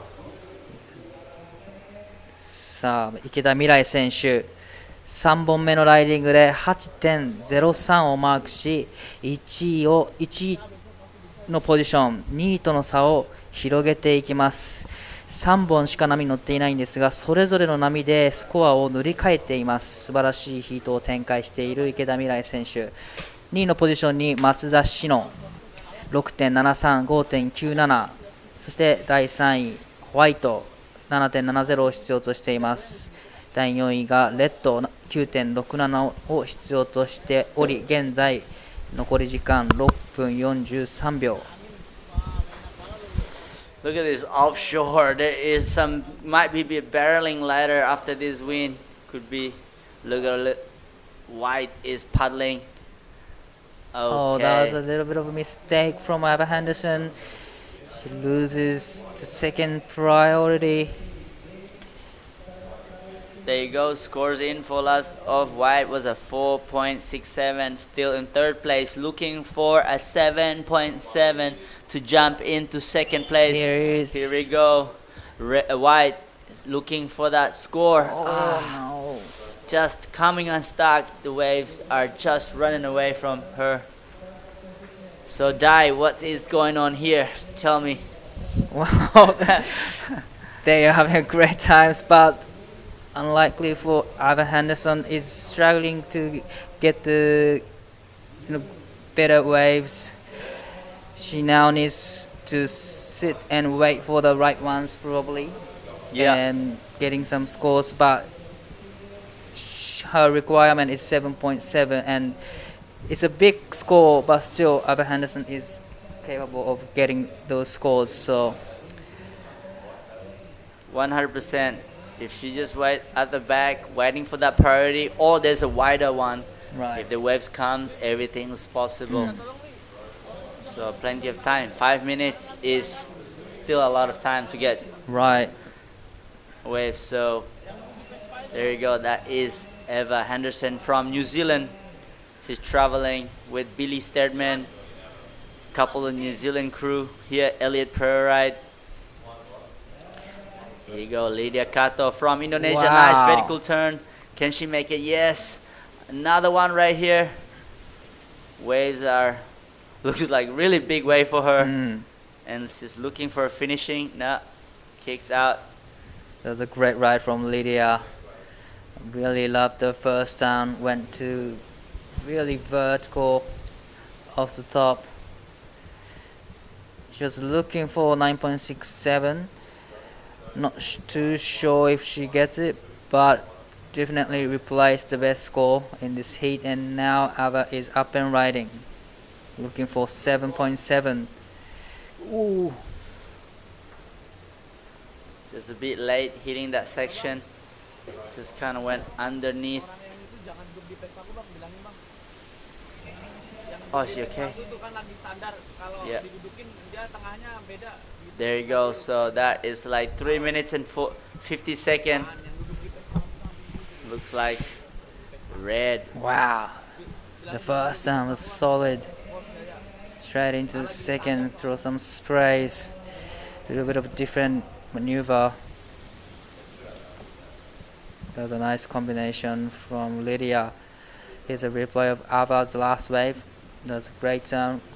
And yeah, just like you said, it was a little bit too late. Went for the second section, and here comes the set again. 池田未来選手、4本目のライディング、こちらもサイズのある大きな波にテイクオフ、チェックターンをしてタイミングを測ります。ここでバーティカルに攻めていく。これは非常に大きなリッピングとなりました。ここはしっかりとメイク。Wow. Looks like she's getting all the bigger ones now. 松田詩野選手もテイクオフしています。綺麗なカービング。そしてここは波が速いので抜けていきたい。さあここはしっかり抜けてくる。もう一度大きなカービングをする。少しホワイトウォーターが多くてガタつくが、ここもうまくトリミングしています。さあこれはインサイドまでつながるのか。ここは早めにキックアウト。残り時間2分30秒になります。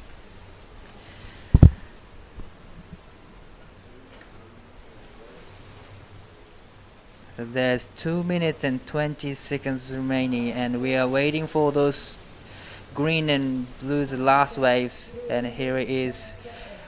Sets are coming into the lineup. So red is having a look.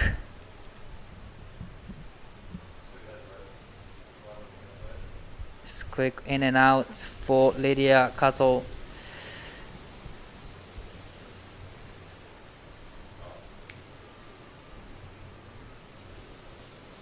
So here's a replay of the last of green. Really setting up with a car, but look at this section here. Whoa, that is a big section turn. right there. That can be a really big score. I think that will be a throwaway though, Dai. And here comes reply of Shino Matsuda. I really like her doing carve. It's beautiful. And racing down the line, trying to get around, and she did another big carve. And there's a lot of whitewash on the face. It's really hard to control, but she managed to get around. And the last of green, 833. Whoa, that's a huge section right there. Why not? 8.33, well rewarded by the judges. And 50 seconds to go. さあ池田未来選手5本目のライディングで 8.33、 またさらにスコアを伸ばしていきます。トータルスコア 16.36。 Last chance for red. Here we go. Lydia Kato is in 4th place, looking for an 8-point ride.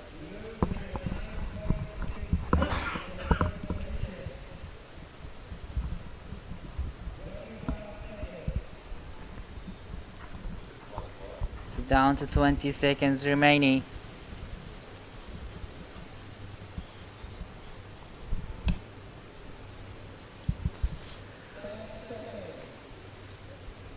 So first priority is sitting with Ava Henderson. Is she gonna get another one?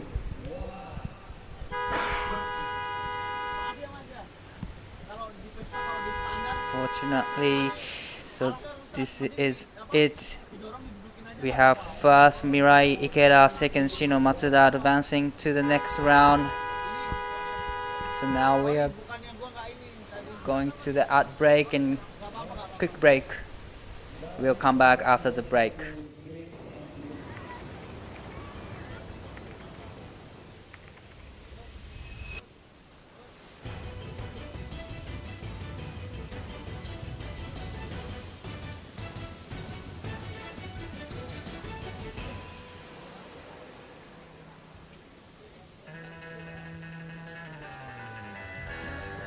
First, I want to thanks to everyone at home for supporting me, and I love you guys, and can't wait to see you guys soon.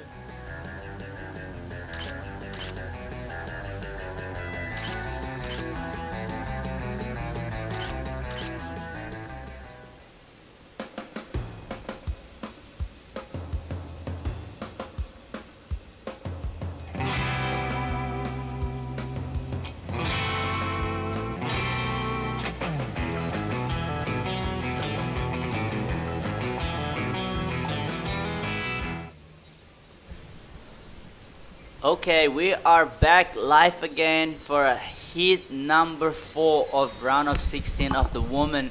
So in the water right now, we have Nana Ho Suzuki in red. In blue, we have Sumomo Sato. in blue from Japan. And another Japanese surfer is Amuro Suzuki and come from WA, Coral Durant. And now, of course, I got Billy. Good day, Billy. Good afternoon, Oni. Great to be with you again. I hope you're enjoying the broadcast wherever you're watching around the world. Spent the last heat up in the judging tower and the waves are absolutely pumping. You sit here and watch it on the screen all day, but when you watch it in the flesh, this is a surfer's dream. And this is Coral Durant on wave number 1. This heat is not a minute old and the West Australian is looking good. A bit of a lateral roller coaster ride to get things going. It's going to wrap it around. It's a long way from the dangerous part of the wave, so the judges wouldn't be impressed with that thus far. That's a better looking carve. Coral Durant getting going now and a bit more vertical. This wave delivering all the way through the reef. What looked like a dodgy decision at the beginning is really paying off now for Coral. She's got to complete it. She doesn't. Yeah, this is Nanaho Suzuki from Japan. Nice top. Whoa! Wow. That is a gnarly drop. She loved it. She gave a good high five to, waving to the judges. Said, yep, she made it. That's an exciting score. So, Nanaho Suzuki fighting back, knowing that Coral Durant first wave. And look at the replay. Let's see what is going on, Billy. I really like it. It's a bigger wave. It grew as it went along, but this is a meaty section. And I love the way that she attacks it. Here we go, rolls it down. I've seen a lot of claims, but this could be the happiest ever in the history of professional surfing. That's got to be the happiest claim I've ever seen. Big smile, hands akimbo. Awesome. All right, we'll wait for those scores to drop. Coral Durant, Nanaho and Sumomo all have scores owing. So this heat, Oni, not even 4 minutes old and heaps of action already. That wave of Coral Durant's started off a little bit behind the curtain, but once you got going, it was good to see. Scores are dropping for that wave. Looking to be a mid-range score-ish.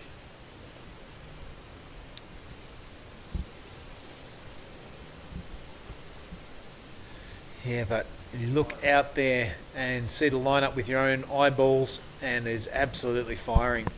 That section that they're taking off in now is definitely the numero uno place to take off. And it's just going to be getting better and better all afternoon, I reckon. All right, a 5.67 for Coral Durant and an 8.17 for Nanaho Suzuki, if you don't mind. So a couple of turns and then that big waterfall drop has resulted in an 8.17. That message has been clear all day. They want to see big, dramatic, lip-hitting turns, the judges I'm talking about, and they'll reward you with a whole lot of points.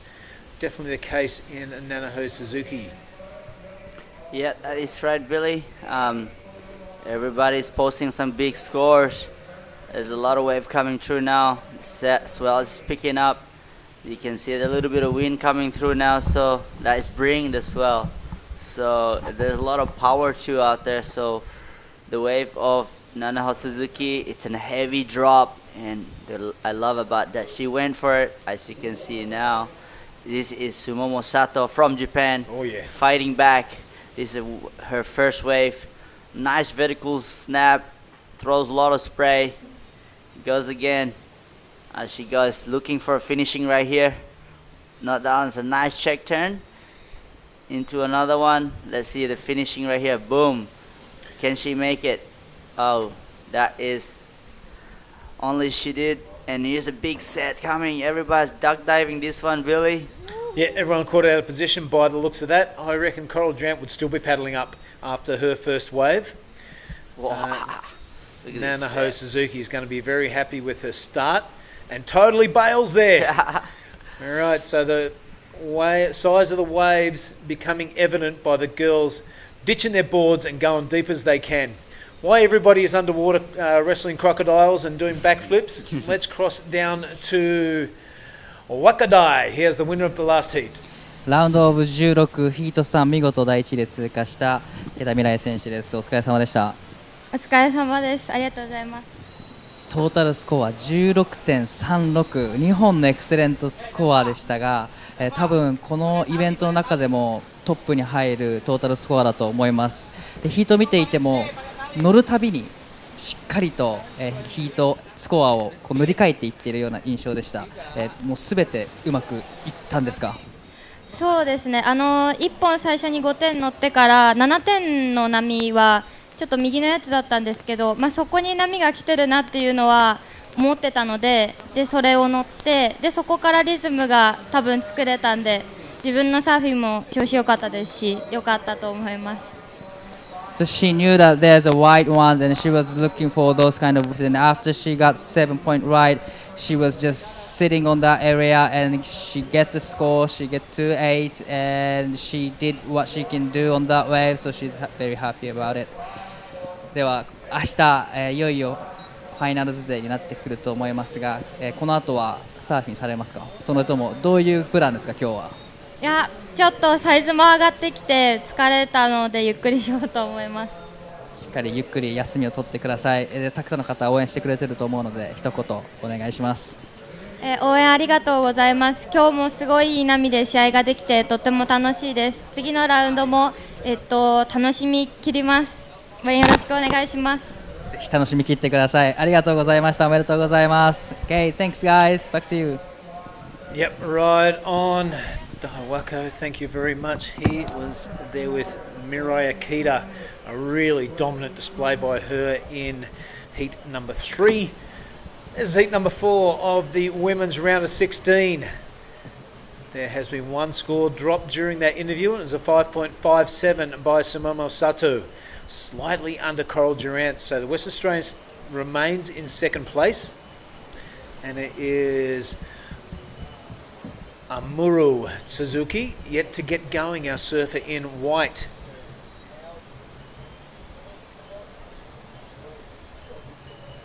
Yeah, really, it's a 8.17 for red. That was a crazy drop.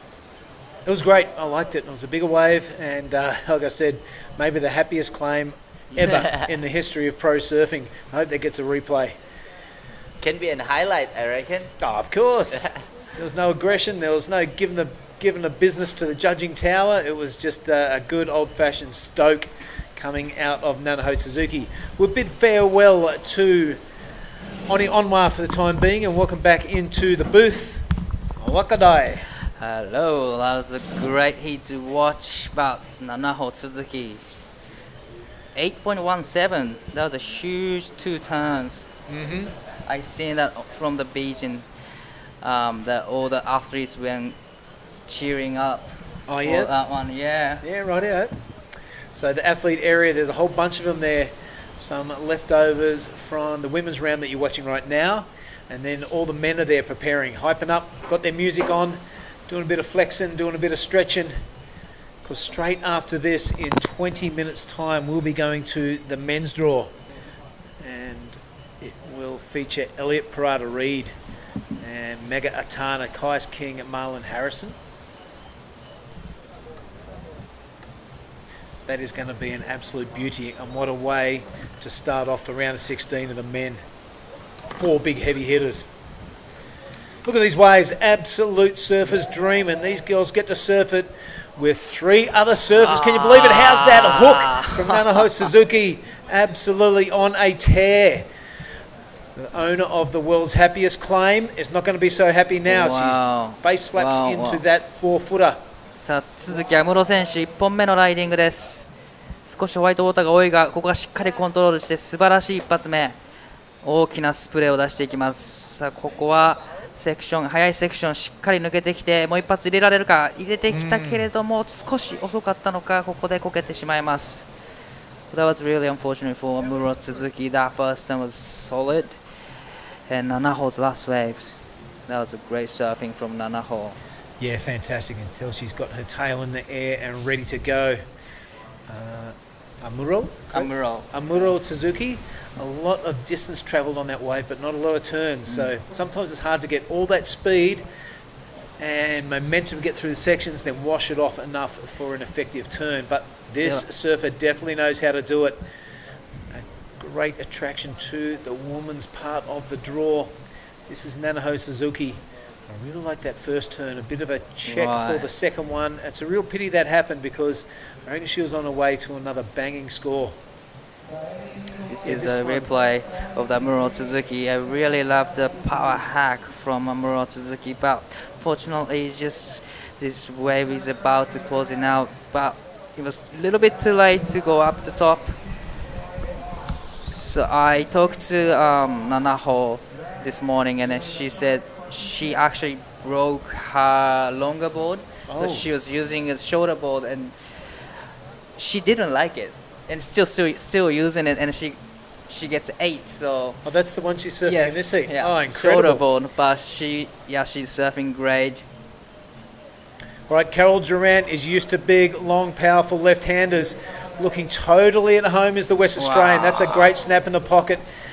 Couple of hands in the face of the wave to make sure he makes it down. Really puts a bit of back foot into it that time. Finds lip for the third. Can handle the drop, that's for sure. Coral Durant looking super comfortable as she wraps that one around. Oh, the young lady is on an absolute tear. A lot of people in the commentary box like that wave. We go behind the post. We don't know if she's still riding, but it is Sumomo Sato on her wave. 佐藤Sumomo選手2本目のライディング、ここはすぐキックアウトします。 Wow, that wave from Coral Durant, I really loved it. And I'm loving the vista of this. Look at those left-handers going unridden. I'm absolutely ripping that wave in my mind. But yeah, the reef section here at Ujung Bocor coming alive. Nanaho Suzuki, a quick in and out, but it is all attention to our surfer in green and Coral Durant, the lone Australian in this heat. We'll see where that score comes in because it was an absolute belter in my book. さあ続きは室選手テイクオフしてきます。2本目のライディングです。まずはチェックターンをして波とのタイミングを合わせていきます。ここで波が速いと判断したのかキックアウト。さあまだファーストウェーブのスコアが出ていません。 Right, we are waiting for scores for surfers in green, blue and white. Here is that wave again from Coral. The way she did that, a bit of an airdrop to start off, so a critical turn for your first one. Really loved that really got the confidence up for the second, wasn't it? Look at that, that's high and tight. It's easy to go out onto the shoulder with these bigger waves where it's safe. You know you're still going to get a decent score anyhow, but that is not going to play for Coral Durant. She is really sticking it in the dangerous part of the wave. Right, waiting for that score to drop for Coral, Sumomo and Amuro. This was Sumomo Sato on a decent size looking wave as well. Things really not playing out for her thus far on the replay. I know by the time you got there and you haven't done a lot of damage, that might not be worth sticking at it. And that's what Sumomo thought. And this is a real quick one for Amuro Suzuki. She was doing a check-in turn, and yep, she decided not to go. There was no potential on that way, but look at these scores. So well, it was almost there. A couple of judges have given it, the snake and the donut, the perfect 10, a couple of 9.8, but that score for Coral Durant, a 9.87. I'm going to hand the pen over to Mark Clift. He's going to write that on the highlights package. Wow. Because Coral Durant has got the highest score of the event thus far, surpassing Jarvis-Hill's 9.77. So well done to Coral. So this is a replay of her 9.87.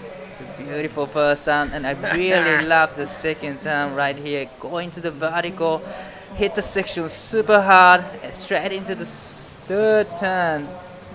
That was a well-controlled surfing from surfer green Coral Durant. At some point I thought it's going to be the perfect 10. Well, mate, just watching this on replay and being super critical, right? A perfect 10 is you've ridden away perfectly and there's no mistakes. Right. And you probably saw that first turn there. There's a little bit of a wobble. Right. Still fantastic. A little bit of a wobble, and you had to put two hands into the face of the wave to recover. That set her up for the rest of the wave. So that is the only glitch in the armour I saw from the last wave from Coral Durant. And just bear that in the back of the mind. She got ever so close to a perfect 10, but that would be my reasoning behind it. Sumomo Sato has stayed busy. 佐藤すもも選手、テイクオフ 8.70 が必要な状況。これはポテンシャルがないと判断し、すぐさまキックアウト。Well, look at those scoreboard, a huge number. You know, it's a 9.87 for Coral. Still does not have the other surfers in a combination situation. So that's testament to Nanaho's form at the moment, because it's taking off and usually capitalising on every opportunity that she's given. So it's, to coin a cliche, it is going to be battle of the backups. We've got a 5.67 and a 6.10. You know, they're right next to each other. So this could get really interesting between 1 and 2. 12 minutes 30 to go. You can see it right there in your top left-hand corner of your screen. It's Coral Durant out to the lead over Nanaho Suzuki. Nanaho does have a priority, and Sato Sumomo in 4th, looking to better that 2.77. That's not going to be hard to do, but for the two surfers in the bottom in blue and white, those requirements of a 9.37 and an 8.70 are massive.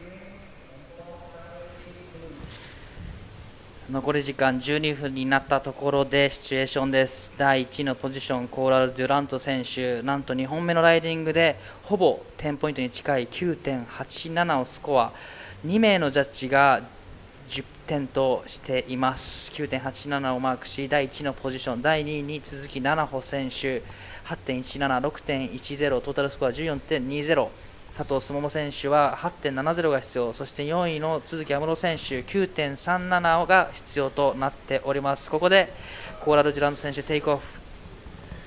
Coral Durant 5.67 is her low scoring wave. I think that is going to remain that way, because this attempt looked like it's going to be no go, no lips to hit as yet, but there's one. Totally lays it back. But it was a big attempt, because a solitary turn of any consequence on that wave, it's not going to factor in. So 15.54 will remain the heat total for Coral Durant. Big hello to Reed and the fam watching in West Australia. Big hello to anyone in Carnarvon. Great old town. It is the gateway to the northwest. This is the replay. Nothing much really to write home about here. But cruising. Just cruising. Yep, in a super confident and comfortable manner. You can tell you're on a bit of a roll when you can just play with waves like this. Wow. Not sure if you're familiar with the wave that Coral grew up on. It's called the Red Bluff in Western Australia. It's kind of like this, but bigger and faster and windier and gnarlier. So this this is playtime for Coral Durant. Right. This is a big skate park for her, definitely. She's been surfing harder conditions for her entire life. Since she's a little baby, little girl. Yeah, it's quite emasculating. You get up there, you drive 14 hours to Carnarvon and then another few hours to the Bluff. It's 5 to 6 foot. You're trying to pump yourself up, and there's this 12-year-old girl just getting barreled the whole way through. You pack up and go back to Perth. And there's a whole bunch of them up there too.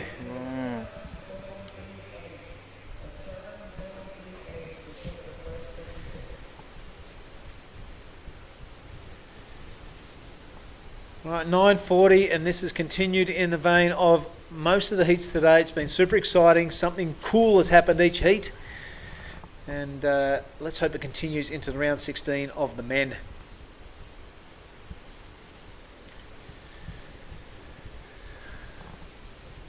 Let's have a look at the women's results thus far in the round of 16. Also, it's Holly Williams continuing her roll through the draw in heat number 1, and into Santos qualifying also. And Sakai in heat number 2, looking like Mira Akira. Yes, the last heat in heat number 3. Pretty dominant display by that Japanese surfer. And Shino Masuda gets through as well.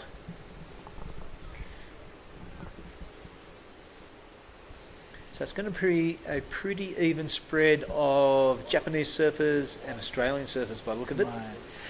そう佐藤進桃選手、この波に乗ってくるか、これはポテンシャルがないと判断し見送ります。残り時間8分20秒、ここは2位の争いになってくるのか。セカンドプライオリティを持っている鈴木安室選手がこの波にテイクオフ 9.37 必要です。さあここはチェックターンをしてタイミングを整えます。ここからバーチカルに力強いオフザリップですが、波が崩れてしまい2発目を入れることができません。鈴木安室選手、現在4位のポジション 9.37 を必要としています。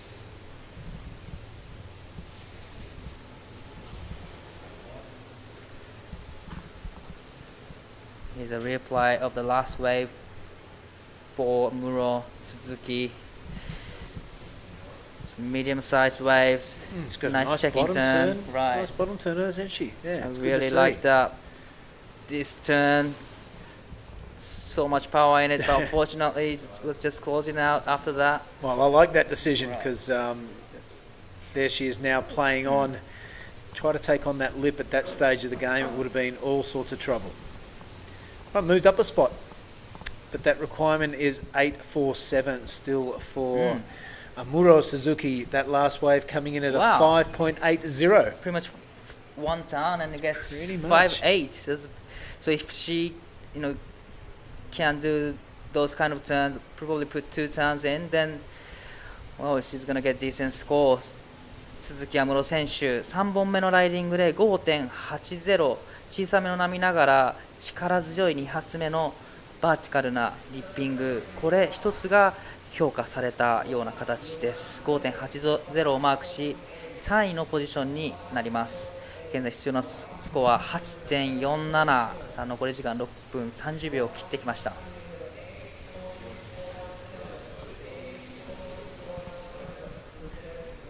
Well, the surfing has been red hot dye, but just outside you may be able to hear it through the effects mics, but it is a festival going on there, a full event.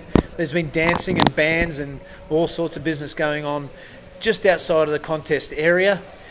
I hope the local populace are having a great time. Certainly there's a lot of hello misters getting thrown around, stopping for photos. If you've got blonde hair and you're young and you look like you're a pro surfer, allow yourself 20 minutes to get back to your accommodation, because there's a lot of hello photo mister. And it's great. Everyone loves it. Everyone being really accommodating.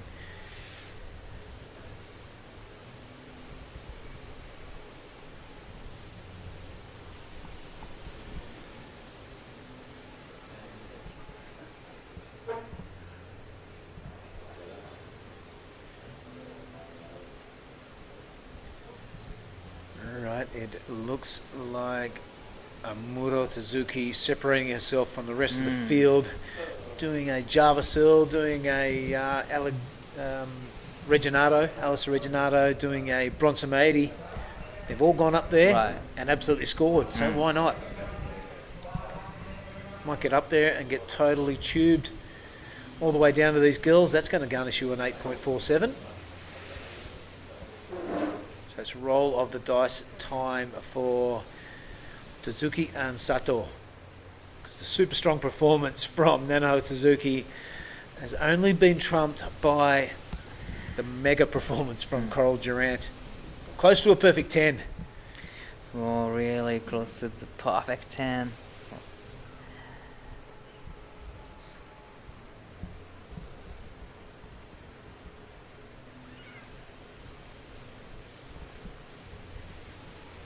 残り時間がもう間もなく4分になるところですが、ファーストプライオリティを持っている鈴木菜々穂選手、しっかりとファーストプライオリティを使って長い間、波の方を待っています。第1位になるためには 7.38 が必要なので、先ほどのようなセットの波、そして肩が張っている波にテイクオフする必要があります。ですがこの会場、波が来ると全ていい波に見えてしまうということなので、その中でもどういうチョイスをするかというのが重要になってきそうです。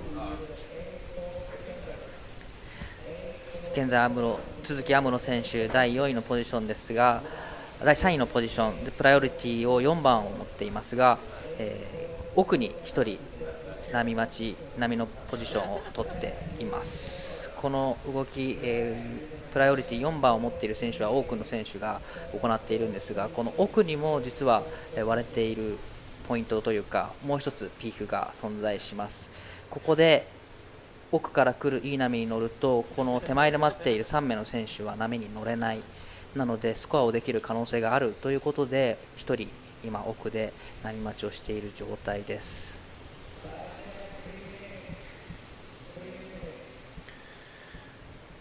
Now, Dai, you've been a fan of professional surfing for quite a while.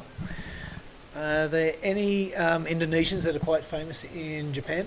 Pretty much everyone's famous now in Japan, but Oni is famous. Yes. What about Pepin Hendrick? Yes, he's one of the legend surfer competing in Japanese pro circuit as well. So he is a legend surfer and well known in Japan. Did you catch up with him the other day down at the Krui left? No, I couldn't see him at the site, unfortunately. You should get a photo and maybe an autograph. It'd be awesome. He's one of my favourite surfers too.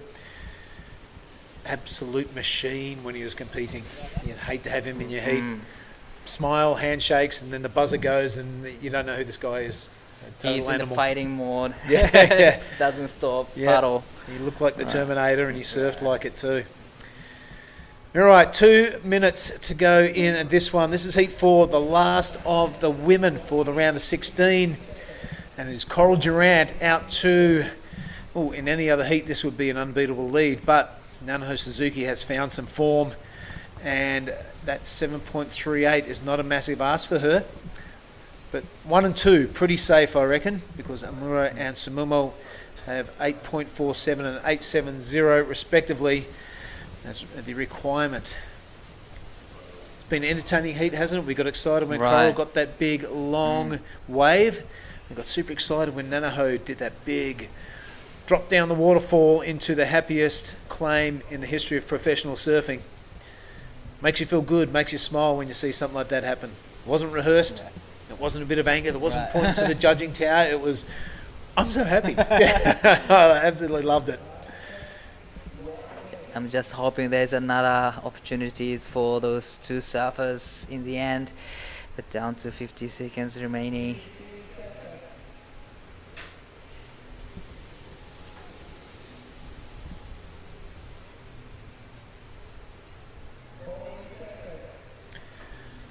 Someone's having a look. She's not on it. Is there gonna be another chance? All right, as this one is drawing to a close, we're going to ask you, Wakadai, not to tell Oni that he's famous in Japan. I don't think we could stand it for another couple of days. But there's going to be action right until the end. This is 10 seconds to go. The priority holder is Nanaho Suzuki. She's not going to go on that one. It was only a small insider. 佐藤そのも選手、テイクオフ 8.70 が必要です。力強いターン、しかしここは一発しか入らない。その後ろでは誰も乗っていない。Rightio, that has put the curtain down on heat number 4, the round of 16 for the women. I tell you what, I'm going to duck out and do the interview with Coral Durant. In the meantime, we're going to cut to a break. Stand by for men's round of 16 action. We'll be back right after this.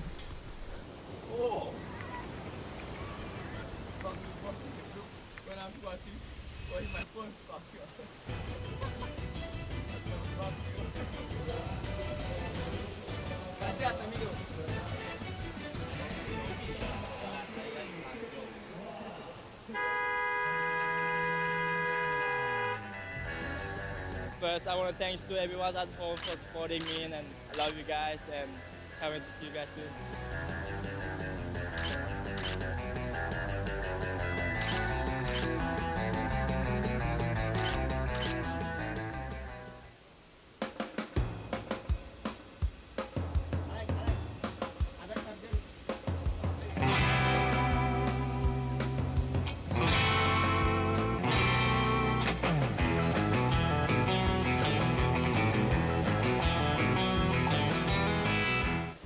Welcome back, everyone. This is men's QS 5000 round of 16, heat 1. We have official result from the last heat. First, Koro Durant with a nearly perfect 10, 9.87 and 5.67. And second, Nanaho Tsuzuki. They are all advanced into the quarterfinals. Welcome back, Mark. Yeah, straight into the men's round now. Elliot Parada-Reid is the first campaigner to get some runs on the board in this crucial cutthroat round of 16 for the men. Oh. It's the last time we're going to see four-man heats on the men's side of the draw, and Elliot Parada-Reid teeing off. Look at him stand tall and go, I did it. What a start, Elliot. I got a flashback to something he said to me the other day. His old man Jamal will be watching, and we were having a chat post-heat interview, and he goes, you know what my dad said to me? He goes, when you get in a scrap, you hit him first and you hit him hard. That's what he just did. Yeah. I also remembering he's saying, well, he's not doing it anymore, but he is on that routine. I believe last heat he was on fire, and he had a great start too, and now he is in this heat and he's having a great start. He's a replay of Elliot. Oh, this is probably from the last heat of blue.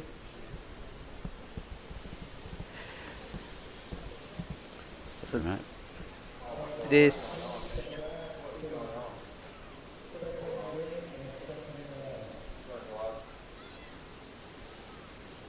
wow, pass of red, 7.83.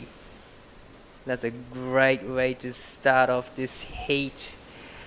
And here is the beautiful drone shot. Yeah, that's our workplace. Look at it. That's the athlete zone. Beautiful ocean side vista, and the camp there is Karang Nimbor. That's the name of the resort.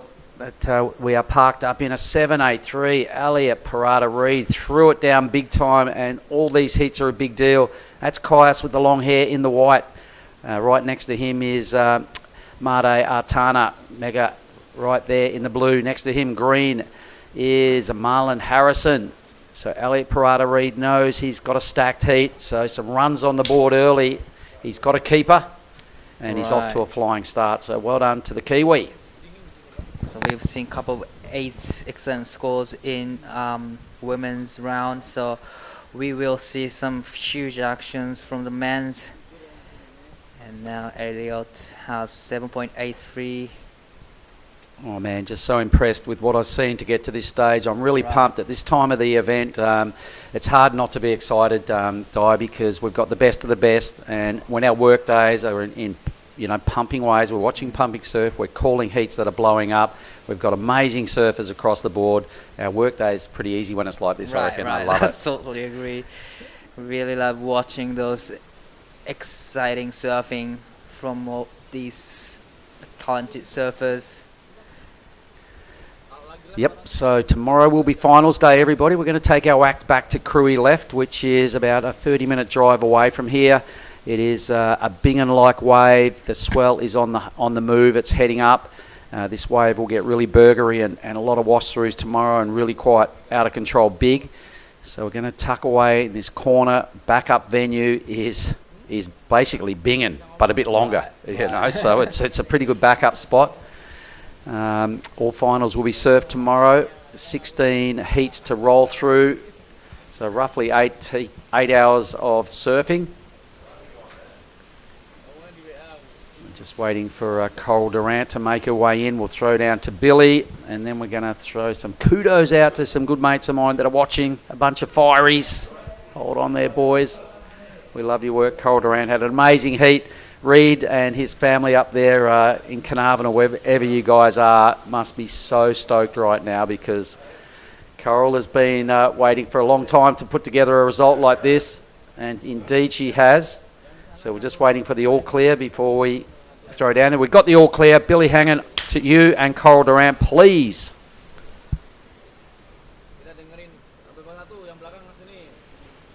It's because the owner of a 9.87 has just walked in. How do you like those bickies? Yeah, brother, it was good to just get a good one. My goal going into that heat was just to surf good, and I did that, and I'm really happy. Now, you're no stranger to big long lefts. This one's a little bit more mellow than hometown. Was a bit of playtime out there? Yeah, well, I'm definitely used to it. I'm very comfortable in long lefts growing up at Red Bluff. So, yeah, I went out there and I did what I did, and then I was like, I'm just going to play around and try and get a couple. Well, you did a bit more than that. I've got to say, it was pretty exciting to watch you absolutely attack those things, because I'm not sure if you can see it, but it looks pretty solid on the replay. And the waves are absolutely firing. The feeling in that heat looks really good. What, all the girls out there pretty friendly, or was it a bit of tussle? I've had a few heats with these girls, and they've always got up on me. So it was definitely, there was a bit of competitiveness there going on. But yeah, no, there's such good waves coming through, and I think everyone just knew whoever was going to get on the good ones was going to get big scores. So yeah, it was really fun in the lineup, and such good waves. It's so good out there. All right, Cole. Now, there's about 200 people in your family, and you've got about 1 million fans around in West Australia. Why don't you look down the barrel and say hello, or whatever you want to say to your folks back home?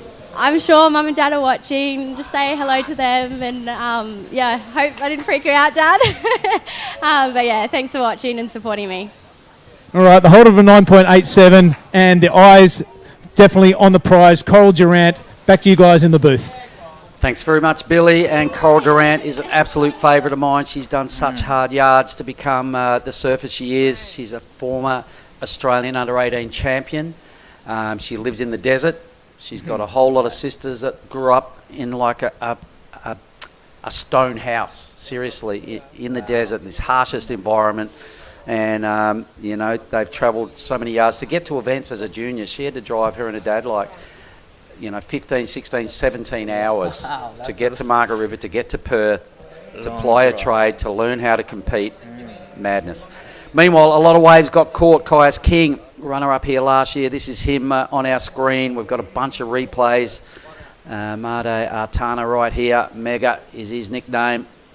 Wow, He impressed you the other day, didn't he? Take us through this wave diet. I even like the second big carve. Really love how he pushes tail so much, and a lot of energies, and yeah, really love everything about this ride. Wow, still going, and put another one in. Yep, I love what he does as well. A great replay, so we'll be standing by for some blockbuster numbers. We know Elliot started with a 7.83, and now he's stringing together another wave, so the Kiwis at home down there will be frothing that Elliot's putting together a really good package here, because he's been a part of the furniture of our Asian tour. Every year he fronts up. I don't know how many events he ever does, but he's here every year. Billy Hangen's back in the booth with me, Billy, and while we've come from West Oz flavour with Coral Durant, you and me sitting here, we're going to do a big shout out to Dan Maxwell and the Fireys at the Bunbury Firehouse. Oh, yeah. Jesse Malloy's there with him. You're the kidding. state over 40s champion, or over 35s. That's one of them, but he's a state champ. So, boys, we love your work. And speaking of someone else we really enjoy, Elliot. Elliot Prada-Reid, yep. Dan Maxwell, of course, he's a Kiwi, living in Australia now, but check this out. He'll be loving the action in Heat 1 of the round of 16 for the men. That's a great-looking replay. First time I've seen this. So He opened with a EPR, 7.83 too, man. Wow. So this is his second number. EPR off to a blinder. Yep. Now let's hope there's no fires around Bunno, because everyone's sitting here watching everyone's in the station. They were on their way back to the station to watch, but then they went, we'll just put the lappy up and we'll bring it up. So I think they're sitting in their truck with the lappy up, and I said, I'll do a shout out, boys. I love the Fireys, and I love what Dan does, and I love the Malloys, and Jesse's become a state champ. So kudos, boys. We it's a very respectable role being a firefighter. Here is Marzi again. Let's stay with the live action. That was a solid tweak to kick things off. More power right in the pocket. So really sticking to the theory and the method to extract big numbers from the judges. He's back in the pocket again. Boom, another huge turn. Strong surfing, everything connected really well right there for Marlon Harrison.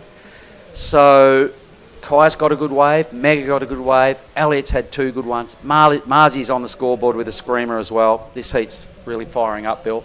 Yep, the keys are in the ignition. Just about to get it going. Oh, I'm looking down the list of those names. Kaius King, he can win it. all of the people in this heat can win this event.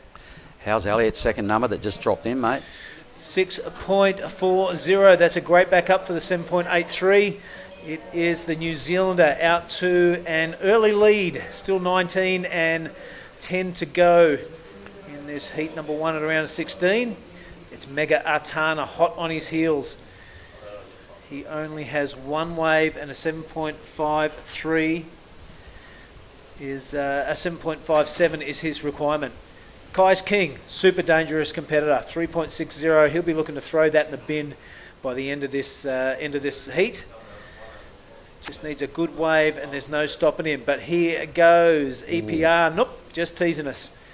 Well, Kai's runner-up last year, mate, so he'd love to go one step better, and he made a whole lot of fans with his surfing here last year. He may not have won, but boy, oh boy, I'm sure his Insta and the rest of it blew out because famous performance. An 8.50 for Marlon Harrison, thank you very much. 6.67 for Mega, Made Artana, and Kai's just languishing there on a 3.60, but he can do a lot better than that, and he knows it, so wow.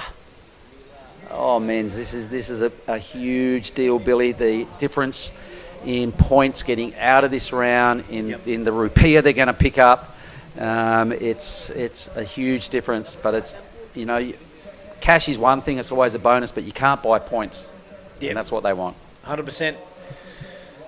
Mate, just as the the cut has made the Challenger Series super interesting. I mean, that contest up at Queensland at Snap was one of the best contests you've ever watched, straight after Margie's. It's filtered down here, I reckon. Look at these absolute rock stars in the round of 16. Elliot Parada-Reid, well known around the world. Marlon Harrison, absolute rock star from Queensland. Mega Artana, one of the best known Indonesian surfers, and Kai's King, the rock star from Byron Bay. The QS 5000s they're getting sick. Oh man, there's a lot at stake here, you know, like Challenger Series is huge. To get on there, you're one step away from getting on the CT, and Marzi wants in on it, so he's already open with an 8.5, screaming down the line, one huge section, so it was never going to factor in as a big score. So now Nyoman Artana. Yep, the speed machine from halfway board riders is up and going, and there's action before he even does a turn. I love the way he goes about it. I hope he can stick it. He doesn't, so one turn only from Megatron. Yep. Nyoman, apologies. I called him Made earlier, Marv, but he knows we love him. Elliot's having another look. Doesn't like what he sees. He can afford to be selective, Bill. Mm-hmm. He's still got 16 and a half minutes to improve on already a 14.23 total. Sick. Kai's now biding his time. He won't be impressed with his start, mate, so I'm expecting him to come out firing on his next wave. Yeah, he'll keep his cool. If there's one thing you say about Kai's King, he's cool. And he's going to keep it under control. Still 16 and, handful of seconds remaining in this one. So it's not panic stations just yet. Big stakes here. Everyone's surfing for today. This is the fourth last heat of a long 23 heat day. From tomorrow, all surfer on surfer action apart from our pro juniors. The girls and the boys divisions there and the juniors are 4 surfers apiece. Everything else, the other 14 heats will be surfed off with just 2 in the lineup. Yep. Over there at Krui left. How's the Jukong in the background? Look at these 4 guys. Maybe that's the next heat. Getting ready. Best seat in the house. Did you see the interview with Coral? I did, yeah. She's grown up and she's got tall. Well, she's a young woman these days, you know, and she's... you had to sit down, I noticed, because is that where you were going with that? All right, and she spoke really well, and her old man will be chuffed, you know, the family, they put in I think she's the last in the line out of the Groms, and she's probably put together the best career as a surfer, but a lot of them had a swing at it. Reed's travelled probably 2,000 Ks over his 2,000 hours of kilometres over the years to get to events. It culminated years ago in the under 18, Australian champ for Coral, Australian title, and now she wants bigger and better things. And she's been coming to some of these events for a while. It's finally starting to click. Put her in waves like this, you see the best out of somebody like Coral. Well done, young lady. Popular surfer too, mate. When she came up after a heat, the whole entire athletes area stood up, had a clap, give her a few hoots, high fives. It was great. Nice one. Anyway, we'll stick with what's going on with this live stuff here because some big numbers. Marlon Harrison squarely wants to have a piece of Elliot Parada-Reid's lead. He's gotten pretty close with the 8.5, a super low backup score. In fact, Elliot's the only one with 2 respectable numbers. So at this stage, a fair bit of work to be done by Marlon, Nyoman and Caius. 2 minutes since we mentioned that clock in regards to Caius King. He sits there with priority, but it's not the same reef as part of the reef as Elliot Parada-Reid. The natural footer is looking dangerous, drifts the tail on his first one. There's no mucking around or warming up with this guy. Bit of a free fall out of the lip for the second, follows it up with a third. EPR is on a tear. Let me tell you, the athletes here will be going absolutely bananas. They love him. I love him. You love him, Mark, and he loves that. Look at the big yell. He's just about throwing out a hucker-shucker at the end of that wave. You can see he can taste blood right here. Elliot is on a dead set tear. Whoever gets to interview him at the end of this heat, it's going to be a lot of fun because if he wins, Elliot's going to not hold back, I reckon. He's been owed a big result on this Asian tour for a while. He comes every year, mate, and he's a real warrior. And look at the surfing he's done right here. So I'm pretty certain he's about to improve his 2-wave total. That was a ripping start. He's feeling at his tag in every section flush. Now, this was a super difficult manoeuvre. And right about now, he's like, right, I feel like I can do just about anything. Take that. And he kind of is. He's really teeing off through the roof. Look at him there, just giving himself a G up. I loved it. God. You can just feel the stoke coming out of the TV screen with him yelling after his last manoeuvre. That was sick. Our big release, mate, because look at the people he's up against. You know, Marlon Harrison, Magaritano and Caius King. We've said the name before, but wow, all these guys are super solid performers and absolute killers, and EPR is just going at them. Certainly is. Has not put a foot wrong. Has only ridden 3 waves and he's flushed just about everything he's done. I really love that bounce back there. He opened with a ripping 7.83. His back up will probably roll off the screen and be replaced with another fresh, solid score. Big shout out to Jamal, wherever you're watching, mate. We miss you, and don't let this happen again. Please come next year. We love your company around the contest site. Yep, it's not good enough, mate. Yep. There's a spare chair up in the athlete zone. No one's going to touch it because we put that there and said, this is in respect to Jamal. Do not sit on this thing. It's too scared. I tell you what, there are some numbers filtering through into the red column, which is going to make Jamal pretty happy because they're all fluffing around the same distance as the first wave. But there it is, a 7.50 for Elliot Parada-Reid, wave number 3. Things are going from strength to strength for this fella. And there's 11 minutes and 10 remaining. Time to get going, Caius King. Time to get going, Marlon and Mega. Man, if you could bottle that feeling that Elliot's got going right now, you know, you could put that thing on the black market and sell it. How's the boys out the background? Busy. They're on the hunt. They've got something there. Right. It is there's a mooring buoy out there I've been eyeing off all day and wondering why it's there. Now we know. That's the fishing spot if you ever come to Krui. All right. Putting in the hard yards, aren't they? Yep. They'd be all be smoking too, no doubt. They love a rock on this neck of the world. Sunday afternoon, you're 100% correct, Billy. We've just seen Mega throwing some shuckers out to somebody, but Sunday down at the beach here is a big deal. There's that many domestics down here watching.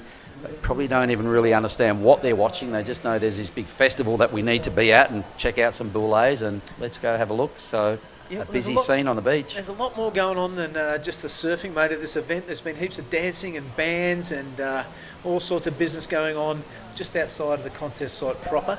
And the local populace absolutely loving it. I'm not sure if you heard me mentioning to Daiwako before, but there's a lot of hello misses getting thrown out and a lot of young pro surfers being stopped for photos.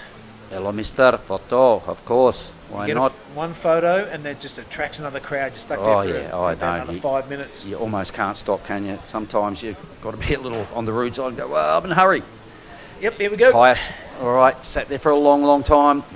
The unmistakable flair of Caius King with the long hair. Boom, crunch. nails it. Right, something else. Got to stay busy here. It's a smaller wave. It's an inside track, upside down a number of times, so the judges will really have to take note of this wave and compare it against the really strength waves of Elliott's and the 8.5 of Marlon. Mega, here we go, Bill. Mega absolutely drifting the tail. I'm not sure what number turn that is. It doesn't matter because the cracker doesn't complete it. That's a bit of a bum up, Marlon Harrison. Yep, shimmering. He's made a little fumble as well, so big advantage out of all this goes to Caius, and he's the one that needed a bit of love in this heat, so here we put himself back in the mix. He needed a 5.91 to track down Marzi, who's just gone over the handlebars. I thought it was strategically very smart from Caius King. It's got down to that 9-minute mark as we watch the replay of Mega. Good first turn. I'm not sure where we joined it. That was there. Okay, so a couple of crackers. Gets around to the open face and doesn't get the completion, which is a bit of a pity because that would have been a really high score. This looked like a medium sort of a wave, but it grew as it went along the reef system. This timing of paddling to this wave mark gives him time to paddle out the back and get another one, which he definitely needs. He will, but he's keeping himself just in the conversation within arm's reach of second position by riding this wave and stringing it together. He really played the game quite well there. He knew he had to finish that wave. Marzi had a ripper of a wave. Uncharacteristic. Then, yep, a little over the, leans a little too far over the toe side. Down he goes. Mega made an uncharacteristic mistake. He just got taken out by a bit of foam on his way up to the end hit, and it was just enough to unsettle his balance. So rode a couple of scores. Caius will be the only beneficiary of maybe that exchange. In fact, Mega will improve his 2.73. He only needs a 3.14 to go into second, so Marzi's about to drop out a second spot, I reckon. The 1.30 was actually Marlon's second best scoring wave. So Caius, some numbers appearing. They're not massive. They're not the number he needs. It's in at a 5.10.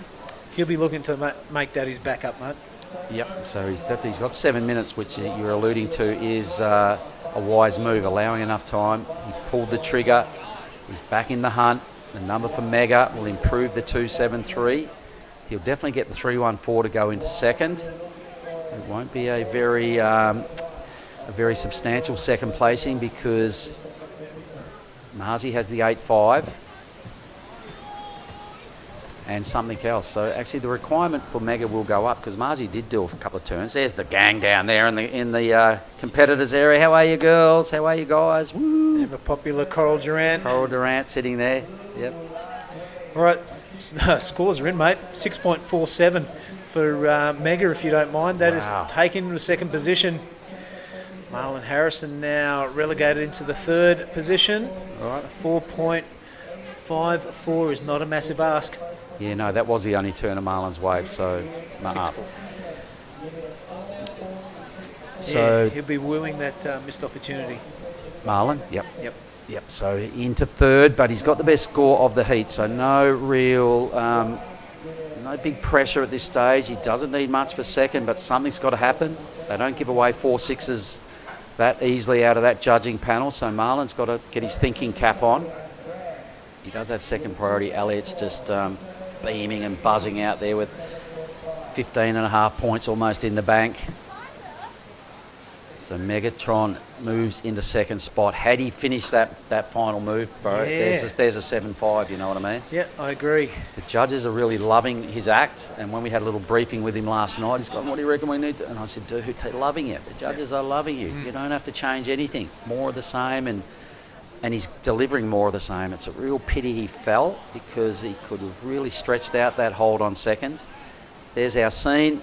The Enjoy Krui sign on the bottom left-hand corner there is our athlete zone. The judges are tucked away under that tree there with the red roof. There's the Jalan that brings most people down to the beach right next to the judging area. The old Ombak Inter side up at the blue fence there, a little further to the right-hand side of screen. There's all the little groms that surf this keyhole right all day long, mate, on the old busted up boards. I love it. They're lucky to have 3 fins between about 6 of the surfboards they ride.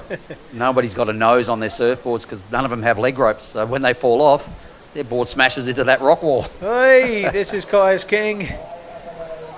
He's got a heap of surfboards and he knows how to ride a wave. This is his second scoring wave of any substance. His requirement is an 8.04.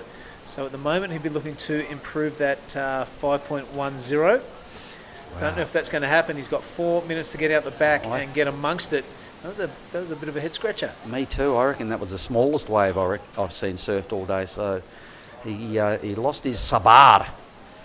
Here goes Elliot now. This kid is just beaming with confidence. He's all over it. He's trying to throw away a 7.5, so he's got to go big, and just that little moment, you know what, doesn't really matter. He's not the one with his neck on the chopping block. It's this guy, Marlon Harrison. Yep, he needs a good backup score. We know he's capable of it. He has uncharacteristic fall on the wave previous. Looks to have got his act together now, though. 2 decent hits. He's only looking to replace 1.30. I think he did that halfway through his first bottom turn. So Marlon Harrison. Marzi, caddy corner down there, just dealing with some lumps. Now, Kai's King, yes, he's done a lot of work on that wave, and I'm not sure whether the judges are going to buy into it too much. It was really good surfing, let's face it, but at this level, super small wave, Kai's will probably be going, oh, what? I needed an 8. What? Yeah, needs an 8. He needs to get out there and get another crack, mate, that's for sure. Needs to go again. Mega sits out there with priority. Here it is. Like, he may have been further up the reef looking for a bit of a tube or something, so it may have just been a reposition. Look, don't know. You can't fault the surfing. No. Look at this. This is absolutely A-grade surfing on kind of a waist-height wave. So, you know, this wave is 3 times bigger. Marzi. So what did you like about this, Bill? Well, I like that his fall didn't mess with his head. You know what I mean? Straight back into action there. Nothing out of place. And the judges have been rewarding those 2 turn hits. And they've rewarded it here, mate. A 6.63. So Marlon Harrison strengthens his grip on second place. Ooh, here goes those grommies I was talking about. Look at them. That lovely. Those guys have been there pretty much all day. There's 6 of them. Like I said, there's lucky if they got 3 fins between them, mate. You saw the photo I took of them earlier. And pretty funny, you know. They barely own leg ropes. They wouldn't even know what a block of wax looks like. But they're having so much fun down there. That's about where you start your paddle out. Numbers are in. Kai's, what did he put together? 3.40, mate. Not enough. He's got to be out there for another crack at it. See if we can make out the colours as we get that drone shot. I can't see white. Maybe that is him up the reef. That's green right out. Oh, no. So green. That might even be other heat paddling out. I don't know. I've lost it. I don't know. What I do know is that Mega's dropped into 3rd place. So here is the answer back from Megatron. It's a great looking wave. He's going to have to go really big. He needs a mid-8. So he's got to tee off a number of times and have a really strong connection with no errors. So far, so good till that point. That ain't the 8.47. Here is Elliot. Yep, heat leader. Elliot Parata Reid stabbing it through the roof. He seems to be on a roll, happy and fluid is the Kiwi. 1 minute. Kai's King has second priority but is nowhere to be seen. The fact that he has picked up a priority would suggest that he is in the takeoff area. It is that pesky Marlon Harrison. He's got second place and he's also got first priority. So 40 seconds to go. There's got to be a 2-wave set if there's any hope for Kai's King. What a start. There he is there, just coming to the right of screen, Mark. Yep, 35 seconds. He needs something in a hurry. Hang on. Oh, he needs 2 things in a hurry. He's now comboed. Wow. Yep, look at that. All right. This could be the upset of the event thus far, I think. Well, Mega as well, with a 13-14 2-wave total to finish in 3rd is probably hard done by because it's a big number.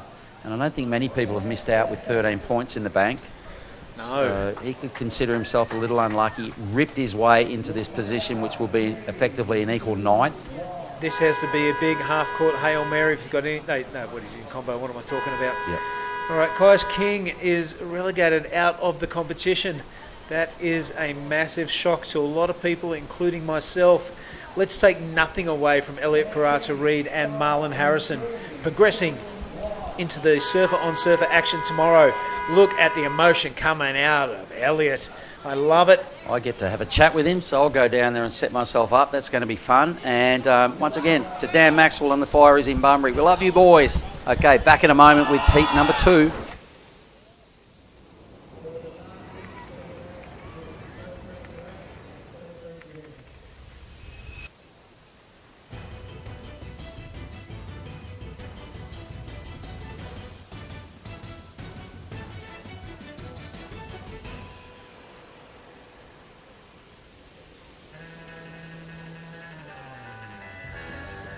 First, I want to thanks to everyone at home for supporting me, and I love you guys, and can't wait to see you guys soon.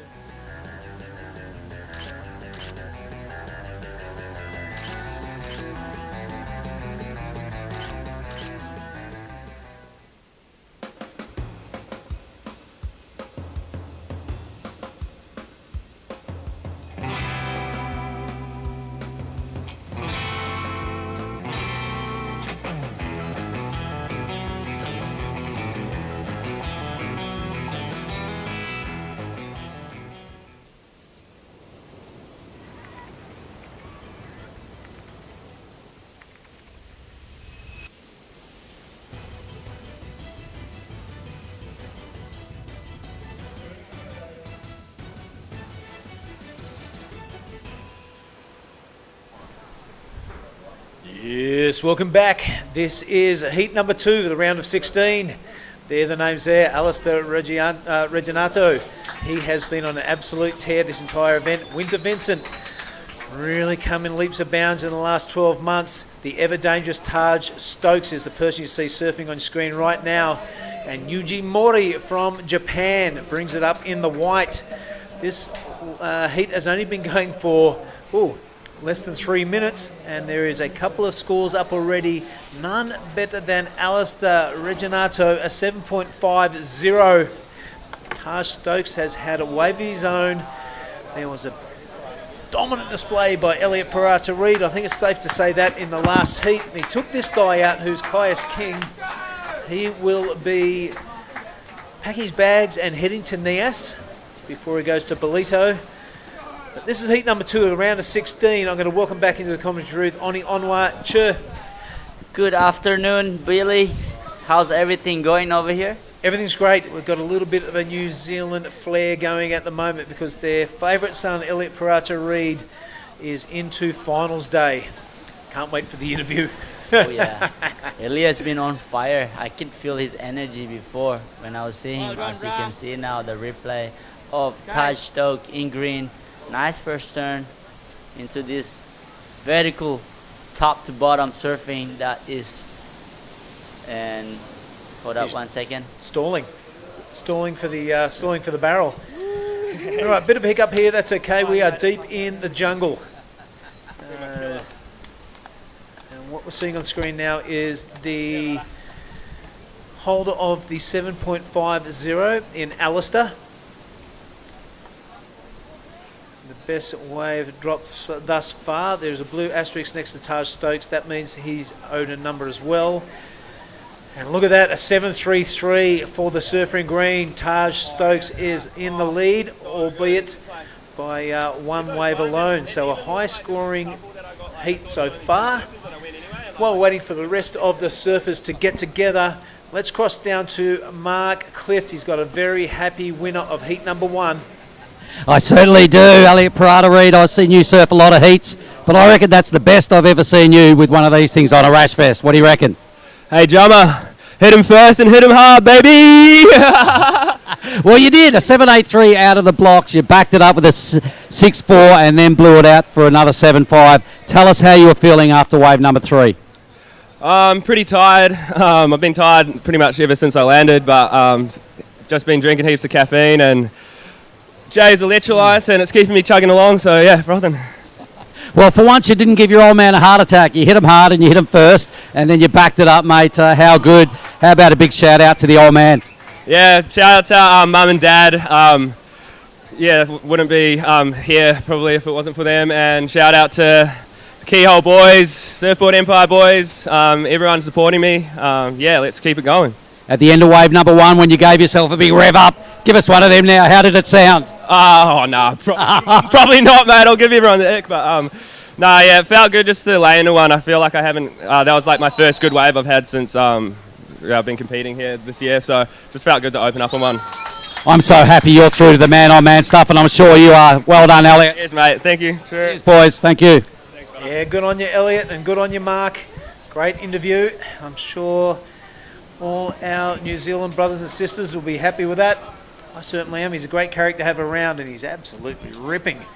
I'll tell you what, a 7.50 and a 7.33 are big scores to start off with for Alistair and Taj. They're going to need it after the ways we saw ridden during that interview.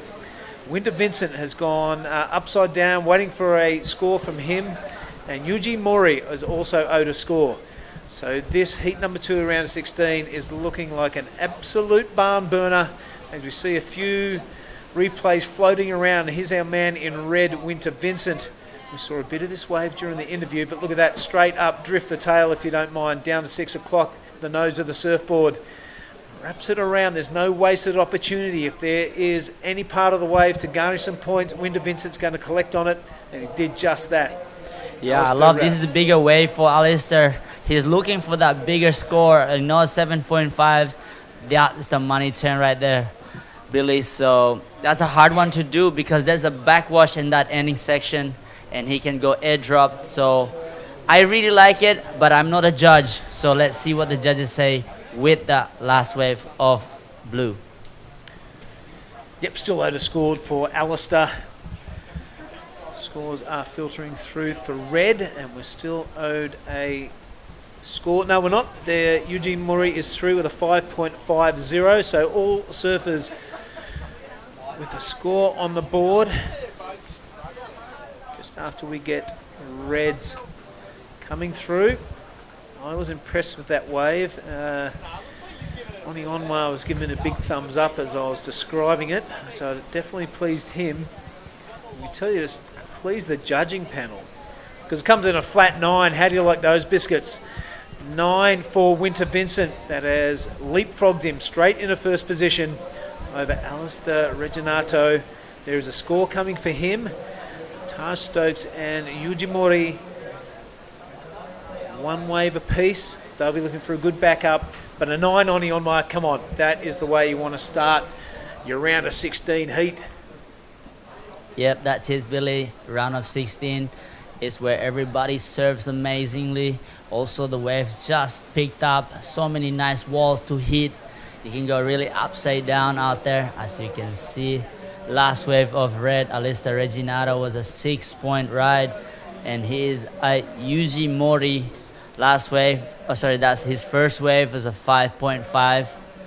So you gotta step up the game as everybody is going. Some backside hangers out there. Yeah, a lot of backside hangers, and that was an absolute ripper. Yeah. Yuji looked happy with it, and why not? A 5.50. Love this mid-face bottom turn and a little bit of a tail drift, if you don't mind. That was almost completely vertical. This surfing from Winter Vincent is effortless. Look at that, 3 really decent turns. The first turn is something we haven't seen before in this event. Yes. You know, most people would have just raced around that lip line and look for the pocket to hit. So the imagination and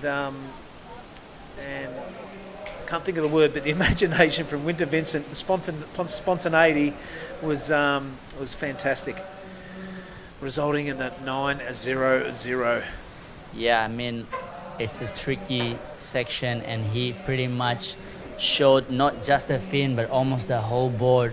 Yeah, it made it look easy. Above that lip, and control comes out with the control and goes straight to a next turn, and nice finishing. That's what the judges are liking right now. So how you can see, White is paddling, our surfer from Japan. This is Yuji Mori. What he's gonna do, really fast in the line. All right, the kicks out. That's all he does at the back. We have Alistair Reginato. He's been ripping lately. In and out for him. But Winter Vincent, mate, he doesn't make many mistakes. The wave selection seems to be on point as well. He sticks it high, he sticks it handsome. He's going to have to complete this one for a decent backup. He does. Guy can't fall off. It's absolutely incredible. In that drone work, he's actually, you can see how he pushed the tail out. That's super technical move he does. For the judges have to really look how critical this guy is. You can see this turn, look at this turn right here, boosh, straight into this tail kick bomb. That was clean and smooth. That was it. So yeah, great Winter surfing. Vincent for his backup score underwater, so the announcements won't be made until the score is dropped, of course, but until the surfers are in a position where they can hear it. A 4.50 is a requirement for Winter Vincent to head into first place. I think we can put our neck on the line and say he's definitely going to get that. He has a 7.43 for the surfer in red. Winter Vincent continuing his march through the round of 16.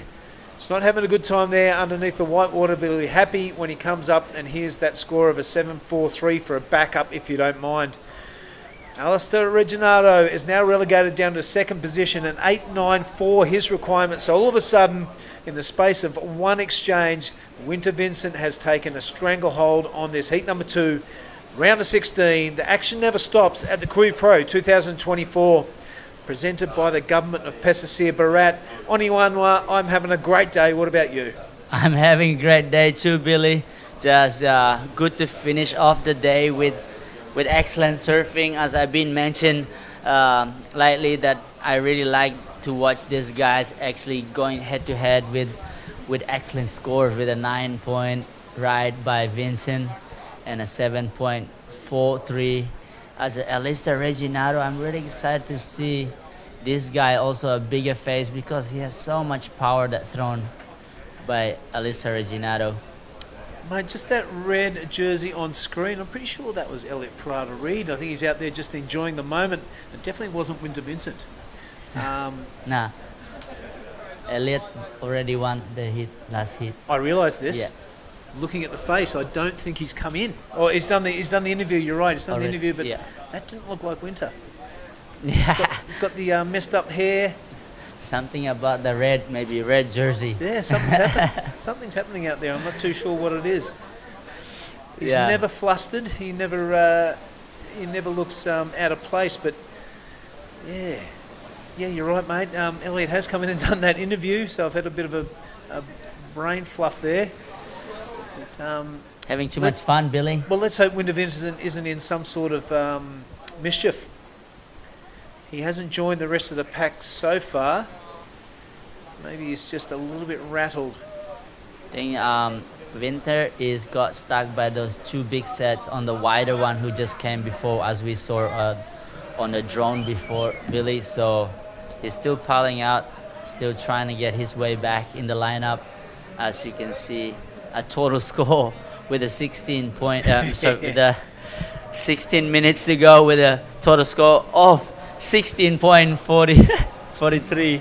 So what a perfect timing to mention that. It's 16 minutes and 26 minutes left with 16.43. I got brain fog too from that. Sorry guys who are watching, but all right, there's a bit of urgency in the paddling of the rest of the field in Taj Stokes, Murray and Alistair Reginato.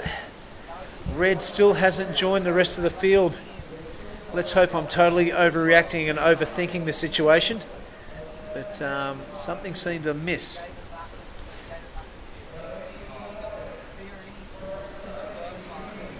so right now Taj Stokes be thinking, okay, my game has to step up a little bit. I have the priority. I need to pick that wave that allow me to get a 9 like Winter Vince's. Yep. So might as well dream big because there's plenty of time to chase the score, and all of these guys are capable of getting those 9 too, Billy. So you just get a matter of the wave selection and how they're timing their turn from the top to bottom. Very good point, mate. You're exactly right. All of these surfers are capable of the requirements. biggest amongst them is 8.94. The smallest, the 6.18. Taj Stokes can do that in his sleep. He has second priority. Oh, forgive me. He has first priority is Taj Stokes. Winter yet to pick one up, suggesting that he's not in that takeoff zone just yet. So right now, as you can see, there's Alistair and Taj Stokes are both from Sunshine Coast. There's so many surfers are doing so well from Sunshine Coast here. It would be cool to see what the after party will be. Celebrating. It's finals day tomorrow, mate, so there won't be any celebrating today. If you do get through this round of 16, it's all business tomorrow. It's Exactly. where the big chocolates are up for grabs. Big chocolate. I want some big chocolate. Here he comes. Bottom of the left-hand screen, that is Winter Vincent. I was overthinking and overanalyzing everything, so that's good news. Picks up fourth priority. So here we go. There's wave coming now. Taj Stokes is looking. He's getting his position right. Will he go on this one? He's thinking about it. If not, Yujimori will take, but as you can see, now he's using priority. This is Taj Stokes in green. Looks like he's going deep bottom turn straight into the pocket and holding that rail a little bit into the pocket again. Push a little bit of tail, but the waves just run off from him. Good turn. Yeah, 2 turns only, but they were good. It's a good analysis there, Oni. I like that last one. Drifted the tail out. See it from the front on angle. These waves are just beautiful. You'd love to be out there surfing. Like the second one. Brings it right up high, drifts it around a little bit. I wonder if he didn't do that drift, if that wave had run off quickly, or he could have got some more scoring potential. But look at that. That was a bit of a closeout. Yeah, so Taj Stokes knows that when he takes off on a wave, that the judges want to see a complete maneuver. So doing half turn, and if you float over that fat section, that running section, yep, he will not get rewarded for a good score. So he has to go a little bit harder, as he heard the score of Winter Vincent and Alistair Reginato.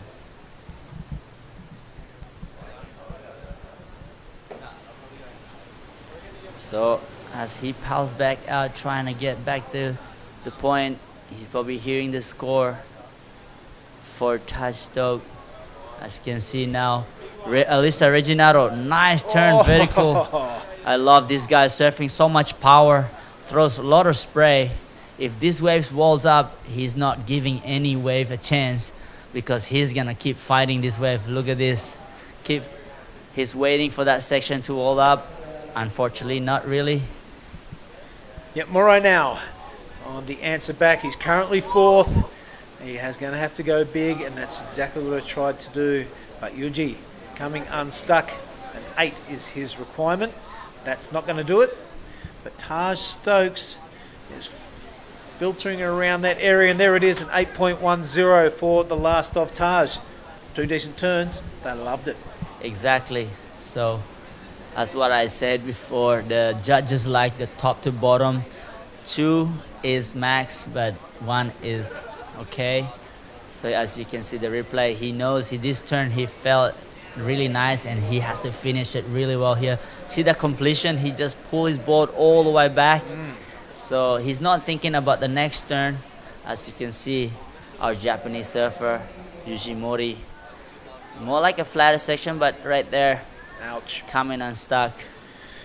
And this is an interesting one, mate, because Alice's has dropped a 4.23.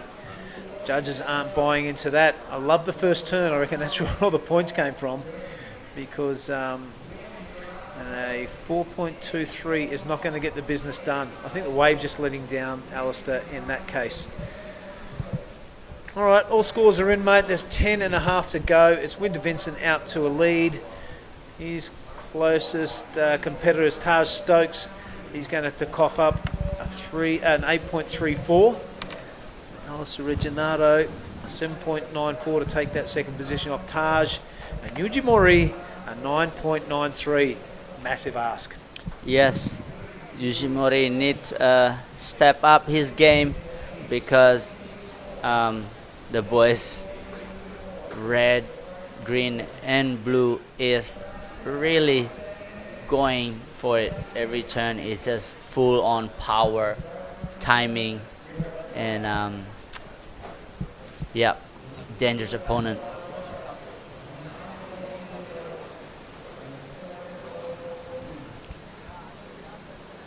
Seems like there's a few sets coming in. Priority is with Winter Vincent, our currently heat leader with a 16.43. I wonder how comfortable he is sitting at the back, but knowing the Taj Stoke is a dangerous opponent. Here we go, red up and riding. It's our currently heat leader. How smooth is that turn? Straight to another one. Throw a lot of spray with the control. I love that float. What he's gonna do in this finishing. Whoa, this guy has the style and has the power with the flow.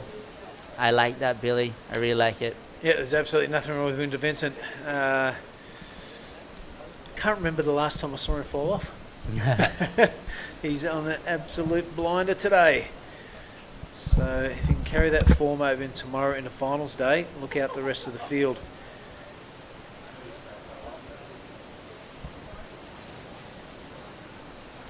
That functional lip ride there. And I like the way he has two speeds through his turns here. He goes into that bottom turn and halfway through it accelerates his board and gets that big whip going through it. Third wave only for Winter Vincent. He's making every post a winner. I wonder what kind of tail of a board he has right now. I think it's a round one, mate, from before when he was checking it out, see if there was any damage. It's usually a round or a squash, isn't it? All right, the competitors area, Cole Durant, looking happy with herself, and why not? An 8.97. Pretending she's shy.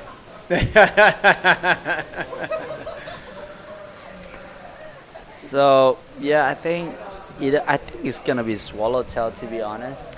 Well, we'll have to find out later in the post-heat interview because now he's got an 8.07 to his name. How do you like those bickies? Going from strength to strength is Winter Vincent. 8.07 and a flat 9. 8.98 now the requirement to Taj Stokes. All right, it's on for second place and Yujimori is still in the hunt. He's going to have to get a couple of waves, you would surmise, but that is the way to go around it. He finds the lip twice on this wave, but it's running off into the channel, and that's all it will afford him.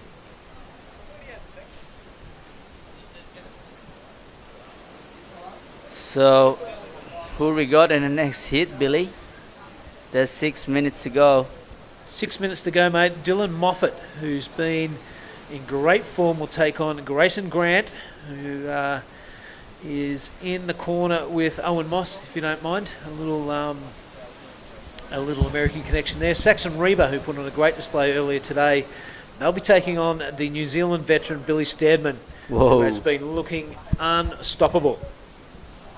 There you go. I actually like this wave of Yujimori. He went vertical on this turn. Boom. Yep. And I like this one even better. Right there, 12 o'clock. So let's see what the judge, similar to Taj Stoke, maybe a less... bit smaller, mate, and a bit Small wave. less critical, reflected in that score of a 5.77. So Winter Vincent and Taj Stokes, the two progressing positions. Just under 6 minutes remaining. It's been a long day. It's been a great day. We have scratched our way through 23 heats by the end of it. So a big chunk of competition out of the way. Tomorrow will be finals day. Will it be here? Will it be at Krui left? Huey's going to decide. Either way, we're on a winner.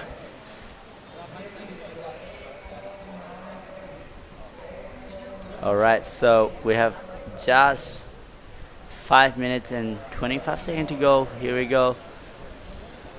There's at the back, there's some sets coming. Let's see if there is gonna be a chance for Alyssa Reginato. looking for a 7.94. And Yuji Mori looking for a 9.66. There you go. As you can hear in the back, 5 minute remaining. Look like Alistair Reginado is going for this one. Look at this wave on him. Nice wall on this one. He has to go big on this one. Really nice first turn. Hold the right. Whoa!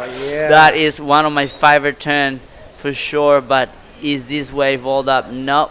But that 2-turn, Billy, I think that was a money turn. If you can watch that in a slower motion, it's gonna be a good turn. Yeah, the first one was super impressive, wasn't it? Yep. Love it. I love it.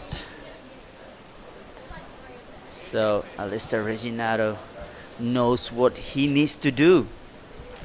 So right now he's probably going back out and trying to get that same turn, but a bit longer face.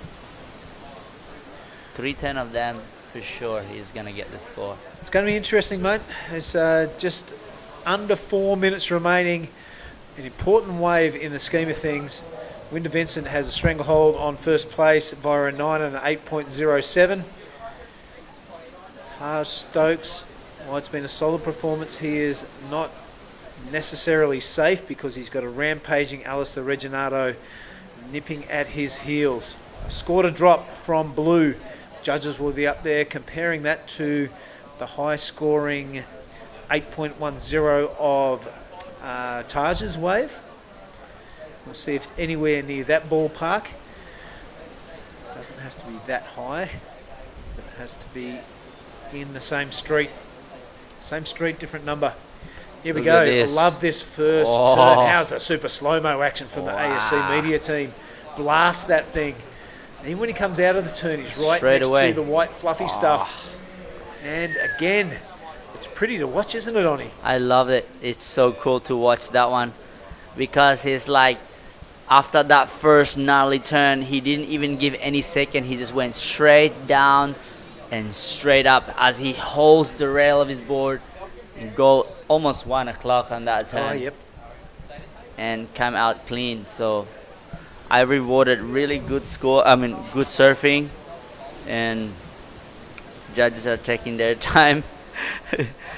Yeah, well, there's no other ways being ridden, mate, so why not get it right? Yeah. You know what I mean? We don't. The judging panel doesn't want to be rushed and put themselves open for study of that score. Open themselves up for ridicule or deciphering their decisions. I'm rambling on a little bit because I can see the scores dropping in the blue column. An 8-1-0. It's exactly the same as Taj Stokes. As we see Yuji go over the handlebars. So the big mover and shaker within the last 2 minutes has been Alistair Reginado. Takes out second position over Taj Stokes. 7.50 his requirement. Alistair looking to better his situation here. This is live action. Sticks it high. This is a man full of confidence at the moment and really whacks around the second one. A bit of texture on the face, but he's going absolute bananas. There's Alistair Reginado. He's got his tail up. He's full of confidence. Look at the surfing on this young man. Gone on the inside, looking to replace the 7.50. He's given himself every chance. Winter Vincent behind him. Yeah, this is Winter Vincent, our currently heat leader. Looking really smooth and fast, spicy, throw a lot of spray. Look at this turn, bam! And it's like, I'm gonna show you, Alistair. There you go, that's the spray for you. Oh, yes! He's just loving it. How's that smile? 50 seconds to go. Looks like up the back. Hold the phone, this is Taj Stokes. He needs a bit of a score.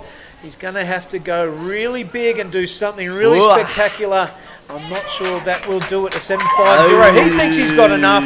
Gives it the big fist pump. We haven't seen the entire wave, so things still out at the jury.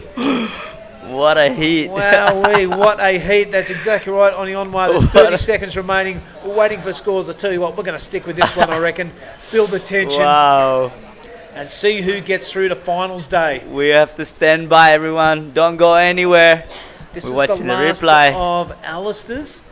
So this was it was an impressive wave. This is just after he got rewarded the 810. Okay, let's cross to Yuji now. Not much going on there. Well, this could be live action. But that's a massive 9.83 that Yuji was looking for. I don't think that's going to happen. You can tell by the body language, this little cruise into the channel and into the shoreline for the last time. But we are waiting for scores from all surfers. None more important than Taj Stokes. 750 his requirement right now, but we do have a decent number to drop for Alistair. Winter Vincent may continue to improve his situation at 8.07. His lowest score, as we're watching the replay from Taj. Whoosh. Right, that was about it. I don't think that's going to be enough for 750. If the claim counts for anything, he's going straight to first. Yeah. But we'll see what they say. A big high fives in the channel between Alistair and Taj. Two good mates, two competitors, and two great showmen. I love that sort of stuff. The judges will be up there replaying everyone's ride. Wow. As the boys join Winter sick. Vincent there. Anyway, it's second place up for grabs, and this is what we're waiting for, because it's either going to be Taj or Alistair joining Winter Vincent on finals day. The next heat in heat number 3 will be on hold. You're right, Billy. I think Winter is on a round tail right there. Round There you go. squash. Yep. Big, tall, lanky guys love round tails, mate. Yeah. Easy on the knees. Right, each column has a blue number in it with an asterisk. That means Crazy we're waiting for a score from the judging panel. Oh. Alistair's, Taj sitting out there. That was Dylan Moffat looking at. Dylan, sorry. He's like, when am I my turn? All right, everyone is in suspenders in the athletes area. God, there's me on there. All right, let's have a look at Alistair's a 6.73. That does not factor. So the song remains the same for Taj Stokes. A 7.50 is what he requires to oust Alistair Reginato of second place. Ooh. There's his photo there. You can see the scores filtering in. A 7.50 looks to be out of reach. One more score to drop in, and we'll know the fate of Taj Stokes for 2024. Oop, they've disappeared. There's How's Alistair. the photo of Taj Stokes? It's big rum there. No hair now. Right, Alistair currently in second. He'll be looking for the scores coming from Taj. His fate in the hand of the judges. Coral Durant with an interest in this also. Waiting on that score for Taj. Yeah, you never know until it is in the column. Looks like a pretty cool customer. Let's hope he keeps those shorts on while the camera is in view. Alright, off, get the rig out, check this out. It is the score from Taj Stokes we're waiting for. Clean slate at the moment. Also waiting for scores for Winter Vincent and Yuji. I don't think I have any bearing on the outcome of this heat, because Winter Vincent has surfed a heck of a heat, a 9.0 and an 8.07, if you don't mind. There's a 7.3 from one judge. That's almost there. The score is 7.77. He does get it. Taj Stokes outs Alistair Reginato. You can see Alistair appreciating it on the screen there. This is heat number 2, third last heat of the day. There's tension everywhere. What a great contest this Krui Pro is turning out to be. Well done, Taj Stokes. Don't give up. And he didn't do that. Whew, I'm going to catch my breath, go out and speak to Winter Vincent, and I'm going to call in Mark Cliff for the call. All right, let's cut to a quick break while we get all our ducks in a row here, and we'll be back for heat number 3 for the Krui Pro 2024.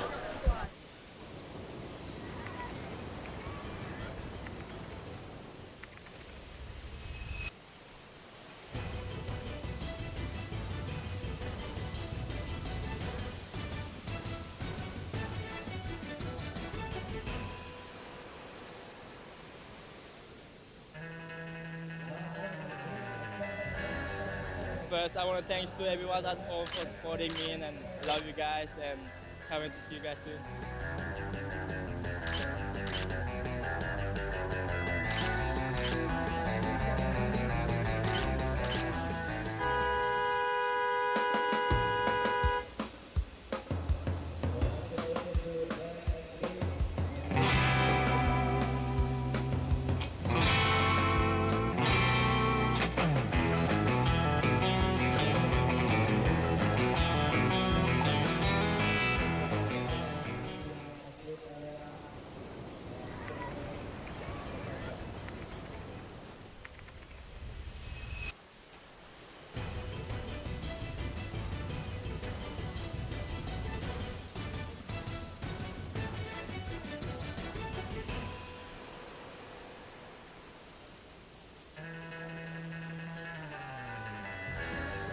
First, I want to thanks to everyone at home for supporting me, and I love you guys, and can't wait to see you guys soon.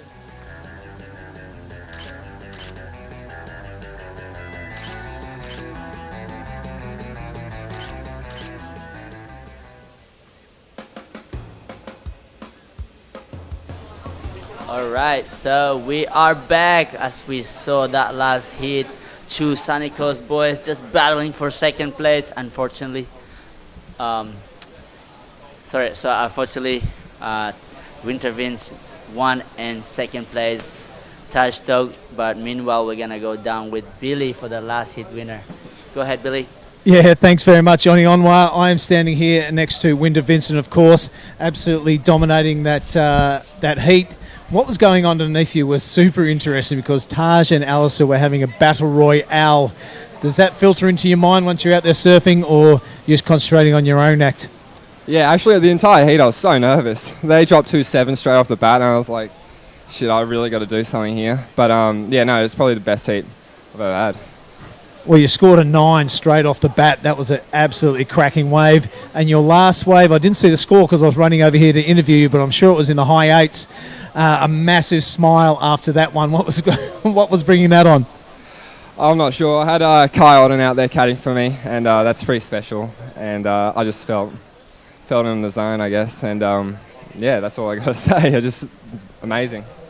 Well, mate, you're into finals day. It's going to be tomorrow. The waves are absolutely cooking here. It's either going to be here or Krui left. We'll see how much this swell fills in overnight. Do you have a preference? Oh, I'd much rather just straight out here. Even if it's 10 foot, I'd rather just go out here. Just see what we can do, throw us out. All right, I like that sort of attitude, and I like this guy surfing. Every time we meet, he's getting closer to the final of the Krui Pro 2024. This is Winter Vincent. Keep an eye on him. Back to you guys in the booth. All right, thank you, Billy, and congratulations to Winter Vince. It was a great performance. A total score of 17.87. That was like, what a heat. So now we have in the water right now, as we can see, Billy Stearman in red. We'll look at the replay right now by Dylan Moffat in green. Nice first carve through here. Look like how relaxed he is into a next and waiting for that wave to wall up. He's waiting patiently. Here's the moment that he needs to hit it. Zah! Really much power as he float through this one. Wow, didn't make that one. But the back, boy, Grayson Grant, nice float into a nice cuff again here. Wave kind of fat on this one, but this is the moment. Here's the wall, lie back right here. Everybody, stay tuned. This is the replay of it. Wow, really lying into it. So, Grayson Grant still going. Just come off on that last turn. Yep, that was looking like it was going to be a super good wave for Grayson Grant. Unfortunately, just falls off on the end. I love that layback he did. Unfortunately, got a little bit stuck, but made it. So 2 scores to come in for Dylan Moffat and Grayson Grant. This is our New Zealand surfer, Billy Stearman on his backhand. Beautiful first turn, straight up to the second one. A little bit of a smaller wave, but really well done here by Billy Stearman.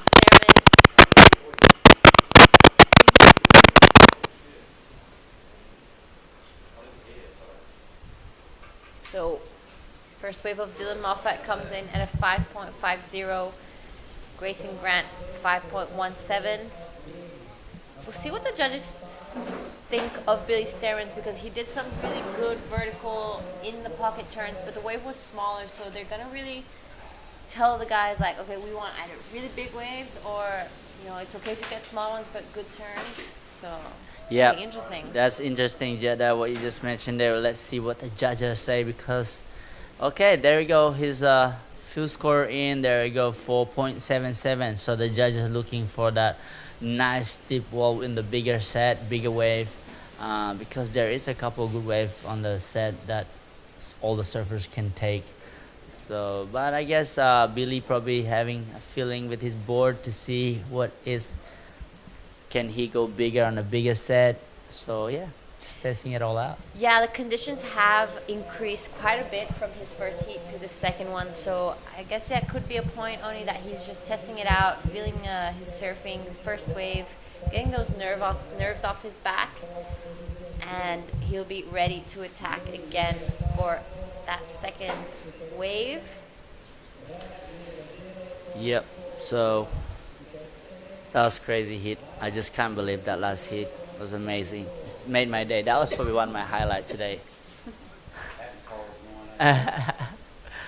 Yeah, so, but this hit just started 23 minutes ago.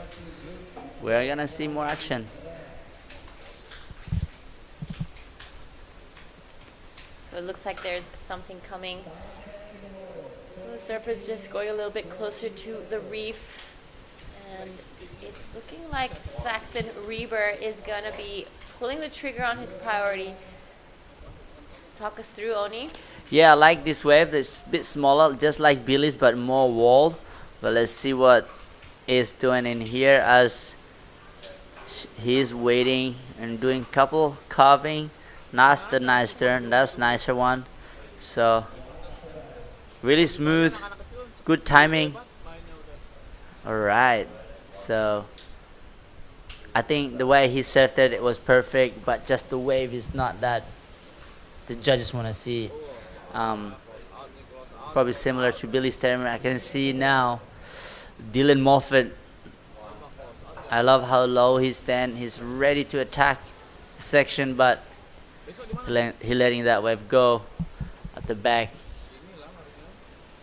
Some sets coming through. Dylan took off on that first one, but wasn't really convinced with what that wave had to offer, so decided to pull off.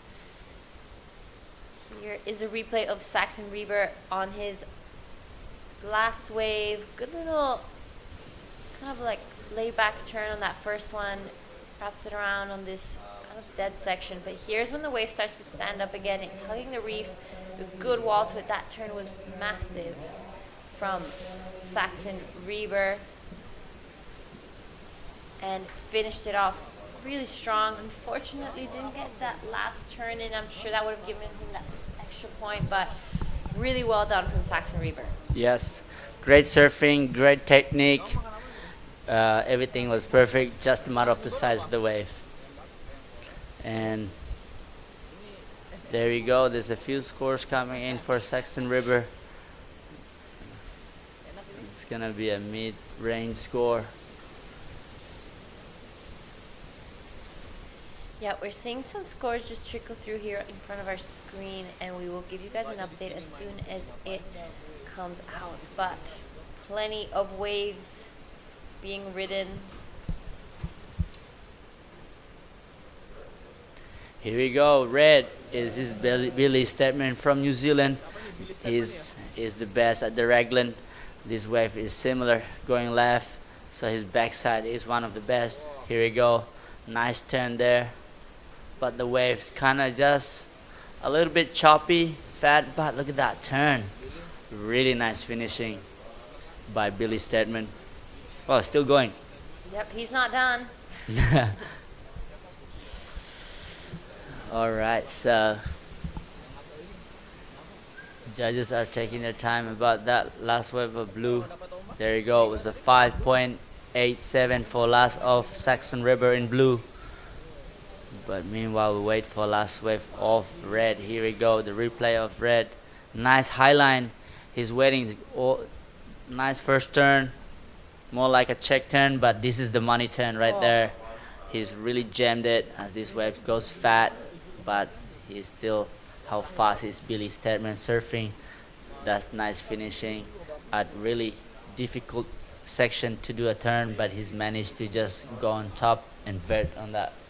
That was really impressive. For the first time, I think I actually liked the beach angle more than the drone on that one. Once we saw the replay, that was really nice. And it comes in at a 6.83 for Billy Sterman, so pushes him straight into first with a 4.77 backup.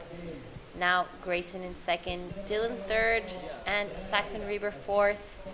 All three surfers still to look for a second wave to put onto their scoreline, and it's going to be Grayson. Taking a look at this one, wasn't really convinced Dylan Moffat either, so that wave not offering much. Yeah, smart wave selection by Grayson Grant.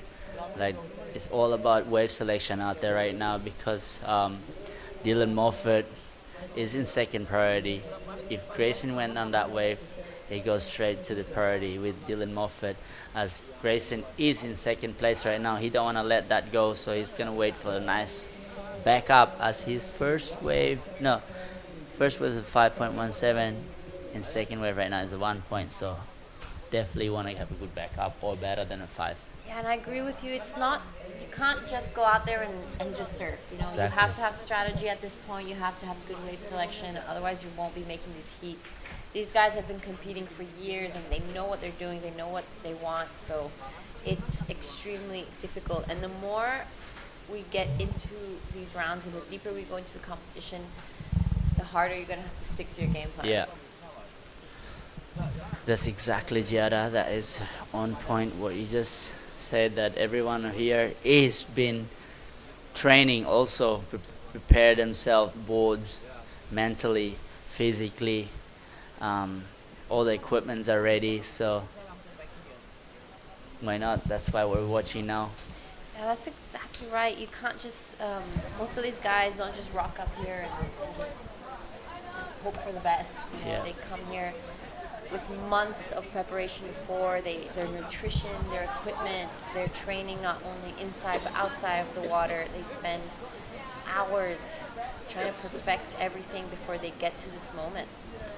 Yeah, and also having the right coach around them, have a good mentor, make them decide better which boat to take and what kind of surfing they have to perform. So yeah, Grayson went to Lakey Peak for a week to just train and surf, and he asked me, can I get in this event? He's actually one of the last guy just got in, and he started from round 1. So Grayson surfing a lot of heat to get through here. So he did a couple of airs.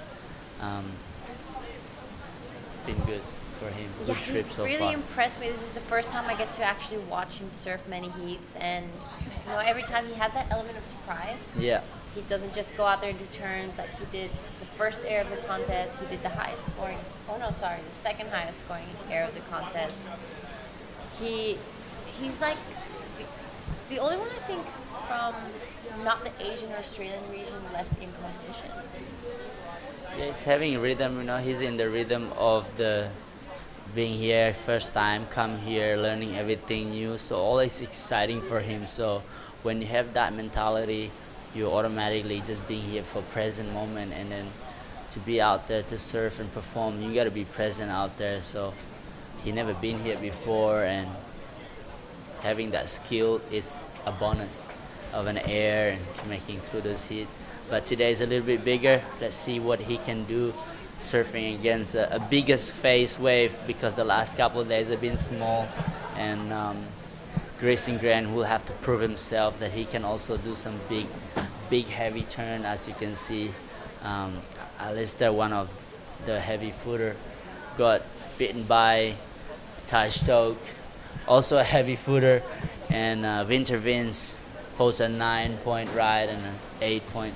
So yeah, so all these guys out there have the skill and talent to win this event. Yeah, and sometimes Grayson Grant, you know, the fact that he started from round 1 and had to surf so many heats that created the rhythm for him. He knows this wave maybe more than a few others because he got to surf it by himself out there. So he's gonna be feeling pretty confident. He did get some huge scores on his last heat, showing that he can surf this big stuff as well. So we just passed the halfway mark of this heat. Ocean going a little bit flat. So you told me that last heat was your highlight of today. What was your favorite part? My favorite part when this last minute, like Alistair literally took a wave. It was like a 45-second to go. Everybody thought like Tanjung was in third place, looking for a 7.5, and Winter Vince took a wave, and Alistair took a wave, and there's at the back was Tanjung, and he got the score. That's Buzzer exactly beater, more right. like a thing. So it was pretty sick. Everybody's watching, looking at the screen, waiting for the score to come out. And he needed a 7.5. I think he got a 7.77. So Just got the score he was looking for. exactly. No, it just sucks for Alistair Reginato because he's been surfing well all the way through. But between those two guys were like up and down, second, third. Because Winter Vince, who started from the start, he was winning. Yeah, we've all been in Alistair's spot and we've all been in Taj's spot. Yeah. So that's just competition life. It happens and Yeah, you know, that's true. Like, coming here, you see all the guys that lose their heat and they just walking around with head down. And, you know, it's a couple of the kids that I know, I just say, like, look, I'm trying to be a good role model and tell them, like, it's okay, it's a part of life, and, you know. So it's hard to hear that when someone's telling you what to do, but later they will understand it's not about winning, but also learning how to accept losing as well. Yeah. And that's life, because if the wave doesn't come to you, you're not gonna win. It's not about your skill and your performance. Look at these waves rolling in now. So that is even a throwaway waves.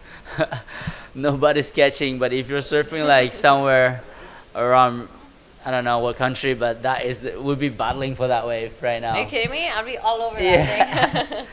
And no wetsuit is even Yeah. better, so you're just on your board short, you know.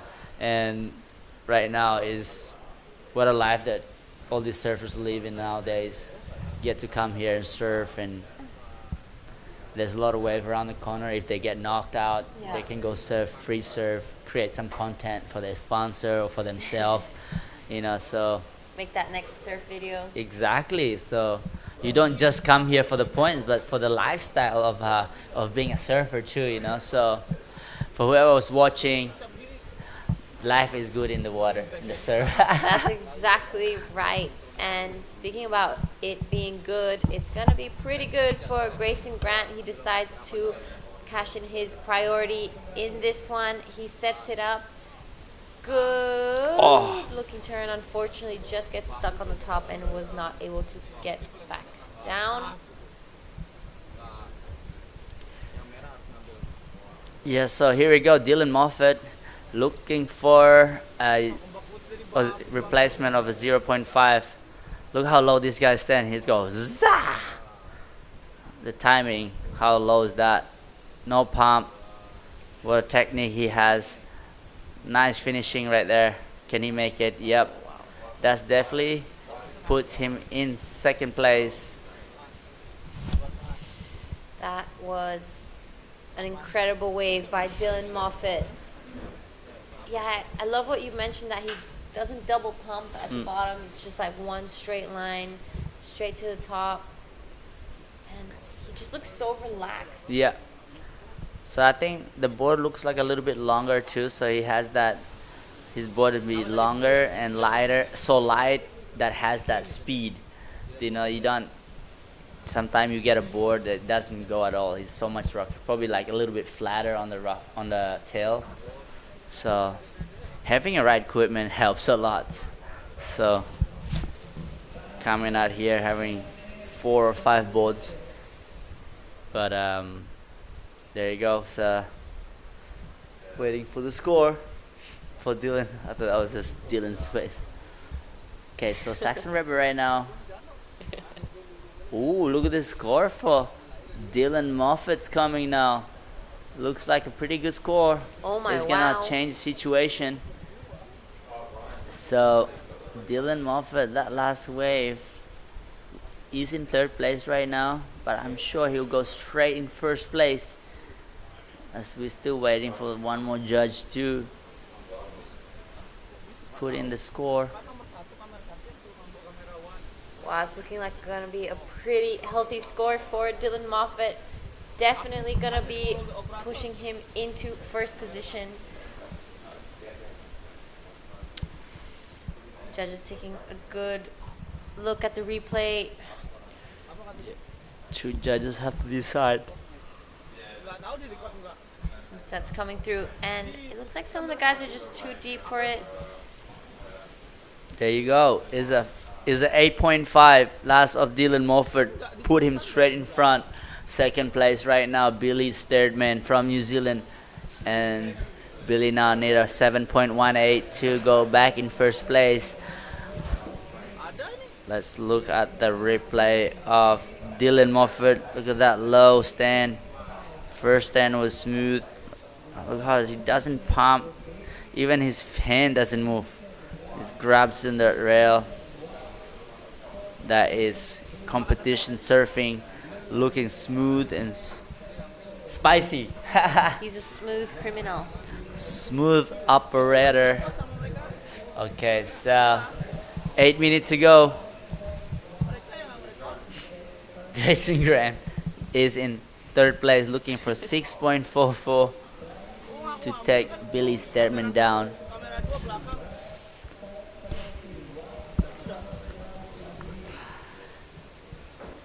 I hope all of you guys who's watching live having a good day, as we here also having a good day too. Stop laughing at me, Giada.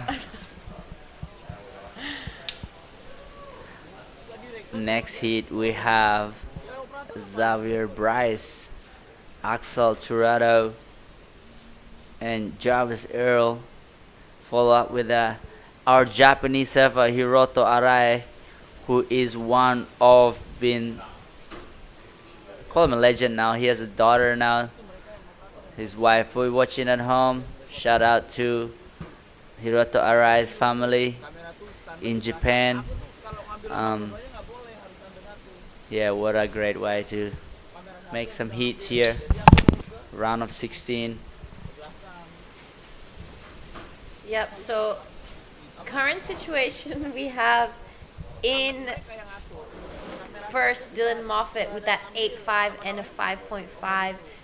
Billy Sterdman in second with that 6.83 and 4.77. Grayson Grant looking for a 6.44 to go into an advancing position, and Saxon Reber looking for a 5.74. There are just under 7 minutes remaining in this heat.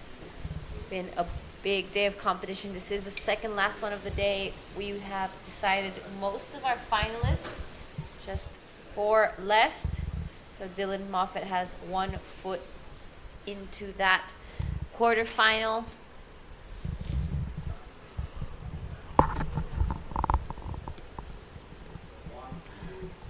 Okay, he is Dylan Moffat in green. Looking for one first turn that was smooth as this wave. Wow, that's a nice first turn, a second turn. Could be a good backup. Grayson Grant up and riding now. Maybe he could be doing some airs here. Wow. Smaller wave. Whoa.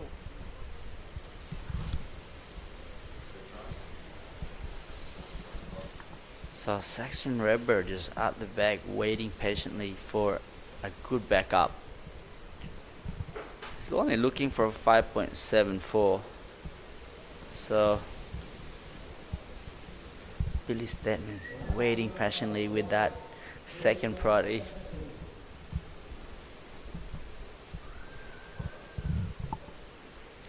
Yeah, Billy Stedman is a really smart competitor. So he knows what he's doing right now. He's not going to any wave that is not offering him any score that over a 5. There's a big set coming here. Yep, here are some waves coming through. That's on your screen. Saxon Reber, surfer in blue. We're waiting for some scores to come in for both Dylan. And it does come in. It's a 4.40. Does not go in his top two. Grayson Grant just a 2.73. Still looking for that 6.44. Yeah, I love how Billy Steadman sitting just below that guy with the priority, Saxon Reber. It's one of the tactics. Yeah, in the last heat, Billy just caught 2 waves, passed in first. So he came in and he was like, oh man, I only just caught 2 waves, but I guess that's all I really needed. And Yeah. so I guess he doesn't really get those nerves when he sits there waiting for a long time, which is a really great thing as a competitor. But we'll see if he gets to pull it off again as we're reaching the 4-minute mark of this heat. This is our second last heat of the day, round of 16. We will finish the day off with heat 4. So it did start raining outside. I think it's raining, yeah. See, it just creates that drama. That overcast makes it dramatic. Ah, it's nice and cool out there. It's not hot anymore.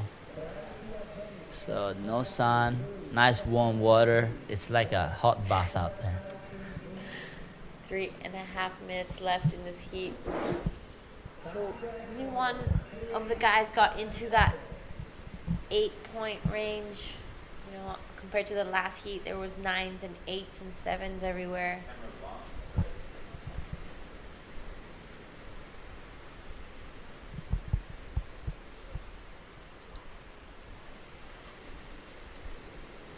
So hopefully we'll get one more exchange. Saxon Reber sitting on just 1 wave.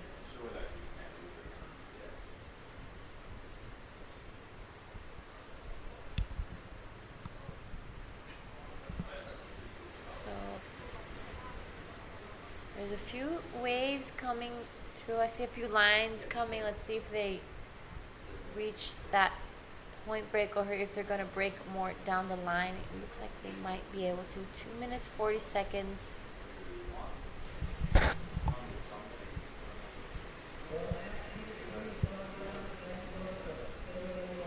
Hujan.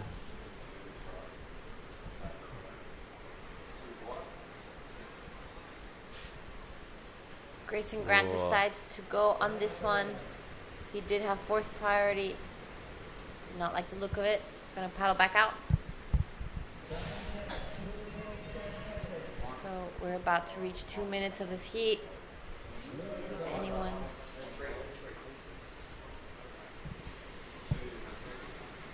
This is Saxon Reber looking for that 5.74 to go to first. 3 really nice turn. Is he gonna be able to finish this one off nicely? And he does. Was that a claim, you think, or oh damn, I don't know. I think just saying like, hey, I completed. But whatever, I'm just gonna jump off my board. 1 minute 30 left. So all eyes now are on Billy Stearman with priority. See if he gets one more shot at backing up the 4.77.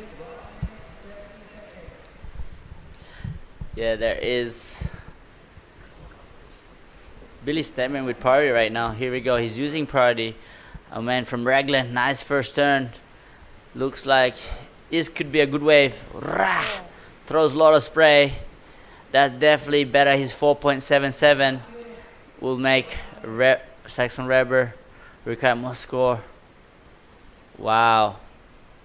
Why, what a nice way to finish off that. Only 45 seconds to go. Billy Steadman definitely extended his second place at the back. Dylan Moffat, our currently heat leader. How low is this one? Love that. Reminds me of Hedgie a little bit. He's hanging out with Hedgie for too long. So 30 seconds to go. Billy Steadman. Scores are coming for Saxon Reber and Dylan Moffat.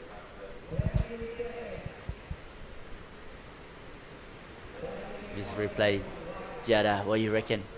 I really like this wave. I love that turn. It was so in the pocket. It was vertical. He threw spray out the back. That floater to just give in that diversity on this wave, and he still managed to finish this one off strongly. So this is going to be a pretty healthy score. Waiting for the last of Saxon, Reber, and Billy Stearman. So a few waves still to be given to us. Yeah. And we're gonna go on a break, and we'll return with the scores after the break.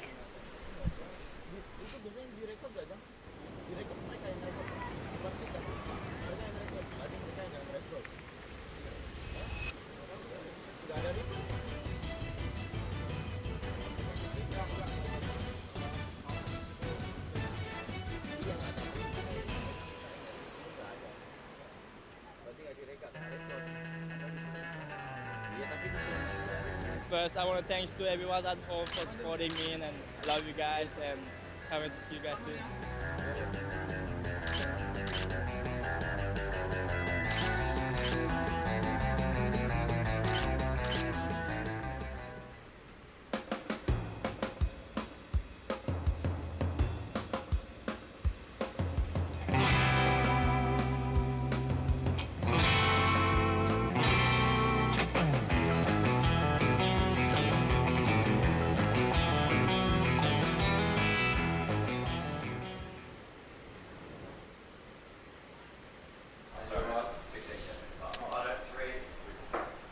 All right, we're back. Here we are. A little bit of hoojan, a bit of rain going on outside. A few crew running for cover.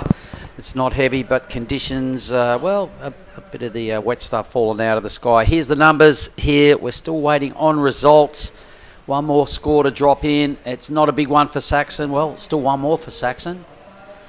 Grace and Grant went a little bit missing at the back of that heat. Some big numbers for Billy. I didn't see the actual numbers, but let's have a look at this. He's finished with a 14.43 total. So Billy Stammen goes to first. Dylan Moffat with the highest scoring number will have to settle for second. Saxon's out, and same with Grace and Grant. Epic heats. It was always a hard act to follow after that heat number 3, but heat number 2. But either way, congrats to those two that made it through, Billy and Dylan. Welcome back into the booth, Di Wacko, and it's Mark Clift sitting here. Di, who's in this next heat? So we have red, Xavier Bryce, in blue, Excel Kurota. Am I pronouncing right? In blue, and Jarvis are in white, and we have Hiroto Arai in green from Japan. 3 Australians against 1 Japanese in this heat, and this is the last heat of the day. It's been a big day. Oh man, it has, but it's been a great day, and things are just starting to flare up. Everybody was scratching their head after heat 2, man, because Winter Vincent, Tar Stokes, Reggie, and the Japanese surfer in that heat, just absolute highlight out of the whole 6 days we've been rolling. That's the craziest heat, and a mate of mine, Matty Glossop, was watching from Jakarta, and he said there's not a lot of work getting done on his work site at the moment. Down tools are all watching the Krui Pro. Why wouldn't you? Perfect offshore conditions. That little bit of hoojan, a little bit of rain has helped the breeze just straighten up. It's dead set pumping out here. About the only thing we haven't seen today is somebody get a draining long tube. Right, we haven't. You've seen 1 barrels from Mady. Bronson Mady. Oh, Bronson. Okay, I missed that. Was that today? Was it? Right. Okay, I didn't. I was on a break then, so that's pretty much it, though. All right. There was a massive set that rolled through towards the back end of that heat as well, my man. So I don't know whether you saw that, but there would have been 8 or 10 real big stacks that were unsurfable. They all just turned the whole screen into whitewash. So the predicted swell is starting to march. You can see the lines all over the screen at the moment, everybody that is still hanging in there and watching. So the decision will have to be made at some point. What do we do? Do we go to Krui left tomorrow? Do we come back here and find that it's too big to surf? I don't know. I'm glad I'm not making the call. Right. It's going to be a really hard one to decide, because the waves absolutely improving a lot. But still firing in the surfable at the moment. 100%. This is a good size for this wave. It's kind of starting to get up towards the max of goodness. Once it sort of goes to that next level again, it can start to look a bit weird. But the medium ones would still be unreal. We do have the best of the best fronting up tomorrow for finals day, Di. Most of the heats tomorrow, we've got to remember this, they're only surfer-on-surfer matchups, which means you only need half as many good waves every heat to have a fair playing field. So, do we stay here? Oh, man, this guy today, this is Jarvis Earl. He does stuff at 1,000,000 miles an hour. He got a huge number earlier. It was a 977 on the men's side of the draw. He owns the best number. Look at this guy go. Are you kidding me? Everybody knows this name. Jarvis Earl. That was one of the huge, solid last turn. This event. Has he outdone his 977 from earlier? That was freaking mental. That was a mental Matty finish Glossop. right there. How'd you like them apples? Wow. I really love how he generates speed every time he does turns straight into the hardest part of the wave. He's just precision, you know what I mean? He's really gutsy in big, strong surf. He's got an air game to die for. His rail game is just epic. Just so many good things, and he's been touted. He's a former world junior champion. He's had taste of a CT level, but while we're waiting for that replay, let's have a quick chat with Oni Anwar and Billy Stearman. Go, boys. All right, thank you, Bunga. Mark. Sorry, guys. It's the last. All right, so this is Billy Stearman, who just won the last hit. Congratulations, Billy. Thank you, bro. Thank you. Stoked. Come on, tell me something more. Come on. Bro. You need to talk more now. Bro, that was a sketchy heat, honestly. I couldn't find a good wave. I felt like, my surfing's, I feel like, pretty good at the moment, and no matter what wave I can kind of produce some scores, but I really wanted to, showcase some bigger, better surfing and bigger waves, so... I was pretty lucky to get that last one. I knew Saxon got a score and I needed another score. So, I thought I kind of clutched up at the end, which I'm pretty stoked about. And it was a tough heat, though. This wave's similar to Raglan or not? Heaps similar. That's why I come every year. It's like a warm Raglan. So, I'm loving it over here. I like going left. Everyone knows that. So, I'm stoked. Oh, that was pretty mean, cuz. So now that you're in finals day tomorrow, what's your game plan tomorrow? Same again. I'm just trying to enjoy it, eh? There's a lot of, we're kind of got the best job in the world, We get to come here and surf pumping waves and hang out with good friends and have a good time. So I'm just enjoying the whole process, I've got the Olympics coming up, so good to get, a bit of momentum going and put the rashy on and still compete. And, I'm loving it. I'm loving the whole journey and I'm feeling fit and healthy, been training hard and, just rest up tonight and see what tomorrow brings. Wow, you look really fit and you look sharp, and we're excited to see you doing well at the Olympics. So good luck, and then get some rest. And everybody who's watching, Billy Stearman on fire today. I'll see you guys later. Later? You want to say hi to all the boys from NZ? Yeah, all the boys. I know they're watching. It's pretty late at home, 10 o'clock, but they've been watching all day. All my family. I know my brother Reef's probably watching, and Dad and Vicky, and stoked. Tomorrow, let's go. All right, there you go. Ladies and gentlemen, see you guys soon. You. Yeah, boys. Billy Stearman. It's 10 o'clock in NZ, bro. Hey, big news. A 993 out of Jarvis Earl, included 3 10s. Di Wacko. We saw that wave. We couldn't believe what we witnessed, eh? Well, in the meantime, he brought a ride, first ride. Unfortunately, he just stuck about 9.93. This is highest single score. Highest men's score. So he owns the 2 best numbers on the men's side of the draw. All right. A 993 is the highest single wave across all the divisions. Mental, crazy surfing. He's backed up his 977 from earlier. Oni Anwar's doing Snoopzilla things down in the athlete zone. It's been a crazy day, and none crazier than Oni getting around in his Snoop shirt today. But everybody's got a score, so the numbers are in. They're on the screen. They're pretty obvious. They start really high and they end really low with Xavier Bryce just over 1 point. But have a go at Jarvis Earl makes his way back to the lineup. Imagine what he's feeling right now, brother. He'll be feeling invincible. Wow, what a heat, what a score to start of the heat. Wow, 9.93. I'd love to see it again. We haven't seen, I don't think we've seen replays of that wave of Jarvis's, but it'd be nice if we could.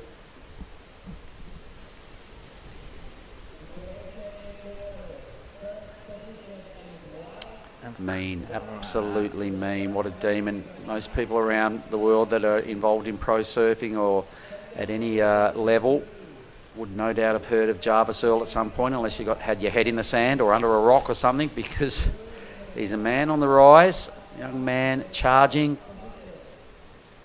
Goofy footer out of Cronulla. The Earl of Jarvis, I like to call him sometimes. Had you seen much of him surf before live, Di? I'm afraid not really, but this event I've seen him so much and surfing great. I love to see the replay again of the 9.93. Yeah, the first year I saw him at these events, and he was in the Pro Juniors, and here he goes again, Pro Juniors and the Opens.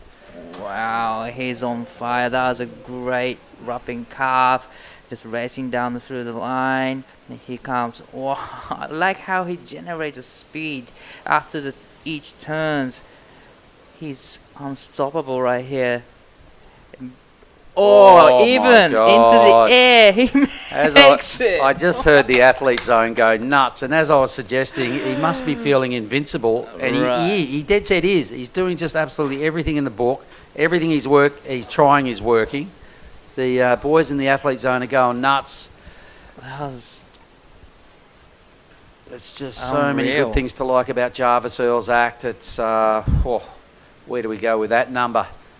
Maybe we can see that a second time around as well. He's just putting together his own highlight reel. So this wave started off smallish, but he had a real lot of speed to it. That little fin grind. You watch, he does another waft here. And maintains, grip on the wave quite easily. It's about the only glitch so far out of his two waves. Big rotation just for fun. He's smiling as he flicks off. He smiles all the time. Wow, it's a real good fun skate park for Jarvis right now. Good description. It is indeed. He's into the air, rail game, everything he does is just special. Here is 新井宏斗選手、2本目のライディング。一発目きれいに当てていきます。ここも際どいところに。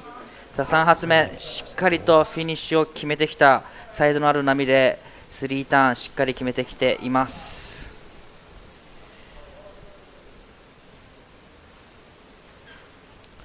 Yep, I like what you said then. Everything he does is special, and it's, a skate park, as you said as well. So those two things you just put together, mate, I like them. So in comparison, the judges are going to be squaring this off against Jarvis Earl, which is not good news for the man in blue, Axel, because you're looking at some absolutely A-grade surfing, and then you've got to decide where that goes up against what Jarvis is doing. So the numbers will be quite suppressed. Wow. Jarvis Earl setting the meanest standard on the men's division coming into finals day. He would be on super short odds with the bookies going into tomorrow. There's all the requirements. We've got numbers to play catch up from white, blue and green. Oh my God, he's in the nines again. 9.10 for last Jarvis wave. I could say I don't believe it, but I believe it. It's a total of 19.03. That is the highest total scores of the event. And you know what? He's done that in 10 minutes. He's done it in 10 minutes. He can come in already. But he's going to probably just having a fun surf. Just playing around. Don't buckle that board, Jarvis. that is an absolute magic carpet. He might not want to catch another wave and just keep that thing, put it in bubble wrap tonight and stash it under your bed. That is a weapon of a board. And it's the operator's not too bad either. So the last wave of the Hiroto is 6.10. It's not a bad way to start, but it's pretty much all about second place now. Oh man, I sort of feel sorry for the other three, because they would have heard those numbers and they would have gone, are you tripping? The heat's been going 10 minutes. Well, please believe it. Axel's into second with a number, and that number is a 4-4. So in comparison, not great reading. A 6-10 for your boy is a pretty good number. It's the third best number of the heat. So everybody playing catch up. Jarvis Earl, wow, he extracted 3 10s out of the judges on his opening ride, and everyone's gone into the 9 range on his second ride for an average of 9-1. I think it's only a matter of time before Jarvis really gets a little bit of luck at the challenger level to get onto the CT. Once he's there, I reckon that's where he belongs.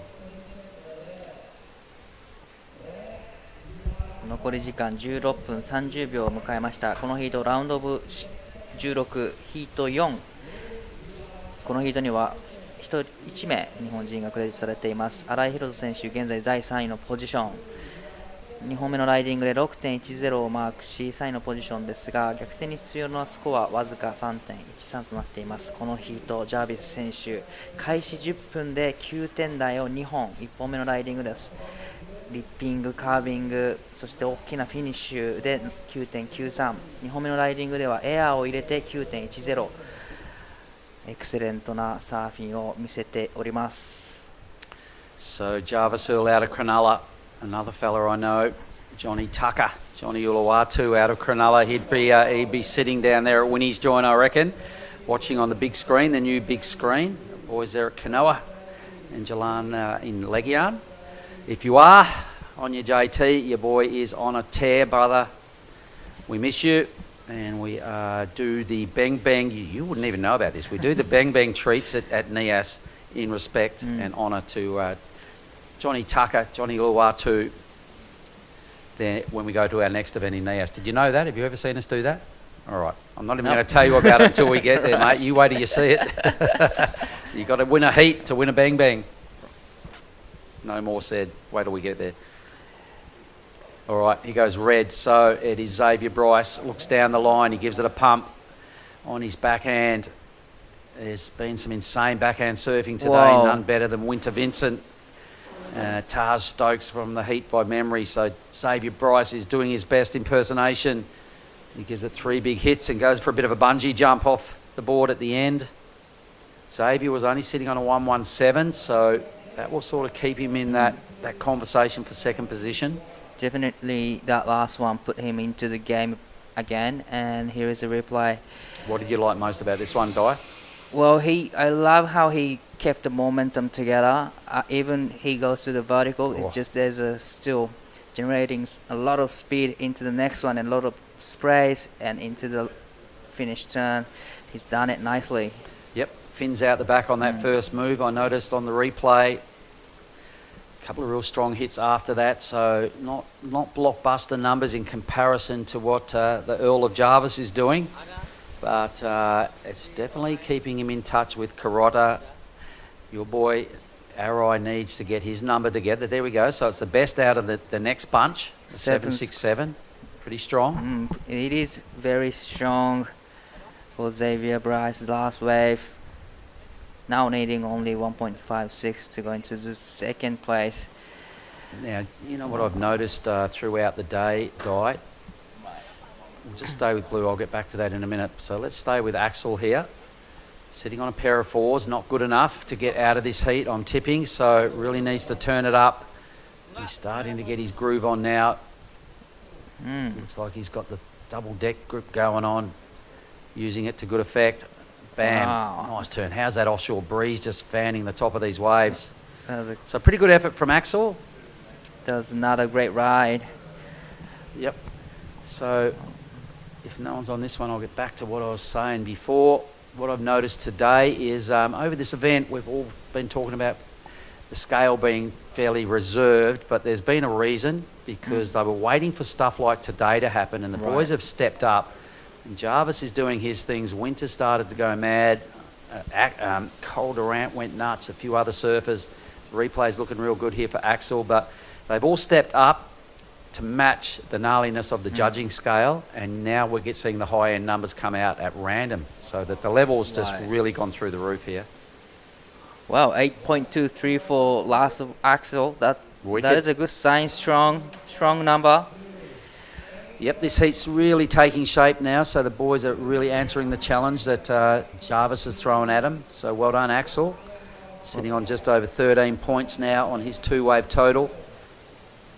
An 8.23 would be highly mentionable in any other heat, but there's a couple of nines above that. Even he has 8.23. He's still combo. Yeah, still in the combo situation. Wow. 2 nines are very strong numbers in surfing competition, and now Hiroto Arai needs a little bit of work to do. Seriously, those other three must be scratching their heads when they've gone, what, 1903? Hang on. What does, you know, how did that happen? Well, Jarvis caught fire, basically. Lifted his act up again from previous. He was full of confidence after that last heat, and he stepped it up 200%, gone through the roof. How was that air reverse he threw down on the 9-1? It was almost full rotation, but it was such a good air, such a good combination from Jarvis. 残り時間11分になるところ、現在新井宏斗選手4位のポジションにアクセル選手がラストスコア 8.23 をスコアしていきます。ザイビア選手も2本目のライディングで 7.67 をマーク。ここで新井宏斗選手必要なスコア 6.97 8.23 というスコアをゲットしてもいまだコンビネーションシチュエーションにいます。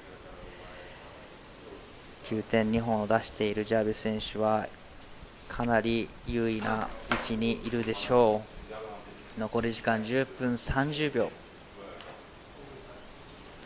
このヒートが本日最後のヒートとなります。明日はクォーターファイナルからのスタートとなります。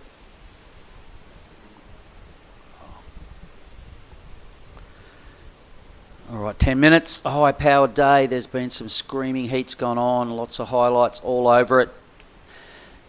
None better than that man in white all day. He's busted into the nines a couple of times, 3 times to be precise, twice in this heat. Epic stuff. So really stamping himself as the man to beat. Coral Durant with her 9.87 was unbelievable. I'm sure a lot of the women side of the draw probably have a bit of a sleepless night tonight, knowing that Coral Durant's hitting her absolute A-grade surfing. Should they be back out the front tomorrow, she will be super short odds. I think we're going to see a replay of something Jarvis put together earlier. So this was his 9-1. This was the smaller wave, right? So have a look at these 2 finger irons across the coping. So that was pretty gnarly. That was a nice recovery.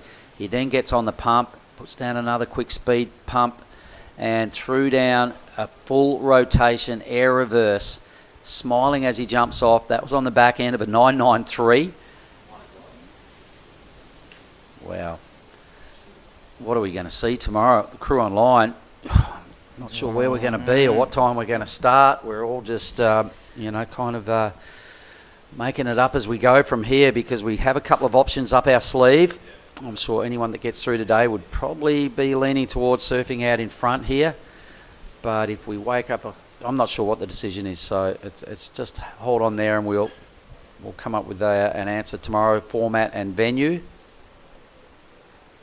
But definitely there's going to be a great surfing on finals day. There's plenty of swells and talented surfers. Can you imagine how many people will want to enter this event next year? Right. Just because they can surf in the good way. They've seen what's going on, and they're like, man, you guys have 5,000s in waves like that. They'll be filling out entry forms now. So anyway, the goodness is going to continue next week when we roll into Lagundri Bay for some big stand-tall barrels. Everything's going to be the exact opposite to this scene. It's such a good spot. It's world famous, the Lagundri Bay barrel, Saraki Beach. 7 minutes, heat number 23 of the day. That's the view from the athlete zone. So what does Bryce need? A 5.4. Arai needs a 6.97. Carota needs to improve on a 4.83. Let's forget about catching the lead. Untouchable. では残り時間7分30秒となっております。この時点で2位を争っている状況となっています。ザイビア選手は 5.40 が必要、新井宏斗選手は 6.97 が必要。新井宏斗選手は現在セカンドプライオリティを持っているので、ここはしっかりいい波を待ってしっかりとスコアをしていきたいところです。残り時間7分。And I've just been given the word that the decision is a little 50-50 on tomorrow, whereas earlier it was like an 80 or 90%, we're going to Krui. Now, looking at this, and the level, what's going on, I've just been told it's a 50-50. So... probably we have to wake up and see. Yep, the Indonesian word for that is mungkin, which is maybe. Yeah, so we've got the van ready should we need to move. It's probably going to be a sleepless night for Ty Sarati and probably Ty Connigan, the head judge, and maybe Tippy Jabrick, who have that decision to make about what we do tomorrow. For the people that are through to the surfer on surfer action, 8 males, 8 females, and we've got to remember about the junior Groms. There's four young men and 4 young ladies ready to take on their final as well, and they've been waiting a lot of days to do that, so they'll be pumped. Quality fields remain only in this year's Krui Pro. It's been a dastardly hard event to stay in, and a lot of people have been deleted along the way, huge numbers, and people just dropping like flies because it's a culling effect competition, and you got to narrow it down. There's only one winner, so at some point a lot of people get disappointed along the way, but the performances here today, mate, have just been such a highlight to watch and be entertained. Here we go, Axel. Axel looking for a way to improve his 4.83. That was a quick check down, and that was unfortunate for him, just stuck on the face. Yep. Well, now first priority is still sitting with Jarvis. The second priority is sitting with Shiroto Arai. We're just hitting the 5-minute mark. Yeah, Axel just got a little heavy on the front foot on this second or third manoeuvre. So let's have a look at it again. It looked like a really good wave. It was fast. It was really bowly. You can see what the breeze is doing to the lineup at the moment. It's just making everything have a golden contour to it, but just a little bit heavy on the front foot. Down he goes. Sub 5 minutes. Crunch time now for Xavier Bryce and Arai. Well, it's all about the second place battling each other in these 3 surfers, blue, red and green. And you know what? Axel's left the door a little open. Right, that's right. He really needed to capitalise right there. I'm sure he's a bit nervous and a bit bummed on that slip off. Well, it looks like Jarvis is on the action. Oh, what's he going to do now? Is he going to better the score? Is he even going to catch another wave? Like, he's got to pace himself here and save that board would be a concern. It's a magic weapon he's got under his feet. Waves are just not cooperating, not hitting the right spot. Out wide is Axel again. So this time he's going to have to put a number on the board that he's... I'm not sure what happened there, but... He's left the door open again for Xavier and Arai. So this fella in red, he needs a 5-4. Your boy needs roughly just under 7 points. I'm sure the vultures are circling for a free surf. There's probably a bunch of people either side of the lineup right now just hanging to get their hands on a piece of afternoon action. What is it? It's 5:20. Probably another hour surf after this event. Yeah, so for the crew online, not sure about what we're doing tomorrow. You're just going to have to come back and hang in there or check out the WSL site. We'll have some input as soon as possible. Been a massive day down here on the point. Congratulate everybody that's been involved because it's been a highlight. Today's event really caught fire and we've seen the best surfers putting on an absolute show out in front across the women's draw and the men's side. We would have surfed by the end of the day 23 heats. Axel again, attempt number 3 to improve on a 4.83. Don't mess it up this time, Axel. Looking good so far. Third hit, boom. Still got a little bit of work to do to kind of fend off red and green. He's surfing into a breeze now. Has he got a little air game on him? He's looking like he is trying to... No, a big stab would be nice. Does that. Nicely finished that time. Well done, Axel. That was a great surfing from Axel. That will put some runs on the board that will be handy. he's needing to improve 4.83. Yeah. And he's done a couple of turns, but most of them are really like S carves. Yeah. But the last turn Standard. was solid. Standard, stock standard sort of surfing. Lots of times. Depends what sort of mood the judges are in here. They've seen there's some absolute blockbuster stuff out of Jarvis, so they've got to keep it all real and compare to what else they've seen. So here's the replay. What did you like most here, buddy? Well, really liked how he kept momentum and trying. Probably he was just waiting for the sections to stand up, but fortunately it didn't actually offer him the wall. Yep. But except for the last turn here.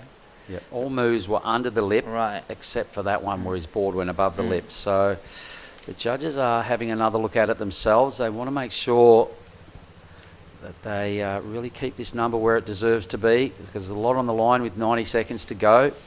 It could be the difference between Xavier Bryce or Arai having a shot at getting through. But here goes the man of the moment.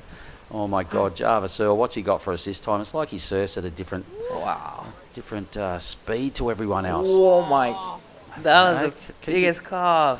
What? Are you kidding me? This guy is unbelievable, ladies and gentlemen. Surfing into the breeze. No. Backflip. What? He's just having fun. Here is 新井宏斗選手、テイクオフ。必要なスコア 6.97 です。ビッグスコアが必要。ここはしっかり決めていきたい。決めてきた。さあセクションを抜けられるか。ここは残念ながら抜けられない。必要なスコア 6.97。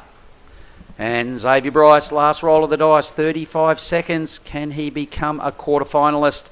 Oh, with surfing like that, I reckon it's possible. He needs to do it again, and he does. Huge finish. I can hear the athlete zone going nuts. That was great surfing. Xavier's got some fans down there, man. Let's remember, he's already packing a 7.67. Needing 5.40. Well, I'm not sure Axel's... We've got 4 scores to come. How about that? So there's no other heats to come, so we're going to stay with this. We can't sign off. 4 seconds to go in this heat. The day has officially finished. But let's stand by for some numbers now. What did you like about this? I really love the third carve right here. To hold on to the rail until the bottom. That was a big carve. What about that? That was ridiculously good. Are you kidding me? I thought he was going to go into the air. Yep, he was thinking about it too. Then he's gone, no, hang on. He tried to. Yeah. All right. So, Xavier, this is the wave for me that's in question, because I'm not sure Axel might have put enough runs on the board to fend off the big fella here. Xavier went upside down. Boom. Definitely last 2 turns will be rewarded. It was a nice vertical, powerful surfing right there. Well, he needed a 5.4. That was really quality surfing. Right. Axel will be bummed if he can't improve on the 4.8. Because he's got an 8.23 in his scoreline. Should he get knocked out here, he'll be mighty devoed. Oh, my goodness. For everyone online, I really hope you've enjoyed the show today. It's been a pleasure coming to work when it's like this, Di, and hanging with you guys, and Billy and Giada and Oni, and our post-heat interviews and the entertainment value. Unreal. I love my work days, particularly when they look like this one. Oh, looks like we're going to have Axel's last wave, 5.30. All right, so what the new totals that everyone needs now? Well, it's still 5.83 allegedly there for Bryce. Xavier Bryce, he's coming in now. That's him right on screen. So the scores are critical, a 5.87. Pretty strong surfing, man. He went upside down twice there at the end of that wave. All right. Can't even remember what he did, to be honest. So much stuff's gone on. Right. So this is the score. That's the one. Your boy's got a number in. It's not enough. It's a 4.47. So he is out of the event.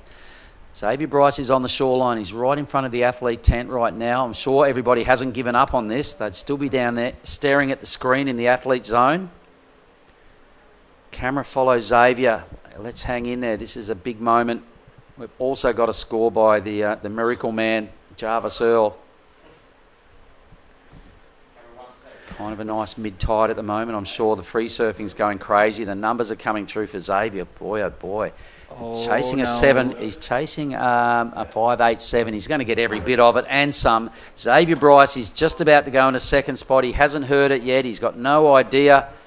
The number is in at an 8.33. He's probably just hearing the news. There he is. A cheer and a smile busts out on his melon. What an epic way to finish. One more number to come for Jarvis Earl in white. He only rode 3 waves. Man, that was another insane heat. Jarvis, BOG today. Xavier Bryce, what an epic moment for that young man. Still the score to come for Jarvis Earl, who's just mixed it up and shown us a whole bag of absolute A-grade surfing here today.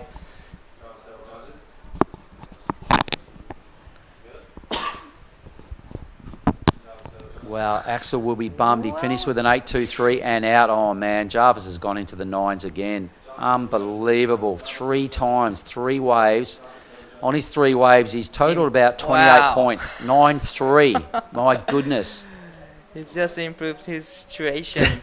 That is just ridiculously unbelievable. I hope he hasn't peaked too early. Either way, we're going to find out tomorrow in finals day, ladies and gentlemen. With a finish like that to the day, if you don't tune in tomorrow, you lot, you're stupid. Come back tomorrow. We'll see you then, Di. That was good fun. Over and out from Krui Town. See you tomorrow, everybody. Yoo!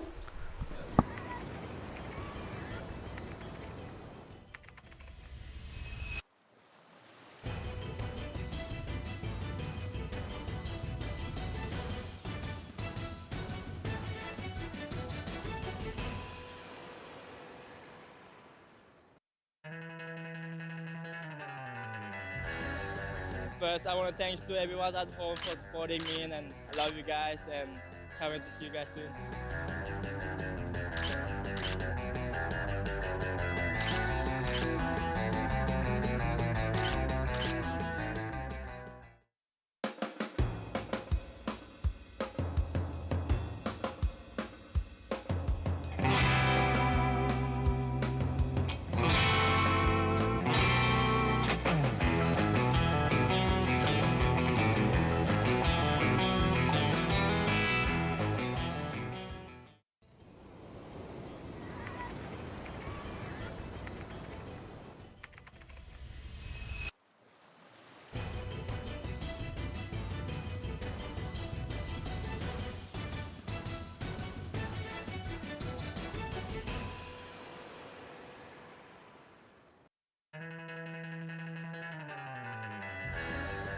First, I want to thanks to everyone at home for supporting me, and I love you guys, and can't wait to see you guys soon.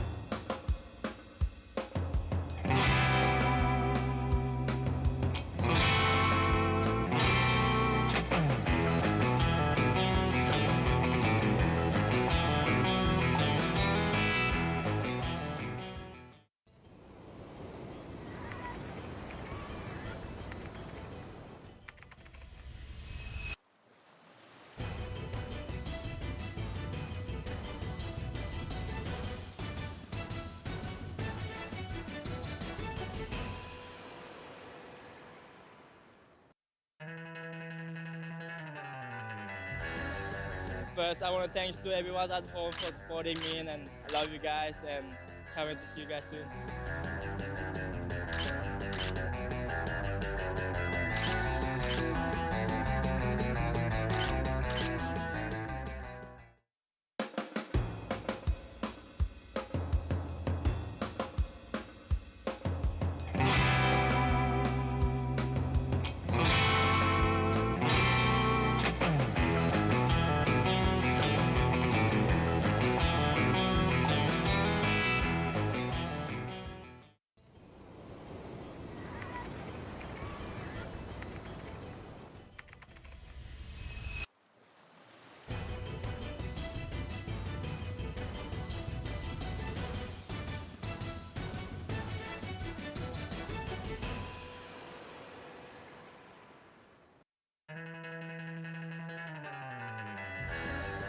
First, I want to thanks to everyone at home for supporting me, and I love you guys, and can't wait to see you guys soon.